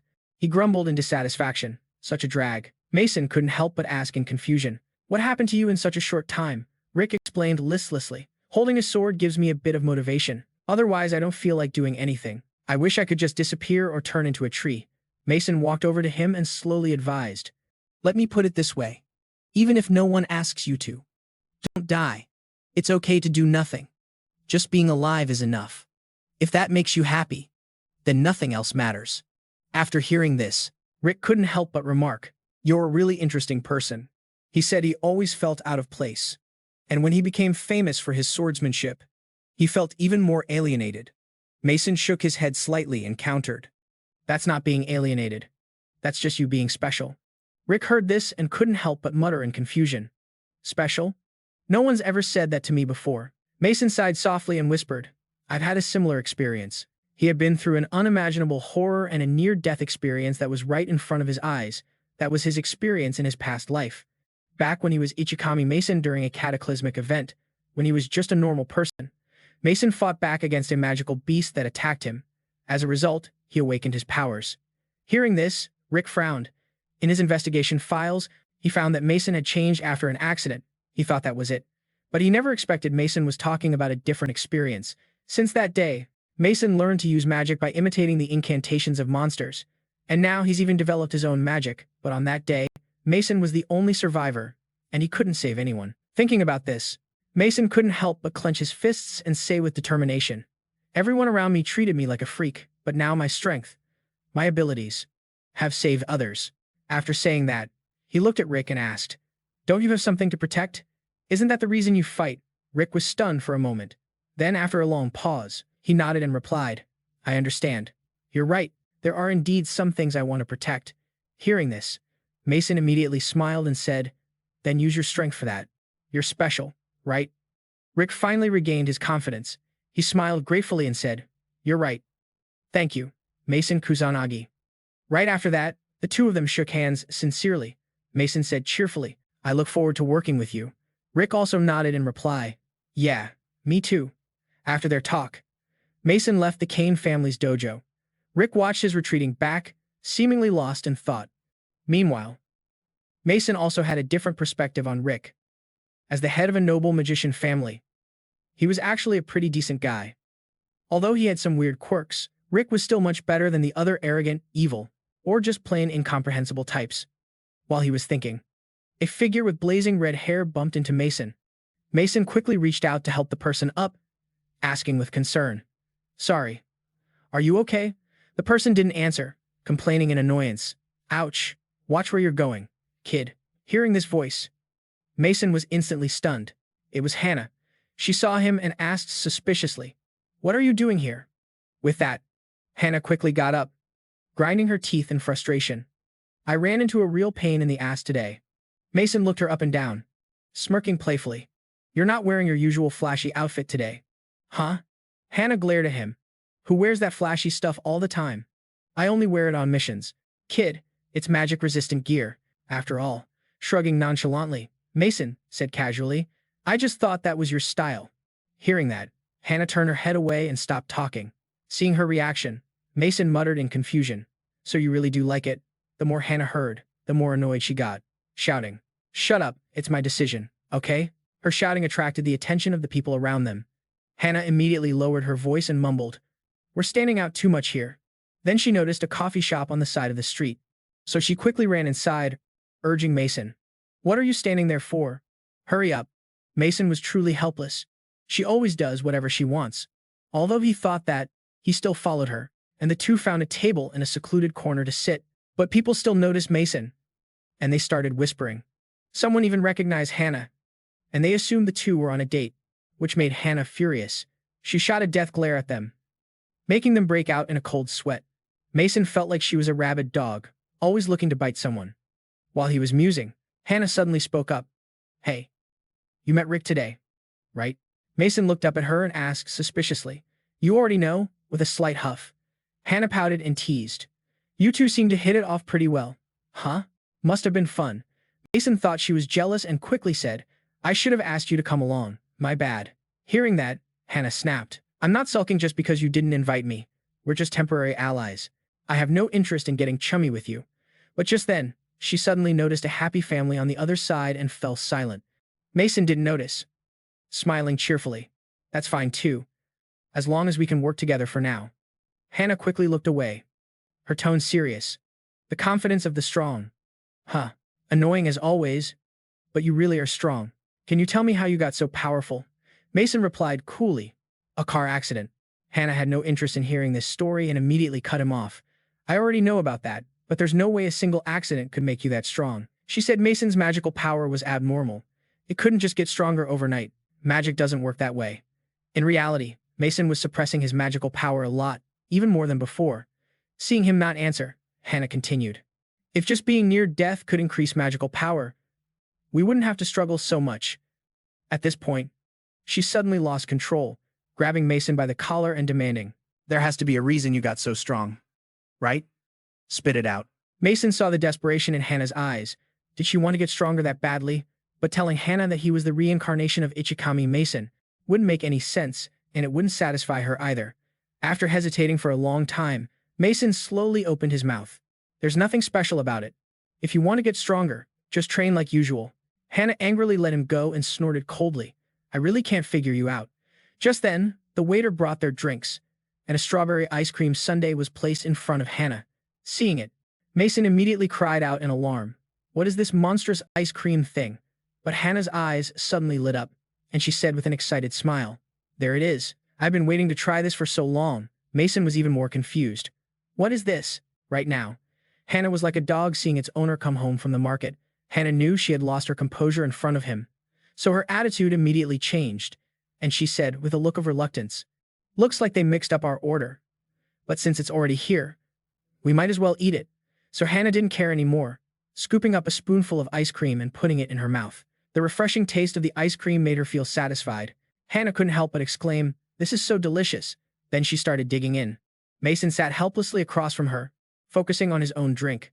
Very quickly, Hannah finished the entire large sundae. She clutched her full stomach and said with a laugh, "That was so good.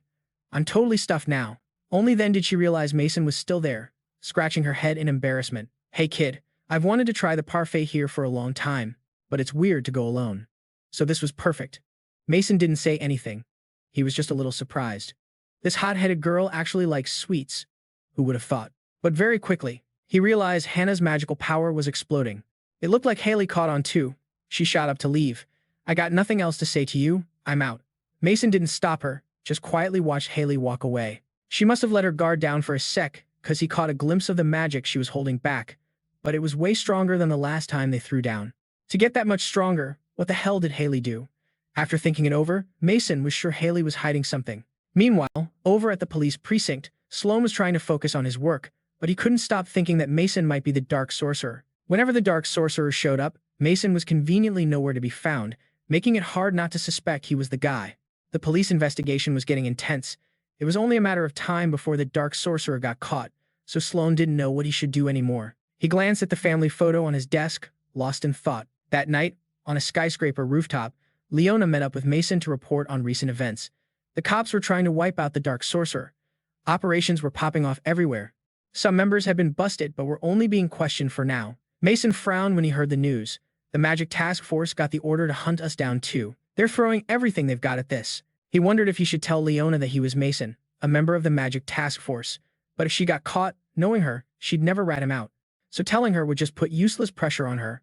Besides, spilling the beans right now wouldn't do any good. It wasn't the right time. While Mason was thinking, Leona spoke up again.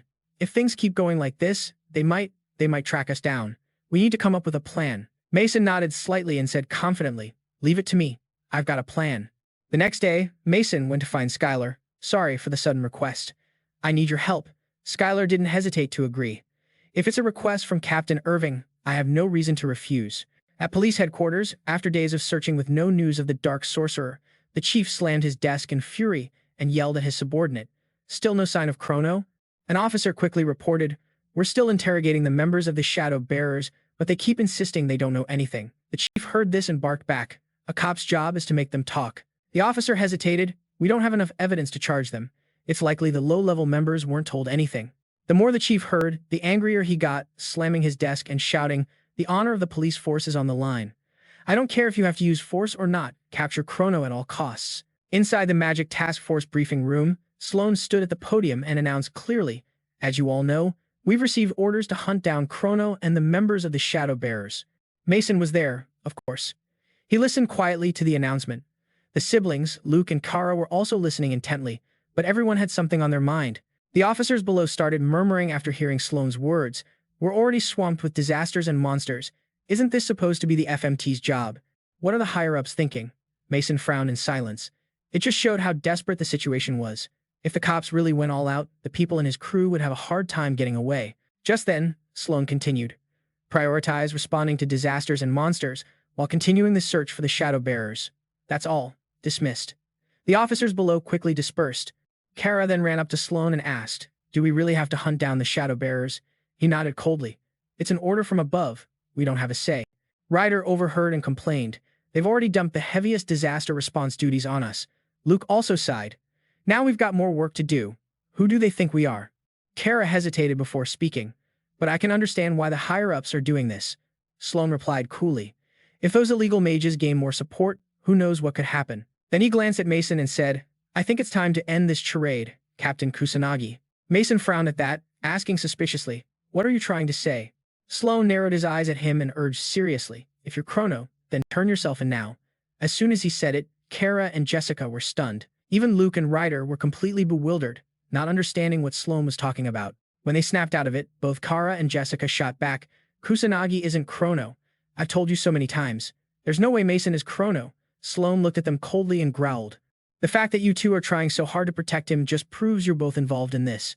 Both Kara and Jessica were speechless, wanting to argue but not knowing what to say. Sloan sighed in frustration. Captain Kusanagi is indispensable, not just to this city but to the whole world. And it's true that Chrono has saved a lot of people. Kara looked at him suspiciously, asking in confusion, "Then why?" Sloan bit his lip and said fiercely, "That's exactly why. If he surrenders now, there's a good chance the judge will go easy on him. At least it's better than getting busted by the cops." The timing of Mason and the Dark Sorcerer's appearances, their builds, and even their powers are all the same. But most importantly, Mason is never around whenever the Dark Sorcerer shows up. This can't be a coincidence. His words left Kara and Jessica speechless. They didn't know what to say. Sloane ignored them and aggressively questioned Mason. Answer me, Captain Kusanagi. Tell me your real identity. Are you Chrono? Mason just frowned, staying silent for a long time. Just then, Kara suddenly yelled. Wait a minute. Sloane, interrupted, asked, annoyed. Now, what is it? Are you seriously still trying to protect him? No, look. Kara quickly shook her head and showed Sloane her phone, which displayed a group of people in black coats. The person sitting in the chair spoke in a cold voice. We have taken control of the broadcast station. I am the leader of the Shadow Bearers, Chrono. He paused for a moment, and then continued. Sorry to interrupt your evening. Dear citizens, it seems the world is dying to know who's stronger, Mason Kusanagi or me, so I will satisfy everyone's curiosity and officially challenge Mason Kusanagi to a fight. Hearing this, Sloane's group was completely shocked. Mason, however, seemed perfectly calm, like everything was going according to his plan.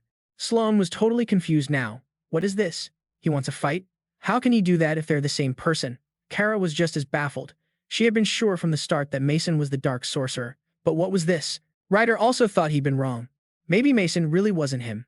Ryder, unaware of what everyone was thinking, raised an eyebrow at Mason and asked, So what are you going to do, Mason? Luke smirked. Do you even need to ask? Mason glanced at everyone, then gave a confident smile. He calmly said, Of course, I accept the challenge. The next day, at the SBA arena, Mason arrived at the designated spot for the fight with the Dark Sorcerer. Naturally, for a huge event like this, the reporters were all there. They had arrived early and started broadcasting live. The battle between Mason Kusanagi and Chrono was about to begin, but Chrono hadn't shown up yet. A massive crowd had gathered, like it was some kind of major event. The police were deployed due to the dangerous nature of it all. They were probably also waiting to arrest the Dark Sorcerer. The crowd outside was constantly cheering for Mason. Of course, there were also people who thought the Dark Sorcerer would win. Ryder watched from a distance, unable to help but remark, This whole thing has turned into a massive spectacle. Luke and the others were checking out the reactions online. Everyone was super invested in this. Sloane frowned as he watched Mason from afar. What on earth are you planning? There's no turning back now. At the same time, Haley and Rick were also there. Haley couldn't help but say, He's late. It wasn't long before Tyler showed up too. Haley pouted and muttered, So you're here too, huh? Rick nodded in agreement. This is a surprise.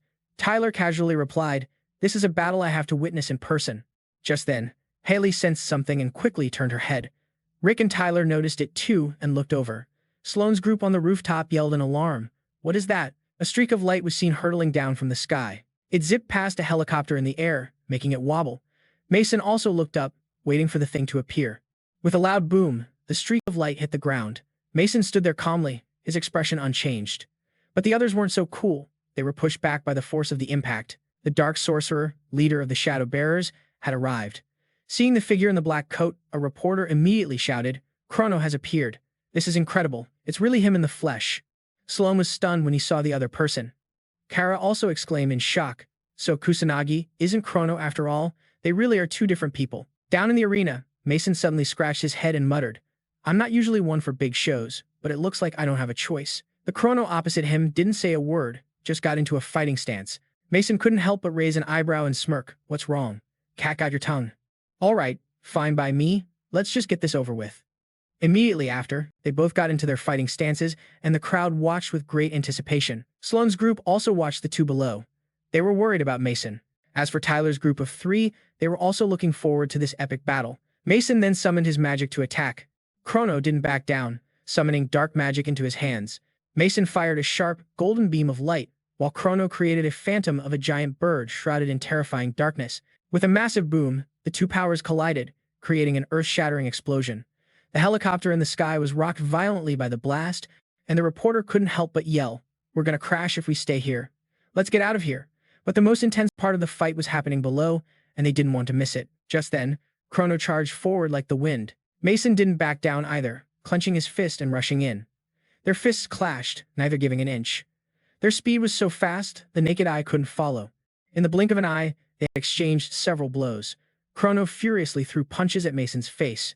At first, Mason could handle it calmly, but after a few moves, Chrono suddenly struck his stomach, unleashing a level 9 lightning magic attack from his hand. Just like that, Mason was sent flying, crashing hard into the buildings behind him.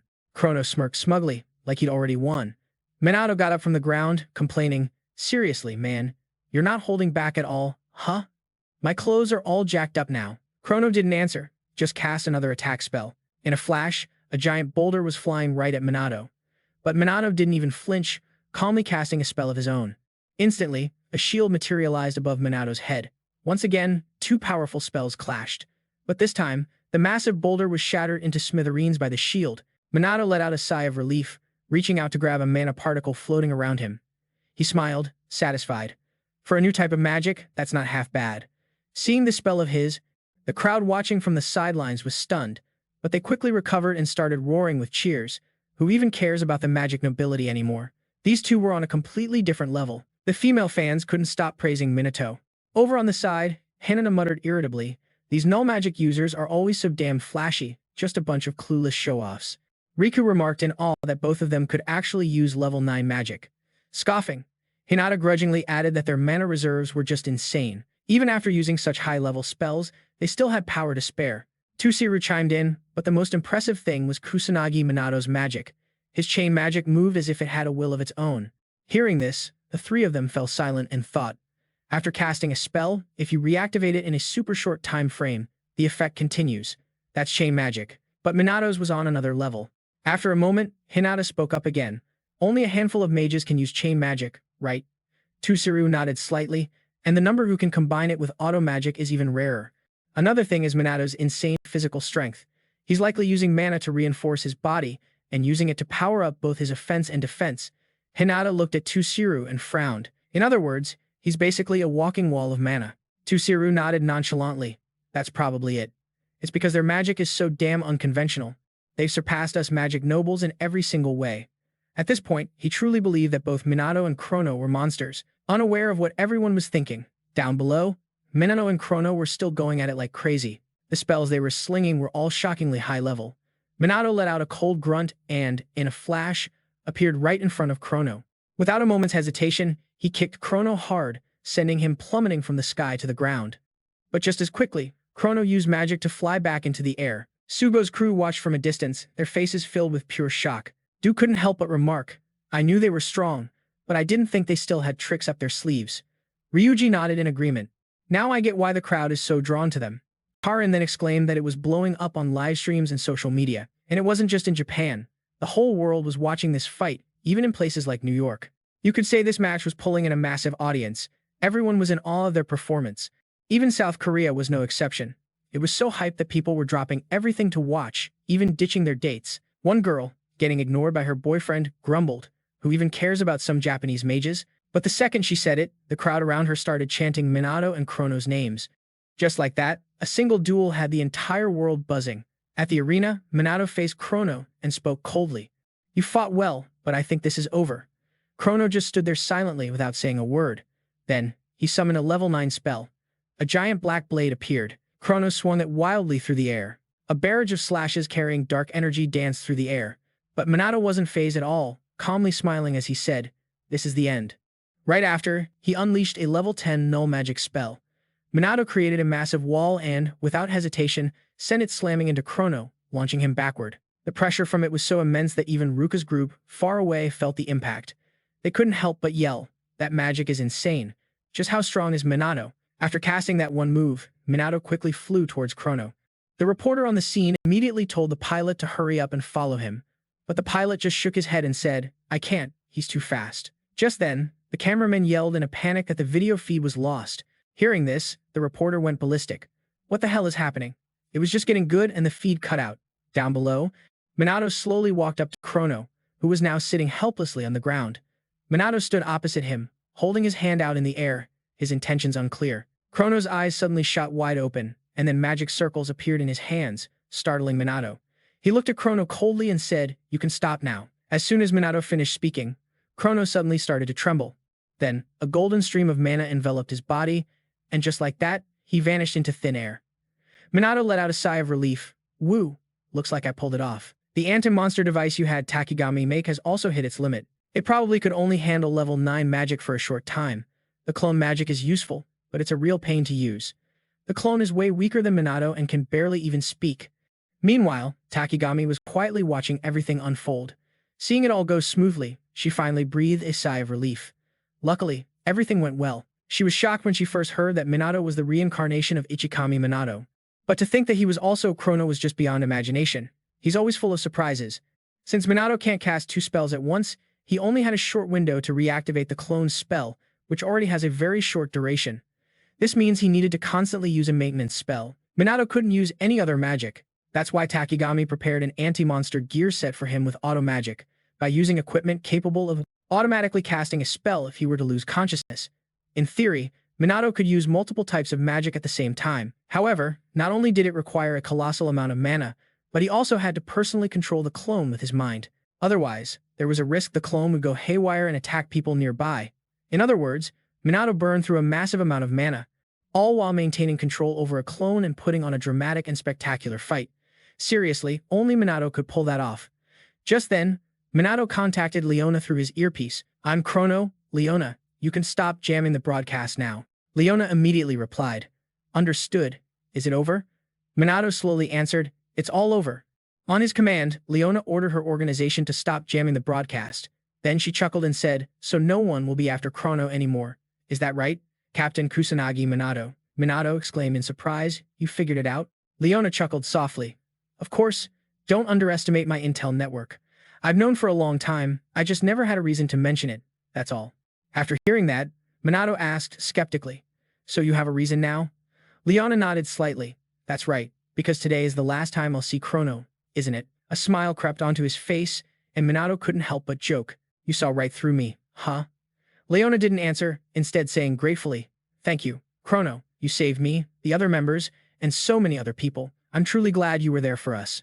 The number of illegal mages has dropped, and so has the crime rate.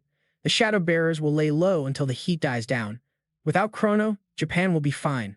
Leona then offered with a faint smile, "But I can handle Kusanagi Minato's part of the work, for a fee." Minato was a bit exasperated.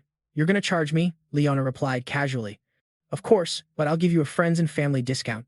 Minato sighed in resignation. "All right, I'll count on you when the time comes." Leona smiled, satisfied. "Okay," Minato just grunted, not knowing what else to say. Leona hesitated for a moment before finally speaking. "Goodbye, Chrono." Minato didn't reply, just disconnected his earpiece. He gazed into the distance, smiling and muttering, "Take care, Leona." Just then, Ruka's group ran over to Minato. Du asked urgently, "What happened to Chrono? Are you hurt?" Minato answered casually, "Looks like he got away, but he's seriously injured. I don't think he'll be showing his face for a while." As soon as he finished, Sugo bowed his head to him and said apologetically, "I'm sorry. I misunderstood and thought you were Chrono. I'm really, truly sorry." Karin also stammered, "Me too, I was starting to suspect you. Please forgive me." Seeing this, Du also quickly apologized to Minato. Minato really didn't know what to do. He felt incredibly guilty, but he had no choice but to lie to everyone. With that thought, Minato just had to wave it off like it was no big deal. "Don't blame yourselves. Everyone makes mistakes." Meanwhile, after watching the fight, Hinata was extremely pissed off and yelled, "Are you kidding me? Damn it. How the hell are those bastards so strong?" After saying that, she bit her lip hard and muttered with determination, "I have to get stronger. I'll never catch up to them with my normal training." Tusuru then remarked, "He still has mana left after a fight that intense, just how deep are his reserves?" With this, Minato was able to prove that he and Chrono are two different people. The Black Rebellion has also been called off, so the Shadow Bearers organization is no longer needed. Although Akuto's words still lingered in Minato's mind, he had solved the most urgent problem, and for now, that was enough. And so, in the days that followed, Minato was everywhere in Japan. He even started doing commercials for energy drinks. Minato's ads went viral. Not to mention, videos of his training also spread all over social media for everyone to see. Minato had to do a ton of interviews, and then he was on magazine covers. He was so popular that they sold out in an instant. Not only that, but Minato was also the top celebrity at the Magic Academy. Everywhere he went, he was swarmed by female students. Minato was basically a teen idol at this point, which made him feel completely helpless. Du and the others saw this and were worried about Minato, wondering if he could handle it. The answer was obviously no. Minato was going crazy. Finally, he couldn't take it anymore, slamming his desk and standing up. Without a second thought, Minato jumped out the window to escape. Only now did he regret blindly listening to Sugo. At this point, Minato was a lost cause. The moment anyone saw him, they'd give chase. When he got home, Minato was completely exhausted. Ruka asked worriedly, "Are you okay?" Minato reluctantly managed a nod. "I'm fine." "More importantly, are you done packing for the move? But if you take a good look, the place is already spotless.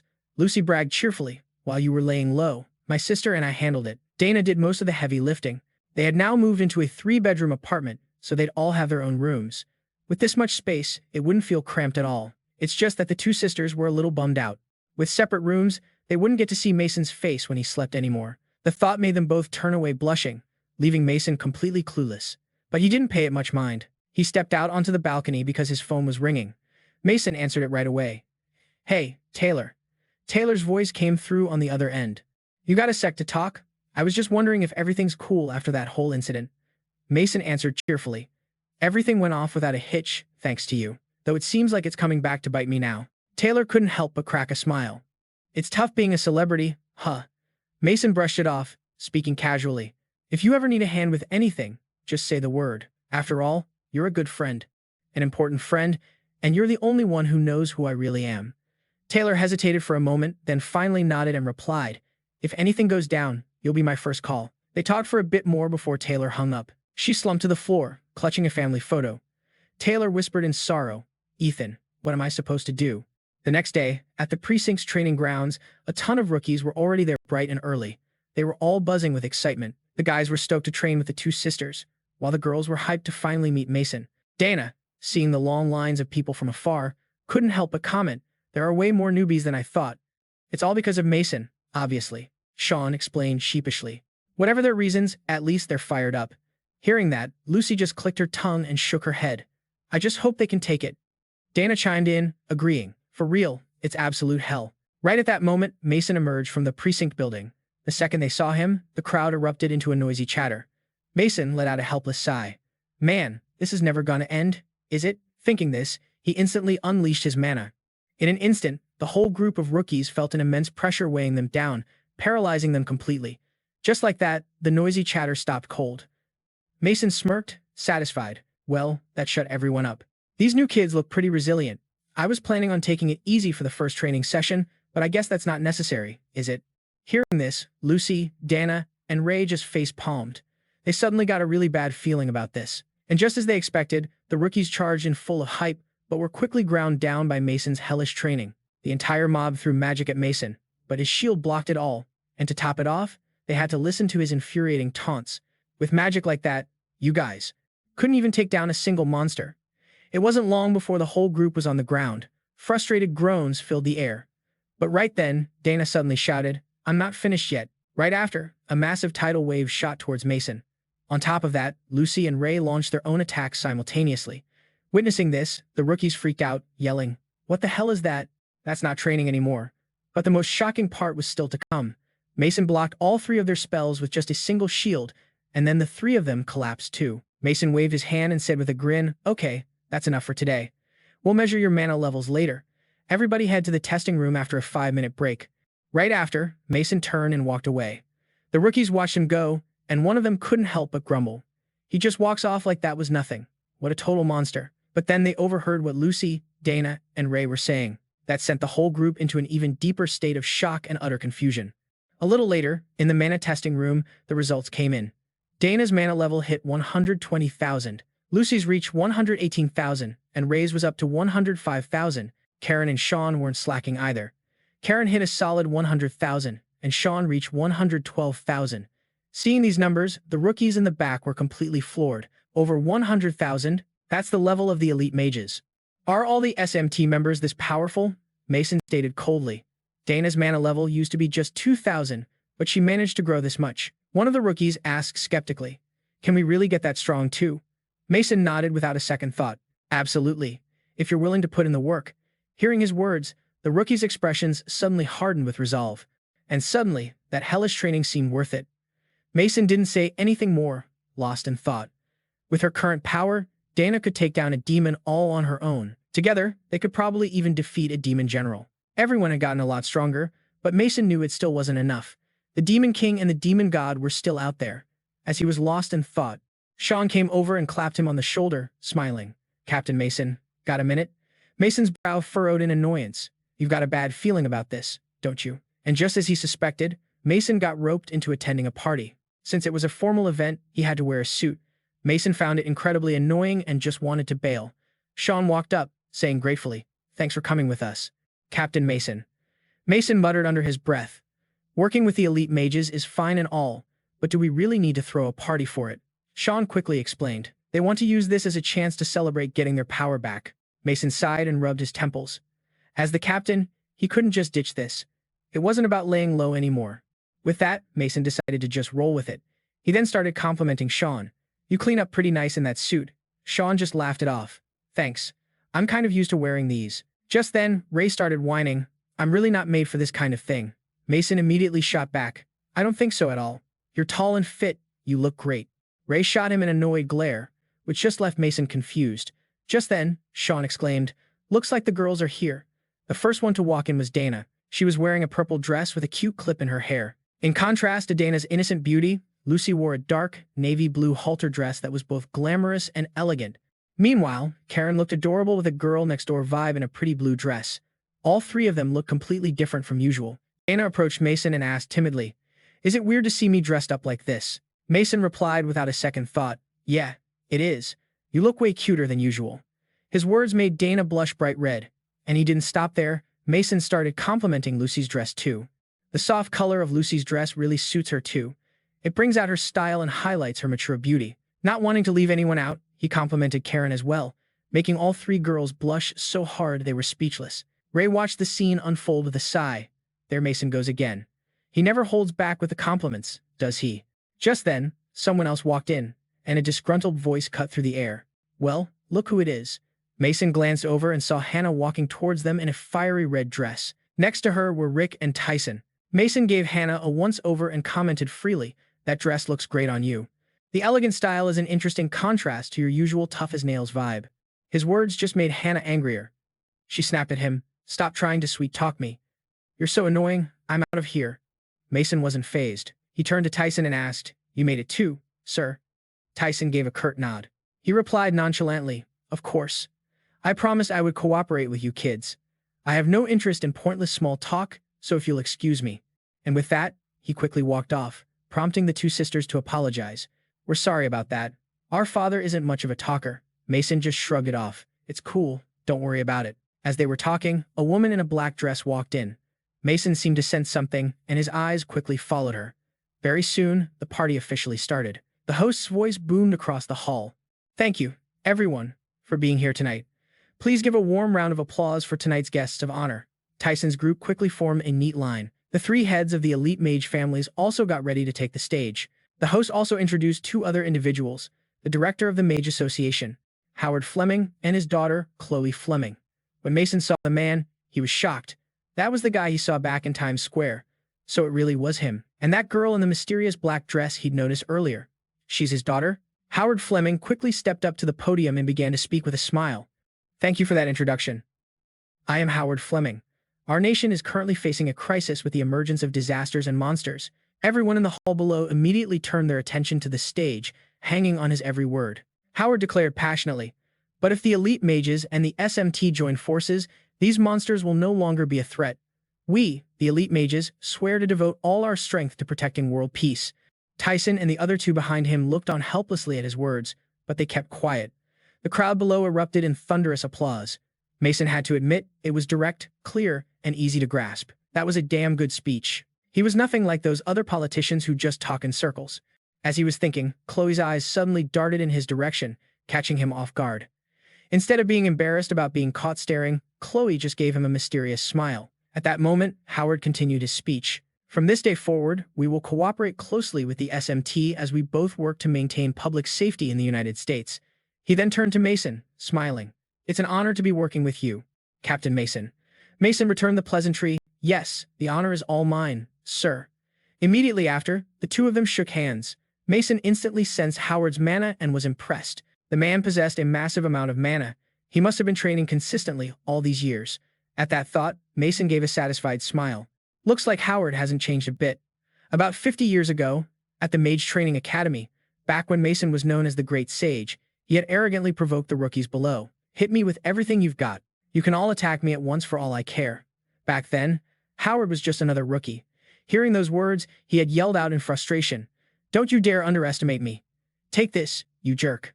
Takigami was there too, of course. Back then, she warned him that acting like that was disrespectful. You're talking to a living legend, the great sage. But Hifumi was young back then and way too competitive. He scoffed and shot back. You think I give a damn who he is? I'm gonna wipe that smug look right off his face. Right after that, Hifumi started blasting Minato with magic. Even though she couldn't stand his attitude, Takigami still joined the fight. Seeing the two streams of magic heading his way, Minato just sneered. Geez, what a crude display of magic. Then he cast a spell of his own. Hifumi yelled out, pissed off. Are you using a level 1 spell? Don't you dare insult me. But Minato didn't really care, as small throwing stars made of earth appeared. They shot out like the wind and slammed right into the two magic streams, completely destroying them. Not only that, but the throwing stars also hit the rookies in the back, injuring them. Takigami couldn't help but be amazed, overpowering a level 4 spell with just a level 1 spell. What kind of insane power is this? Seeing them all go down, Minato sighed reluctantly. He was already holding back quite a bit. A lot of people quit after the first training session, and this time would probably be no different. But just then, Hifumi suddenly yelled, I was just warming up, you bastard. Right after, he shakily got back up on his feet. Minato was a little surprised. You can still stand. With a grunt, Hifumi said coldly, Of course, this is nothing. Not long after, Takigami also shakily stood up. I can keep going too.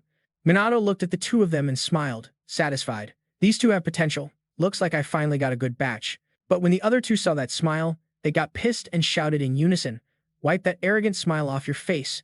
I'm going all out from now on. But in the end, they were still taken down by Minato. Hifumi, unwilling to accept it, clenched his fists and kept muttering, Damn monster. Minato looked at the two of them. All the other rookies had already left. These two were the only ones left standing. He was genuinely impressed they had made it this far. With that thought, he spoke slowly. That's enough for today's training. Go home and get some rest. But just as Minato turned to leave, a bolt of dark magic tried to sucker punch him, but he still dodged it. The one who attacked was none other than that stubborn Hifumi. He gritted his teeth and muttered, It's not over. It's not finished yet. I will defeat you. But as soon as he said it, he fell flat on his face. Even so, Minato saw the determined look in Hifumi's eyes before he collapsed. He was sure that Hifumi would become a great mage one day. And behind Hifumi was Takigami, also trying to take advantage of Minato's opening to attack. Looks like the Mage Association was about to get some promising new rookies. Back in those days, Hifumi always swore he would surpass Minato. Hearing those words, Minato just smiled and said, Sure, I'll be waiting for you. And that boy from back then has now become an outstanding man. Minato thought it might be okay to tell Hifumi that he was Ichikami Minato, but on second thought, he decided against it. Takigami had warned him not to tell anyone because it would just cause chaos. Right after that, the introduction ceremony began. After introducing a series of main figures, the host spoke up again. That concludes the introductions. Please take this time to mingle with one another.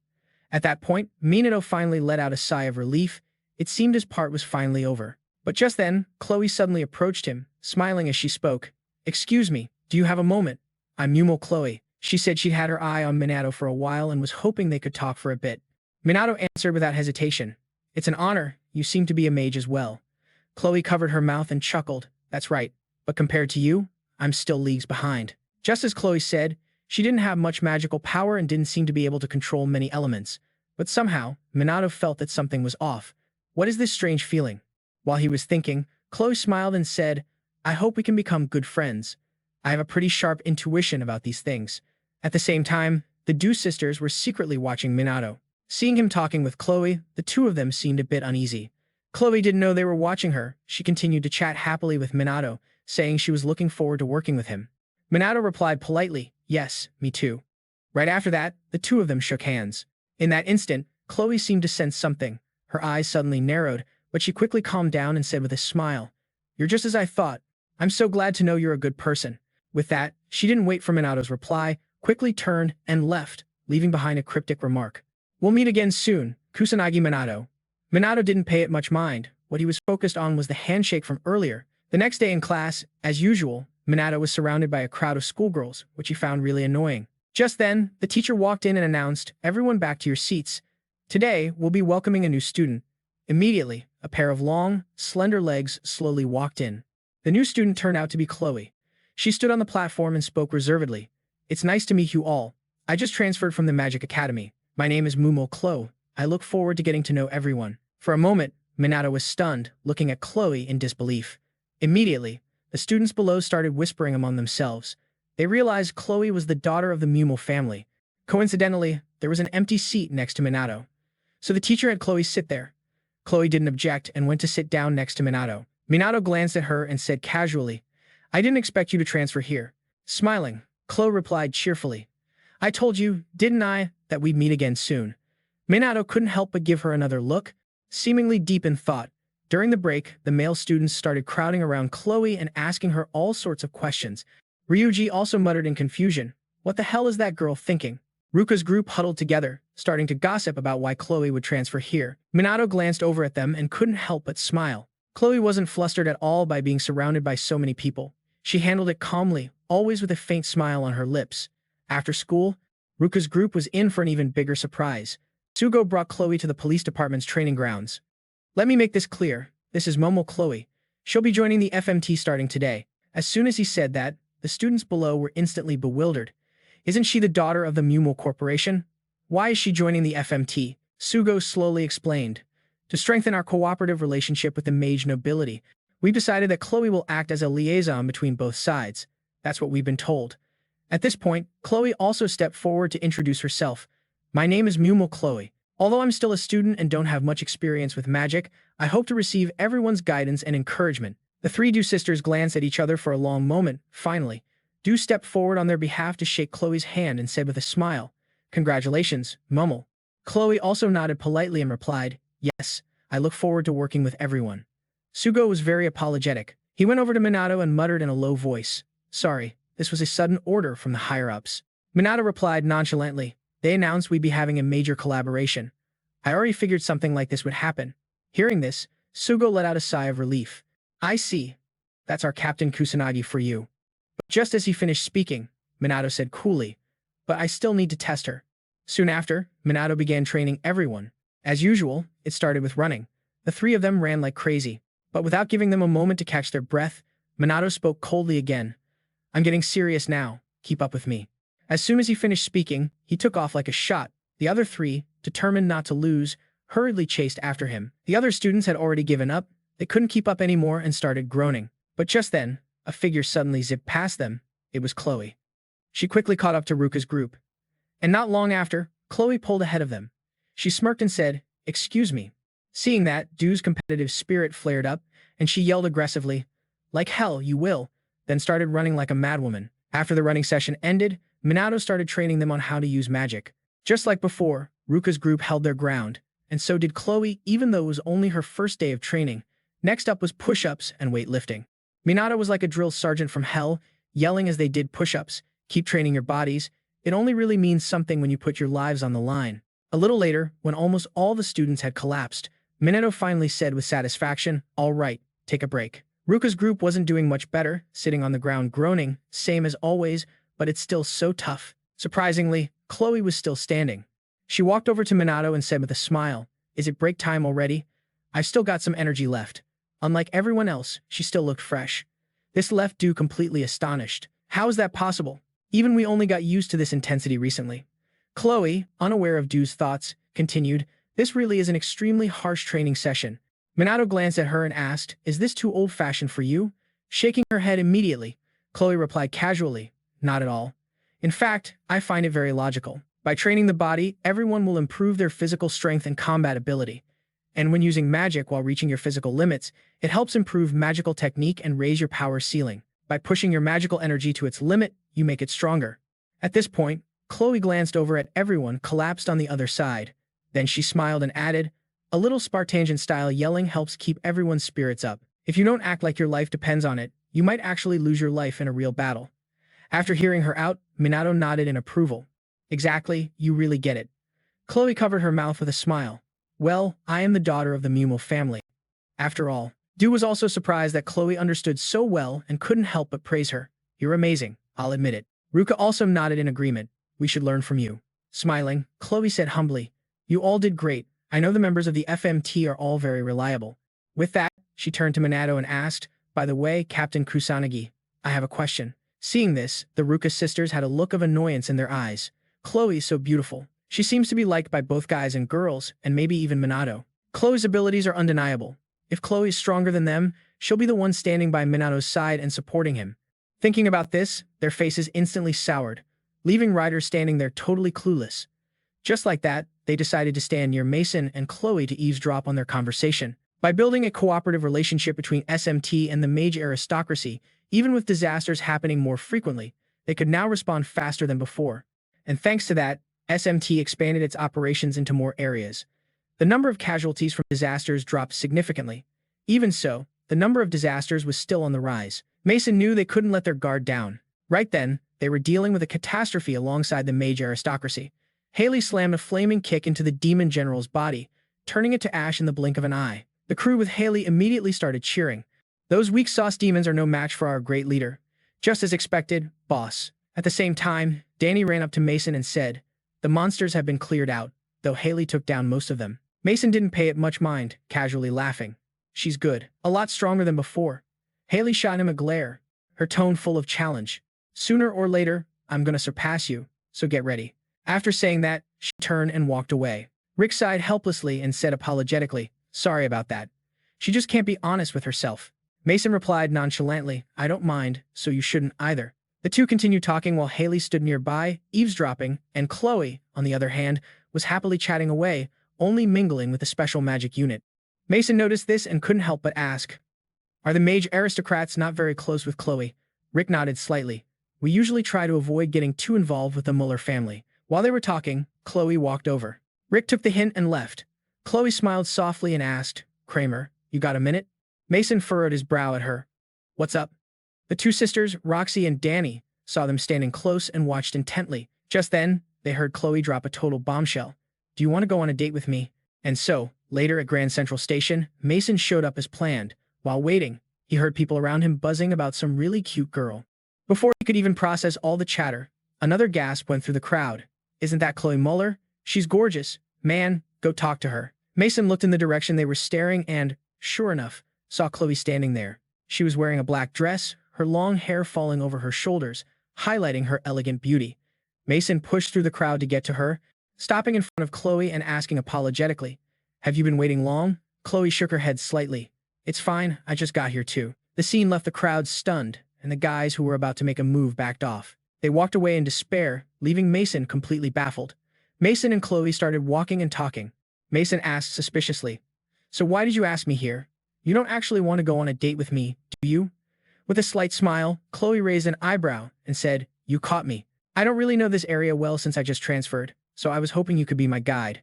Mason was confused. She could have asked someone else. Chloe shook her head slightly and said with a faint smile, "I also have something private I wanted to talk to you about." So that's why she called it a date.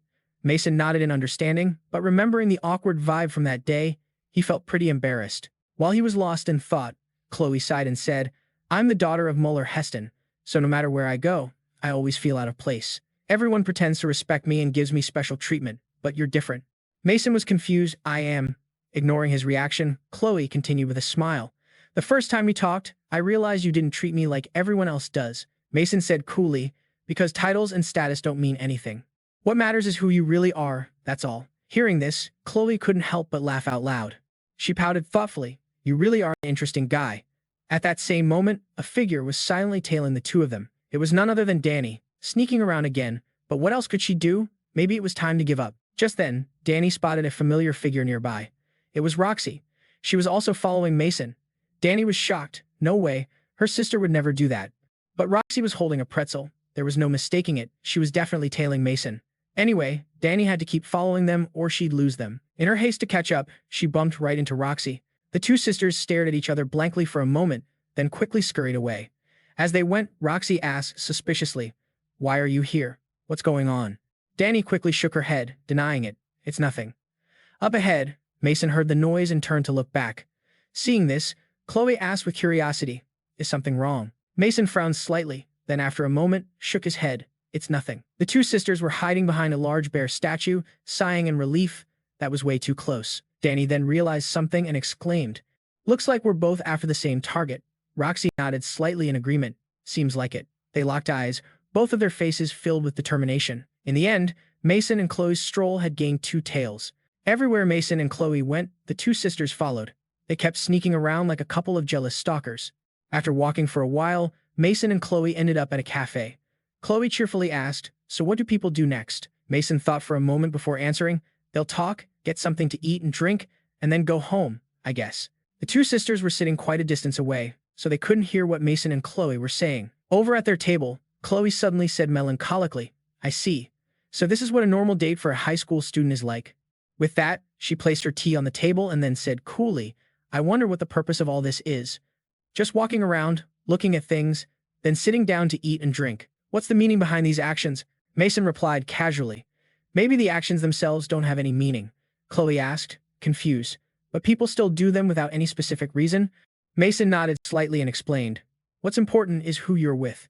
Just being with that person makes even a simple walk special. That's why the time spent with them becomes precious, even if there's no clear meaning to it. Chloe fell silent after hearing that, finally asking, and that's called a date? Shrugging nonchalantly, Mason replied, I guess so. So, was our time today valuable? Chloe hesitated for a moment before nodding. I think it was. Mason smiled slightly, saying with satisfaction, I'm glad to hear that. Chloe suddenly lowered her head and mumbled, I often surprise people with my words or actions, but you don't flinch at all. She complimented Mason, calling him a very charming person. Of all the things for the two sisters to overhear, it had to be that. Both of them were stunned. Could Chloe actually like Mason? But Mason, on the other hand, didn't think much of it and just smiled. I'm honored. Just then, someone in the cafe recognized Mason and Chloe. They started whispering and gossiping. Not wanting any trouble, Mason quickly stood up and suggested, we should probably get going. Chloe nodded slightly. Good idea. The two quickly left the cafe and headed back to the train station. Chloe looked at him happily and said, today was really meaningful for me. Mason replied casually, that's good then. Chloe hesitated for a bit, then asked tentatively, can we hang out again sometime? Of course, I don't mind. Mason agreed without a second thought. He said he wanted to get to know Chloe better too. From a distance, the two sisters heard this and were shocked. Chloe was also a little surprised, then smiled and said, you're very straightforward, but I feel the same way. I'll see you later then. With that, she turned and left. Mason waved goodbye as well.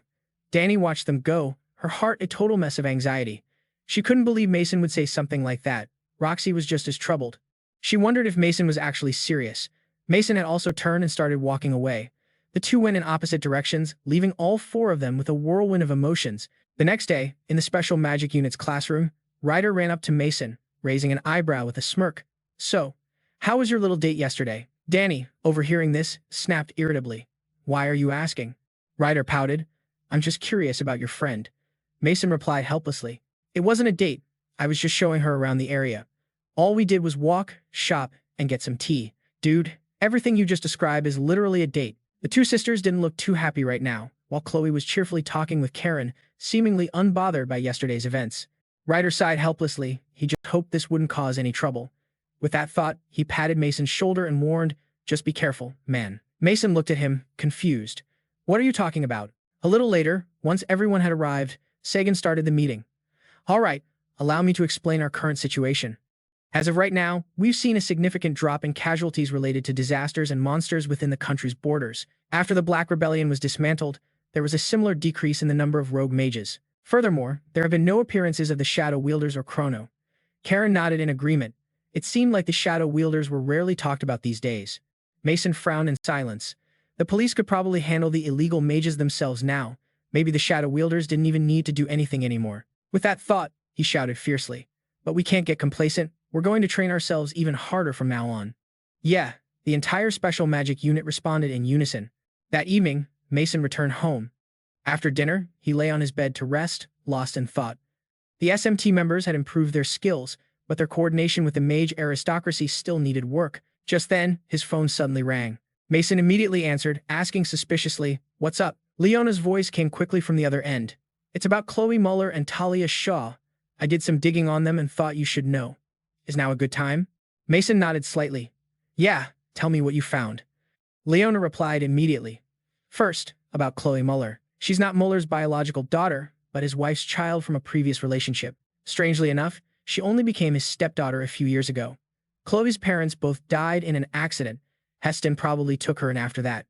Mason listened and then asked doubtfully, "She's studying at a magic academy, right?" Leona replied, "That's right. Although she transferred schools at the same time she joined the FMT, it's clear her magical abilities are way above average." Mason frowned upon hearing this. "You can't just call it way above average." Seeing he was quiet, Leona kept talking. "She usually seems like a calm girl with a weird vibe. With her looks, she always stands out. She was cooking, so she put her phone on the counter, Then Leona yelled, "Kai, help me set the table." Kai immediately ran in from the living room, looking a lot better. Mason, on the other end of the line, heard Leona's scolding but loving tone with Kai and couldn't help but smile. After telling Kai what to do, Leona said apologetically, "Sorry, where were we?" Next up is Sharon. She supposedly has a daughter and a little granddaughter, but no one's seen her around lately. Mason frowned, asking suspiciously, "What do you mean by that?" Leona answered slowly, "Some sources say she left the country." Just then, there was a sudden noise outside. Mason quickly said, "Hold on a sec." He went out and opened the door. Seeing the Diaz sisters were back, he waved to welcome them home. After greeting them, Mason went back to his room to continue his call with Leona. "Sorry about that, please go on." Leona nodded slightly. "Right, but like you know, that's not confirmed. Still, something about this whole thing feels off to me. I'm gonna dig a little deeper." Mason, getting a lot of info from her, said gratefully, "Sorry for all the trouble, I really appreciate it." Leona just brushed it off, casually saying, "It's nothing, you've helped me out a bunch of times. All right, talk to you later." With that, she hung up. Kai saw this and ran over, asking innocently, "Was that Mason you were talking to?" Leona gave the kid a curious look. "What makes you think that?" And couldn't help but smile. Kai just said, "You look really happy." His words left Leona stunned. A moment later, she ruffled his hair and laughed. "I get it, so I look happy, huh?" Meanwhile, in the police chief's office, he seemed to have a visitor. He said coldly, "We need to know more about Mason Kusanagi. I want you to handle it." The visitor was none other than Sharon. Hearing the chief, she just stood there silently. The chief didn't seem to care and kept talking. "If we can't figure out the secret to his power, we'll be completely powerless." After hesitating for a moment, Sharon finally nodded. "I understand." The chief narrowed his eyes, asking suspiciously, "That kid seems to let his guard down around you. Any reason for that?" Sharon went quiet again, fumbling for words. She finally said, "It's probably because of my age. He's a very kind person, you see." The chief didn't seem suspicious and got up from his chair. He walked over to Sharon and warned her coldly, "Either way, there's no turning back for me now, and you're in the same boat." "Yes, sir." A look of resignation flashed across Sharon's face, but she ultimately nodded in agreement. Meanwhile, somewhere else, at the precinct's training grounds, it was time for Mason and the crew to practice. Seeing everyone was there, Mason immediately ordered, "All right, let's get this training started." But before they could even start, Sagan came rushing over. "Sorry, hold on a sec." Mason glanced at him. "What's up?"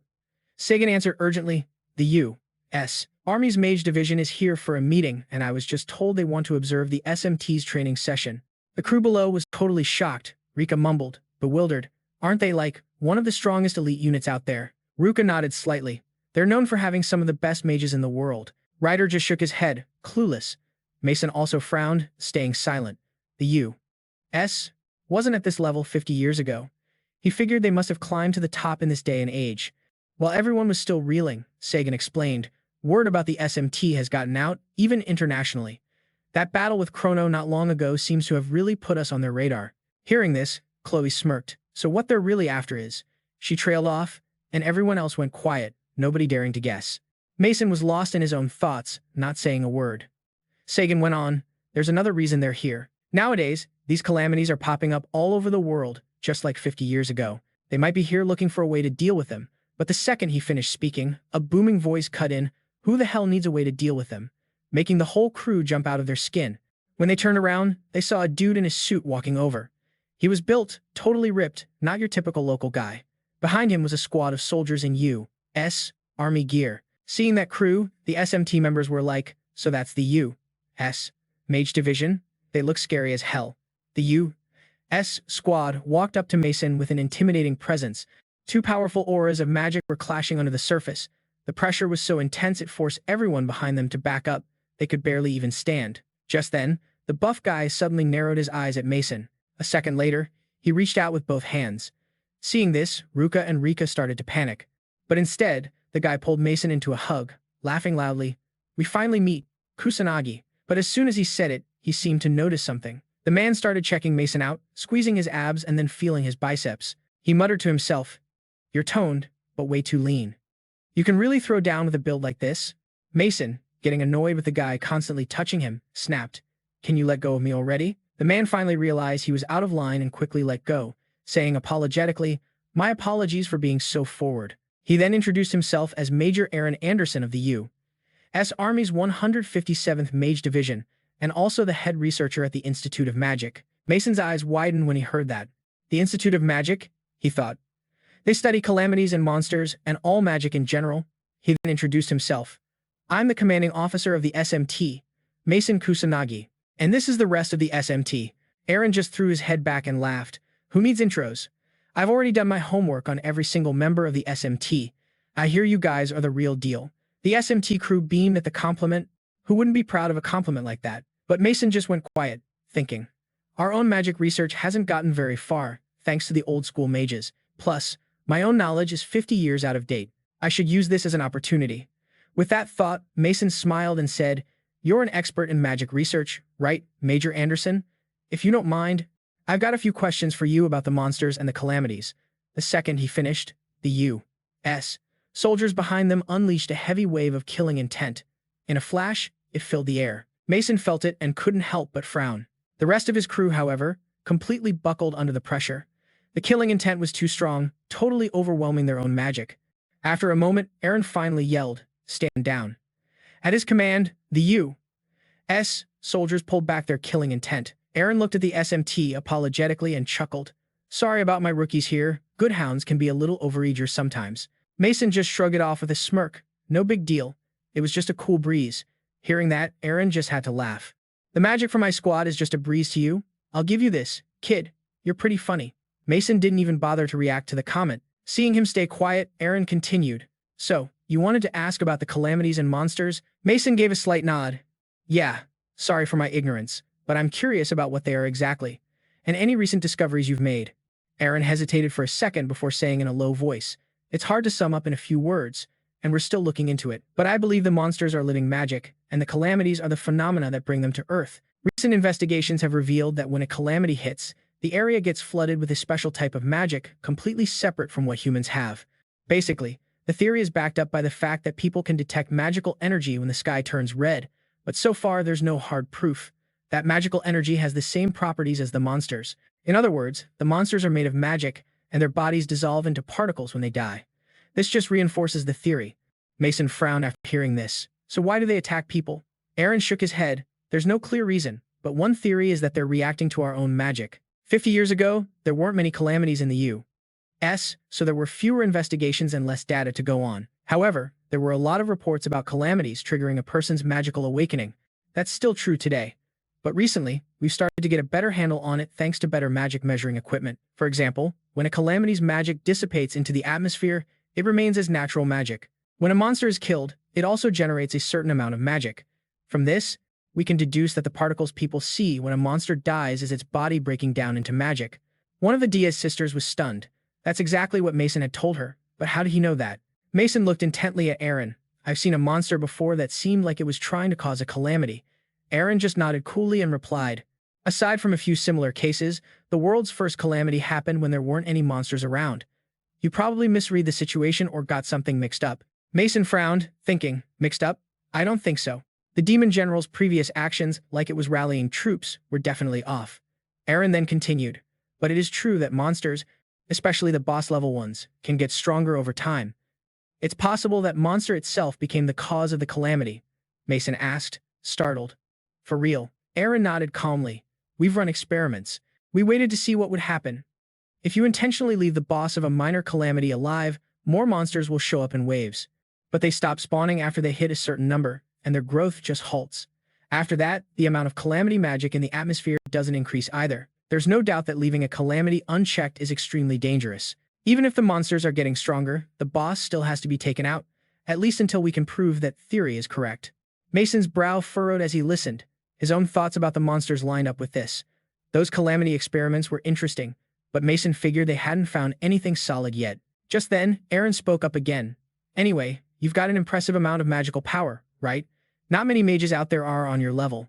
Please, let me examine your body. No way. Minato shook his head without a second thought. Aaron sighed hopelessly. He thinks you're being real selfish. But Minato couldn't care less, calmly asking, Do you know anything about the mage nobility? Aaron replied coolly, I probably know about as much as you do. 50 years ago, America's mages were still weak. They stopped taking orders and technical support from Japan's mages, and all intel related to mages was completely cut off. Minato's brow furrowed slightly, a result of the mage nobility's monopoly on magical knowledge and techniques. No doubt about it, the U.S. had already pulled ahead of them. How ironic. After a moment, Minato said gratefully, I learned a lot from you today. Eren waved it off. Don't mention it. We're indebted to them for their help during the global catastrophe, especially Ichikami Minato. Minato glanced at the soldiers behind him and asked hesitantly, looks like you're after something else. Just as he suspected, the soldiers hadn't taken their eyes off him. Eren's tone became serious. To be honest, I want to get a taste of your power for myself. That's why this is my second trip to Japan. Hearing this, Sugo cried out in panic. Weren't you supposed to come to Japan for an important meeting? Shrugging nonchalantly, Eren scoffed. Who gives a damn about some stupid meeting full of ignorant suits? Sugo pleaded more urgently. But we're not authorized for combat training. Captain Kusanagi, please talk some sense into him. But Minato just shot back aggressively. If everyone just keeps their mouths shut, it'll be fine. Hearing that, Eren laughed excitedly. I'm a huge fan of your attitude. This is a rare chance, so give it everything you've got. Minato didn't back down, smirking back. Who needs countermeasures? Isn't that what you said? That just goes to show how much faith you have in your own skills, right? Seeing is believing. Eren snorted, and in the next instant, the entire U.S. Army squad flared their auras. A flicker of excitement appeared in Minato's eyes. This was a perfect chance to measure the magical strength of the American mages. Let's see what you guys are made of. Eren raised an eyebrow with a grin. I'll let you get a taste of what these boys can do first. Before Minato could answer, Ruka and his crew stepped forward. Du declared aggressively, if you're putting your subordinates up, then we'll fight too. But Eren held up a hand, stopping them. Sorry, but can you stand down? Du asked, confused. Why? Eren's voice dropped. We're only interested in the heavy hitters, unless all of you are on the same level as Kusanagi here. Du froze at his words. She was at a loss for words because the truth was, nobody there was in Minato's league. Seeing everyone hesitate, Minato spoke up. This is a good learning opportunity. You've all fought plenty of monsters, but we haven't had much practice fighting other mages. Pay close attention to our fight. The FMT squad responded in unison without a second thought. Yes, sir. Seeing this, Eren couldn't help but be impressed. He figured they were just a ragtag crew, but they were surprisingly disciplined. Just then, Minato said, all right, let's get this started. The moment the words left his mouth, Eren's soldiers unleashed their magic power. Eren roared, okay, let the sparring match begin. The American soldiers all took combat stances, and in a flash, they broke off in different directions, charging at Minato. Minato wasn't the least bit panicked, calmly casting a spell. Surprisingly, the American soldiers managed to dodge the bolts of magic he shot out. In the blink of an eye, the whole squad had Minato surrounded. Seeing this, Du and the others started to freak out. They closed the gap without using any magic at all. They got to Minato in a split second. Minato was only a little surprised. He smirked, not bad moves. The second he said that, the American soldiers attacked again. Minato didn't rush to counter, calmly dodging their attacks. Realizing brute force wasn't cutting it, the American soldiers started casting spells. Giving Minato no time to catch his breath, they attacked nonstop. A wild barrage of multi-elemental magic rushed toward Minato. He didn't bother putting up a shield, simply weaving through the attacks. He landed safely without a scratch. But the moment his feet touched the ground, the American soldiers were on him again. They were fast. Minato was startled and blocked the attack with his arm, but before he could even take a breath, the others blasted him with magic. Again, a furious volley of spells materialized. This time, Minato didn't dodge and threw up a shield to block them. Watching the battle unfold, the FMT squad was completely shocked. Du muttered in disbelief, no way, they've actually got Minato on the defensive. Ruka added with a serious tone. Their magic levels might not be crazy high, but each one of them is packing serious firepower. Even Minato's magic shield can't take that for long, so this is the strength of the U.S. Army's Mage Division. After a moment, Minato emerged from the shield unscathed and said coolly, just what I'd expect from the U.S. Army. Your training is superb. Then, Minato began to lecture loudly. In a one-on-one mage battle, you rarely see large-scale spells. Only when both fighters are top tier do they get used. In most situations, you'll fight your opponent up close and personal. That's because it takes time to cast spells, and it's tough for a mage to use magic when an opponent is right in their face. Even between two high-level mages, hand-to-hand combat is the norm. As Minato was speaking, the American soldiers' cooldowns finished, and they cast their spells again. Without a moment's hesitation, they attacked Minato. Fire, then water. Minato dodged it all, and even the lightning a soldier shot out was stopped by his shield. Eren watched from the sidelines, his brow furrowed. Was Minato really giving a lecture just to show off for his underlings? If so, he was disappointed. Eren wanted his men to wrap this up quickly, but soon, he realized his soldiers were in trouble. They couldn't even lay a finger on Minato. He was just too fast. Eren watched in silence, his frown deepening. This was weird. What was happening? He couldn't understand why his men were completely ineffective against Minato. The longer he watched, the darker his expression grew. Why couldn't his soldiers land even a single scratch on the kid? They couldn't hit him, and none of their attacks worked. They'd never faced an enemy like this before. While the American soldiers were still reeling in confusion, Minato spoke again. I have to praise your refined techniques. They're clearly the result of hard training, and your combat skills are amazing. As he finished, he unleashed his own magical power and said with a slight smile, as a thank you for the demonstration, I guess I'll get a little serious now. Right after that, Minato shot forward. He relentlessly attacked them. His speed was overwhelming, giving them no time to react. Minato threw punches and kicks, and every single blow connected with an American soldier. He took them down one by one without using a single spell. Minato gave them zero chance to fight back. Before the last soldier could even cast a counter spell, he was already on him. This completely one-sided beatdown left Ruka and the others speechless. Aaron's expression grew grim. Every single American soldier had been defeated by Minato. Aaron was stunned for a long moment, then sighed, my elite unit. Defeated just like that? Who'd have guessed a regular student from this once complacent country could be this powerful? Minato said casually, your men fought great. Aaron replied sourly, I appreciate the compliment, but we got totally crushed. Where did you learn to fight hand-to-hand like that? I'm mostly self-taught, actually, Minato answered coolly. Hearing that, Aaron couldn't help but burst out laughing. Ha ha, that's hilarious. You're a real interesting kid. In that case, allow me to show you what I can do. As soon as he spoke, he ripped off his jacket and tossed it aside. Aaron's solid, muscular physique was revealed to everyone. He raised an eyebrow and grinned. I might not look it, but I live for a good fight. Minato was a little lost for words. Yeah, you definitely look like it. Aaron was now brimming with fighting spirit and said excitedly, so, shall we start our fight, Kusanagi? Minato narrowed his eyes at him, a flicker of wariness in them, and in that instant, Aaron unleashed his magic power. Minato was taken aback, his pupils shrinking. Before he could process it, Aaron appeared right in front of him. Minato was shocked, his speed was insane. Aaron attacked Minato without a second thought, but Minato still managed to dodge. When his fist missed, Aaron switched to a magic attack. A bolt of lightning shot toward Minato. He leaned back to avoid it, then did a backflip. Minato landed safely without a scratch. But before he could even catch his breath, Aaron was already behind him. He sneered, too slow. Minato flinched and quickly dodged away. He jumped back, putting a few yards between himself and Aaron. Now it was Aaron's turn to be confused, muttering, You're a slippery bastard. I was sure I had you that time. Minato stated calmly, You're using magic to boost your physical stats, aren't you? Aaron grinned, raising an eyebrow. Glad you caught on. It's a technique I developed myself.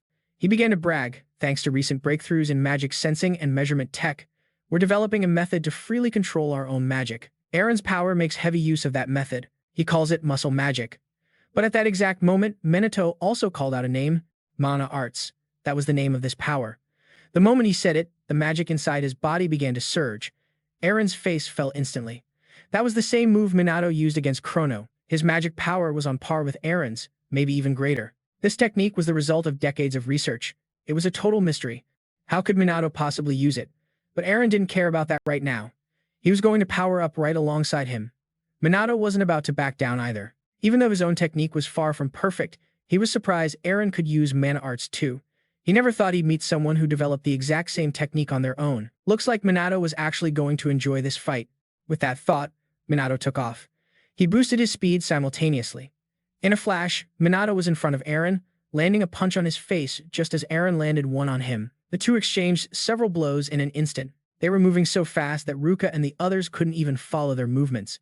Riuji couldn't hold back and cried out, just how strong is he? Minato is still just a student, like them. His knowledge of magic is out of this world, and he can beat any enemy without breaking a sweat.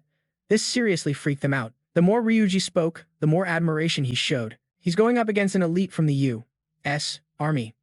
Minato is dominating not just in magical power but in physical combat too. So how does he do it? Du couldn't help but frown in silence. All this time, she pretended not to notice that Minato was simply too strong. Ruka was only now realizing this problem. They were getting stronger. That's why she always believed that one day, as long as they kept training, they could stand by Minato's side as equals. But is that even possible? Ruka really couldn't imagine a future where they could catch up to Minato. The more the two sisters thought about it, the more they panicked. They just couldn't accept it. Meanwhile, in the middle of the fight, Minato and Aaron were still going at it. Minato was overwhelming him. In this battle, he landed a powerful kick on Aaron. Aaron was knocked backward, but he quickly threw a punch in return, only for Minato to block it. Without giving him a chance to breathe, he threw another punch back. His speed was too fast, Eren couldn't dodge in time. He took the full force of the punch. Eren bit his lip hard, trying to counter, but in a flash, Minato backed away. Taking this chance, Eren sat on the ground, panting heavily. In contrast, Minato stood there, perfectly calm. Eren finally had to accept the truth. Minato was too strong. He was just a kid in comparison. Eren seriously wondered if Minato was even human. Was he a monster? Minato narrowed his eyes at him and asked coolly, "Shall we continue?" Eren shook his head slightly and replied, "No, I lost." No words, that wasn't even a contest. Minato walked over and helped him up. Eren let out a sigh, pouting as he said, "I've rarely seen anyone as strong as you. I mean, we have monsters in the States, too." With that, he made an offer. "Please come visit my home country. You'll always be welcomed as a friend." Minato nodded without a second thought. "Definitely. I'll go if I get the chance." As soon as he said it, the two shook hands. Satisfied with the fight, Eren happily took his leave. "See you next time, Kusanagi." Goodbye to the members of SMT. After they were all gone, the SMT members rushed over to praise Minato to the high heavens. "That was awesome, Captain Kusanagi. Not even the U.S. Magic Division is a match for you." Only Ruka's group stood there in silence. They had made a decision that could change their lives. In the following days, Du trained like a maniac. She wanted to be stronger. Ruka aimed to stand alongside Minato, and Riuji felt the same. He was sick and tired of always having to rely on others. He had to find a way to move forward on his own. While they were going nuts with training, Minato was dealing with a different kind of headache. He exclaimed in surprise, "We're going to sell merchandise for the SMT and Magic Nobles collaboration?" Sugo nodded slightly. "Now that you're getting more media exposure, more people want to join SMT, and our budget is steadily increasing, so we're considering our next move." Hearing this, Minato asked with displeasure, "Is that why you want to sell merch? Are you trying to pocket the cash for yourself?" Sugo immediately shook his head, denying it. "We need the money to keep operating." "I'm not a huge fan of this idea either." Minato sighed reluctantly. "That's a shame." He then looked at the sketch in his hand, which showed a plushie of himself. He suddenly remembered the Ichikami Minato plushie from the little boy he'd saved the other day, and finally nodded in agreement. "All right, I'll allow us to sell the merchandise." Hearing this, Sugo exclaimed happily, "Really?" But his joy was short-lived as Minato smirked and said, "But on one condition." After hearing it, Sugo hesitated and mumbled, "That'll eat up a lot of our budget. Is that really feasible?" Minato pouted and said, "That's not a problem. The preparations are already underway." And so, shortly after, the entire SMT team received a surprising message. A joint training camp with the nobles had been proposed. A few days later, somewhere on the outskirts of Los Angeles, Minato's group had arrived. Before long, the magic nobles showed up too. Hinata, leading the way, couldn't stop complaining. "This is such a pain." Soon, Hifumi also appeared with his assistant, a constant smile on his face. "This might be a bit much for my old bones." Seeing him, Du and Ruka cried out in shock. "Even Chairman Hifumi is here? Isn't this just a normal training camp? Is there some kind of mistake?" Sugo seemed to understand something, muttering under his breath. "It looks like Chairman Hifumi is the one behind this training camp. Maybe he wants to make up for the magic noble's past." Minato glanced at Chloe and asked doubtfully, "The Fuuka family isn't here?" Chloe shrugged indifferently and pouted. "They basically disbanded after their leader was arrested. The Fuuka family will never regain its former glory." Minato still looked a bit skeptical. "Aren't there still members who weren't involved in that conspiracy?" Chloe replied casually, "I'm sure they're all starting new lives." Hearing this, Minato frowned in silence. He had heard a little about the Fuuka family from Leona, and it sounded like the butler was still safe. Afterwards, they got on a bus to head to the training grounds. As they got off, Minato suddenly noticed Hinata's gaze. On the open field, other magic nobles were already waiting, but their expressions didn't seem very welcoming. When they saw the SMT group, feeling their stares, Du panicked. "Why are they all staring at us like that?" Ruka frowned and mumbled, "Even though we're supposed to be working together, they don't seem to have a very good impression of SMT." Seeing this, Minato sighed helplessly. "Oh man, I wonder what's going to happen next." A moment later, they headed into the locker room before gathering on the training field. Hifumi stood on a high platform and spoke clearly. "Thank you for taking your precious time to be here. I'm quite sure you are all mentally exhausted." Minato frowned slightly. The police and SMT's regional units were temporarily providing support in their absence. There shouldn't be any problems since there were few disasters during this period, but he still felt a bit worried. While Minato was thinking, Hifumi continued, "However, I believe this joint training is crucial for overcoming the great catastrophe. From here on, your battles will only get more intense. That's why improving cooperation between the mages, the nobles, and SMT is extremely important. Hifumi said that very few people were capable of leading everyone. This person must be righteous and wise, and above all, an outstanding mage. He thinks there is only one person suited for this role, and that person is none other than Minato. He will be the instructor for this joint training camp. Hearing this, Hinata clicked his tongue, seeming to guess what would happen next. And just as expected, the magic nobles immediately erupted with discontent and began to object. Hifumi had anticipated this. He scanned the crowd below them and scoffed. It seems some people are not satisfied. Tell me, is there any mage here who can defeat Captain Kusanagi? This shut the magic nobles right up, and no one dared to object anymore. Only then was Hifumi satisfied. He looked down at Minato and said, "Well then, Captain Kusanagi, please give us a demonstration." Minato frowned in silence. Although what Hifumi said was true, it also served his own interests. The magic nobles had monopolized magical knowledge and techniques, but they couldn't beat him. They had realized they'd hit their limit, and Hifumi was trying to use Minato. After all this time, he still hates to lose. Minato didn't find that part of him annoying. With that thought, he stepped onto the platform and declared clearly, "You will be training here for 2 weeks. I have only one request. Follow me as if your lives depend on it." With that, Minato scanned the crowd, and not a single person objected. Right after that, they obediently followed Minato's training, only to be forced to do push-ups, which made them yell out in protest. "Why are you making us do push-ups?" Minato paid them no mind. The weight on his back was 10 times heavier than theirs, yet he wasn't even breaking a sweat, and said coolly, "Training your body is the foundation of all magic, so push yourselves to the absolute limit." The 3 heads of the 3 noble magic families were also doing push-ups with everyone else. They had heavy weights on their backs too. As family heads, they couldn't afford to lose face. After the push-ups, Minato had everyone run while pulling tires, constantly pushing them. "Run with all you've got. It's useless if you cut corners." And so, the whole group started running like crazy behind Minato, dragging the heavy tires. Hinata and the other 2 stayed right on Minato's heels, because they refused to lose to him. Du watched this and couldn't help but remark, "This is amazing. The magic nobles are actually listening to Minato. I never thought I'd see the day." A little later, the running drill ended. Minato announced casually, "Take a 5-minute break. Remember to hydrate." But someone spoke up in defiance, "What's the point of this? We're just training without any specific goal." Before Minato could answer, an SMT member shot back aggressively, "You've got it all wrong. Captain Kusanagi is an amazing person." And just like that, an argument broke out. Neither side was backing down. Riuji sighed helplessly. "I knew this would happen." Du also cried out in a panic, "We have to stop them." Not letting the situation drag on, Minato stepped in to stop it. "That's enough, you two." The SMT member wanted to say more, but Minato held up a hand to stop him. He looked at the magic noble and said coolly, "I know you don't trust me.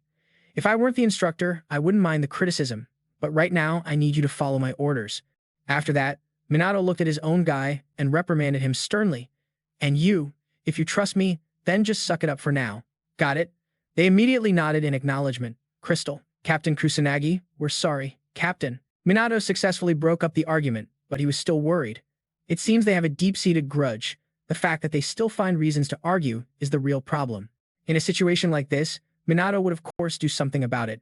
He suddenly flashed a wicked smile, making Du, who was standing nearby, jump in fear.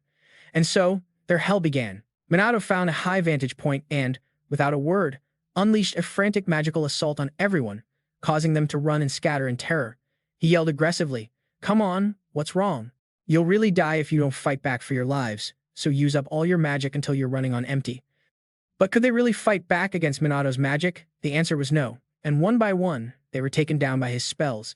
The guy who was complaining earlier yelled out in defiance again, "This isn't training, this is abuse." Hearing that, an SMT member scoffed contemptuously, "You noble mages are pathetic." That comment totally bruised the egos of the elite mages. The whole crew shot daggers at the SMT guys. "Don't underestimate us, we'll show you what happens when elite mages get serious." The FMT crew wasn't backing down either, firing back, "Like we ever lose to you guys." Jack saw this and couldn't help but crack a satisfied smile. Looks like that lit a fire under them. Mission accomplished. After that, Jack took everyone down. Then he finally spoke up. "That's enough for today. Get some rest and prep for tomorrow." With that, Jack's turned to leave, but he only got 2 steps before Haley called out, "Hold up, Ryder." Jax turned his head slightly, frowning as he asked, "You got a question for me?" Haley glared at him, pissed off as she demanded, "Are you seriously going to keep training us like this?" Jax seemed a little surprised and shot back, "Is that a complaint?" She shook her head, arguing, "No, but there has to be another way." Jax replied coldly, "I've said it before, there's no other way. There is one method to stimulate mana perception, and that's getting help from a high-level mage to perform shock therapy, awakening the mana flow within you. But that's for newbies. He said it wouldn't work on Haley. Hearing that, Haley snapped back, yelling, "Then how did you get so damn strong? How can you have such an insane amount of mana?" Jax calmly explained. Besides increasing mana flow, there's also using up your mana until it's completely drained, or improving your magic techniques through other means. I don't know any other way to get stronger. Haley bit her lip hard, scoffing in frustration. Fine, forget it. My bad. Then she spun around and walked off. Seeing this, Rick guiltily apologized to Jax before running after Haley. Jax watched them go, falling silent as he wondered, how did he get so strong? The first calamity was what triggered Jax's awakening, but he'd never met another mage as powerful as himself. Why was Jax so strong, and why did he have so much mana? He honestly had no clue. The next day, Jax trained them just like usual. After taking everyone down, he finally said, "All right, that's it for training today." The moment he finished, all the elite mages on the ground started groaning. One of them grumbled through clenched teeth, "Is this kind of training even doing anything? We're high-class mages, but this brutal training feels like we're in the damn army." Several days had passed since they started, and they were beginning to think Jax was all talk. Jax overheard their chatter, and immediately spoke up. "We're going to the mana measurement room, follow me." So the whole group of elite mages followed Jax to the measurement room, still acting all high and mighty, whispering as they walked, "I bet nothing's changed." But when they got to the mana measurement room, they were all stunned. One of the guys' mana had shot up to 40,000. The others were seeing similar results, which left them totally bewildered. It had actually increased in such a short time. Seeing their reactions, Jax spoke again, "And that's not all. You'll get even stronger over the next 2 weeks." Hearing this, a new determination suddenly sparked in everyone's eyes, and in the days that followed, they accepted Jax's brutal training without a single complaint. Jax was very pleased to see this. The pep talk was a success. They finally realized the value of this short-term training. If that was the result after just a few days, then if they went all out for these 2 weeks, their power would skyrocket even further. Jax saw the determination in their eyes and was, of course, thrilled. After the run, Jax started training them on magic usage. Before long, the SMT crew was gassed and panting for breath. Their mana was almost empty, but as they sat down, the elite mages pushed past them, taunting. "The FMT really is a bunch of weaklings. You're nowhere near the level of us elite mages." Those words seemed to reignite the FMT's spirit. They immediately started running like crazy. Seeing this, Ruby couldn't help but remark, "Looks like they've sparked up a pretty intense rivalry." Dee nodded in agreement. "I was a little worried at first, but now they're totally fired up." But just as they were talking, a massive fireball came rushing at them. The two sisters immediately panicked and took off running. After a while, they both collapsed on the ground, panting. But they barely caught their breath when Jax walked over with a wicked grin. "If you have time to chat during training, this must be too easy for you, huh? In that case, I'll crank up the difficulty just for you too." Hearing that, Ruby and Dee screamed in terror. A little later, in the training facility's cafeteria, the elite mages were buzzing with excitement as they ate. "My magic has been flowing so smoothly lately. Not only has my mana pool increased, but our magic levels have improved too." This made them ecstatic, and everyone was hyped, making the atmosphere at the table much more cheerful. Finally, someone couldn't hold it in and remarked, "I guess Captain Ryder's strength is really no joke." Hearing this, the others suddenly felt a pang of guilt. They had totally underestimated Jax before. While they were talking, the SMT crew came over, smiling. "I told you so. Captain Jax Ryder is amazing." With a scoff, one of the elite mages retorted, "I'll admit that, but our archmage is even more badass." And once again, a debate broke out at the table, but this time the vibe was completely different. Jax smiled, satisfied. It looked like his plan was working. After the meal, Jax dragged everyone back to training.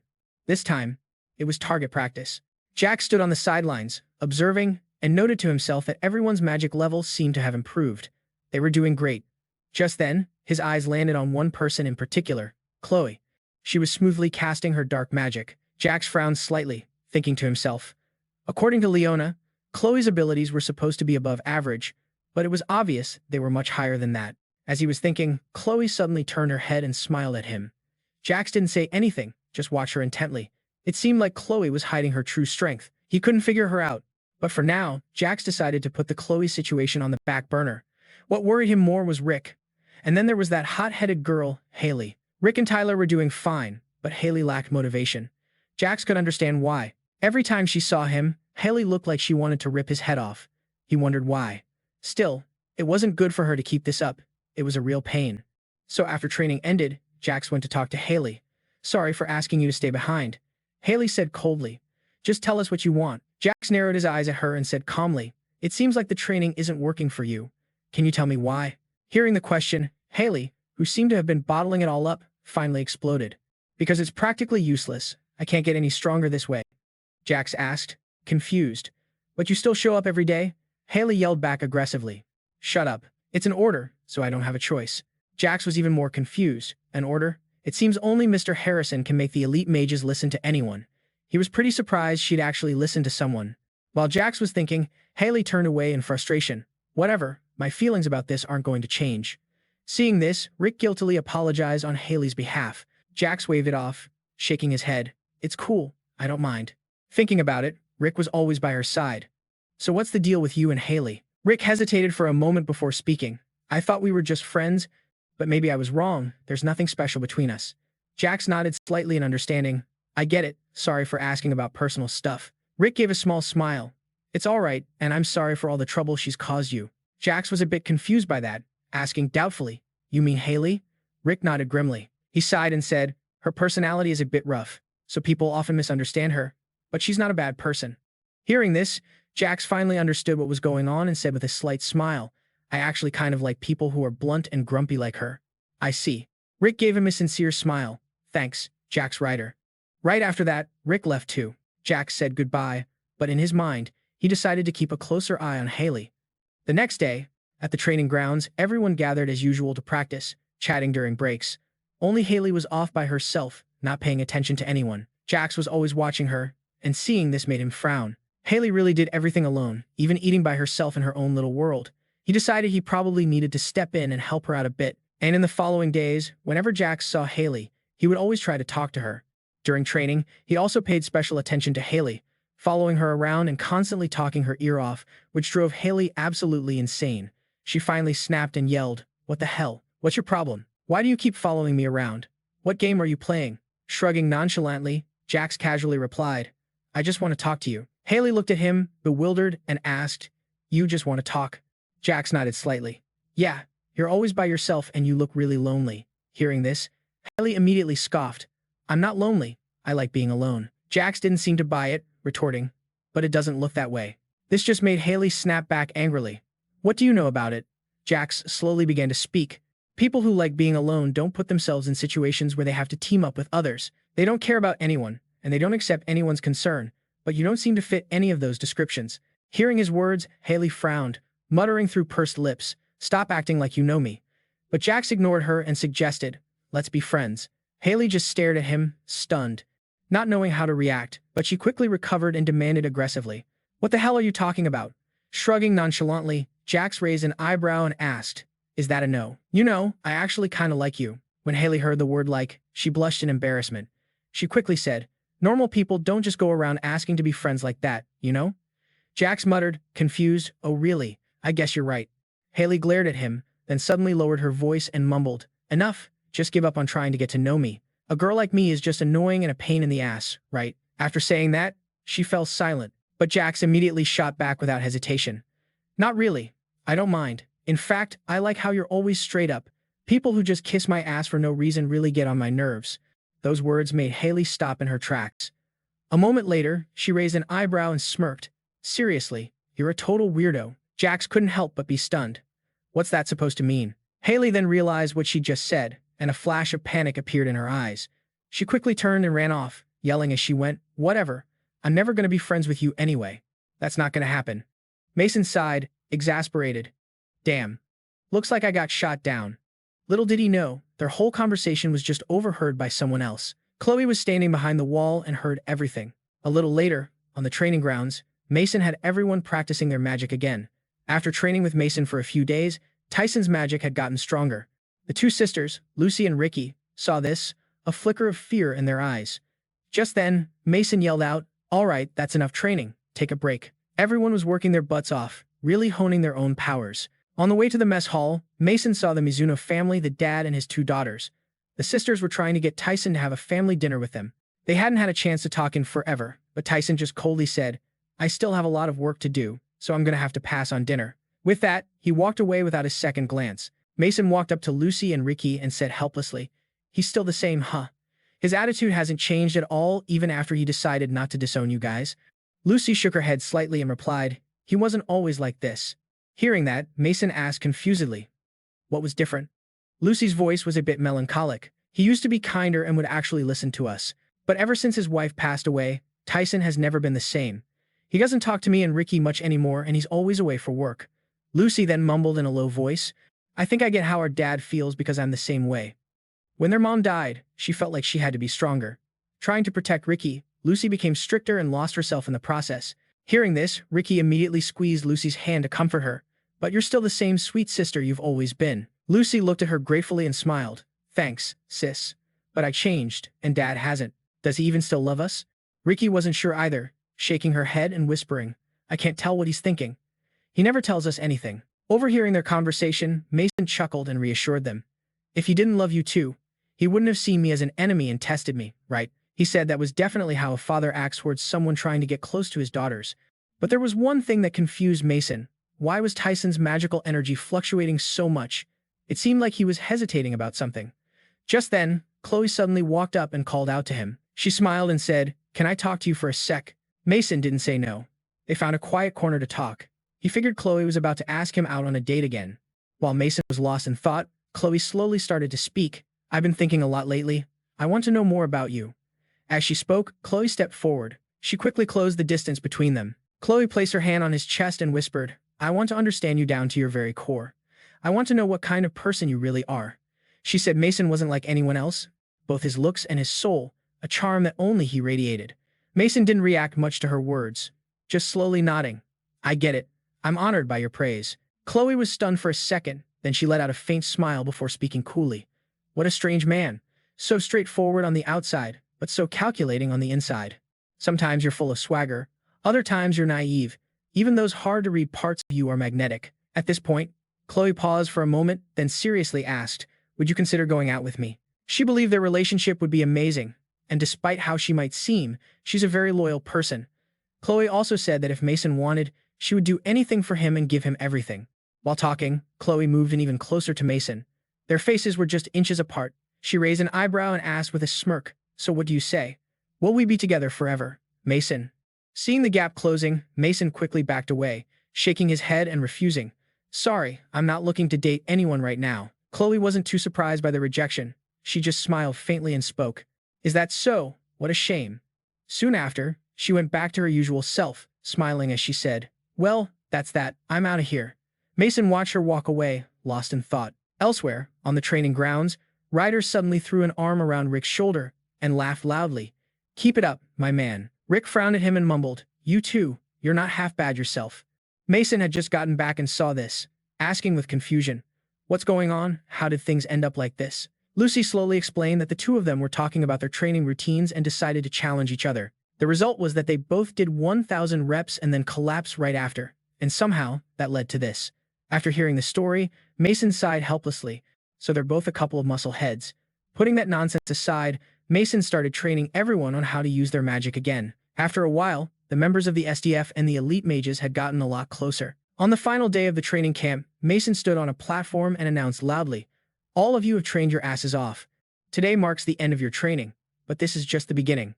The people below listened intently. Mason continued, A lot of lives could be endangered during the upcoming world-class disaster, but if you can all play your parts to the best of your ability, we can beat any catastrophe. He told them they were all strong, that not even a global disaster was a match for them, and instructed them to rest up until the mission starts and to get their heads in the game. At this point, Mason raised his fist high and shouted fiercely, It all rests on your shoulders. We will definitely protect the United States and the world.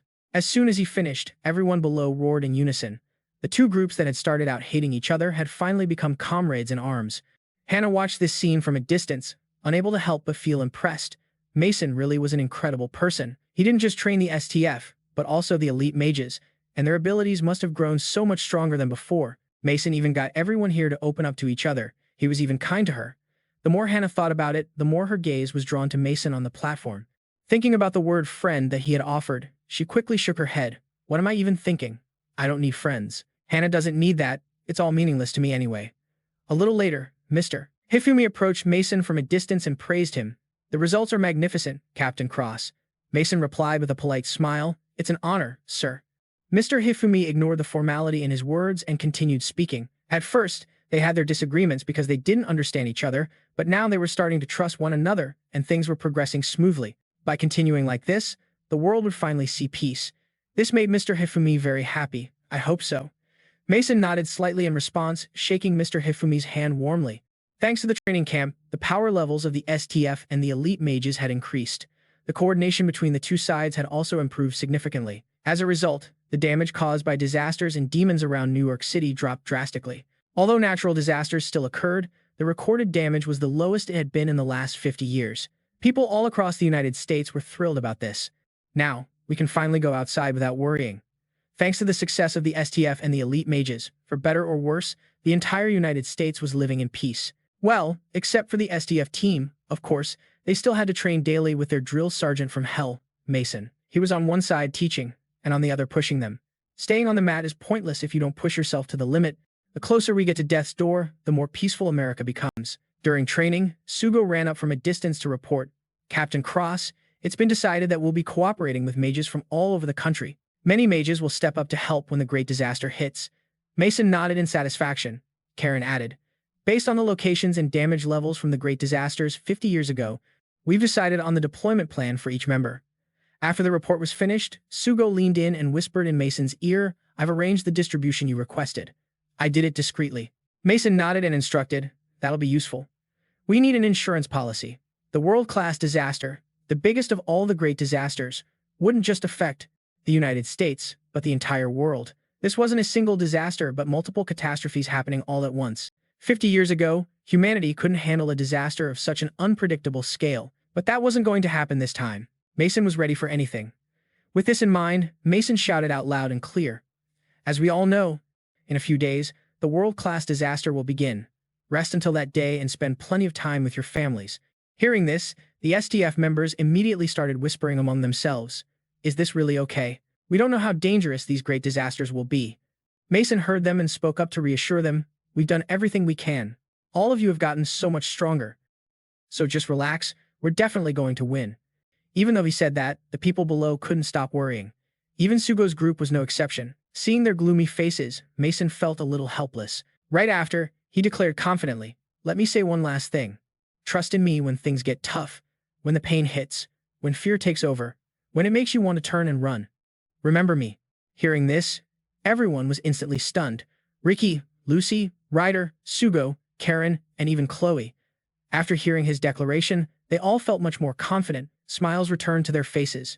Mason continued to speak clearly. No matter what happens, I will save all of you in this world. So, you can always count on me. Whatever the situation, I'll handle it. Yes, Captain Cross. Immediately, all the members of the STF roared in unison. Besides them, the heads of the elite mage families were also very busy. Hannah and Rick were still sticking together. Tyson seemed cold on the surface, but he was always busy handling work. Mr. Hifumi was the president of the Mage Association. He was always busy, but it was hard to tell if that was a good or bad thing. To deal with the approaching world-class disaster, everyone was swamped. Some were handling work, while others spent time with their families. Ricky, of course, didn't waste this time either. Mason and the two sisters also tried to enjoy this final period of peace. And then, the inevitable finally happened. A few peaceful days passed, and then the announcement of the world-class disaster was broadcast all over the United States. Since it was predicted, the military quickly deployed to respond. Areas that needed to be quarantined were blocked off by the police, and the STF's battle had officially begun. This was their chance to prove what all their training was for. Mason narrowed his eyes at the slowly changing sky. He slowly opened his mouth. It's here. The sky looked straight up apocalyptic. This was the same disaster that took Mason Carter's life. An army of thousands of demons had appeared. They were starting to invade the world. The key to winning this was Mason, the reincarnation of the great sage from 50 years ago. Leading the SMT squad toward the Cataclysm, he yelled out, let's move out and save the world. The world disaster was a phenomenon where thousands of calamities erupted across the globe at once, making it the biggest catastrophe in human history.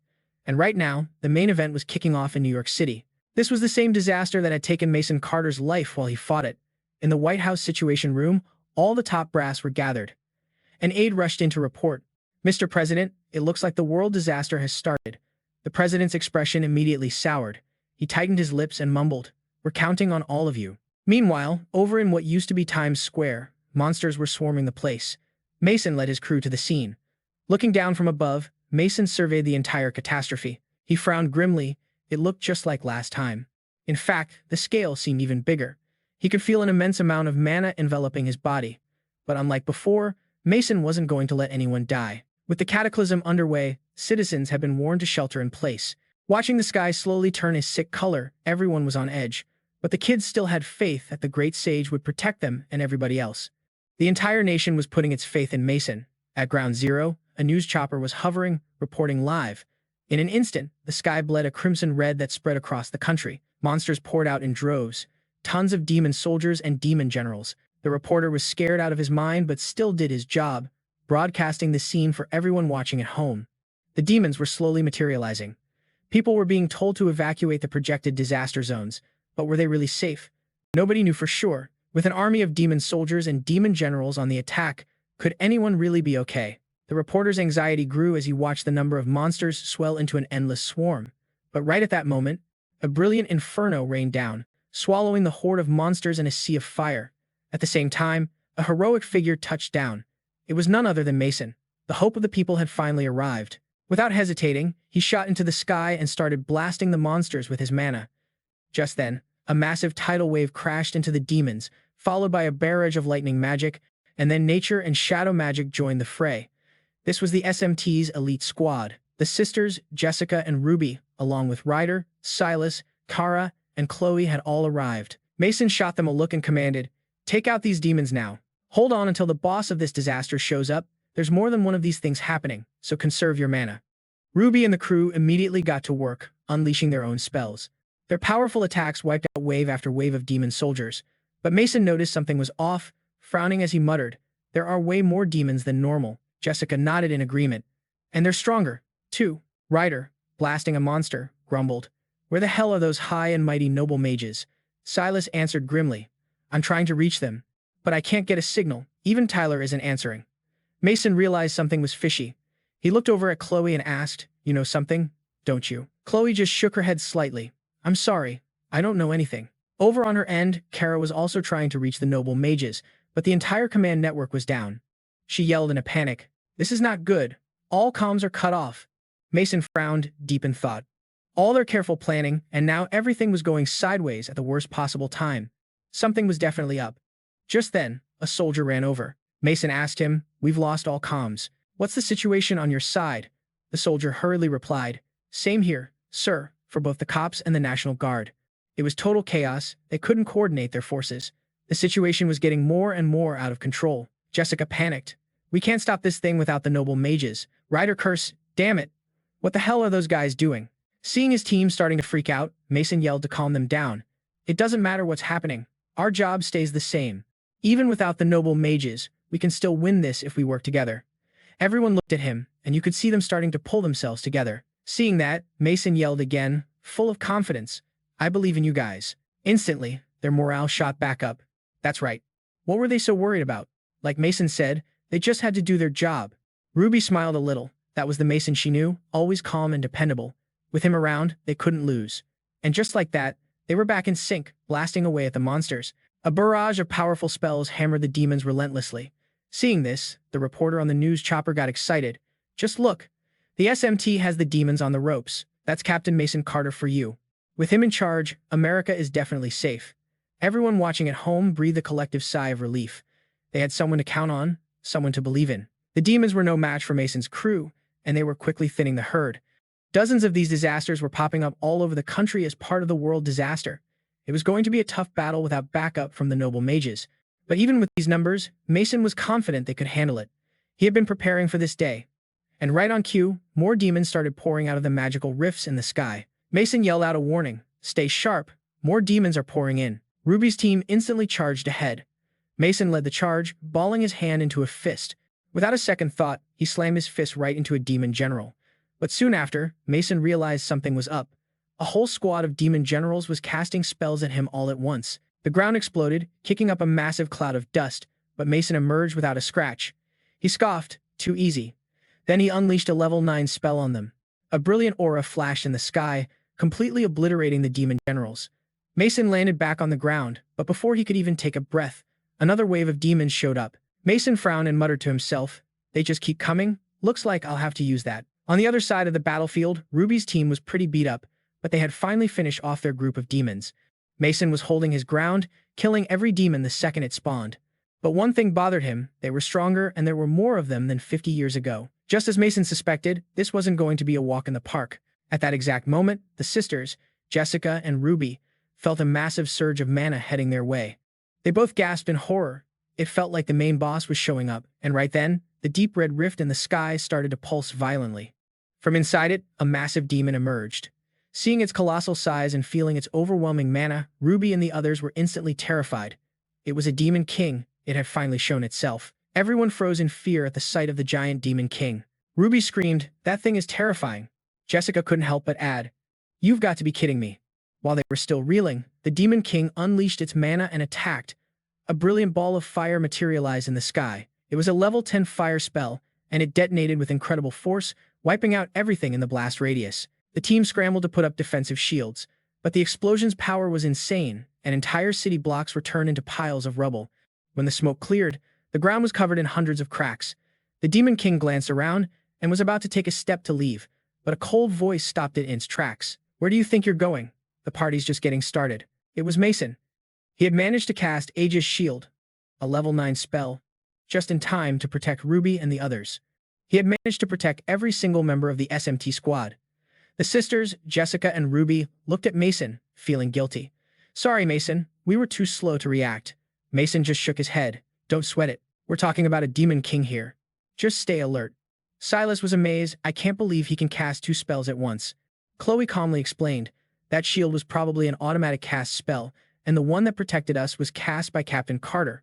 Kara was shocked, "But I thought you could only cast 1 spell at a time." Chloe elaborated slowly. "Automatic casting is an extremely high-level technique. It lets the user control magic with their subconscious. By using highly focused incantations and eliminating the need to channel mana like with normal spells, the entire casting process can be skipped. It's a phenomenon similar to muscle memory. In other words, Mason has mastered controlling magic both consciously and subconsciously at the same time."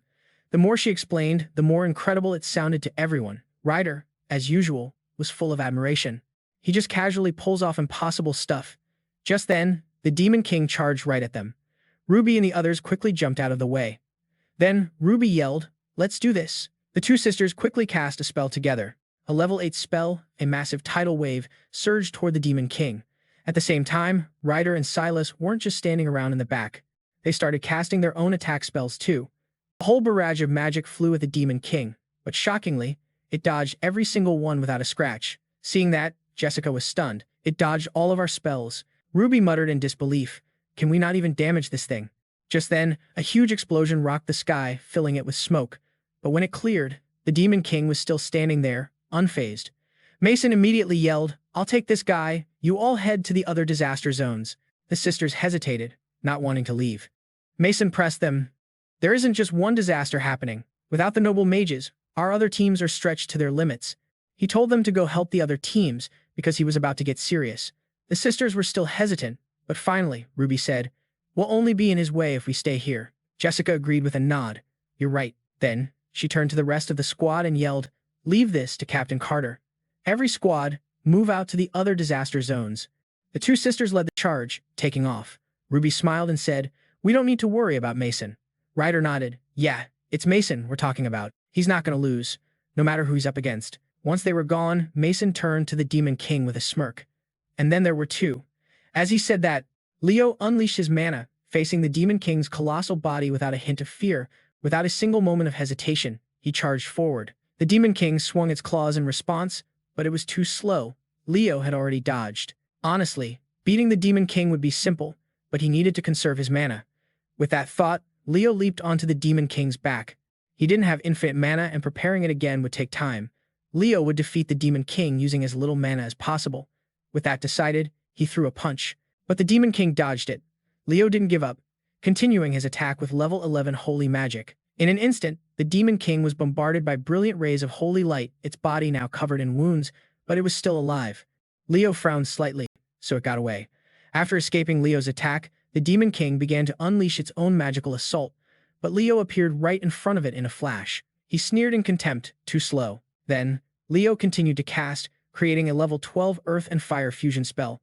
With a massive boom, the ground exploded violently, and he couldn't help but scowl. Did he use too much mana? It seems this guy is even stronger than the previous Demon Kings. The Demon King was finally taken down in Leo's earth-shattering blast. He frowned in silence. He needed to conserve even more mana until the demon god appeared. On the other side of the screen, everyone was waiting for the results. Just then, the reporter's joyful voice rang out. Captain Kramer has defeated the Demon King. He doesn't even seem to care about it. Hearing this news, everyone immediately cheered. But in the other disaster zones, the FMT and the defense forces were struggling to hold on. Without the noble mages, the demons were overwhelming them. At the scene, the reporter suddenly gasped in shock. What is that? In the crimson sky, monsters were flying around endlessly, letting out incomprehensible sounds from their mouths. Leo frowned at the sight. It was similar to the scene he witnessed before. Were the demons summoning a catastrophe? In a flash, the sky became a blazing inferno. From within the spatial rift, a horde of demon generals appeared. Leo's expression instantly darkened. This was the final stage of the world disaster, the one where the demon god appears, the final catastrophe that took his life when he was Isaac Miller. Elsewhere, on another side of the battlefield, Diana's group was still facing 7 low-level demon beasts. Diana fought while thinking, that powerful mana signature is gone. Leo defeated the Demon King. That's my boy. But over here, the FMT members were starting to get worn down. She didn't know if Ruby was okay in the other disaster zone. Just then, her earpiece suddenly crackled with a broken transmission. Diana exclaimed in shock, "Is the wireless connection back up? I'm receiving all signals." A voice came through the earpiece. "A major disaster has occurred near the Empire State Building. All personnel report to the scene immediately." Hearing this, someone asked in a panic, "What do we do now? They can't even handle a small-scale disaster here without support from the noble mages." Diana frowned and thought for a moment, then finally spoke. "I'm heading to the major disaster. The rest is up to you guys." The others immediately nodded in agreement. After giving her orders, Diana left. Over here, Leo unleashed his mana and began to cast a spell. A frenzy of inorganic spells rushed forward, annihilating the demon generals in front of him. Leo landed from the sky, frowning in thought. There are too many demons. Do I have to use higher-level magic? But I still want to conserve mana. Just then, Ruby's group flew in from a distance, calling out urgently, "Leo, sorry we're late." Leo looked up at them and asked suspiciously, "You all look fine. Did you just ditch them and come here?" Diana nodded slightly. "Yeah, we're short-staffed everywhere." Ruby also explained there was no other way to fill the void left by the noble mages. Hearing this, Leo frowned, then glanced at the demons that were slowly appearing. Finally, he spoke. "Then we'll hold them off here." As soon as he finished, everyone responded in unison. "Yes, Captain Kramer." At the same time, in the helicopter, the female reporter was still broadcasting live about the disaster. "This is the final stage of the catastrophe. Could this be the disaster that took Isaac Miller's life? But it's clear that the disaster this time is on a completely different level than 50 years ago." The citizens watching the whole scene on their screens couldn't help but exclaim, "It's hell on earth. Are we even in the same world?" They thought humans couldn't possibly fight against this. Their only hope was Leo. On the battlefield, the pilot felt something was wrong and spoke up urgently. "It's too dangerous here. The other reporters have all evacuated. We need to leave." But the female reporter shouted defiantly, "No way. We need to let everyone see their efforts. Besides, this chopper is equipped with anti-monster gear that the demons can't touch." Yet, as soon as she finished speaking, a demon minion approached the helicopter, making her jump in fright. In a life-or-death situation, a shield appeared, protecting the helicopter. Seeing this, the female reporter cheered with joy. "Did you see that? We're safe." But her happiness was short-lived, as the demon minion tore through the shield. The reporter screamed in terror, "No, this can't be happening." Seemingly at the same moment, her scream rang out. 2 beams of mana shot from a distance, killing the 2 attacking demon minions. Leo flew close to the helicopter and asked with concern, "Are you okay?" Seeing him, the reporter was instantly relieved, and the cameraman pointed the camera towards Leo. Immediately, his voice was broadcast to everyone. "People of America, right now, I'm sure you're all panicking and scared." Leo's voice was like a magic charm, making everyone feel much calmer. The anxiety in people's hearts quickly vanished. Leo stood confidently before the camera and declared loudly, "Everyone is worried, not knowing when the demons will strike, but rest assured, I won't let anyone die." With that, he immediately turned and flew down below. The female reporter watched his retreating back, mesmerized, and sighed. "He's so badass." Down below, Sean's group had now begun the fight, furiously annihilating monsters. A barrage of high-level magic spells appeared. Even Chloe joined the fray. Leo, of course, wasn't slacking off either. He was facing a demon king. Level 7 magic, Eliminate was cast, and the Demon King before him quickly exploded into pieces. Leo didn't stop. In a flash, he appeared beside another Demon King. He kicked down viciously, causing the Demon King to fall to the ground like a broken kite. Ruby, who had just run over, saw this and asked in astonishment, "Was that a magic nullification spell just now? That's awesome." Leo pouted and said, "It's not that effective and can only nullify spells of a certain level." While they were talking, Diana suddenly shouted, "They're still coming." Leo immediately flew off, seriously reminding them, "Don't let your guard down." Everyone else hurriedly followed behind him. The two sisters, Ruby and her sister, combined their attack, and a powerful tidal wave rushed forward madly. Sean's group wasn't slacking either. They started using magic to destroy the demons in front of them. Leo, beside them, also began to unleash his own mana. And in an instant, a brilliant holy light struck down. A frenzy of explosions rang out, and many monsters fell. Leo quickly regrouped with everyone. Ryan took a few deep breaths, frowning and muttering, "They're still here." Just as he said, the Demon King appeared again. Before Leo could even make a move, a distress call came through his earpiece from an FMT member. "There are too many of them. We need backup now." He frowned in silence. It seemed the situation in the other disaster zones wasn't any better. What should he do? In another corner of the disaster, the members of the FMT were trying their best to hold on. By now, everyone was weakened. At that moment, a group of noble mages approached from a distance. Seeing them, an FMT member immediately cheered. "You finally decided to show up. Get in the fight," trying to make a last-minute hero entrance. But the noble mage suddenly cast a spell, attacking them. And then, broken transmissions kept coming through Leo's earpiece. "The noble mages have betrayed us. Don't trust them." He shouted in alarm, "Hey, what's going on?" Diana saw his troubled expression and asked worriedly, "What the hell is happening?" At that moment, a deep voice rang out, "Man, what's with all the noise?" Diana looked over in shock, exclaiming in disbelief, "You're Chairman Morgan." The newcomer was Hudson, with a group of noble mages behind him. Seeing them, Sean couldn't help but step forward to confront them. "The report said that the noble mages betrayed us. Is that true?" Smiling faintly, Hudson replied casually, "How could we possibly betray you?"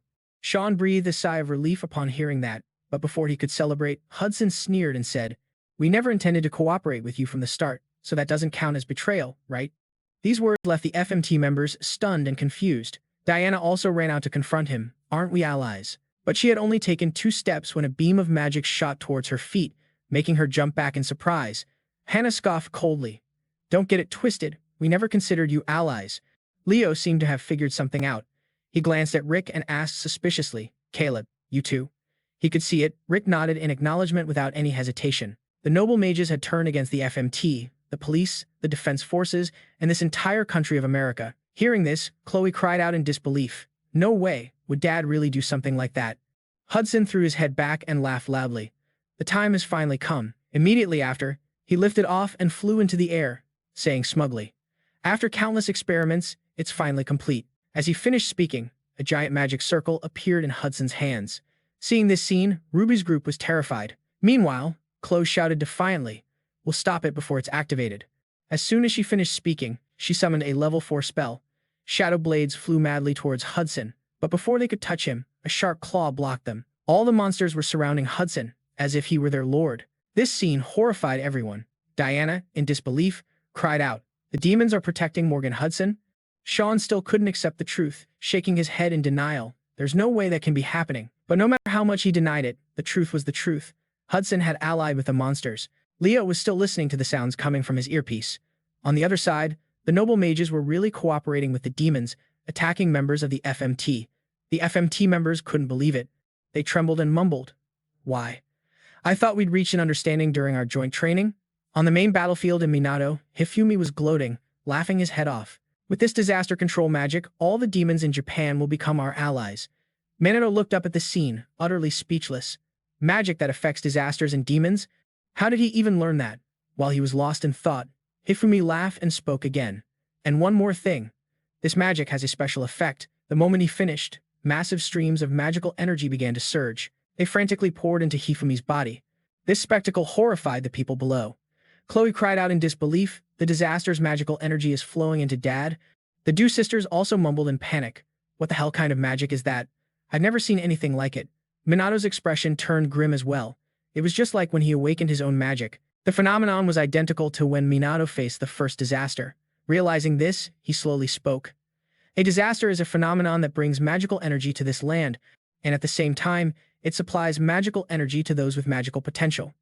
If you know how to harness it, you can obtain a massive amount of power. Hifumi let out a cold laugh and sneered. Just as expected from Kusanagi Minato, you catch on fast. The disaster's energy allows a person to gain a ton of power, but of course, it's meaningless if you don't have the capacity for it. Minato narrowed his eyes at Hinata and her partner. So that's the reason your magical power kept increasing? Hinata chuckled in response. That's right, we've been siphoning magical energy from the disasters all this time. We pretended to cooperate just to ensure that way, no one would realize they were orchestrating disasters from the shadows or stealing their magical energy. Minato frowned upon hearing this and asked, a monopoly on power? Huh. Hinata replied coldly. Initially, we planned to get rid of you, but you were more competent than we anticipated, so we decided to use you. If we let the disasters rage on unchecked, the noble mages would have to face a ton of backlash. And that's just a hassle. Moreover, to activate the Great World Disaster, we need to follow the flow of history. Minato grew more confused. Why do you have to follow the flow of history? Hinata scoffed in contempt, you ignorant fool. Disasters fundamentally happen in the same places because certain locations make it easier for the disaster's magical energy to circulate. And unless one disaster is dealt with, the next one won't happen. That's why the noble mages use Minato to resolve the disasters one by one. Hifumi is now absorbing the great disaster's magical energy, and the amount of power he'll gain is off the charts. This will mark the birth of the most powerful mage ever. Minato was silent for a long moment after hearing that. Finally, he slowly asked, were you planning to betray me from the very start? Hinata scoffed back. We just said that, didn't we? Minato narrowed his eyes at her, his voice low. So there was never even a single bond between us? Her words made Hinata explode. Shut up. Just shut up. Shut your filthy mouth and stop saying such disgusting crap. She spat that there was no such thing as a bond, and she didn't need an ally like him. Rui stared at Riku in disbelief, demanding, Riku, are you seriously betraying us? Riku froze at the question. After a long pause, he finally spoke. War is breaking out everywhere. With mages, nobles, and demons as enemies, it's only a matter of time before Japan collapses. Riku glared at Minato and stated grimly, Kusanagi Minato, even you can't protect all of Japan. Minato faced him, remaining silent. Meanwhile, the other members were in a tough spot. The enemy numbers were overwhelming, and they couldn't hold out much longer. Elsewhere, monsters began attacking civilians, throwing them into a panic. Back on the main battlefield, a panicked Sugo mumbled, this is bad, we're completely out of reserves. At this rate, before he could finish, two sinister voices cut in. Everything's going according to plan, right? Precisely. Sugo stared at the speakers, shouting in disbelief. How could this be happening? Why are Kuroi Akudo and Fuyukaji Jin here? That's right, both Jin and Akudo had appeared on the battlefield, with Shizuku following right behind them. Sugo yelled in disbelief, Takigami is with them too. Even Minato couldn't believe Shizuku had betrayed him. His voice trembled as he muttered, Takigami, why would you? Akudo was gloating, laughing loudly. Finally got you in my sights. Kusanagi Minato, I finally get to kill you with my own two hands. Sugo glared at Akudo, demanding fiercely, weren't you supposed to be in jail? Shrugging indifferently, Akuto smirked and said, the noble mages have plenty of allies. Of course, that includes the cops. At this, Akuto put his hand on Shizuku's shoulder, raising an eyebrow with a grin. And this one, right here, too. The two sisters were furious hearing this. They demanded, even if you're a noble mage, why are you doing this? Because we are noble mages. Akuto answered with a cold laugh. True to our noble title, we are superior beings who believe we're far above weakling commoners. With that, Akuto let out a triumphant laugh, casting a spell from his hand. A chaotic illusion filled with dark energy shot forward as he cackled with glee. With our magic, we could easily wipe out half the city if we really tried. Akuto's chaos magic instantly turned the buildings before him into a pile of rubble. Akuto scoffed and declared, we can flatten an entire city, even a whole country, with just a single mage. But for some damn reason, the noble mages are being controlled by a bunch of weak commoners, by ignorant idiots, and Akuto can't stand it. He roared furiously, isn't that messed up? Noble mages are supreme. Beneath them are regular mages, and at the very bottom is all the weak, useless trash. Those scumbags are getting way ahead of themselves. Jin then chimed in coldly. From the start, our families became noble mages for this very reason, to rule over the talentless, and yet those good-for-nothings dared to take advantage of us noble mages. The moment he finished, Akuto threw his head back and roared with laughter. But that's all over now. We figured out we can get even stronger through these disasters. With this kind of power, we have no rivals. This is the era of the noble mages. In a flash, their magical power exploded outward. The pressure sent the two sisters into a panic. What the hell is this magic pressure? It's like they're completely different people. Minato, however, remained perfectly calm. This enraged Akuto, who gritted his teeth and cursed. Damn it, he's just standing there so nonchalantly. It's really getting on my nerves. Minato paid him no mind, his gaze fixed on Shizuku behind them. He asked coldly, Takigami, were you lying to me all this time? The hot-headed Akuto couldn't stand it and yelled, Are you ignoring us? You got a lot of nerve. Not waiting for Shizuku's reply, he answered for her. That's right. She was always on our side, a real piece of work who just lies and manipulates people for her own benefit. Hearing this, Shizuku lowered her head, not saying a word. It was the same for Hinata and Riku, now standing on the opposite side from Minato, a bunch of scumbag noble mages. Akuto then laughed and said, All right, enough with the small talk. Jin nodded in agreement. Yeah, it's starting. With a cold chuckle, Akuto curled his lip and said, Now, let the massacre begin. At the same time, elsewhere, a horde of monsters charged from the distance and started attacking the SMT members. On top of that, they pushed deeper into the city. They reached the places where civilians were hiding, sparking terror. A demon general shattered a glass door and stormed inside. Blood-curdling screams filled the air. Back with Minato, he got a report that demons had breached the streets and they were awaiting his command. Akuto gloated. What's your move, Kusanagi Minato? Jin added with a contemptuous sneer. Even a big shot like you can't save them from all the way over here. The situation was getting worse by the second. Chloe trembled and muttered, Even if we go now, we'll be too late. Sugo bit his lip in frustration. What do we do? Seeing the panic in everyone's eyes, Akuto and Jin got even more hyped up and laughed maniacally. You're gonna get crushed by your own weakness and die by our hands. Taste despair. Feel the same humiliation we did. Yet, at that very moment, Minato suddenly spoke up. There are 3 types of anti-magic equipment. His words left Akuto stunned, wondering what the hell he was talking about at a time like this. But Minato ignored him and continued. The first type is used by mages themselves, a basic magic type. It has a longer lifespan and allows the control of attributes the user normally couldn't wield. The second type interferes with magic or magical energy. The SMT and Noble Mage uniforms are this type. They can either amplify magical power or inhibit the strength of magic. Hearing Minato drone on, Jin asked with annoyance, Did the pressure finally make you snap? Minato paid him no mind and calmly continued. And there is one more type. Although it has a short lifespan, even people with no magical ability can use it. It's a type that requires specific conditions to be met for activation. Akuto scowled fiercely, demanding, What the hell are you on about? At that very moment, in the civilian shelters, just as a demon was about to strike, an anti-magic item with an automatic magical effect activated, creating a shield that blocked the attack. And that item was a doll with Minato's likeness that had been released to the public earlier. What's more, civilians who owned similar merchandise were also being protected by Minato's magic. Bracelets, keychains, any merchandise Minato had released had turned into anti-magic gear and was now activating. They had used the SMT's popularity to mass-produce goods and cleverly embedded defensive anti-magic devices inside them as an insurance policy for a situation exactly like this one. When Sugo first heard of the plan, he couldn't believe it himself. Hearing Minato's explanation, Akuto ground his teeth in frustration, thinking the guy was absolutely insane for planning things to this extent. Jin, still defiant, yelled, But even if they can defend, it's pointless. You're the one who said that type of anti-magic gear has a super short lifespan. Minato calmly nodded. Minato calmly replied, Yeah, you're right. So this is what we'll do. He had inscribed his own magic onto the anti-magic gear. His magical energy was now spreading all across Japan. Using his own power, Minato could sense it precisely, no matter how far away. In other words, Minato's magic could reach every corner of Japan. The moment he finished speaking, countless magic circles materialized above his head. Right after that, thousands upon thousands of magic beams shot out non-stop. This was a level 13 void magic, infinite magic bullets. They seemed to have a mind of their own, aiming straight for the demons, attacking the city and taking them out instantly. Just like Minato said, the magic bullets, like his own mana, could cover the entire country. Wherever they passed, no demon could survive. And as long as he kept it up, no civilian would be harmed by the demons. This whole scene made the noble mages break out in a cold sweat. A moment later, Minato finally retracted his magic. Immediately, news came through everyone's earpieces that the others were safe. The Yuka sisters looked at Minato with pure admiration. This was just beyond insane. They were seriously speechless. Minato was just on another level.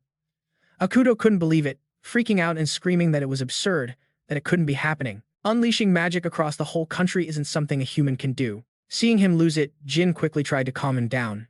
Chill out, Kuroi. The demons definitely aren't all wiped out yet. Hearing that, Akuto took a deep breath. Forcing himself to calm down, he pointed at Minato and yelled, That's right, the noble mages are still out there. If the anti-magic devices can't be used multiple times, then the magic in those items is useless. But Minato just raised an eyebrow and asked with a smirk, "You forgot, didn't you?" Akuto was stunned, asking back in confusion. Forgot what? Elsewhere, on the outskirts of the disaster zones, people were just breathing a sigh of relief when another horde of demons suddenly approached, leaving them stunned. But at the same time, another group of people appeared behind them. Minato looked at Akuto with a grin and said, "You really think there's no one else in this country to count on?" And then came the twist. The people who had vanished for months, the organization known as the Shadow Bearers, suddenly showed up. Seeing them, the police and the SMT members immediately cried out in shock. The Shadow Bearers, what are they doing here? Are they here to help? While they were still confused, those figures in black began to move. A barrage of magic spells rained down on the monsters. There was no doubt about it, they were on the same side as the cops and the SMT. Immediately, the SMT reported the situation to Minato. Civilian safety is top priority. We'll cooperate with the Shadow Bearers. At the same time, a reporter on the scene saw this and excitedly shouted, "Look, the SMT is teaming up with the Shadow Bearers." As soon as this news broke, Chrono's fans started cheering like crazy. Not only that, but the internet absolutely exploded. Everyone was hyped for the moment Minato would team up with Chrono, but the one leading the Shadow Bearers this time was Leona. She was also super confused, having no idea what was going on. Leona had gone through some seriously intense training and had to memorize how to use a ton of anti-magic gear. She'd already said her goodbyes to everyone, so seeing them again now was a little awkward. But whatever, Leona figured she just had to give it her all. With that thought, she summoned a level 7 magic, a massive tidal wave that wiped out a demon. The members of the Shadow Bearers saw this and immediately started cheering Chrono's name. Leona quickly joined in, but deep down, she felt pretty awkward about it. Seeing their leader make a move, the rest of the Shadow Bearers also began their attack. The SMT members and the police on the scene saw this and jumped into the fight too. As Leona fought, she thought to herself that Minato totally owed her a big meal after this. Meanwhile, Akuto got the news, and his face turned ugly. He roared in fury, "The Shadow Bearers are popping up all over the country. You bastard, if you were prepared from the start, does that mean you suspected the noble mages all along?" "That's right," Minato admitted with a cold nod. His words just pissed Akuto and Jin off even more. They both yelled in unison, "You've been mocking us, we're gonna kill you." Right after, they both unleashed their magic power. Akuto glanced at Shizuku behind him and ordered, "Get in there and fight." Takegami Shizuku hesitated for a second, but then quickly unleashed her magic power too. Seeing how tense things were, Hinata snorted coldly and said, "Looks like we don't have any other choice." At the same time, Minato quickly gave an order to Yuka's group, "Let's end this right here." In the blink of an eye, both groups charged forward. Akuto went first, using his dark system skills, and in a flash, he appeared behind Yuka with a knife in his hand. He sneered, "I'll take care of the small fry first." Seeing this, Minato got worried, but he had no time to help because Hinata launched a sneak attack from behind him. Minato quickly dodged, and her fist just hit empty air. Over on the other side, when Yuka realized Akuto's knife was way too close, it was already too late to dodge. In that hair-raising moment, a wave of water shot out, blocking Akuto's attack. Yuka glanced back and said gratefully, "You saved me, sis." Ruka quickly warned her, "Stay sharp, it's not over yet." Meanwhile, Minato had just dodged Hinata's attack and taken a few steps back. He narrowed his eyes, looking ahead, and was about to make a run for it when Riku slashed at him. Minato was surrounded by Hinata and Riku, but he wasn't fazed at all, calmly handling the situation. He did a sweeping leg kick, sending both of them flying. Minato landed calmly, ready to bolt, but a huge wall of ice appeared in front of him. Shizuku said slowly, "I'm not letting you pass." It ended up being Minato in a 1 versus 3. Hinata snorted, "We've seen your power firsthand, we're not going to let you help the others." Minato couldn't help but frown. A divide and conquer strategy? What a pain. He had already used up too much of his magic. If possible, he wanted to take out Hifumi first, but a huge number of monsters were protecting the guy. If he went all out, Minato could win, but it was a huge gamble. While he was thinking, Hinata spoke coldly again, "I won't let you interfere with Chairman Hifumi." Riku also said firmly, "You'll have to get through us first." Minato knew they were just stalling for time. "Fine, let's fight then." He started to seriously attack the group surrounding him. His speed was so fast it was invisible to the naked eye. Riku couldn't help but cry out, "He's too fast." Hinata, on the other hand, yelled in frustration, "Stop dodging." Over on the other side, Akuto and Jin weren't doing much better, sweating bullets as they fought, which made Akuto mutter in annoyance, "They're so damn persistent and won't go down. Freaking pests." But on the flip side, Yuka's group was also starting to weaken. Yuka mumbled in a panic, "There are too many enemies. If this keeps up." Just then, Chloe suddenly shouted, "Don't give up." If it's us, we can definitely win. Her words brought everyone's confidence back. Ruka nodded with a smile. You're right, we can't lose hope. Yuka also smiled in agreement. This is no time to complain.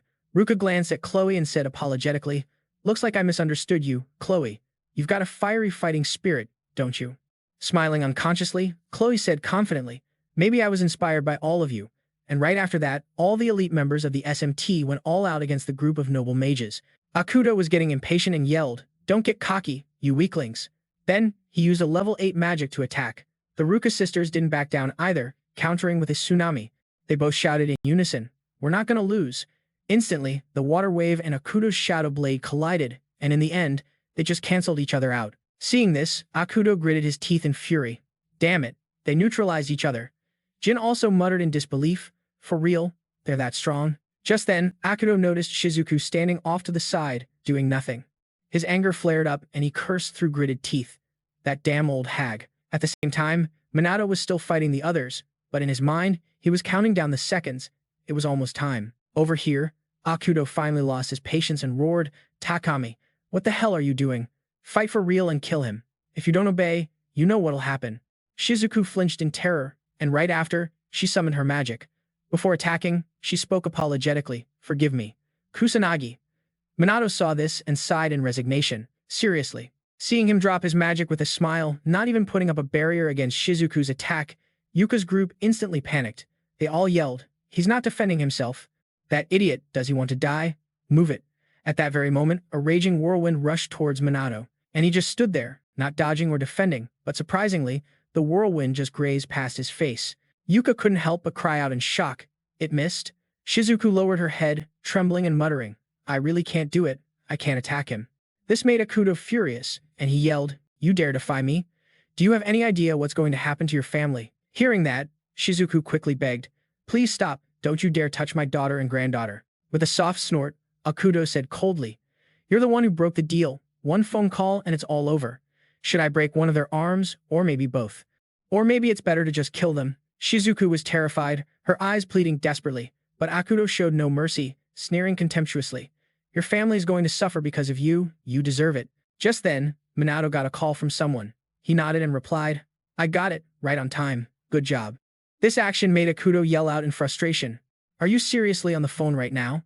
That's it, I'm gonna kill her daughter and granddaughter right now. But as soon as he finished speaking, Minato held out his phone and said with a smile, it's useless. I've already saved them. Seeing their faces on the phone, Akudo was completely stunned. He yelled in disbelief, that can't be real. Only a handful of people knew where they were. Even the cops were paid off. Minato casually replied with a smile. They were careful not to leave any traces, so tracking them was tough. But the fact that they evacuated from the disaster became their fatal weakness. That's how we found their location. It seems the members of the Shadow Bearers did a great job. Looks like their cover hasn't been blown. Biting his lip aggressively, Akudo asked through gritted teeth, when did you figure it out? Minato slowly replied. Even though there was a family photo there, she never once mentioned her family. She was way too cautious around the noble mages, so I had someone look into Takigami's background. After saying that, he glanced at Shizuku, raised an eyebrow, and said with a smirk, you should know by now, you can't hide anything from me. Hearing this, Shizuku couldn't hold it in anymore and burst into tears. She mumbled in a trembling voice, they're really safe, that's so great, so great. With his plan foiled again, Akudo was absolutely furious. He grabbed Shizuku's arm, cursing through clenched teeth. Damn it, you're such a damn nuisance. If that's how it's gonna be, I'll just take her hostage. Of course, Shizuku wasn't exactly a pushover either. She didn't hesitate to use a vortex attack to blast Axel away. Sky scoffed in disgust. Don't touch me, you filthy piece of trash. Seeing this, Mason couldn't help but grin. Looks like you're finally getting serious, huh? Sky lowered her head guiltily and said, Cade, I'm really sorry. I lied to you. Mason wasn't bothered at all. Calmly said, don't sweat it. Helping out a friend is just what you do. Sky stared at him, stunned. Then after a long moment, she smiled and said, you're really something else. While they were talking, Axel had already gotten to his feet, yelling impatiently, cut the sentimental crap, damn it. Then, he looked at the noble mages behind him and proposed, this time, let's go all out and waste them, no holding back. Hannah heard this and frowned deeply but said nothing. At the same time, Mason walked over to Hannah's side. He muttered coldly, I told you guys to stop taking hostages. I'm disappointed in you, Commander Thorn. Hannah turned away, avoiding Mason's eyes, but her voice was still defiant as she shot back, shut up. You don't give me orders. Elsewhere, the sisters Luca and Riley had just finished off a demon general. Luca frowned and muttered, "Looks like we've taken out all the nearby monsters." Riley nodded slightly in response. "All the noble mages except their leader have been defeated." Jax's face turned grim when he saw his entire crew had been wiped out. "I never imagined they were this powerful." At the same time, Mason and Sky now stood back to back.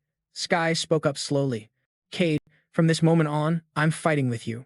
Mason joked back, "Now I can finally relax." Just then, a figure appeared in the distance. It was Tyson. He spoke coolly. "Looks like the party's really getting started. Maybe I should lend a hand." Seeing him, the sisters, Luca and Riley, immediately panicked, but Axel was ecstatic, reaching out to him. He threw an arm around Tyson's shoulders, grinning. "Finally decided to crawl out here, huh?" Seeing this, the sisters Luca and Riley shouted in outrage. "What the hell are you doing? Get your hands off our dad." Tyson just shrugged nonchalantly, while Axel smirked. "Such good little girls. Why don't you tell them which team you're playing for?" Luca and Riley seemed to have figured something out, but they couldn't accept it, shaking their heads. "No way, Dad, you're with them? If you even think about disrespecting our father, we'll make you pay." But Tyson was about to let them down. He took a deep breath and declared firmly, "I am an ally of the noble mages." Despair flooded the sisters' eyes as they mumbled in disbelief. "No, that's a lie, isn't it? This can't be happening." Axel suddenly burst out laughing and gloated, back during the bombing. "I thought Tyson had betrayed us, but that wasn't the case at all. Even after I got kicked out of the noble mages, our connection was never severed. The noble mages control the surface world, while the Black Rebellion was set up to dominate the underworld, all to ensure the noble mages' total domination." Tyson then added, "But because of the Dark Mages, the Black Rebellion was annihilated." Information about our connected organizations started to leak out. It wasn't just the noble mages, the government, Wall Street, the cops. Tons of other groups were involved. Axel laughed again. "So they decided to cut the Black Rebellion loose? Pretty cold, huh? Like a lizard dropping its tail to get away? I thought they were gonna ditch me too." Tyson spoke in a detached tone, and because of that, the cops got to clean up their image and their connection to the Black Rebellion was buried. This naturally led to an alliance between the noble mages and the FMT. At this, Axel roared with laughter. "This whole country has been played for fools by the noble mages." Jax, standing nearby, couldn't resist adding, "The noble mages haven't changed a damn bit over the years. Through all these long years, a few idiots have misunderstood the true goals of the noble mages."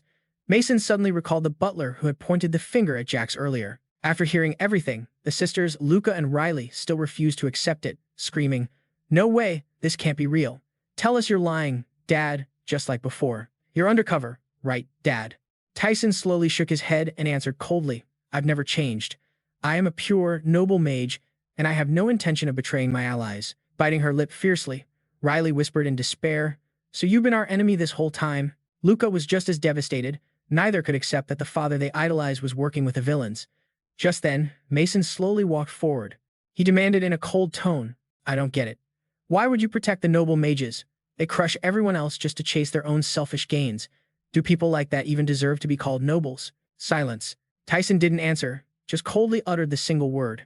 But Mason wasn't listening and yelled back defiantly, "I know you love your daughters, that's why you tested me and pushed them away." Tyson bit his lip hard, denying it through clenched teeth. "That's not true." Mason scoffed loudly. "You're lying to us and you're lying to yourself. What the hell made you this way?" Tyson couldn't listen anymore and roared in fury. "I said shut your mouth." The sisters, Luca and Riley, had completely given up on their father, but Tyson couldn't care less. He unleashed his magical energy, and the others quickly did the same. Tyson declared coldly, "I had enough of your pointless talk. I'm going to kill every last one of you and restore the noble mage's world." Seeing this, Mason felt a sense of resignation, scoffing, "You stubborn old man." Right after that, both Mason and his crew unleashed their own magic, ready to fight back. A showdown between the SMT, the noble mages, and demons. This was about to be an all-out war. Meanwhile, high up in the sky, Heather was still absorbing the Cataclysm's magic. Instantly, Hannah summoned an attack spell. A massive inferno erupted, rapidly engulfing a wide area. Mason hurriedly used spatial magic to get out of the way. Luca's crew did the same, not wanting to get burned to a crisp. But because of the fire, Mason was now separated from his friends, and he worried if they were all right. He didn't have time to dwell on it, though. Hannah, Riku, and a squad of demon lords had him surrounded. Riku said grimly, "Let's get back to it. Round 2. This time, Mason didn't have to hold back. He said coldly, "I'm not taking it easy on you guys, you got that?" At the same time, Axel and Jax were up against Sage, Kara, Ryder, and Sky. Jax whined, "Fighting these B-listers is a total drag." Axel also snorted in disdain, You pathetic weaklings, just dropped dead already. Their taunts really ticked off Sage and his crew. They furiously shouted back, "You're the extras here, and you're gonna regret looking down on us. Don't get cocky." "Pathetic," Jax scoffed, then launched an attack with his Tier 8 wind magic. Ryder didn't back down, yelling, "Too slow," before casting his own spell. A massive boulder came crashing down from above. With a massive boom, Jax's vortex was completely flattened. Jax grumbled, "This is such a pain." Axel glared at him, shouting, "Don't tell me you're losing to these scrubs." Jax shot back defensively, "Shut it, Earth magic is my counter." Axel just scoffed, "Then watch and learn from me. With this anti-magic gear that dissolves spells, type disadvantages don't mean squat. You're just wasting your breath. But oh well, guess you all just have to die." As soon as the words left his mouth, he raised his gun to shoot. But before he could even pull the trigger, 2 magic blasts hit his hand, forcing him to drop the weapon. Sky yelled defiantly, "That anti-magic gear is just a tool, and a tool is useless if you can't even hold it." Axel's face twisted in rage as he glared daggers at Sky. Just then, Jax roared, "You damn hag, that's it, no more holding back." Axel also screamed wildly, "Now you'll die by my full-powered magic." Seeing this, Kara scoffed, "I'm not gonna let that happen. I'm going all out too." Ryder was getting pumped, grinning. "Finally, it's my time to shine." On the other side, Sky was getting worried. The amount of magic power was insane. It looked like they were up to something. She'd better provide backup now. With that, Sky quickly tossed out the crystals she was holding. She was going to use this anti-magic gear to amplify their power. In an instant, the crystals began to glow brightly. Sage and Ryder's bodies erupted with magical energy. Kara wasn't just standing around either. She immediately yelled, "I will grant you the holy attribute." As she spoke, a sacred light wrapped around the two guys. Confidence flared in their eyes. Ryder grinned excitedly. "With this, we can definitely win." Seeing this display, Jax was enraged, roaring, "Die, you worthless nobodies." Immediately after, a spatial rift tore open. At the same time, Axel summoned a few Reapers. He sneered, "Disappear into the shadows, you pathetic fools." Ryder didn't let his guard down, quickly putting up a magical defense. Sage wasn't just watching either. He summoned a blade of light that crashed down, and in an instant, the attacks from the other two were completely enveloped in lightning. Right after, the Reapers were also cut down by the blade of light. A brutal 4-way battle was underway, with everyone trying to eliminate their opponents. After a moment, the light blade pierced through both spatial rifts and plunged downward, impaling one of the Reapers. Jax was caught in the blowback, screaming in agony. Since Axel was the one who summoned the Reapers, he took the heaviest hit from the lightning. The sound of electricity crackled across his body. At the same time, Sage's crew was completely spent. Ryder began to pant. "I've seriously hit my limit." Sage sighed as well. "I'm all out of juice." It wasn't long before Axel and Jax staggered up from the wreckage. Jax muttered, "Damn it, I never thought they could push us into a corner like this." Seeing this, Sky was horrified. "You can still move?" Kara also exclaimed in disbelief. How are they still standing? Although Axel and his partner were on their feet, they had burned through too much magic and had no anti-magic gear left. The damage was massive. Maybe it was best to see what Sage's crew planned to do next. At the same time, Sky had also used up everything she had. Her anti-magic items were gone, and her own magic reserves were low. The price for neglecting her training was finally coming due. The only one left with any significant magic was Kara, but she needed to conserve it for healing. Plus, she wasn't a frontline fighter anyway. Kara figured the best move for now was to just watch. In another part of the battlefield, the sisters Luca and Riley were fighting their own father. Both sides were using water-based magic, sending massive waves crashing into each other, only for them to neutralize and vanish. Tyson wasn't holding back one bit, creating a gigantic orb of water and launching it forward. Riley looked up, her eyes wide with panic as the orb flew right at her. At that exact moment, Chloe rushed in and shoved her aside. And just like that, Chloe took the full force of the massive water attack. The sisters immediately freaked and ran over. Chloe was badly hurt and out cold. Julia and Ruka saw she was just unconscious and let out a sigh of relief. Cyrus watched the whole thing with a cold stare, muttering blankly, "That's one." Anger flashed in the sisters' eyes as they both yelled, "I don't care if you're our dad. We're not going to let you get away with hurting our friend." "Are you for real, Dad?" Cyrus kept up his nonchalant act, replying coldly, "I told you from the start." His words made the sisters' faces sink with despair. They shot back aggressively. "Fine then, we'll get serious too. We're going to take you down right here and now. We're unleashing every last drop of our mana with the new magic we developed." Right after that, they combined their powers and cast their spell. A level 11 spell materialized, sending a storm of bone ice shards flying. Cyrus didn't back down an inch, throwing his own level 11 spell right back at them. The raging tide clashed with a storm of bone ice shards in an instant. Julia and Ruka bit their lips, struggling to keep their mana flowing. Cyrus wasn't having an easy time either. Even though he had more mana, he couldn't get the upper hand. The sisters yelled out again, "We can't lose until we get the truth out of you." Right then, their mana exploded. The bone ice shards, juiced up with new power, charged forward and ripped right through the raging tide. The shards kept going, slamming straight into Cyrus. He hit the ground hard. Seeing this, Julia breathed a sigh of relief. "We did it." Ruka pursed her lips, muttering, "We actually beat our dad." But even so, there was no joy in their eyes. It didn't last long, though. Cyrus staggered back to his feet. He muttered through gritted teeth, "Not yet." The sisters were stunned. Even after taking their strongest magic attack head-on, he was still standing. "That's our dad for you." While they were still in awe, Cyrus started casting another spell. Julia saw it and begged, "Please, Dad, stop. I don't want to fight anymore." Ruka also tried to get through to him. Mom would be devastated if she saw the family tearing each other apart like this. Hearing his wife's name, Cyrus hesitated for a second, and then he dropped his hands. But just then, that punk Aikido showed up on the battlefield out of nowhere. When he saw Cyrus back down, his eyes filled with rage. He spotted a gun lying nearby. Aikido bolted for it like a shot and snatched it up. He screamed like a maniac, "Die, you pathetic weaklings." With that, Aikido opened fire on the sisters. Blood sprayed everywhere in an instant, covering both of them. They freaked out but felt no pain, because the one who took the bullet was Cyrus, not them. The sisters rushed to catch him as he fell. They cried out in agony, "Why? Dad, why would you do that?" Aikido kept the gun raised, his voice ice cold. "You guys are so damn stubborn." Just then, Shizuka couldn't take it anymore and yelled, "I won't let you hurt anyone else." In a flash, before Aikido could fire again, her magic blasted his hand, knocking the gun away. Aikido clutched his throbbing wrist, snarling, "Useless piece of trash." Meanwhile, Cyrus was fading from the gunshot wound, wondering what he had been trying to accomplish, even if it meant making his own daughters cry. In that moment, he realized how pointless it all was. Cyrus was born a noble mage and raised as a magic aristocrat. He had always believed that noble mages were superior beings, that magic users had been exploited by regular humans to change the world. They had waited for their chance to rise up, seeking more power. That was the duty of the noble mages. After the Great Cataclysm, the noble mages managed to seize control of America. But because the renegades who misused magic were followers of Ichikami Minato, and due to conspiracies by powerful figures, the noble mages couldn't hold on to power in the States. Ever since he was a kid, Cyrus had trained for one thing: to rule over the foolish masses and stand at the very top. He was chosen as the clan leader and put into an arranged marriage to preserve the noble mage bloodline. The clan head chose Cyrus's wife for him. That day was the first time he ever met his fiancée. It was just a political marriage, nothing more than a formality. That's what Cyrus thought until the day he met Judy. She was a strange one. She wore her heart on her sleeve. Judy was stubborn as a mule and always wanted Cyrus to hold her hand. But it didn't take long for him to find comfort in all of it. For someone like Cyrus, who was always obsessed with the rules and duties of the noble mages, he found that he didn't mind.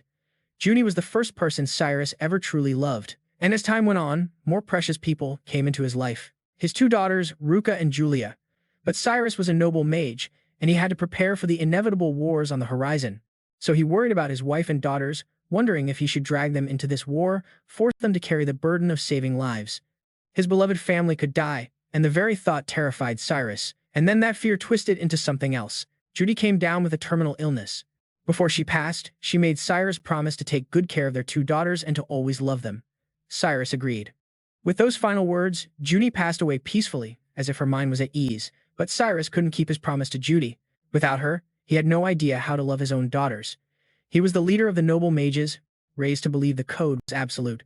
Inside Cyrus, the code and the love for his daughters were at war with each other. And in the middle of all that, his daughters joined the FMT, the sworn enemy of the noble mages. The noble mage blood in his veins versus his love as a father, he truly didn't know which to choose. And it all led to this. Cyrus didn't betray the noble mages or America to fight his daughters, but in the end, he took a bullet for them. Thinking about the past, about everything he'd done, Cyrus's stoic face showed a rare look of devastation. He cried out in pain, "I couldn't love you the right way. I'm so sorry." Seeing this, the sisters started sobbing their hearts out. Cyrus passed out from blood loss. The sisters freaked out, trying desperately to wake him up. Carden rushed over and started healing Cyrus, trying to calm the girls down. "He's going to be okay. He's just unconscious." A holy light instantly covered Cyrus, starting to heal the wound in his chest. Once they saw he wasn't dying, Julia and Ruka got right in Aikido's face and screamed, You hurt our dad. We're never going to forgive you. Akito and Jin didn't flinch, saying coldly, you're just a couple of weaklings, completely out of mana. It's time to finish this. The sisters' eyes burned with hatred, their voices filled with venom. This is where the noble mages die. We're getting revenge for our father right here, right now. Meanwhile, in Minato's fight, he was surrounded by Hinata and Riku. Hinata charged at Minato like a maniac, putting all her power into a kick. Even though he blocked it with his arm, Minato still skidded across the ground, right into a circle of demon lords. It looked like they all attacked at once, unleashing their magic on Minato, but they didn't stop there. They kept throwing punches, destroying the ground in seconds. Hinata watched from the sidelines, frowning suspiciously. Is he dead yet? Riku couldn't believe his eyes, yelling, no way, he's totally fine. Just like he said, Minato had caught a demon lord's fist. He smirked, that was a decent shot. Hinata got more freaked out the longer she looked. No way. How does he not have a single scratch on him? Riku muttered in disbelief. That's impossible for a normal person. Minato paid them no mind, frowning to himself, too many of them. Time to thin the herd. The second the words left his mouth, he launched himself into the air and brought his fist down, completely obliterating one of the demon lords. Another one tried to grab him but missed. Minato let out a cold laugh and started casting a spell. A brilliant holy light rained down, turning all the demon lords to dust. The sight made Hinata freak out. She screamed in disbelief. You've got to be kidding me. Those were demon lords. There's no way you took them down that easily. Hinata yelled that their mana levels had surpassed 1 million thanks to the Cataclysm mana, that they'd reached Ichikami Minato's level. So what the hell is that power of yours? Minato just scoffed at her. Your intel must be garbage. There's no way Ichikami Minato is that pathetic. Hinata wasn't having it and pointed to his friends, shouting, Is that so? Then what about your crew? Ruka and Julia were exhausted, gasping for air. They kept whining, I can't move. Is this really our limit? Sugo's team was in the same boat, their bodies wouldn't respond and their mana was completely gone. Seeing this, Akito laughed smugly. Ha ha, this is what you get for being arrogant little weaklings. You're all done for. Jin also yelled, Just die already. You're in the way. But just then, Minato appeared right behind Jin and Akito. He asked coldly, What do you think you're doing to my friends? Hinata whipped her head around, shocked. When did he get there? Minato ignored them and just scoffed. You're a real pain to look at. Then he kicked both of them, sending them flying dozens of feet. Sugo's crew was overjoyed to see him. Ruka said guiltily, Sorry for being such a drag. Minato just shrugged it off, saying casually, You guys held on this long, you did great. I'll take it from here. Get back so you don't get caught in the fallout. And with that, he took off again. Julia stared after him, asking worriedly, Is Minato gonna be okay? Ruka frowned, biting her lip. I can't even imagine him losing. Sugo's crew also watched with hope. The future of America is riding on you, man. You have to win. Shizuka just frowned, silently praying for Minato's safe return. Meanwhile, Minato had landed in front of the noble mages. He said coldly, So, all the noble mages are here. The four of them glared at him, their eyes a mix of emotions. Akito screamed with rage, I'm gonna tear you limb from limb. I'll grind you into dust. Jin was just as furious, yelling, How dare you look down on us noble mages? Hinata, on the other hand, just looked annoyed as she confidently opened her mouth to speak. Even you can't take on 4 noble mages. Riku said coldly as he drew his sword, I'm gonna end you right here. Minato didn't even flinch at their threats, beckoning them with a smirk. Enough with the trash talk, bring it on. The 4 noble mages immediately charged in to attack. Minato easily dodged their attacks, but before long, a whirlwind came rushing at him. He quickly used his magic to dispel it. Before he could even catch his breath, he saw Hinata and Riku charging at him together. Minato didn't dare let his guard down and calmly dealt with them, but Akuto, watching from the sidelines, was pissed. He quickly pulled out his piece and started blasting, cursing Minato under his breath. But Minato had already thrown up a defensive shield, so the bullets couldn't even touch him. Just then, Minato suddenly dropped to the ground. A series of magic circles appeared on the ground, and in an instant, stone pillars shot up from below, wreathed in flames. All 4 noble mages were sent flying. Hinata cried out in disbelief. A tier 12 combination of fire and earth magic? The ground just disappeared. Her body slammed hard onto the floor. Hinata trembled as she sat up, her heart filled with awe. In a single moment, all the noble mages had been defeated. Minato slowly walked towards them, his voice cold. I'm a little surprised myself. I guess I might have lost control a bit. Akuto glared at Minato, refusing to accept it, while Jin just held his head and screamed, Monster! He's a monster. Hinata finally gave up, sighing in defeat. We can't win. It's impossible. How could they ever hope to beat a terrifying monster like Minato? Hinata helplessly lowered her head, not daring to look at him. Minato didn't care. He looked up at Hifumi floating in the air. The noble mages were down. Now it was his turn. But right at that moment, Hifumi suddenly burst into a triumphant laugh. It's too late. His entire body was engulfed in a blood-red aura of magic. A deep, guttural sound echoed out. Summoning the demon lord requires a massive amount of magic. If I absorb all that magic into myself, what do you think will happen? A moment later, from within that blood-red cocoon, a set of claws emerged, followed by Hifumi's entire body, but the sight before them made everyone on the ground freak out. The Yuka sisters screamed, "No way! What is that thing?" Minato's face instantly darkened. Hifumi now had a pair of monstrous hands, and a pair of wings had sprouted from his back. Riuji also stammered in panic. "He looks like a monster. What the hell is happening?" Shizuku was just as worried. She couldn't believe it, whispering, "It can't be." Hifumi calmly descended from the sky. He sneered. "I gotta admit, I'm surprised. I never thought I'd turn into a monster, but damn, this feeling is awesome." Hifumi ain't hating it. Minato narrowed his eyes at him, asking coldly, "Is this what you wanted? You were so desperate to get stronger, you'd turn yourself into a monster?" Hifumi casually replied, "I don't care about being human anymore. My magic power has easily surpassed 10 million. I've surpassed even Ichikami Minato." Just then, a trembling figure walked this way. It was Hinata. She was weak, but still dragged herself forward, constantly muttering, "Dad, I tried my best like you told me to, even when I was sent away as an adopted kid." Hinata poured her heart out as she approached Hifumi, finally hugging his leg and crying her eyes out. "I even fought Kusanagi.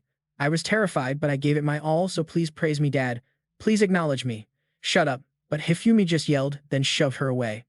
Luckily, Minato rushed in to catch Hinata. Even as she passed out, Hinata kept muttering, "Dad, why? Why?"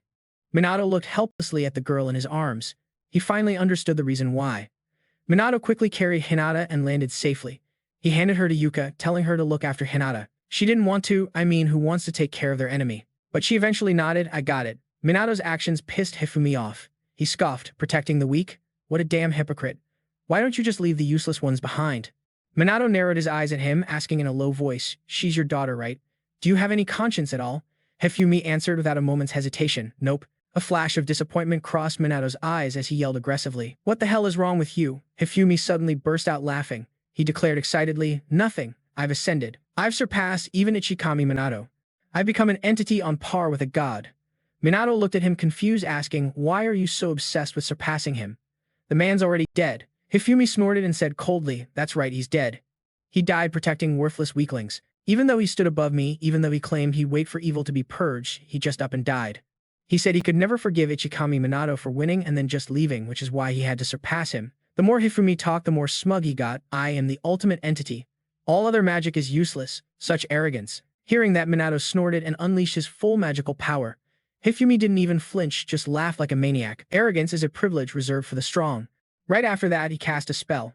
A horde of dark phantoms rushed at Minato. Seeing this, Yuka and the others behind him started to panic. Level 14 magic? Impossible. And he didn't even need an incantation. Minato, however, wasn't fazed in the slightest. He calmly conjured his own level 14 spell. A massive ice wall materialized. The dark phantoms charged straight into it. In just a flash, the ice wall cracked and then completely shattered, sending sharp fragments flying toward Hifumi. But he just stood there proud without making a move to dodge. As the shards closed and a dark aura flared up and deflected them, swirling around him. Hifumi finally spoke with disdain. "An interesting spell, but a bit one note." Hearing that, Minato couldn't help but let out a smirk. "Then I'll try to be more creative next time." Sugo and his crew watched the duel, their eyes wide with disbelief. They kept muttering, "What kind of fight is this? There's no way a normal person can beat a monster like that." But the two sisters, Yuka and Ruka, had absolute faith. They believed that if anyone could win, it was Minato.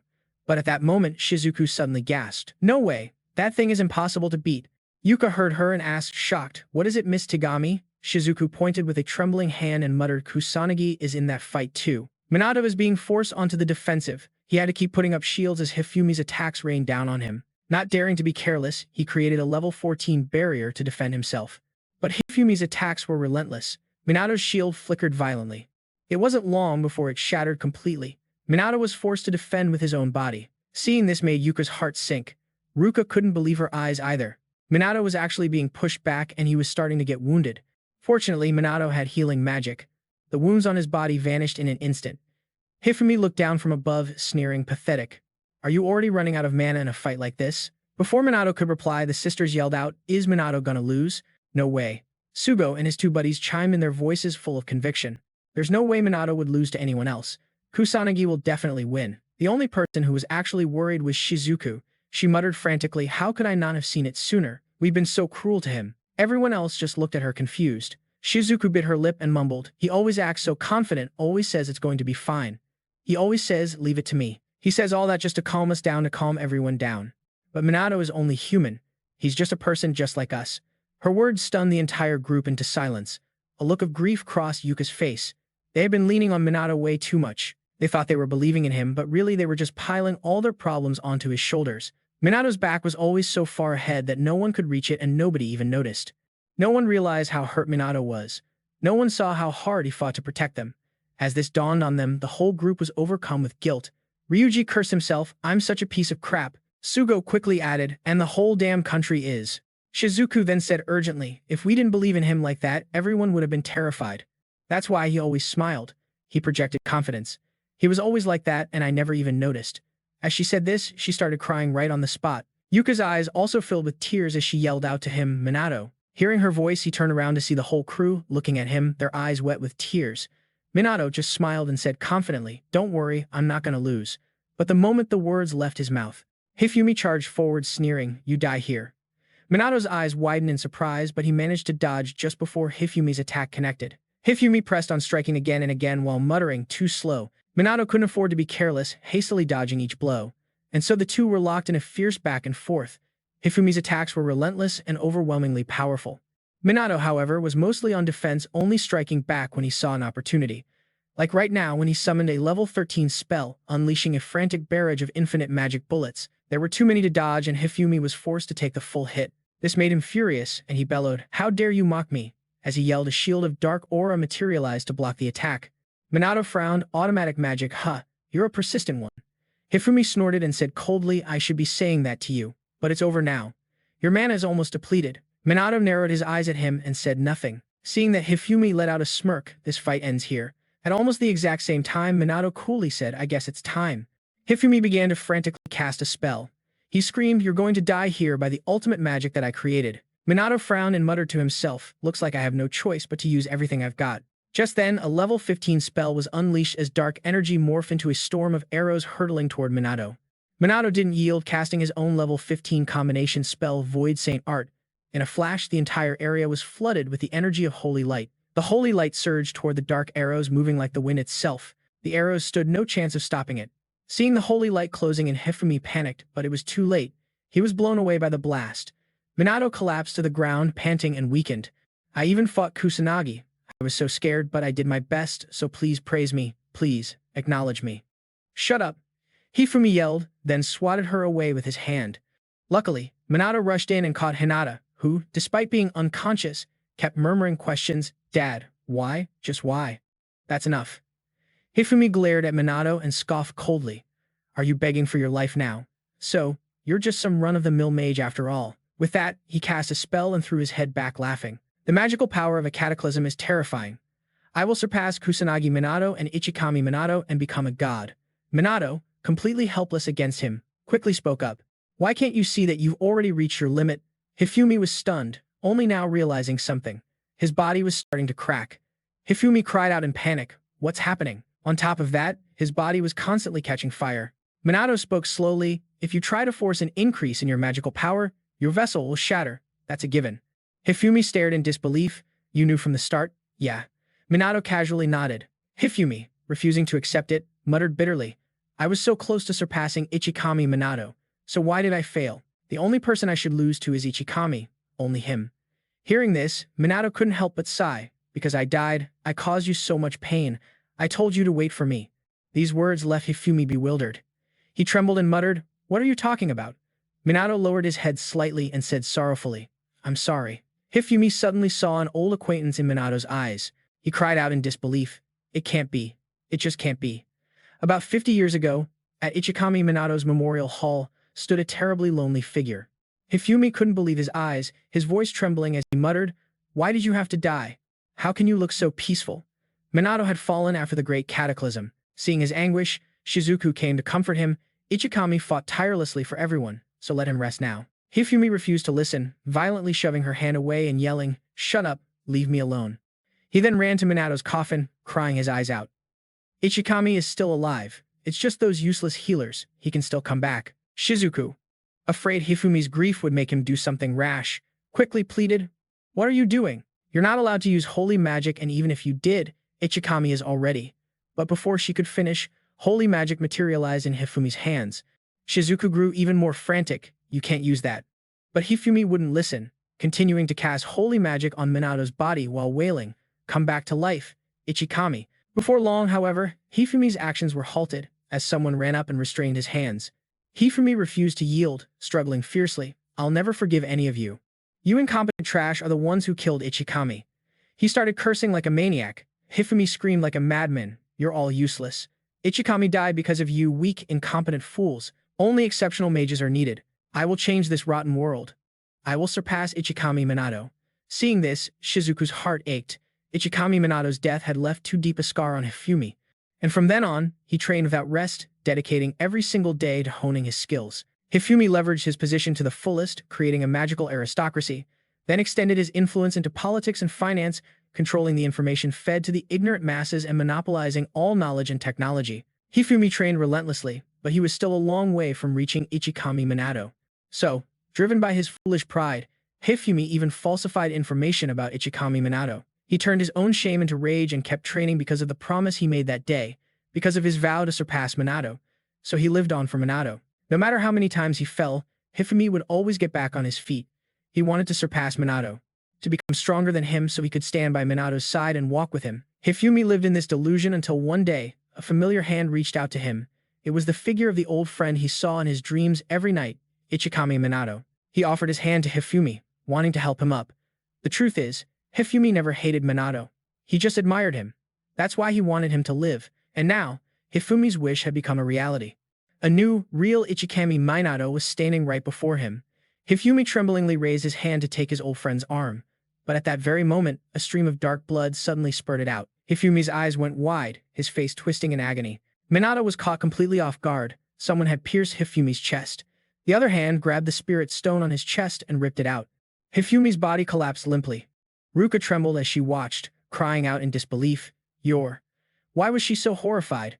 Well, the reason was because the attacker was Chloe. She never would have expected this in her wildest dreams. At the same time, Hinata had regained consciousness, but the sight before her was devastating. Hinata ran forward, screaming hysterically, "Stop." Minato couldn't accept this either and charged forward. He threw a punch right at Chloe's face, but she conjured a shield to block it. She sneered, "Hitting a lady is the lowest thing you can do, Minato." Hinata rushed to Hifumi's side, her eyes filled with panic. Minato narrowed his eyes at Chloe and demanded, "What are you trying to do?" "This is what I intended to do," Chloe replied nonchalantly. "Then use a level 14 spell." The Death Shadow began its assault. Its main target was Hifumi and his daughter, but Minato wasn't about to let that happen. He used a defensive spell. A wall of bone ice formed in front of Minato. The Death Shadow crashed into it furiously, and they exploded, blasting the three of them backward. Minato was okay, but Hinata and Hifumi were in bad shape. He quickly used magic to catch them, pushing them toward Ruka's group behind him. Just then, Chloe laughed smugly. The time has finally come. As soon as the words left her mouth, she swallowed the spirit stone. In the blink of an eye, a massive wave of magical energy erupted. It enveloped Chloe's body and then began to spread rapidly through the air. Minato quickly turned away to avoid the blast. Soon after, a figure emerged from within the magical energy, a spirit stone embedded in its forehead. In that instant, Ruka's entire group started shaking uncontrollably, as if their bodies were being crushed by an invisible force. Chloe's sinister voice echoed, "It's been so long. For 50 years, I have waited and waited." And finally, the moment she had longed for had come. Sugo's face was incredibly grim. They couldn't believe what they were seeing, because Chloe's entire body had completely changed. It had become enormous, covered in purple spirit stones overflowing with magical power. Hinata and Shizuku couldn't believe their eyes either. They whispered in terror, "This is impossible." Chloe's current form was that of a demon god. Minato, of course, recognized this form. While everyone was still reeling, Chloe suddenly unleashed her magical power. The force was so overwhelming that Ruka's group couldn't withstand it. Before long, they had all collapsed. Even people far away felt the terrifying presence, though not as intensely as Ruka's crew. And throughout the city, people in their homes were suddenly overcome with despair. Endless cries and wails filled the air. The demon god threw its head back and laughed. All of Japan is being swallowed by despair. Can you hear it? The screams of the human race. With that, she looked at Minato and called out, "Ichikami Minato?" Minato was stunned to hear that name. The demon god sneered and continued, "The moment I touched your hand, I knew for certain that you were Ichikami Minato. That's why she infiltrated SMT, gathered all kinds of intel, earned everyone's trust, and lulled them into a false sense of security." Hearing this, Minato scowled and demanded aggressively, "Hifumi's strange behavior and that cataclysmic magic, you were the one pulling his strings, weren't you?" Shrugging nonchalantly, the demon god sneered, "Pulling strings sounds so nasty. I simply brainwashed him, that's all." For over 50 years, the demon god brainwashed Hifumi little by little. She was like a demon. No, that's wrong, she is a demon. The silent disasters, the demons growing ever stronger, and the birth of an immense source of magical power. By triggering the great cataclysm, the demon god funneled all that chaotic magic into a single mortal vessel. By taking it, the demon god would be revived. The only thing left was to kill Minato. As soon as the words were out, she cast a level 15 spell. A volley of dark arrows materialized and shot toward Minato. Not daring to let his guard down, Minato tried to cast a defensive spell, but his arm was shaking too much. The spell failed. The demon god laughed even more smugly.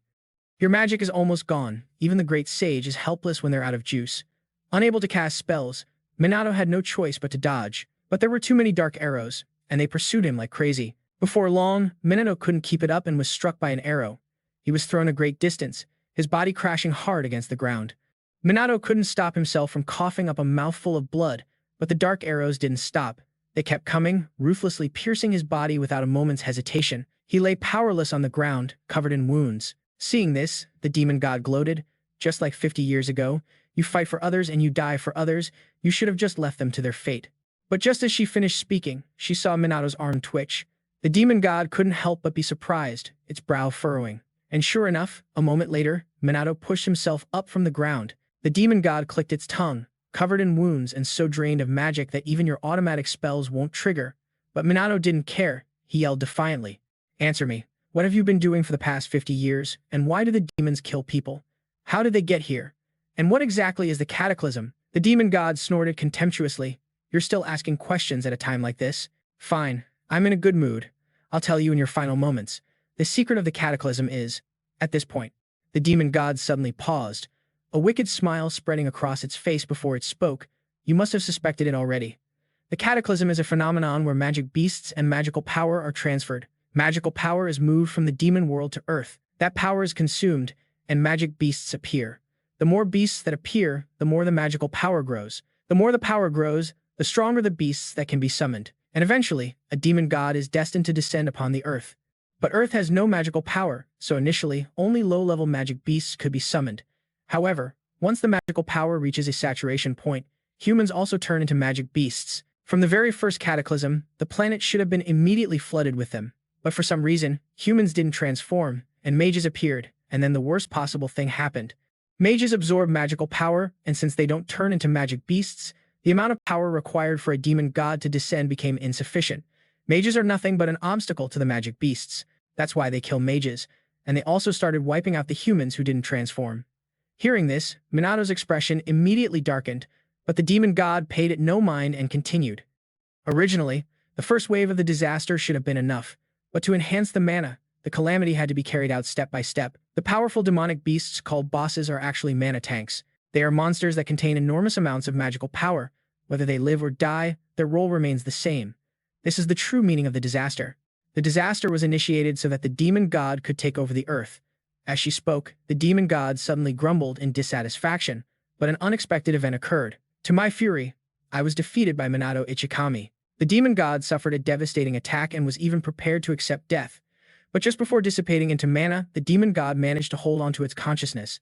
Her mana became weaker than even a demonic beast's, and she could no longer use magic. In other words, the demon god barely managed to retain its consciousness, becoming a remnant of mana and wandering throughout Japan. Never before had she suffered such a great humiliation. While wandering in the darkness, the demon god felt a resonance of mana, and that's how she met Hifumi, a man who carried a deep darkness but had a pure and steadfast soul. It was these cracks in his psyche that made it easy for the demon god to invade. Over time, the demon god gradually recovered her mana and continued to whisper into Hifumi's consciousness. His resentment towards the 8 mages, his self-righteous way of thinking, his habit of blaming others, and the decay of his moral values all paved the way for a subtle brainwashing to take hold. Eventually, Hifumi took over Japan's underworld. His weak heart still resisted in desperation. Pathetically, he cried out for salvation. Hifumi called Minato's name over and over again. Minato listened in silence. By this point, the cold aura around his body had grown stronger. The demon god let out a cold laugh and sneered. After a long time, my mana gradually recovered, but I couldn't regain the body of a demon god. To stabilize my power source, I needed a vessel and a huge amount of mana. It was then that the demon god met Chloe, and just like with Hifumi, she felt an intense mana resonance. The demon god took over Chloe's dying body and then became the adopted child of the Mumu family. The demon god recovered a portion of her power, but during those 50 years, the number of demonic beasts had dwindled. She tried to activate a great disaster, but her mana was too weak, so only a few scattered demonic beasts were summoned. So the demon god came up with a plan. She began to gather the demonic beasts and force a great disaster to occur. Once a great disaster happens, minor disasters will occur naturally. The major disasters were created by controlling the demonic beasts. By causing the great disaster, the earth was flooded with mana, but it still wasn't enough for the demon god to fully restore her form. She needed a denser and purer amount of mana. The human body itself is a magical vessel that contains mana. So if the demon god directly injected mana into a human body, if she accumulated enough intense mana to the point of explosion, she could condense it. That's why Hifumi was pushed to the brink of explosion. And in that way, she obtained a massive source of mana. At this point, the demon god suddenly let out a sinister laugh. And by the way, let me tell you something. The reason you're cornered today is all part of my plan. As soon as she finished speaking, she threw her head back and laughed loudly. 50 years ago, Minato couldn't bear to abandon others, fighting on the front lines until his mana was depleted and he fell. He even defeated the demon god, but at the same time, he exposed his own weakness. No matter how strong he was, Minato's mana was still limited, and right now he didn't even have 10,000 mana points. The demon god, as if getting her revenge, laughed maniacally. How pathetic, isn't it? Ichikami Minato, when I discovered you had been reincarnated, I was horrified, but in the end, you still made the same mistake as before. In terms of Minato's mana level, he had almost transformed into a magical life form similar to a demonic beast. Even after death, he maintained his consciousness in the form of mana and eventually found Kusanagi Minato. In other words, Minato was also reborn using the same method as the demon god. But at this point, the demon god didn't care much, snorting coldly. But none of that matters anymore. I will erase every trace of your mana, and your soul will be destroyed by me as well. Minato, who had been silent until now, finally spoke in a deep voice. Were all the disasters in the past? The first disaster was the turning point in Minato's life, the day he first saw the sky filled with demonic beasts. The time he saw mages and civilians fall one after another, even many children died in that disaster. And in the disasters that followed, Minato also lost many comrades. The corruption of the magical nobility, the hidden conspiracies behind the scenes, even the attacks by demonic beasts, dragging countless innocent lives to their doom. He wanted the demon god to admit with her own mouth that she was the cause. The demon god let out a sinister laugh and replied with a sneer. So what? As soon as these words were spoken, Minato suddenly threw his head back and roared at the sky. A layer of mana suddenly enveloped Minato's body, and in an instant, it erupted completely. Seeing this, the demon god cried out in disbelief. What kind of magic is this? Why is mana overflowing like that? Your mana should have been completely depleted. Minato didn't answer. He bit his lip fiercely, and immediately began to wave his hands to cast a spell. First was level 15, unconscious holy magic. A stream of holy light quickly surrounded Minato. Then, that holy light began to devour mana.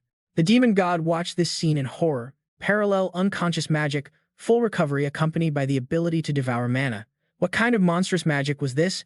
But an even bigger surprise was yet to come. She saw Minato's mana growing stronger and stronger. In a flash, it rose to 30 million, then 50 million, and was still increasing without stopping. The demon god couldn't believe her eyes, murmuring through gritted teeth. Impossible.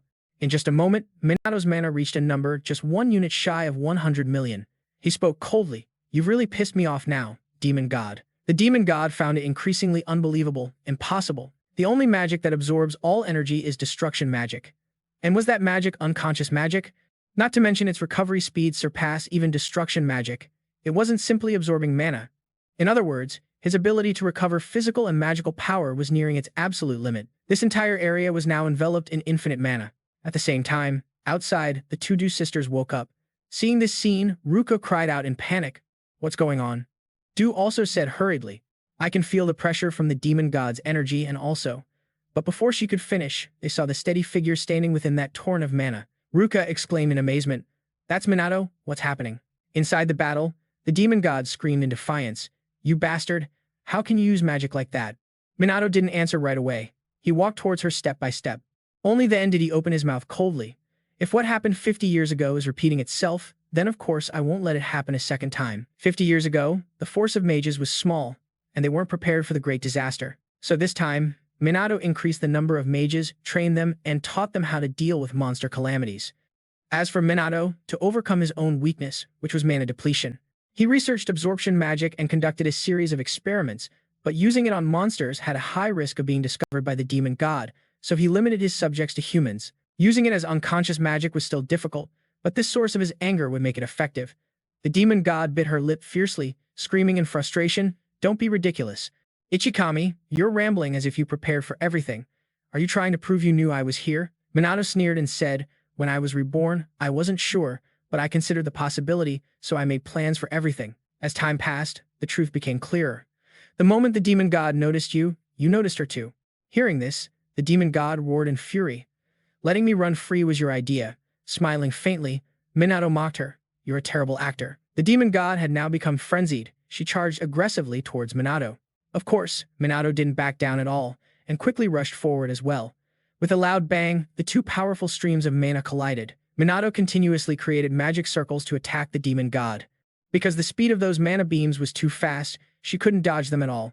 Minato didn't stop either, continuing to charge forward. Very quickly, he was in front of the demon god, and then he gave her a swift kick. But right at that moment, a beam of dark light shot out. It crazily rushed towards Minato. Unfortunately, it hit an invisible wall. Then it directly vanished into thin air. Not even a single hair on Minato was touched. Seeing this, the demon god immediately panicked. She trembled and mumbled, "What did you do? What did you just do?" Shrugging indifferently, Minato replied with a sneer, "Nothing much. I just stood here." Hearing this, the demon god screamed even more frantically. "Then tell me, it was a barrier, right? I don't accept it.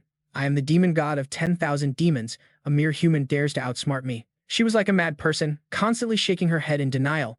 Then the demon god threw her head back and screamed at the sky. She roared aggressively, "I do not accept this." At that moment, a group of demon lords appeared and surrounded Minato, but he wasn't scared at all, standing there calmly. No matter what they wanted to do, he just needed to stay inside the shield. Right then, the demon lords cast their magic. In an instant, a barrage of magical beams shot towards Minato's position but couldn't do anything to him. Meanwhile, Minato unleashed infinite mana bullets, and one by one, the demon lords fell. In a flash, there wasn't a single demon lord left around Minato. The demon god screamed in defiance, "Vanish." Immediately after, dark arrows flew out wildly. Minato hurriedly dodged them. The demon god created large magic circles. In an instant, a series of magic circles appeared above her head. Mana crazily emanated from them, then transformed into a multicolored orb that shot down from the sky. Minato then began to fight back. He cast a level 15 ultimate magic called World-Ending Explosion. Instantly, a giant figure appeared. It reached out its hand, grabbed the multicolored orb, and then directly crushed it into smoke. Minato landed safely on the ground, completely unharmed. The demon god was terrified beyond belief, not trusting her own eyes. He blocked the 9 fusion divine art so easily. Is Minato even human? The more she thought, the more unwilling she became. The demon god screamed frantically, "You, Ichikami, have surpassed me. A demon god. What an absurd story. If you can surpass me, then I will definitely go even further than you." As soon as she finished speaking, she began to absorb the remaining mana from the disaster, and in an instant, mana crazily flowed into the demon god's body. Before long, her body was overflowing with mana. Without a second thought, the demon god started casting her spell. She laughed triumphantly. "The highest level technique Ichikami Minato can handle is 15, but I can hit 16. Right after, a level 16 dark magic spell was unleashed, and a terrifying black miasma began to blanket the skies over Los Angeles. Minato just stood there, calm as ever. He smirked and said, "Let's kick it up to 17, shall we?" The moment he finished speaking, Minato began to cast his own spell. A divine spear glowing with golden light appeared. It shot straight into the black miasma. With a deafening boom, an earth-shattering explosion erupted, completely obliterating the dark energy. But the divine spear didn't stop, charging straight for the demon god. It impaled her upper body, making the demon god scream in fury, "You can't do a damn thing to me." But the spear just kept stabbing relentlessly. Before long, the demon god's body fell from the sky like a broken kite, but she stubbornly kept casting spells, then lunged at Minato to attack. Too bad Minato was one step ahead, hitting her with a flurry of punches. That witch just got knocked straight to the ground. Minato glanced down at the demon god and scoffed, "Your disaster magic is incomplete. It's got way too many openings, and its magic absorption rate is too slow. Is that why you only use it on chumps? The demon god trembled as she looked at him, muttering in disbelief. Why? How can you see through it so easily? What the hell are you? A faint smile appeared on Minato's face as he casually replied, I am the great sage. I'm the one who knows everything. The demon god grew even more furious, screaming frantically, Great sage, my ass. She charged at Minato again, but he wasn't fazed at all. He just said coldly, I'm so sick of you, monsters. Just disappear. As soon as he spoke, a beam of magical energy shot towards the demon god, piercing right through her. Even as she disintegrated, the demon god couldn't understand why she lost to a mere mortal, how a human could not only adapt to magic but also maintain his human form. Why wasn't this world corrupted? The demon god had a million questions, but there were no answers. But soon, she understood it was because Minato was here. He had a capacity to contain magic that far surpassed even her own. It was because of him that humanity wasn't corrupted by magic. Had Minato absorbed all the magic from the earth into his own small human body, this world was different from the demon world, a small world with one major anomaly, Minato. After the demon god was destroyed, the skies over Los Angeles returned to a bright, clear blue. Everyone cheered, the disaster is over. A member of the FMT nodded and smiled, looks like it. Damn. Those damn magic nobles. People all over Los Angeles poured into the streets to celebrate. Not only that, but other places around the world had also overcome the disaster. The Muscle King, Eren, wasn't half bad after all, managing to hold out until the end. It was only after it was all over that Sugo's crew finally came to. The magic nobles also slowly opened their eyes. Just then, Minato descended from the sky. Seeing him, everyone excitedly ran over. Riuji grinned and said, You defeated the demon god, didn't you? Sugo also exclaimed joyfully, If so, then peace will return to this world. The Dua sisters also looked gratefully at Minato and said with a smile, Thank you. If it weren't for you, we never would have defeated the Demon King. Minato shook his head slightly and replied, It wasn't just my strength. It was thanks to the strength of everyone in the world. Thank you, everyone. That's right. This victory wasn't Minato's alone, but a testament to everyone's efforts. Just then, a sudden sob broke the silence, startling Minato. He looked over and saw Hinata crying her eyes out next to Hifumi. Dad, I don't want you to go. Seeing Minato walking over, Hinata grabbed onto him like a lifeline, pleading desperately, Please. I'm sorry for everything I did to you. I'll make it up to you. I'll do anything. Just please save my dad. With that, she bowed her head low, looking absolutely pitiful. Riku also spoke up, begging, I want to ask the same of you. I know it's selfish, but please, I'm begging you. Then he also bowed deeply to Minato. He narrowed his eyes at the two of them for a long moment before speaking.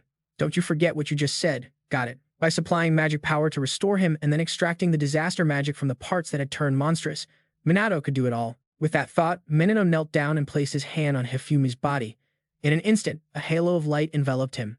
Watching the wounds heal at a speed visible to the naked eye, Dua and the others behind him gasped in shock. Everything's back to normal. It's a miracle. Hinata finally felt a wave of relief and couldn't help but burst into tears. Thank you. Riku also said gratefully, I thank you from the bottom of my heart. Minato just smiled without saying a word. And so, the days of fighting finally came to an end. Thanks to information from Hinata, Riku, and Tusiru, the magic nobles and their accomplices were arrested one by one. Many had been forced to cooperate under duress, and although they couldn't prove their innocence, there was a high chance they'd receive reduced sentences. Hifumi regained consciousness but had lost his memory. Hinata was Hifumi's biological daughter, and in her capacity as his child, she renounced her ties to the family. She grew up alone, never knowing a father's love. However, her obsession with her father never faded and eventually became twisted. Minato took the opportunity to visit Riku, who told him everything. I couldn't just watch Hinata be abandoned like that, so I played the part of her brother, pretending I was looking for her.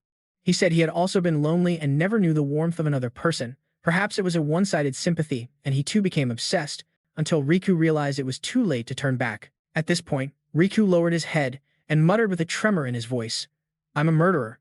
I dragged so many innocent people into the disaster. I'm a terrible person. Minato stood up from his chair and said coldly, Your sins won't disappear, but there are some burdens you don't have to carry. Go read today's paper. With that, he turned and left the cell. Riku later returned to his room with a newspaper. When he saw the news, tears streamed down his face, because the report said the number of casualties from the disaster was a big fat 0, which eased Riku's guilt just a little. Elsewhere, at the hospital, Tusiru had changed after waking up. He looked guiltily at the Dua sisters and said in a low voice, Because of my weakness, I caused you so much worry. I'm sorry. Dua didn't mind at all, smiling cheerfully and saying, From now on, it's just the three of us.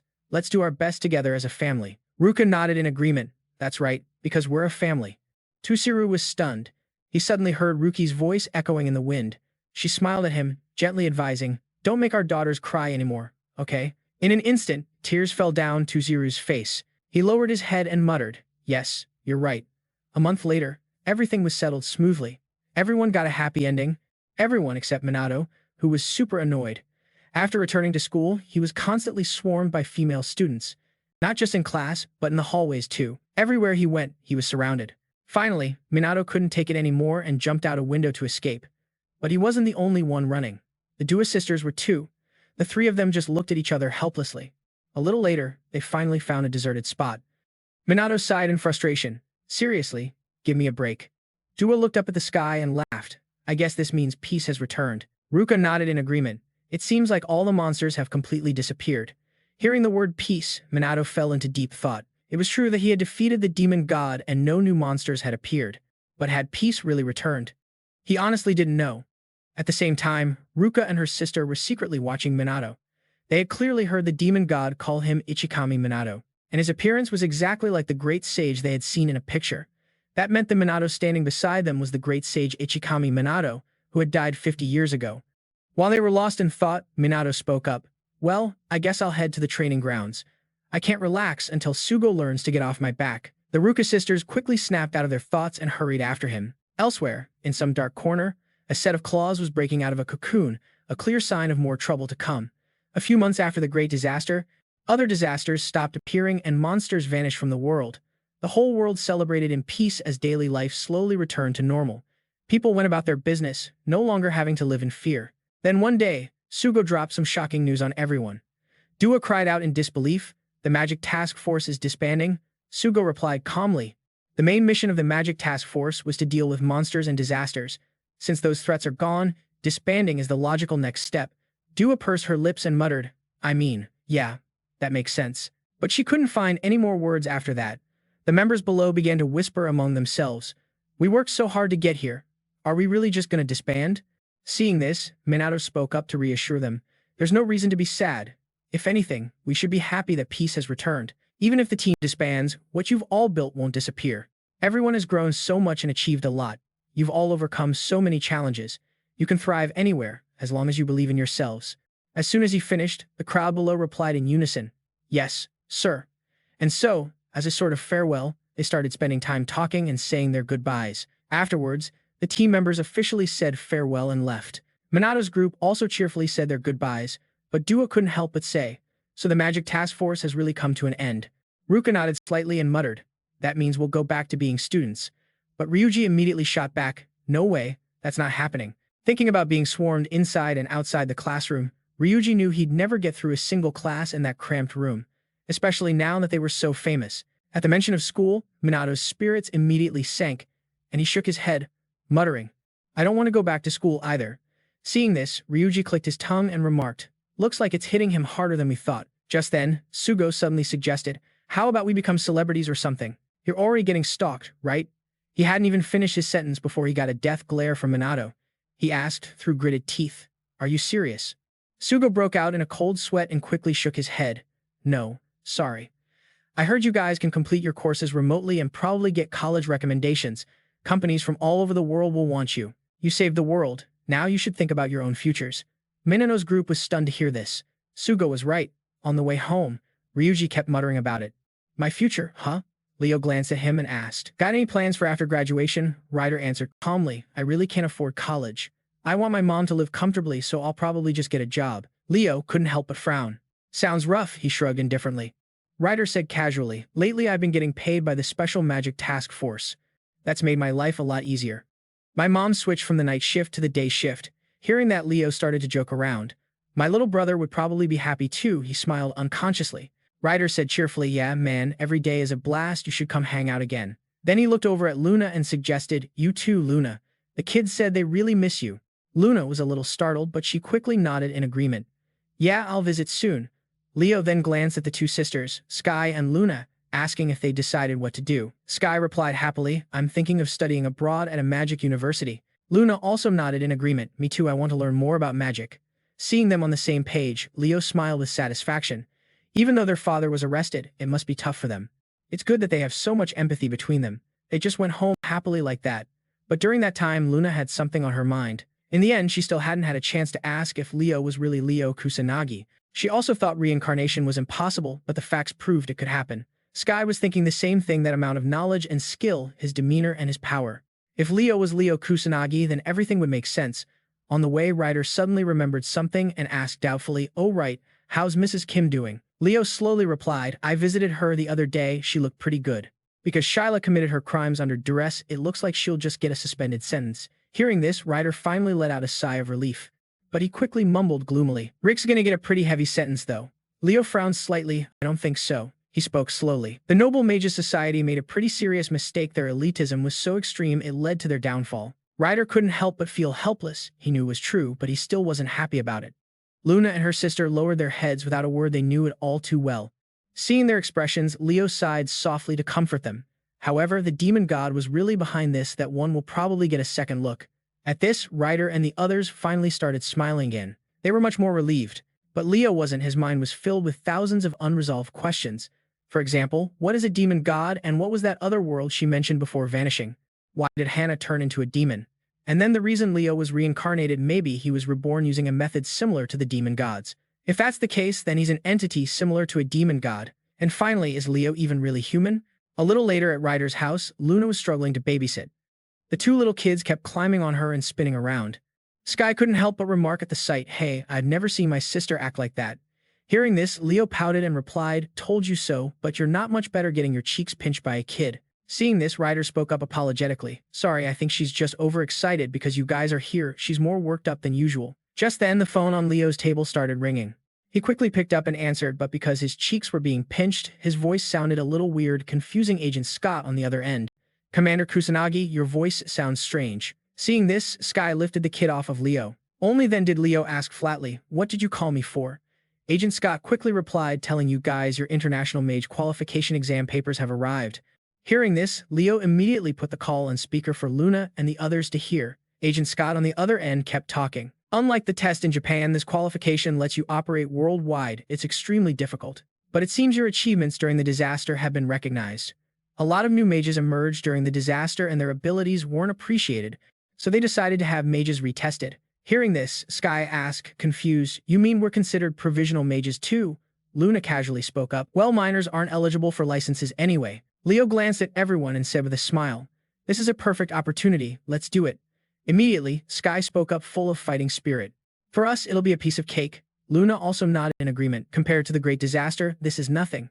Ryder also said excitedly, "Let's do it." Agent Scott on the other end smiled when he heard that, then continued, "I'll send you the details. Do your best. Commander Kusanagi, you might even make it into the Sage class." Leo couldn't help but frown, glancing at everyone as if asking what the Sage class was. Sky quickly explained, "It's the highest rank for a mage. There are only 6 of them in the world." Luna winked and said with a smile, "To make it easier to understand, they look like this." A few days ago at the International Mage Association in the U.S., Aaron walked in from outside. Looking at the people sitting at the long table, he greeted them respectfully. "Thank you all for gathering here, esteemed members of the Council of the 6 Great Sages." As soon as he finished, one of the 6 Great Sages, Andre Grant, bellowed aggressively, "You dare summon me from so far away? Are you looking down on me?" Another great sage named Victor Butler, seeing his strong reaction, couldn't help but mock him. "I really can't stand watching someone let their emotions get the better of them. Please have some dignity."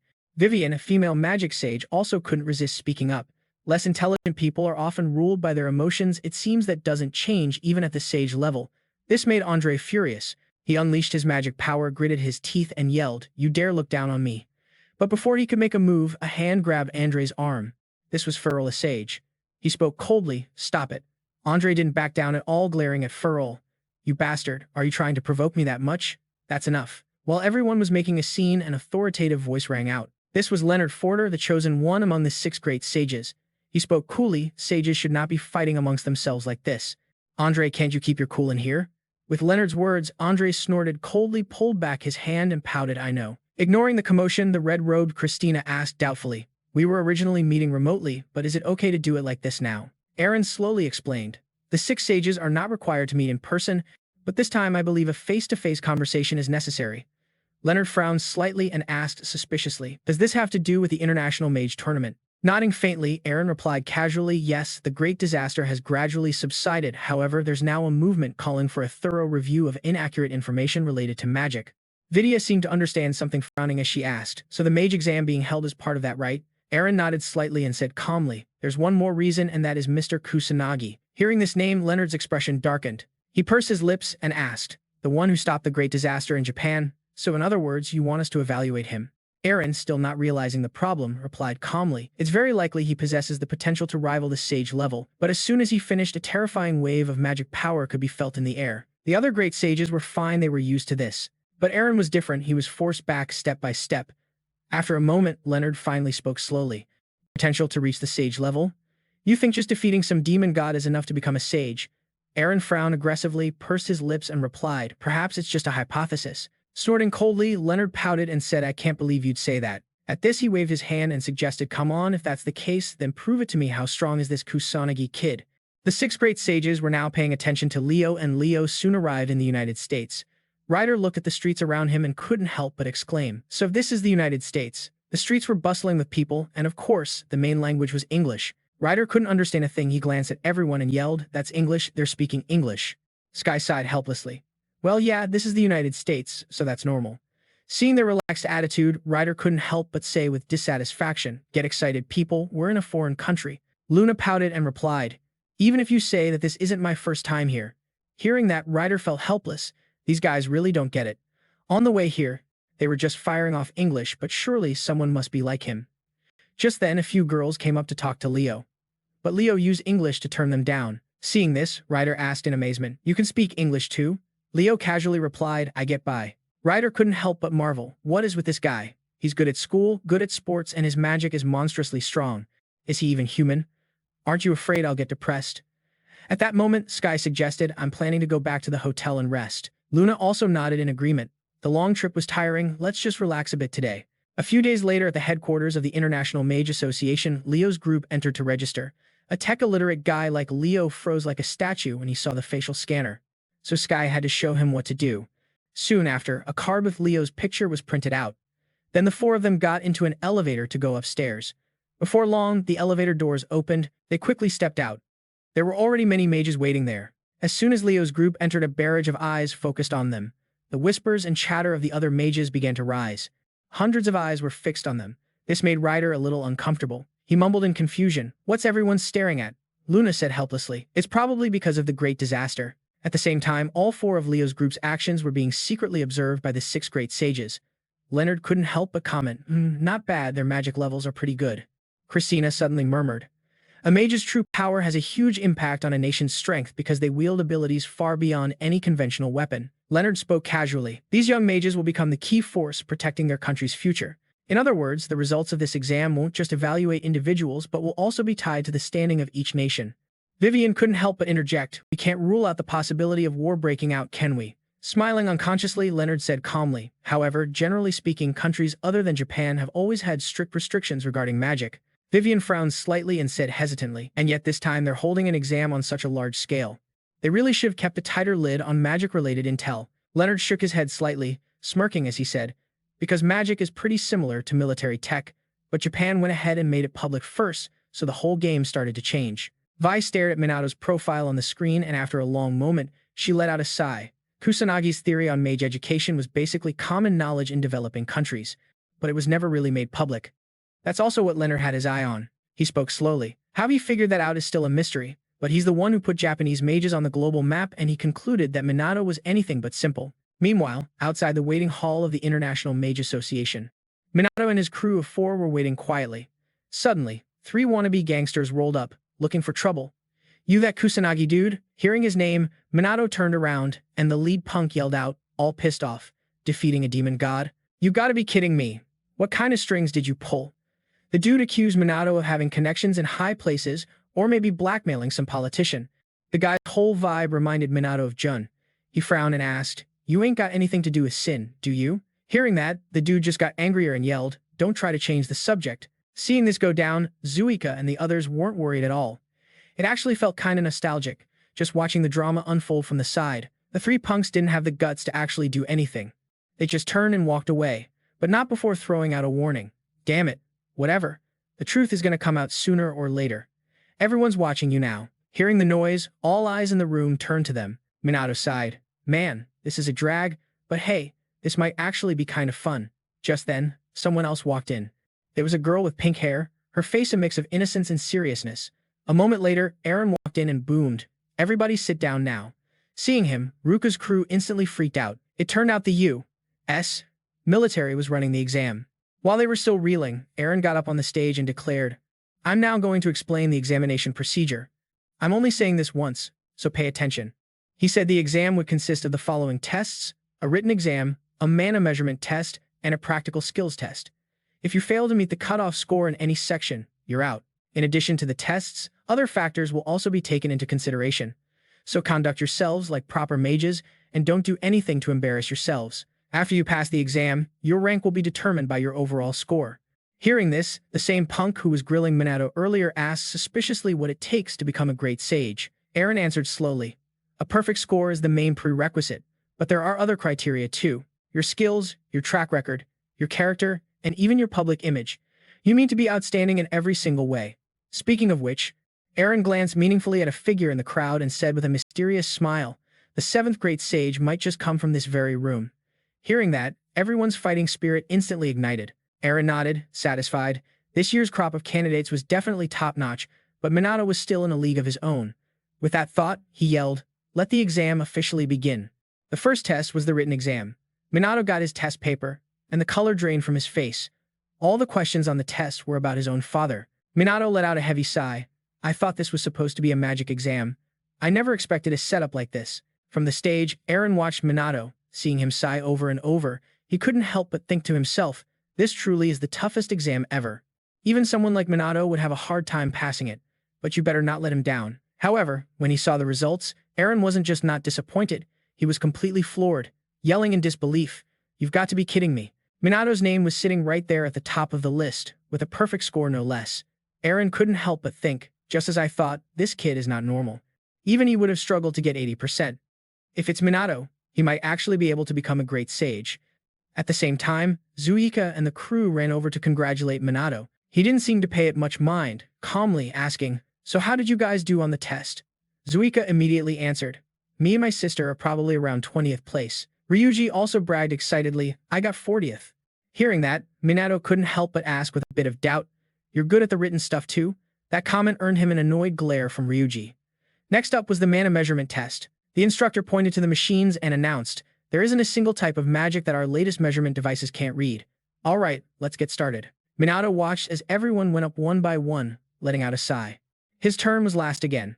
What is up with that? Just then, Zuika suddenly gasped. Hold on, is this for real? The number on the machine read 980,000, and it wasn't just her. Even the onlookers were freaking out. What the hell is her mana level? It's almost 1 million. This one over here hit 900,000 too. Riuji wasn't far behind, pulling a solid 890,000. Ruka glanced over at Riuji and couldn't help but feel impressed. She had totally bombed the written test. And when it came to mana, it looked like they were catching up to her too. But Minato was thrilled. All three of them were clearly getting stronger. Just then, another shout of amazement rang out, making him whip his head around. Above the measurement device, an intense aura of mana was pulsing through the air. In no time, the machine displayed a reading of 1 million mana. Someone recognized the girl and the whispers started. Isn't she the one from China? Turns out the pink-haired girl was a prodigy in both magic and martial arts. Minato watched her quietly, a flicker of excitement in his eyes. Looks like there are some interesting people here, and it feels like they're still holding back their real power. While he was lost in thought, the instructor yelled out, Kusanagi Minato, it's your turn to measure your mana. Hearing his name, Minato walked up to the machine. He frowned, thinking to himself, Crap, this thing again? Now what am I going to do? As Minato approached, the crowd below started murmuring again. On the other side of the monitor, Leonard smirked. Let's see what kind of show we get this time. Eren, watching from behind, was also super eager. He wanted to know Minato's exact mana count. And it wasn't just him. Ruka and her crew were on the edge of their seats too. Zuika couldn't help but whisper, I wonder what Minato's mana level is. Ruka muttered her guess, 99,990,000. He joked once that he had 99 million, but now, they were starting to think he wasn't kidding. It might actually be the real deal. Standing at the machine, Minato unleashed his mana. He decided there was no point in holding back his true power anymore. And just as expected, in a split second, An insane pressure washed over the room, freaking out everyone behind him. His mana raged out of control, and the numbers on the machine just kept spinning, with no sign of stopping. Even Aaron was frozen in place. The entire headquarters of the International Mage Association was now completely engulfed in mana. And then, with a massive bang, the measurement device just exploded. Minato sighed, "I knew it, this thing must be busted for real." Watching through the monitor, Leonard saw the whole thing go down. He couldn't help but comment, "Well, that was unexpected." Krista just scoffed, "It's not that big of a deal. That machine can't measure our mana either." Leonard didn't buy it and shot back. "In other words, there's a chance he's on our level." Krista scoffed, "No way in hell." Just then, Vi chimed in, "That kid's pretty interesting." After the mana test was over, they moved on to the practical combat exam, which was a series of one-on-one duels. Minato was now suited up in his special uniform. It was actually really comfortable, so it was cool he got one too. His opponent saw Minato crack a smile and said, all annoyed, "You're smiling before we even fight? You looking down on me or something?" Minato was a little taken aback and apologized, "My bad, I'm serious now." Seeing that they were ready, the referee yelled, "Let the first match begin." The second he said that, Minato lunged forward, and in less than 3 seconds, the other guy was knocked out cold. The ref immediately shouted, "The winner is Kusanagi." The crowd watching below was stunned. What just happened? I didn't even see a thing. Aaron, who was watching from the sidelines, couldn't help but smile. So many people doubted Minato, but after this test, the entire world would know what he's really made of. Minato didn't pay any attention to the crowd's reaction. He just walked over to help the other guy up. Leonard, watching on the monitor, praised him. That was slick. Vi couldn't help but exclaim, "I didn't even see anything. What did he do?" Leonard explained slowly. He closed the distance on his opponent in less than 1 second, and then Minato used his magic. Hearing that, Vi was amazed all over again. "That's insane." Leonard nodded slightly and added, "Plus, he's not even using his full power yet." That comment made Krista's brow furrow in annoyance. The other three, on the other hand, didn't seem to care much, but who knew what they were really thinking? It wasn't just Minato, Ruka, Zuika, and Riuji were all leveling up and winning their fights too. After her victory, Ruka was ecstatic. She cheered, "I'm actually getting stronger." Riuji added, "Who knew we'd be using these skills against other people?" Ruka nodded in agreement. Minato's monster fighting training really came in handy. Minato watched the three of them and praised them. "You guys are doing awesome." Caught up in the excitement, Zuika gave him a wink and a grin. "Hey, I bet I could take you on now. You have to go all out to beat me." A smile crept onto Minato's face as he raised an eyebrow and asked, "You want to test that theory?" Zuika froze for a second, then frantically waved her hands. No thanks." Just then, the ref ran over and announced, "Kusanagi Minato, your next match is about to begin." Minato jumped slightly and quickly replied, "Got it." And just like that, Zuika dodged a bullet. She let out a sigh of relief. She'd almost dug her own grave there. Gotta be more careful. A little later, the duels were all finished. And once again, Minato was ranked number 1. Ryuji saw it and was totally impressed. "Dude, you got a perfect score." Ruka added, "Minato, if you keep this up, you might actually become a great sage for real." Ruka searched for their names on the list, and after a moment she mumbled, "We're all ranked around 20th place." Ryuji looked at the name right below Minato's and couldn't help but shout, "Second place is Gusui." The words were barely out of his mouth when a sweet voice came from behind them. "Were you calling me?" The whole group jumped and spun around to see Gusui standing there, who knows for how long. Minato was a little thrown off. When the heck did she show up? While he was wondering, Gusui started talking. "Kusanagi Minato, I'm really looking forward to the next test." Minato frowned a little, muttering to himself, "The next test." Zuika jumped in to explain it to him. It's a battle royale-style survival test that takes place in a forest. Every participant gets a certain number of points based on their performance so far, and you can steal points from your opponents. If you lose all your points, you fail. The test is going to last for 1 week. When it's over, your points get added to your total score. Minato heard this and was like, "What's the max score?" Dude just casually replied, 2,000 points, at least 2,000. The low scorers from last time get a shot at racking up points this round, and you can even bounce once you have enough. Minato just frowned and went quiet after hearing that, but Ruka got all hyped up, yelling, "And we can team up too.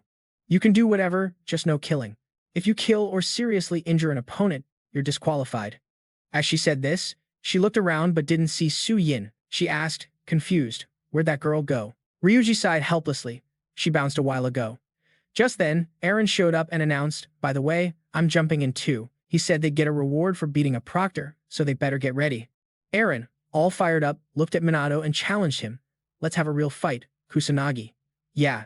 Minato nodded without any hesitation. Aaron was pleased and said with a smile, "Get some rest before we start.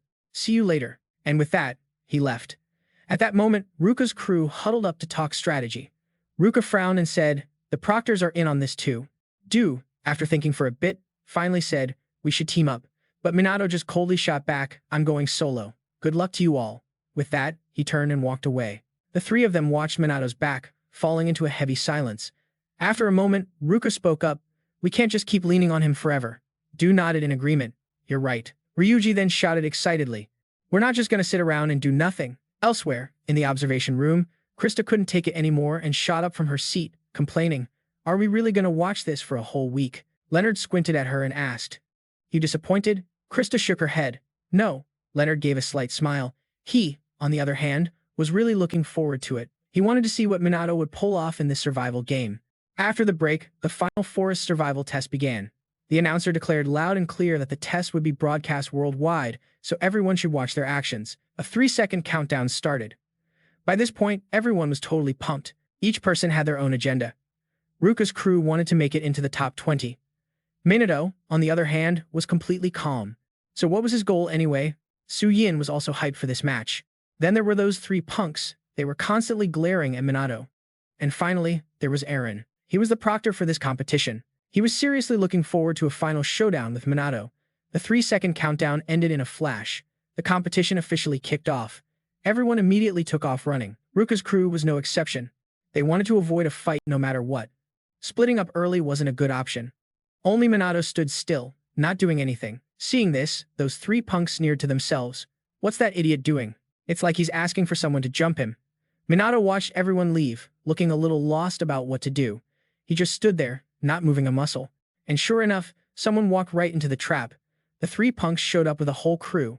The green-haired one smirked and said, "Found you, you cocky bastard. No one's coming to save you now." Then he stuck his tongue out to provoke Minato. But Minato just asked nonchalantly, "Who are you?" This attitude pissed off the green-haired guy, and he started screaming like a madman, "Don't even try to fight back. You can't escape. You're toast." Instantly, the whole crew started casting spells, getting ready to attack. Of course, their actions were all caught on camera and broadcast live for everyone to see. Someone complained, "They're ganging up on him. That's so messed up." But the people back home all had faith in Minato. A girl raised an eyebrow and said with a smirk, "Don't worry. Kusanagi will definitely win." And right after that, everyone started chanting his name like a massive cheer. Not only that, but the screen was flooded with comments trashing those punks. Of course, they had no idea about this, and were still super confident in their own abilities, yelling aggressively, "Come on, you scared or what?" The moment he finished speaking, beams of magic shot wildly toward Minato. Thinking they had hit him, the green-haired guy sneered, "What a weakling, didn't even dare to fight back." But a second later, Minato's voice echoed from behind the cloud of dust. "How pathetic." The punks immediately freaked out, yelling, "He's totally fine after all that."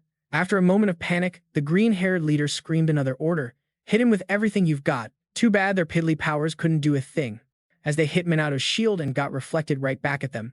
This scene terrified the punks, who muttered in disbelief. He blocked everything with just one barrier. Holy crap, how is he so insane? While they were still freaking out, Minato fired off some magic bullets, and the entire squad was wiped out. They were left sprawled out in a huge crater. Only then did they realize the truth. The story about Minato defeating Chrono wasn't just a rumor. At the same time, another group that wasn't in the fight was secretly watching the feed on their phones. They figured if they beat Minato, they'd become famous instantly, plus they get a ton of points. And just like that, Minato became a target again. Seeing him still standing there, they rushed in for a sneak attack. Too bad for them, Minato wasn't someone you could sneak up on. With just 3 blasts of magic, they were all on the ground. Minato muttered, "That's the 5th ambush already." Elsewhere, Ruka's crew was also fighting off other contestants. The tidal wave magic they created quickly washed their opponents away. Ruka finally let out a sigh of relief. "We did it." Ruka couldn't help but say, "I can't believe we had to use high-level magic for that." Just then, they overheard some other players whispering, "You really shouldn't mess with that Kusanagi guy. Nobody dares to touch him. You guys just got wrecked." Ruka quickly ran over to them and asked, confused, "Did you guys fight him?" One of them immediately answered, "It wasn't just us. A bunch of other people got eliminated too." Another one stammered, shaking, "That guy's insanely strong, a total monster." Hearing this, Riuji wasn't surprised at all and said casually, "Well, Minato is the strongest." Du also sighed and added, "There's no way we could beat him." But then, Ruka suddenly hesitated and mumbled, "Minato is really strong, but we can just avoid fighting him, right?" The three of them agreed with this idea. It was really their only option, but would that be okay? Meanwhile, the Chinese martial arts prodigy, Su Yinh, was in a corner of the forest, calmly going through her usual training routine. Su Yin's talent had been obvious since she was a kid. At 13, she was already the strongest person in China. In every field, no one could defeat Su Yinh, and she was sure that one day she would surpass her master and her senior. Su Yinh sometimes felt incredibly bored, since there was almost no one stronger than her. All the opponents she had ever faced were total pushovers. Su Yinh wanted to fight someone stronger, which is why she entered this competition. Su Yinh was overwhelmingly powerful, able to knock down an ancient tree with a single punch. This immense strength made everyone wary of her, which is why everyone kept their distance. But Su Yinh didn't give up. She promised herself she would reach even greater heights, a peak that no one else could touch. To do that, she had to face stronger opponents, and the one she chose was none other than Minato. Su Yinh found Minato, pointed right at him, and said, "Kusanagi Minato, you're next." Minato wasn't the least bit scared, just calmly smiled and said, "You're next? Get in line." Su Yinh frowned slightly, glanced behind her, and saw a group of people approaching. She immediately stepped aside, pouting, "Su Yinh always goes solo. I don't do teams." The man in the new group nodded in agreement. "Same here. We all want a one-on-one." Hearing this, Minato couldn't help but click his tongue. A bunch of fight junkies, huh? That's my specialty. At the same time, Eren had also arrived on the scene. He quietly observed Minato. The elite representatives from across the globe all had magic levels over 1 million. Even Minato would struggle to fight all of them at once. But what about one-on-one? Still, Eren liked Minato's spirit. He approved. This wasn't the kid stuff from before. Now was the time to see the kid's full power. Down below, the man unleashed his magic, raised an eyebrow, and said, "I'll go first." Seeing his magic, Minato couldn't help but praise him. "Your magic level is pretty refined." With a slight chuckle, the man casually said, "I'm a former mercenary. I've been on a lot of battlefields, and of course, I've killed people. But don't worry, Minato, I won't kill you." Minato clicked his tongue, real convincing, coming from a guy reeking of killing intent, not trustworthy at all. The moment he finished speaking, the man lunged forward. Minato didn't back down one bit, calmly reacting in the blink of an eye. The knife in the man's hand was right in front of Minato's face. He quickly dodged, but still got a few strands of his hair cut off. The man remarked, "Such slick moves. In that case, let's see how you handle this." With that thought, he summoned his dark magic. A vine shot out toward Minato, but he dodged it. In a flash, he appeared in front of the man and, without hesitation, threw a punch. A wave of pain hit him instantly, making him scream as his limp body flew back dozens of feet. The man couldn't help but tremble. Just one hit did this much damage. What terrifying power! Minato scanned the crowd, raised an eyebrow, and smirked. "Who's next?" Immediately, a buff dude stepped forward and boldly declared, "I'm gonna take you down and make a name for myself." But the scene that followed left the former mercenary completely stunned, his voice trembling as he cried out, "Unbelievable," because everyone who had just rushed in was taken down by Minato in the blink of an eye, and it was a brutal sight. The ex-mercenary bit his lip hard. They even had a first-class mage there, and they couldn't even put a single scratch on their opponent. And him, a guy who never knew fear on the battlefield, is shaking like this. Eren, who had been watching the fight, couldn't help but think to himself what an insane power gap there was. He really wanted to fight Minato too, but Eren quickly shot down that idea, shaking his head with a sigh. "If I get taken out too early, I won't be able to do my job. What a shame. I'll have to move to another area." Su Yinh, who was nearby, watched Minato's complete wipeout, and her eyes widened in shock. What was that? What just happened? Those movements, she never expected Minato could do that too. Over on Minato's side, he watched the crowd run for their lives and sighed in resignation. "I just got a little more serious, that's all." Thinking this, he glanced over at Su Yinh and said, "It's just you left. You gonna fight?" Su Yinh immediately walked up to Minato. She had always been called a prodigy, but Minato was on a whole other level. This feeling was just like when she faced her senior, maybe even more intense. Thinking this, she clenched her fists and then shouted fiercely, "Bring it on." Su Yinh feared nothing, heaven or hell, and driven by her thirst for a fight, she charged in. Minato's brow furrowed slightly as he calmly tracked her movements. She moved like the wind, closing the distance to Minato in a flash. Minato clicked his tongue and threw a punch, but Su Yinh caught it clean. At the same time, she tried to cast a spell, but Minato dodged before she could even launch it. But in a flash, another spell materialized in Su Yin's hand, pointed right at Minato's chest. A crazy wave of water surged forward. Su Yinh frowned, thinking, that must have been a direct hit, right? Too bad. Minato was already behind her. He raised an eyebrow with a smirk and said, "Now that's an interesting fighting style." Hearing his voice, Su Yinh scrambled away, creating some distance between them. Minato was unfazed, casually critiquing her style, a mix of Chinese martial arts and magic, all while maintaining an active state. Even mid-combat, she had to time her activations. It was flawless. It was different from regular mana, and it wasn't like the spell fist techniques he used. There was something weird about her. Su Yinh scoffed and shot back. This isn't mana, it's combat aura. Minato looked a little confused and asked, what kind of power is that? Su Yinh just pouted and said, like I tell you. Immediately after, she started casting a spell. A 12th level combination spell materialized. With a massive boom, an earth-shattering explosion went off, filling the sky with smoke and flames. After pulling off that move, Su Yinh was gasping for air. But too bad for her, Minato was totally fine. A single barrier blocked it completely, and he even cracked a taunting smile, saying, that's some impressive magic. Seeing this, Su Yinh got pissed and charged forward aggressively. She decided to take Minato on in a hand-to-hand fight using her martial arts. But surprise, Minato knew those moves too, and easily blocked her. Su Yin's eyes widened in horror. How are you so good at both magic and martial arts? He was good at everything. None of her techniques had any effect. Minato squinted at Su Yinh, who was collapsed on the ground, and mumbled, is it over already? Su Yinh trembled where she sat, looking pretty wrecked. She thought she was so strong, but compared to a monster like Minato, she was just a little kid. After a long silence, Su Yinh muttered under her breath, this is Su Yin's loss, it's time to finish it. Minato heard that and was totally confused. She was a real weirdo, but then Su Yinh looked up at him, breaking into an innocent smile. That was a lot of fun. Minato was even more stunned. Why is she smiling? Shouldn't she be crying her eyes out in fear? He couldn't figure her out, so he just decided to turn and walk away. Su Yinh watched him go, lost in thought. This guy was on a whole other level than her. He was easily on par with the four greats. She had to find someone like him. Su Yinh wanted to know more. What secrets did Minato have that she didn't? And so, Su Yinh started tailing Minato. She kept popping out from behind him like a little shadow, sticking to him like glue. Su Yinh figured Minato was only going to get stronger, so she decided to keep an eye on him. Minato obviously knew she was following him. He was kind of annoyed but didn't do anything about it. That evening, Minato took a break by a stream. He caught a fish and started a fire to cook it. Su Yinh was hiding behind a bush, her stomach growling like crazy. She'd been so busy tailing Minato she forgot to eat. While grilling the fish, Minato heard the noise from behind him, feeling totally exasperated. He sighed and called out, you can come over here, you know. Su Yinh froze, shocked that she'd been caught.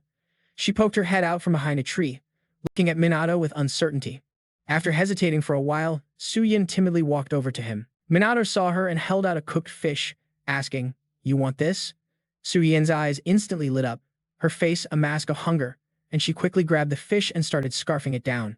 Minato couldn't help but crack a smile at the sight. In just a few moments, Su Yinh had eaten until her belly was full. Minato finished his food too. She secretly watched him. When he fought, Minato's whole vibe was different, but normally he was super calm and gentle. Still, Su Yinh was scared of him. Just like that, Su Yinh drifted off to sleep. Minato saw this and felt a little exasperated. Her guard was way too low. The next morning, Su Yinh woke up groggily, finding a jacket draped over her. Seeing her eyes open, Minato immediately spoke up. You're awake? Su Yinh shot up, startled. She couldn't believe she'd fallen asleep in front of an enemy. Minato didn't seem to care one bit, handing her an apple with a smile. You were really out of it. Want this? Su Yinh gave a small nod and said, thanks.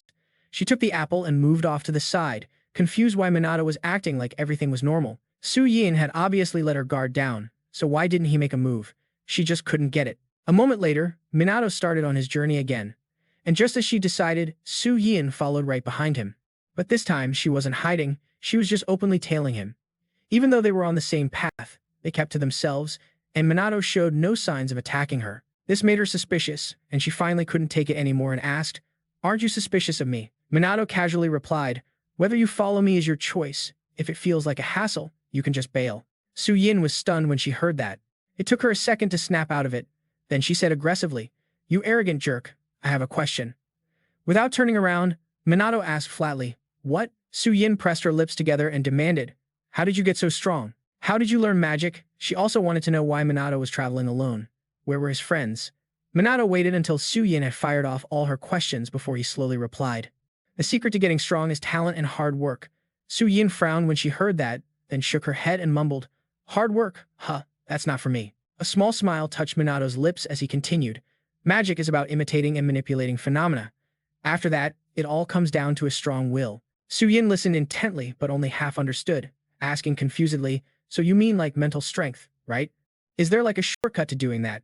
But Minato didn't answer, just saying mysteriously, I'm waiting for someone.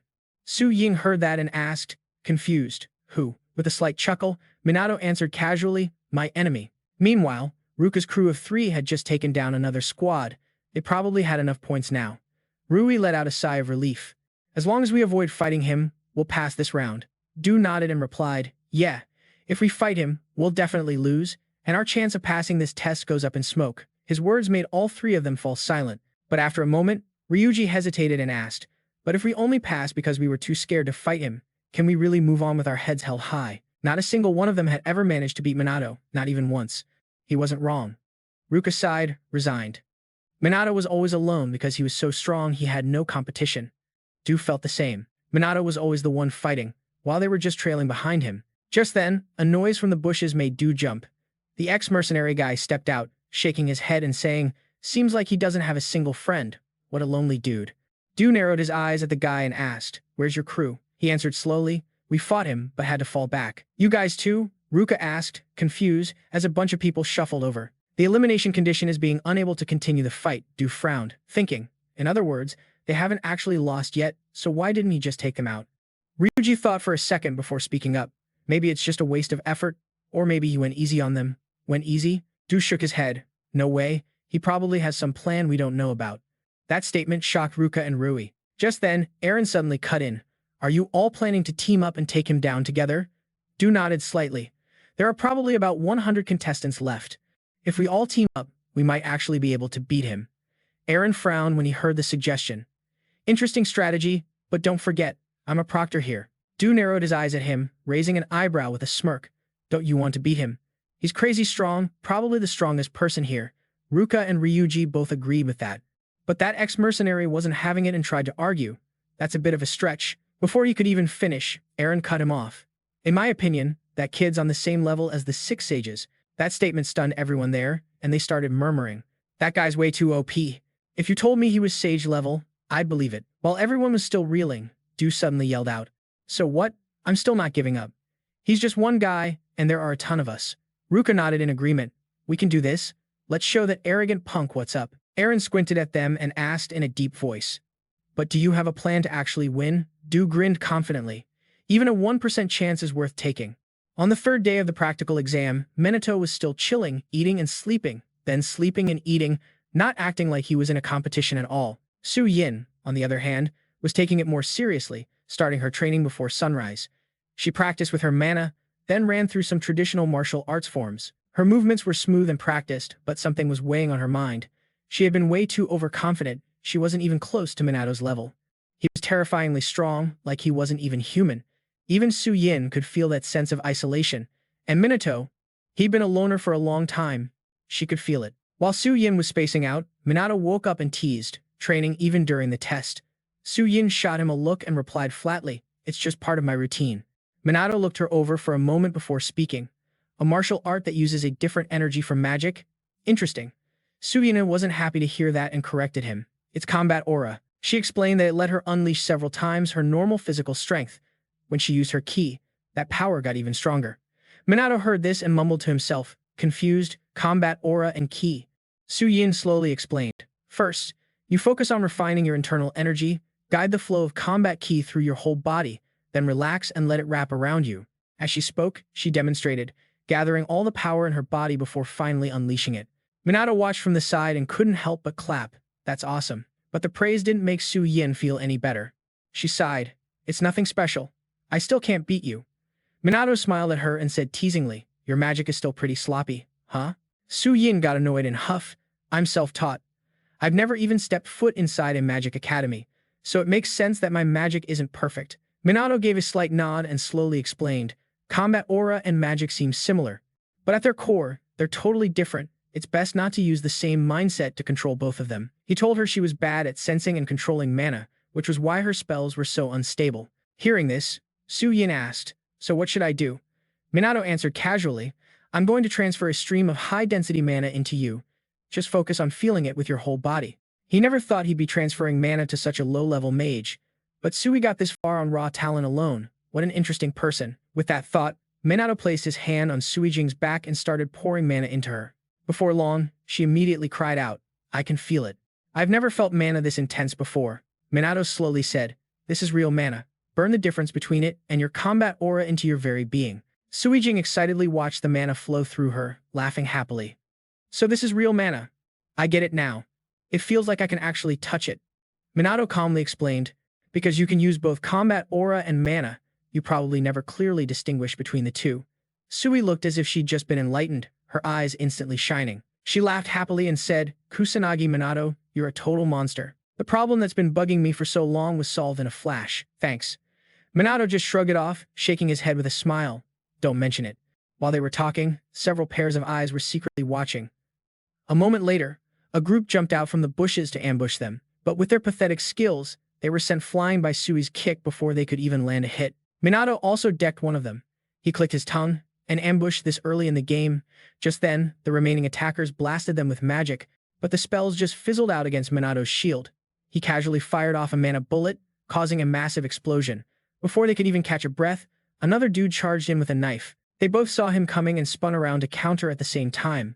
More spells frantically rained down on them. Too bad, they were way too slow, and Minato and Su Ying easily dodged. Immediately after, they both unleashed their own magic to fight back. With a loud boom, the ground was blasted by inorganic cannons and raging torrents. The entire mob was wiped out just like that. The lookouts hiding in the distance quickly grabbed their fallen comrades and bailed. Seeing this, Sui was confused. "They're running away already," Minato sighed. "They're pretty quick on their feet," but Sui just cursed in frustration. "Scrambling away like that, what a bunch of cowards." A mysterious smile appeared on Minato's face as he said, "I wouldn't be so sure about that." Sui asked, a little confused, "What do you mean?" Minato slowly explained, "They're different from the others we fought. There's probably someone pulling the strings." "Who's the puppet master?" Well, it was Ruka's crew, of course. A few minutes earlier, they had all gathered in a clearing. Ruka declared that no one could possibly defeat Minato. He could use level 17 magic with a nearly infinite supply of mana. This statement left the entire group stunned into silence. Seeing their hesitation, Du added, "But even Minato has a weakness. He's still human. Divine magic might heal his wounds and get rid of fatigue, but it can't fix mental exhaustion or substitute for sleep and food." That's why their strategy was to constantly attack whenever Minato tried to rest. After chasing off another group, Sui angrily took off Minato's jacket and grumbled, "Such dirty tricks. They should fight head-on like real warriors. Attacking when our guard is down is just pathetic." Minato couldn't help but smile and say, "I'm different. As long as I win, I'll play any game. That kind of style is right up my alley." Sui froze when she heard him. She was supposed to be the one hungry for a fight, yet here she was, just tagging along with Minato. Their enemies were risking it all to try and beat him, but what was she doing? At that thought, Sui couldn't help but clench her fists. Hanging out with Minato was fun, for real, but it wasn't her true purpose. At that moment, Sui's expression hardened with resolve. Just as Minato was about to leave, he turned back around. Sui had vanished from the clearing, leaving him completely alone. Minato couldn't help but smile. She was gone. And now, the real game was about to begin. The 1 versus 100 showdown was about to go down, and for the next few days, Minato was relentlessly ambushed on his journey. But with his high-level magic, dealing with them was a piece of cake. If 1 came, he took them down. If 2 came, he dropped them both. If 10 came, he wiped them all out. After each fight, a recovery team would show up to carry away the wounded. At first, Minato just let them leave, but at some point, he got tired of it, so he decided to chase them. While crossing a clearing, Minato ran into another group. They used dark magic to surround him with a thick fog, but Minato quickly dispelled it. Only, when his vision returned, they were gone. He frowned, muttering, "They got away." He couldn't sense their mana anymore either. Their ambush and retreat were flawless, not bad at all. On the final day of the practical exam, Du gathered everyone and announced, "Today, we launch an all-out assault." After days of non-stop ambushes, Minato has to be exhausted. Eren listened without a word. Ruka and Rui also kept quiet. Ruka then scanned the crowd and gave her orders. "This time, the assault team will be up front, and the ambush team will provide backup. We're winning this, no matter what." As soon as she finished, the whole crowd roared in agreement, and this very battle was being broadcast live for the entire world to see. The folks back in New York all believed Minato would come out on top. Meanwhile, at his private estate, Leonard was also watching the live feed, smirking as he said, "All right, let's see how this ends." He wasn't the only one. The other great sages were also silently observing the fight. No one knew their reasons for watching or if they were just spectators or plotting something for the future. Back in the survival game, Minato had finally found Ruka's crew. He smirked and said, "I guess the game of hide and seek is over, huh?" Ruka's group glared back, their eyes burning with fighting spirit, but someone whispered nervously, "Is he really gassed? He still looks totally fine to me." Just then, Ruka's whole crew yelled as one, "We've always lost to you, but this time, we're gonna take you down." A slight smile touched Minato's lips as he replied coolly, "Music to my ears." But just then, the ground beneath his feet suddenly split open, creating a massive pit in an instant. Minato couldn't react in time and plummeted down. Above him, a team of mages was casting a sneak attack spell. Minato frowned. Subdue and her crew were just the bait, not a bad play. While he was thinking, the fissure above began to seal up, and in a moment, the ground was solid again.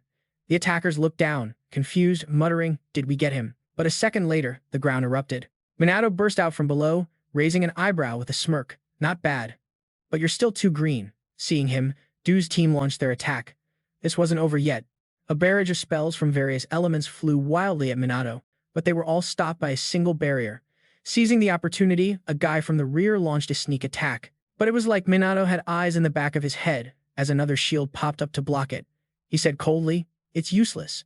At that very moment, a giant fireball materialized in the sky. With a massive boom, it crashed down on Minato and exploded on impact. Smoke and debris filled the sky. The mages asked again, bewildered, "Did we get him?" But when the smoke cleared, Minato was still standing there, completely unfazed. He smirked and said, "That last hit wasn't half bad.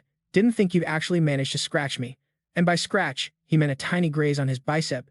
Riuji yelled in disbelief. He took a hit that strong and all it did was leave a scratch. Is that guy even human? Just then, Du screamed out an order. "Everyone, keep up the attack." It was Minato versus 100 other students. Because of that, everyone watching believed the students had this in the bag. No matter how powerful he was still only human, but could Ruka's crew really be so sure of that? The ex-mercenary was the first one to realize it.